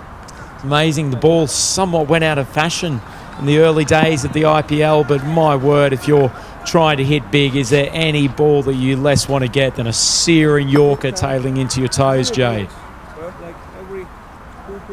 I will say it is an awful experience as a batsman receiving those. I certainly wouldn't know, not from the 4 or so deliveries that I've faced in the tournament to date. It's going to all change tomorrow, I can tell you that much, after hashtag promote the skip has come up with the goods this afternoon. What about a bowling promotion as well? A few overs in the power play? Yeah, I think it's the case, Gal. I'm not going to lie. I think to be fair, my good friend Anveet, who was on commentary earlier today, he compared yours truly to I wouldn't say a young Dennis Lilly, probably Dennis Lilly, not a little bit past his prime, but certainly not the worst comparison that I've heard. Probably much nicer the one came from one of my former teammates at Wormley Cricket Club in the UK, who said, well played, Andrew, but it looks like you've put on 1 or 2 pounds in the last few years since you went to Switzerland. All that Swiss cheese and chocolate. It's a crucial part of the diet in this part of the world, supporting the dairy industry on many fronts. Probably a good time to recognise actually one of the sponsors here, the Bebek Oriental Cuisine restaurant in Zurich. I think our team might be heading out there for hopefully a celebratory dinner after proceedings tomorrow night.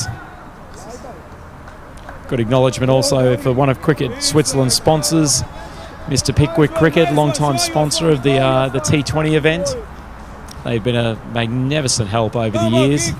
Certainly been an organisation that's allowed the quality and level of cricket in this part of the world to proliferate. So thank you for Mr. Pickwick for all you've done. And available all over Switzerland as well. Oh, tremendous place to go and socialise with your friends, certainly in these more socially distant times. Gowris goes in, bowls full, almost gets underneath the batsman, but he manages to dig that out for a single. Certainly managed to stem the flow of boundaries, Gowris. These 2 dismissals in the last 2 overs have certainly taken the wind out of the sails of the Winterthur team.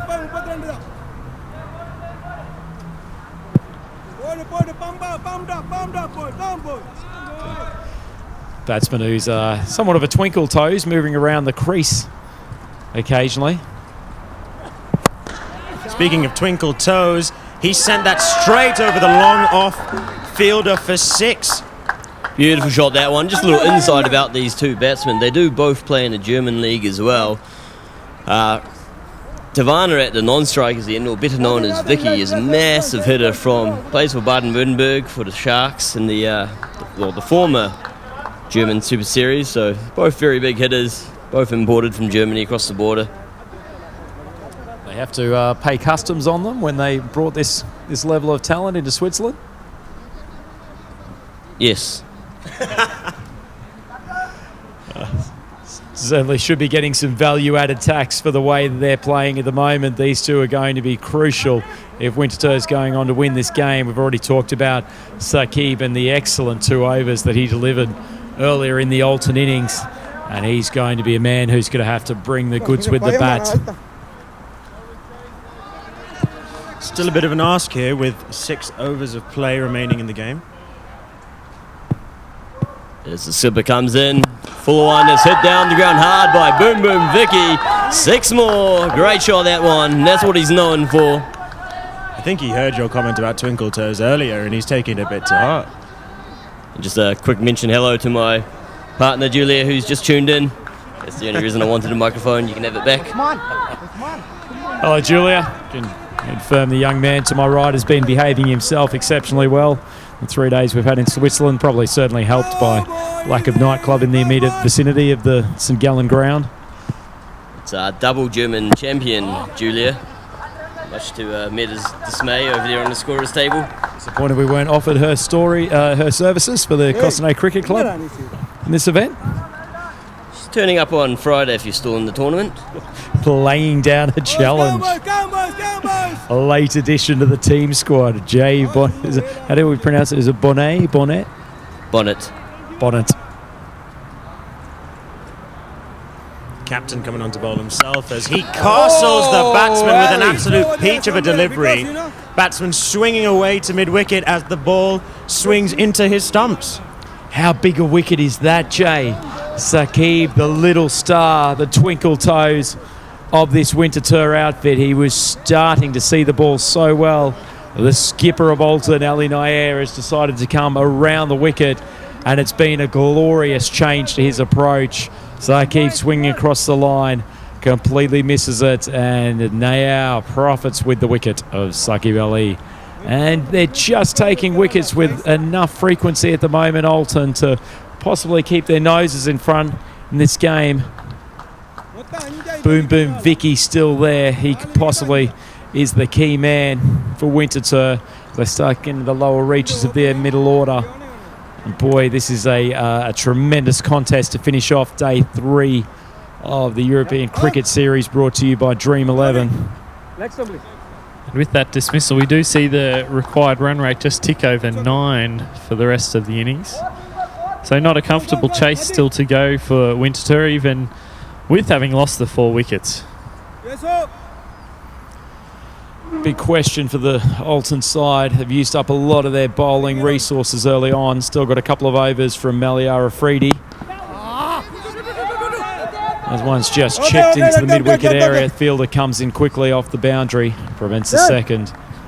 That allows us all to just breathe and calm down after all the action from the previous 2 overs. And it lets us have a look at our beautiful Cricket Switzerland and Dream11 LED boards.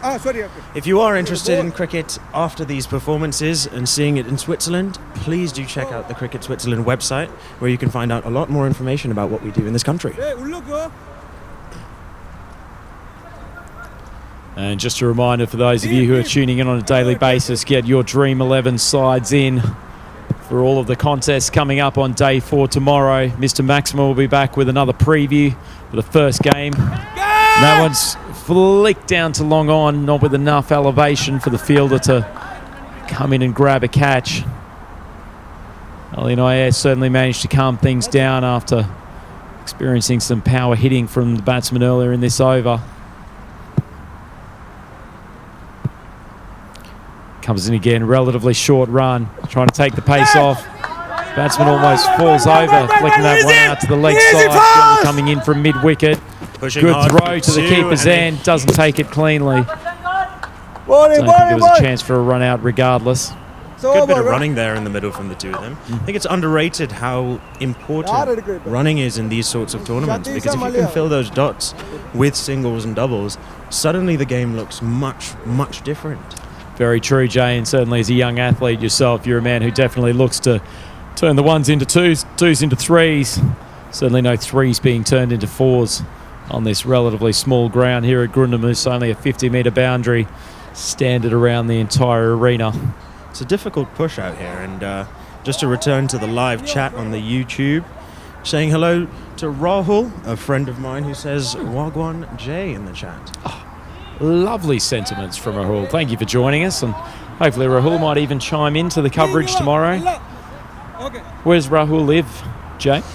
He's from the UK, so I made a large number of my friends in the UK, where I studied in university. Well, welcome to the coverage, Rahul. And as we mentioned earlier, our television broadcast partner in the UK, Free Sports, got all of the matches from Dream11 European Cricket Series in St Gallen across the entire 5-day tournament. 2 big days coming up, Thursday and, of course, Friday finals day. Guys, look at the As ball! the ball is caressed to the leg side boundary. Good! And a nice arm coming in on the bounce to the keeper. Who's that down there? I think that might be Cameron, the man who smoked a couple of sixes towards the back end of the alternate innings in the last innings. And you get the sense that this young man with the ball, Malia, he could hold the key to victory for Alton.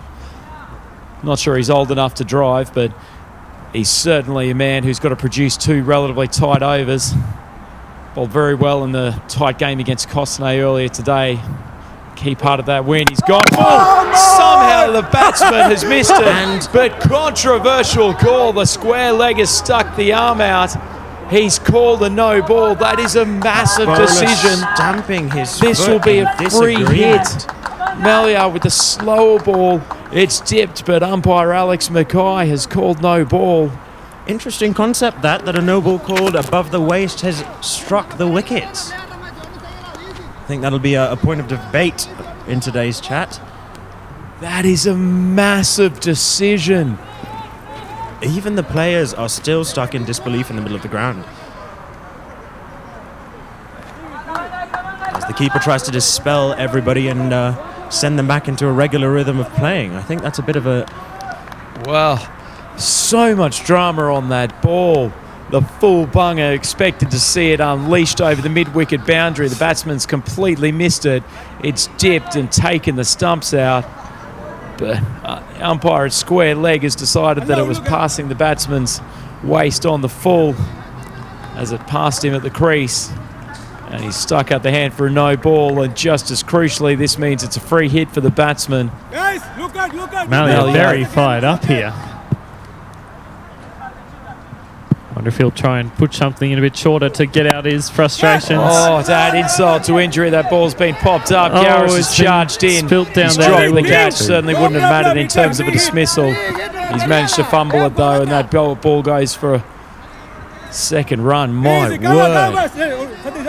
Just looking at replay there, though, it does appear above his waist and just dips so late. You don't often see that. Certainly don't often see that. Alex Mackay at square leg, a very experienced official in Cricket Switzerland. I'm sure he's got the call completely right. Malia has come back with a vengeance, and isn't the young man happy about it?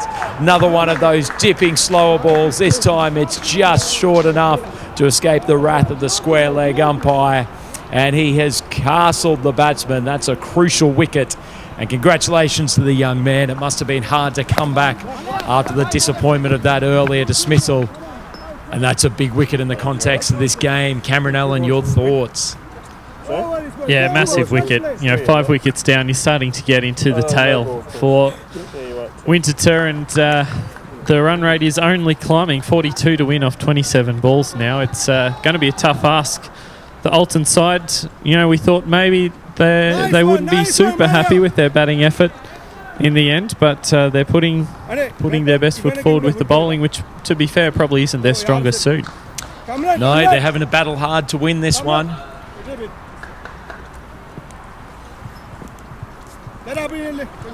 Well, just this T10 tournament here at St Gallen just continues to provide amazing drama with bad ball and officiating decisions.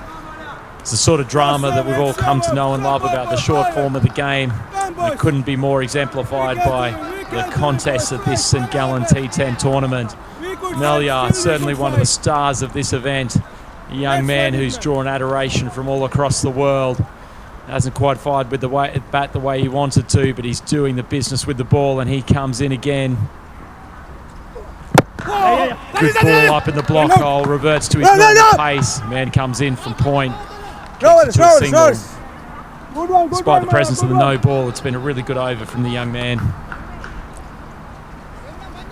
Yeah, it has. I think that wicket probably makes up for the no ball, and aside from that, just going for the 4 runs if you take away the no ball. So big moment here. Melior up against Boom Boom Vicky. Drifts onto his toes, get that one to dip again. Boom Boom manages to just tickle it out to the leg side, throws wide in from the man who's coming in from the deep mid-wicket region. Well taken by keeper Shahid to assure there's no overthrow. Melior will be probably pretty happy to get away with just a single.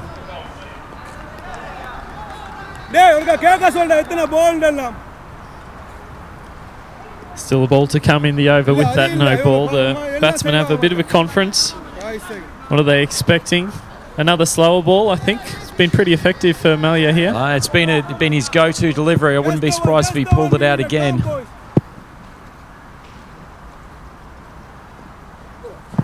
Oh, he's gone for the full speed one. It's just drilled to the man coming in from cover.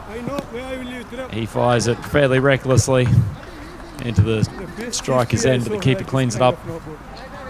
Just dug into the archive for you and found some footage from 2017 of Boom Boom Vicky in the German Cricket TV Super Series. I'm going to put that in the YouTube chat now if you want to check it out. James, what's the justification for the Boom Boom name? Is it solely related to his ability to strike a cricket ball? Correct. Though he did get married last year, I heard. Probably less Boom Boom. No. Tell them to do proper. It's not correct. It's only we bowl 6 hours. Thanks for that. Well, yeah, back in those days, though, we bowl 7 hours or 6 hours. But why they put 7? I'm getting confused. That's why. It's 6 hours. Certainly, his starring performances on German Cricket TV might have brought him to the attention of some sponsors, and perhaps one of the commercial partners has come on board, said, let's get a good piece of willow in that man's hand. He's providing entertainment for the many fans. Interesting how cricket technology has changed over the years as well. Almost makes you want to compare him now and then.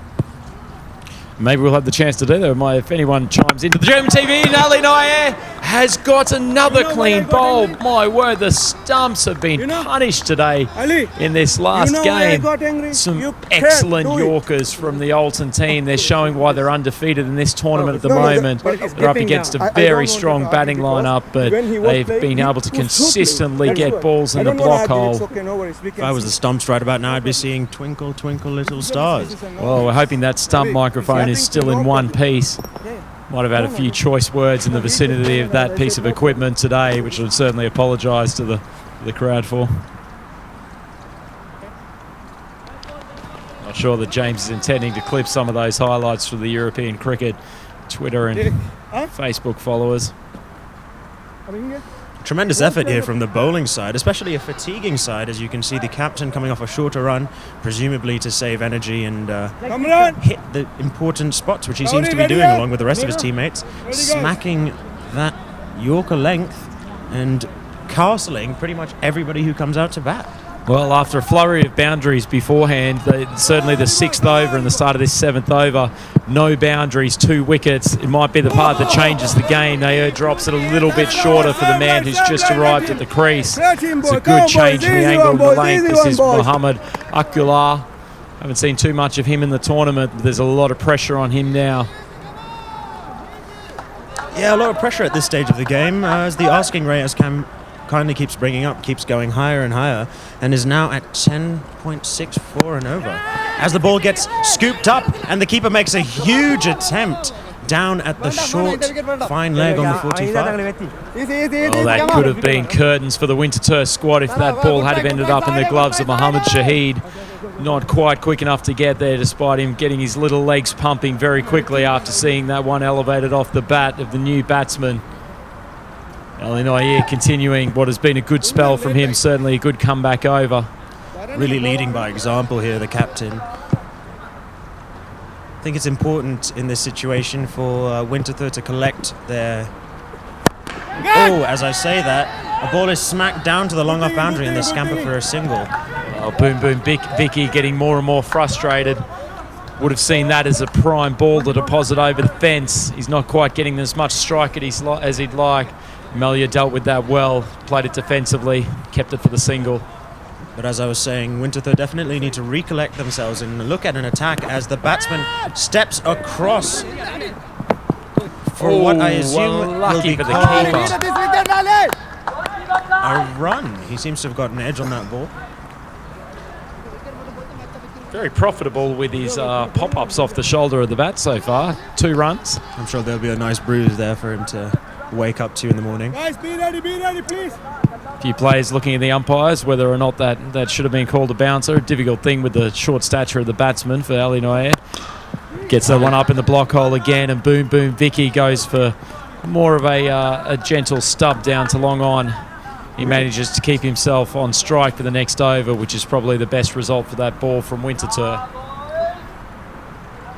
Really good job by the bowling attack now for digging in for those block hole deliveries, especially against big boom boom Vicky.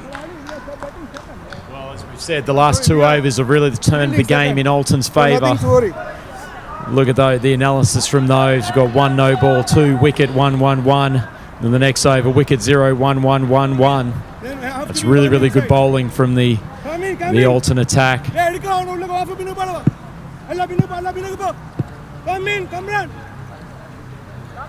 New bowler coming into bowl here. I got to admit, after his last over, I probably would have brought Melia on for a second. They get rid of Boom Boom Vicky here. They'll definitely be in prime position. He almost swings himself off his feet, but fortunately he's got an underneath edge. The ground not running quite as quickly as it was yesterday. That's only gone for a 2. Tremendous swing for that ball to end up quite actually near the boundary there. This is Shathiz, who's taken the ball. Bowled a few overs in the early games on the first day. Hasn't necessarily been a prominent part of the attack since. A lot of pressure on this man's shoulders. Bowls a good ball, a bit of lift off the pitch. Boom, boom, Vicky can't make contact. In terms of this chase, Shathiz is doing his job at the moment.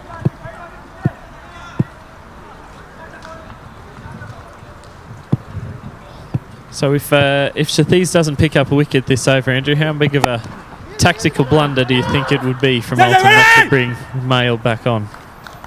If he doesn't pick up a wicket? If he doesn't pick up a wicket as we would expect Mayo would.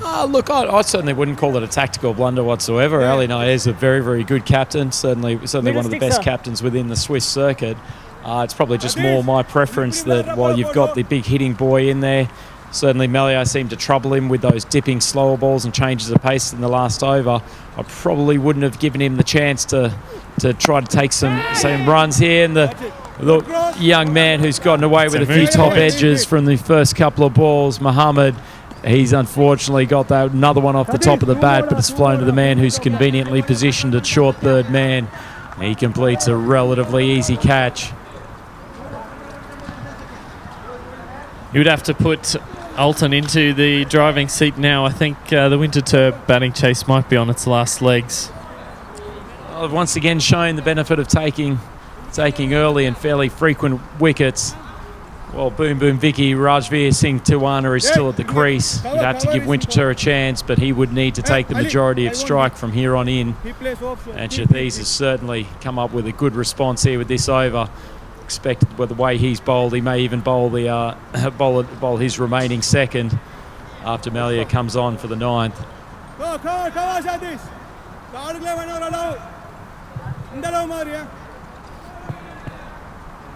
Certainly wouldn't be writing Winterthur cricket off yet. Well, the new batsman, Pio, has done his job. He's managed to get a bit of pad on that.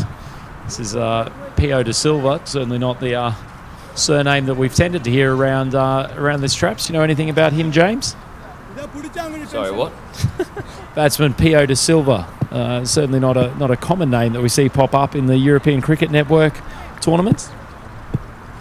Yeah, sorry, I was just dealing with something. And I think this is his first match of the tournament, actually, as well. We haven't seen him yet. Oh, well, welcome to Pio. He's chosen a unique number in the form of 786 on the back of his jersey. And let's hope he delivers a couple of lusty blows. Speaking of lusty blows, Boom Boom Vicky has certainly tried to deliver another one, but played a miss, and that's a super over from Shathis. Yeah, bringing into question what Cam brought up earlier of whether or not it would be a tactical misplay. And it seems that it's worked out in Alton's favour. A little bit of discussion going on the field right now between the umpires and the captain of Alton. Perhaps Meliar wanting to have a video replay of that clean bowl from earlier on that was called the no ball from the umpire, but certainly in terms of working the overs, in fairness, the captain Ali Noyer has managed this appropriately. Shathis obviously had still 2 to bowl, coming in as the 5th member of the attack. Needed to get that 8th over in to ensure that he could actually get through his 2 before the end of the innings. Melia coming in. Pio flicks that rather tidily down to the man at deep square leg, but singles aren't going to do it for Winchester at the moment. Huge throw hitting over the keeper. Backed up there and no overthrows are taken. Big ask now to collect 15, almost a little bit over 15 from each of the last 2 overs here. Really got to think that Winterthur need to start going after the bowlers. Well, it's good bowling from Melia. Saw the man step out. Ooh, doesn't collect the ball and unfortunately doesn't get the run out. Well, he'd be disappointed with that. Fairly sharp throw coming in from Ali Usman, who's stationed there at mid-wicket. No, actually, sorry, I don't think it was Usman. But sharp throw, if he'd taken it cleanly, probably would have Tuana short of his ground, and that could have been all she wrote for Winterthur.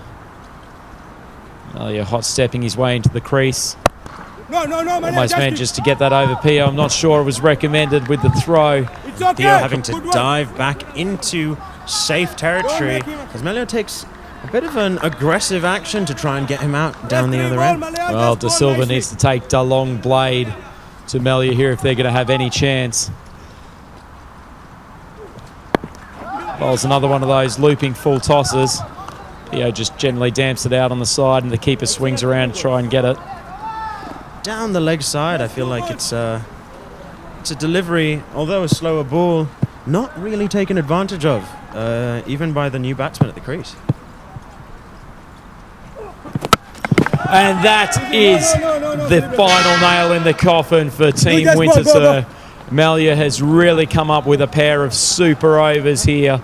As long as Tiwana was there, Winterthur would have still held out some hope. But unfortunately, with his dismissal, I really can't see them chasing down this target. James, any thoughts? Yeah, but look who's walking up to bat. Yeah. It's the magic man, Deesh. Well, Deesh, could he complete one of the most remarkable matches in European Cricket Series history? Man came back after a fairly untidy 13-run first over to nab 5 wickets in his second. Not sure if we've ever seen that from a European Cricket Series match before, James. Cometh the hour, cometh the man. Next up. It's a funny pairing here now.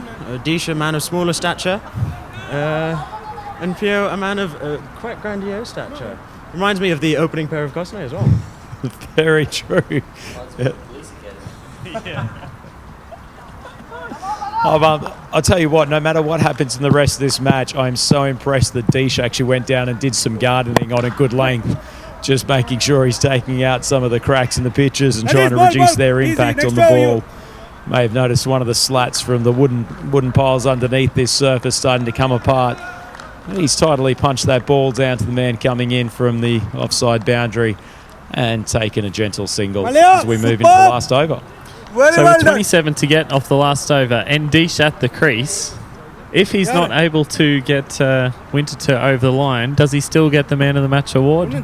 Well, it's a controversial question. It would seem incongruous to have a man take 5 wickets in 1 over and to say, sorry, buddy, someone else deserves the man of the match. But the opening innings from Yasso from Old scored 2/3 late. To imagine that was probably still the most influential performance in the game. You have thoughts to the contrary, Cam or Jay? Yeah, it's always interesting to give them someone not on the winning. I personally would on this particular occasion. I think you can't go past with the ball from Dish, even if it will come in a loss, as it looks at this stage. Yeah, I think it's a shame to not give somebody who's really performed some quite incredible feats. Something you don't see quite often in a regular game of cricket, let alone a T10 game of cricket. And he's really come to the party with the ball, so I don't see why not. As another ball goes for a dot through the batsman, and the asking rate just going a little bit too high. A little bit too high for the Winterthur batsman to seem to come back from. Dish standing, leaning on his bat at the non-striker's end, not looking particularly desperate to get back down there to face the remainder of the side. PO's unleashed. He's done an Ian Healy-esque chip just into the outfield that's dropped just over the 30-metre circle. Tell you what though, T10 cricket does, I feel, offer up more hat-trick chances. You know, in a 50-over match, you're on a hat-trick, you come out the bat, you're probably going to defend it. In T10, you don't have time to defend it. Oh, remarkable that we've already seen one hat-trick earlier this week from young Eden Wardle as Dish rocks onto the back foot. He pumps it out to square leg. And a big boundary. Generous effort from the man coming in. A deep square has just waved that one through. Allows Dish to continue piling up the fantasy points for Dream11. But I think you're right with that analysis, James. There's certainly no time for sticking around defending the ball on a hat-trick here. And as we said, this is the second time we've had a hat-trick at Dream11, ECS and Gallen this week. Dish careening 1-2 backward square leg. Off a relatively full delivery. Leaving P on strike for the final delivery.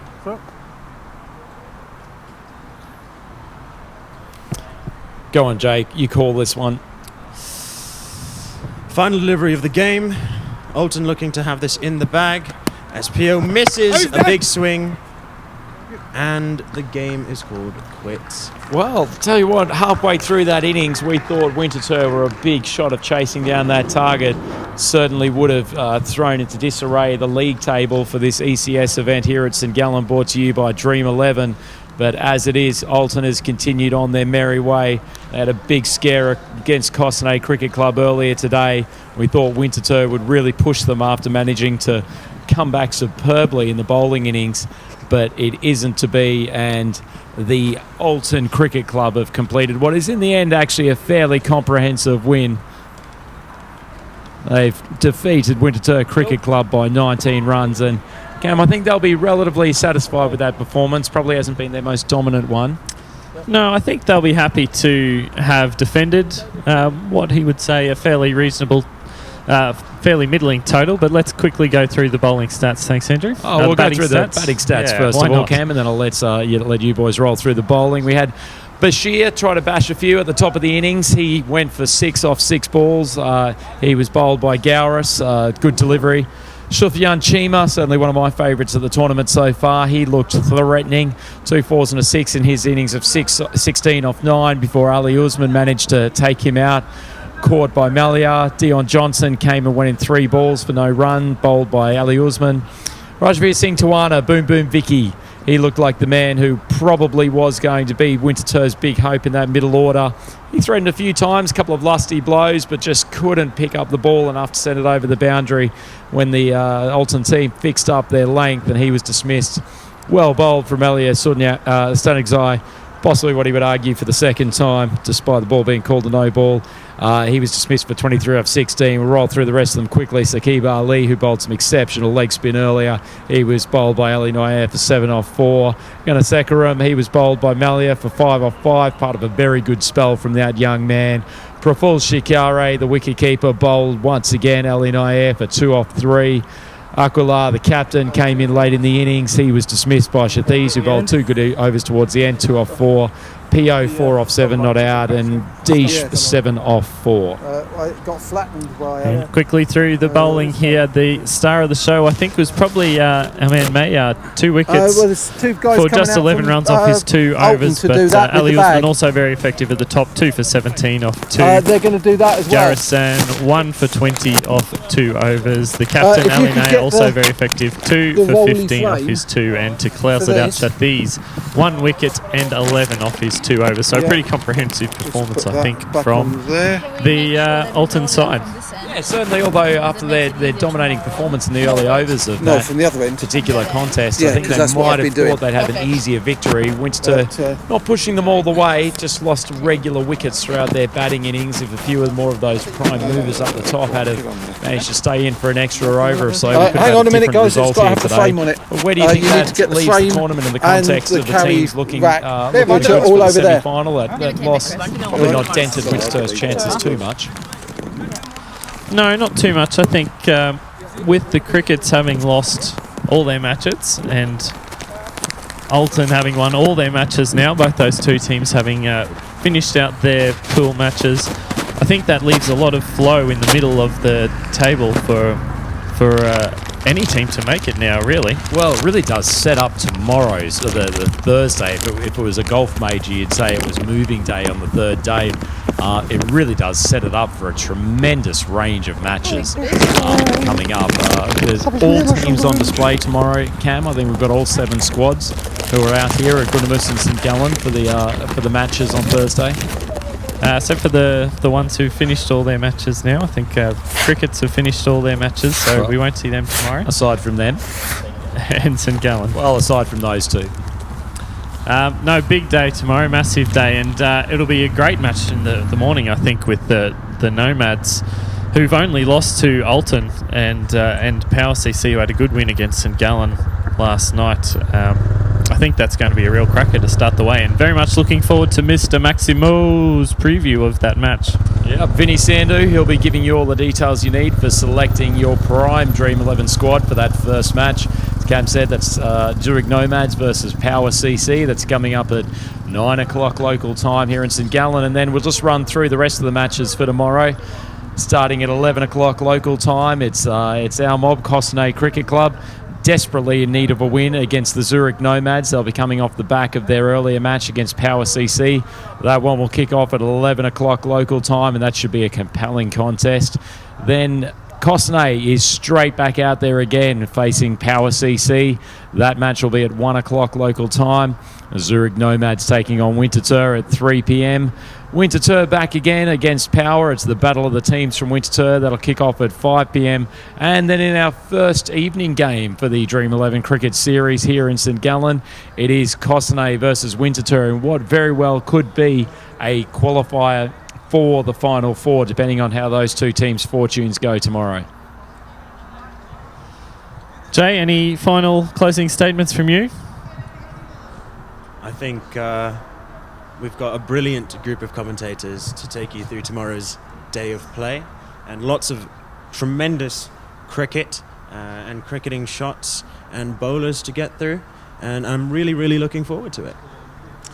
And Jay, final word, Cosnay's chances, obviously probably would have hoped to be 2-1 after the end of today's play, but I think after the tremendous performance against Alton earlier today, they've still got a fairly significant amount of confidence, and I reckon the boys will be fairly confident of taking 2 wins from the 3 games tomorrow, which will hopefully be enough to take Cosnay through to the Final Four. Yeah, not to be a biased opinion, considering our position here as players for Cosnay, but I do think that they hold a really strong chance of putting themselves in contention for the finals. Mate, absolutely no need to be objective here on commentary at the European Cricket Series. brought to you by Dream11. But I think that probably brings us to a conclusion of today's events. It's been, I would say, actually probably the best day of cricket at the event. Before we leave you though, we'll have a run through the leaderboard for this European Cricket Series event. Be absolutely no surprise to hear that Alton Cricket Club is well ahead of the pack. They were very much more challenged today than in previous days, but they're on 12 points with a net run rate of plus 3.783, which is probably a fairly healthy one. Zurich Nomads still got a couple of games to play. They are in second position on 4 points. They've only played 3 matches and they have a healthy net run rate of plus 3.6. Winterthur, the vanquished from this last match, they're 2-1 after 3 games on 4. Power also 2-1 after their 3 games, so there's a bit of a logjam in that middle. St Gallen put themselves slightly back into contention today, although I'm not sure their 2 wins from 6 matches is going to be enough to take them into the final 4. They certainly did themselves proud with a victory over Costenay earlier, and Costenay Cricket Club, who ticked off their entry into the tournament today. 2 very close losses, but unfortunately that leaves them 1-2 after their victory over the Zurich Crickets in the first contest, although still with a relatively healthy net run rate with those 2 close defeats, and bringing up the tail end, the Zurich Crickets, who unfortunately finished their participation in this event without a win. I think that's it from us today here, Andrew. Looking forward to getting back tomorrow. I'm looking forward to lots of things. I'm looking forward to a good dinner with the Costenay team today. Looking forward to getting out here early and enjoying the first match at 9 a.m. And certainly looking forward to Costenay hopefully coming through with the goods. But it's been a pleasure to have your company again, Cam. James, tremendous to hear your insights on the commentary. And Jay, magnificent for you to stick around for the final game here to offer your elite player thinking on what's happened in this final game. And we hope all of you will join us throughout the world tomorrow. Thank you very much, everyone. Looking forward to seeing you then.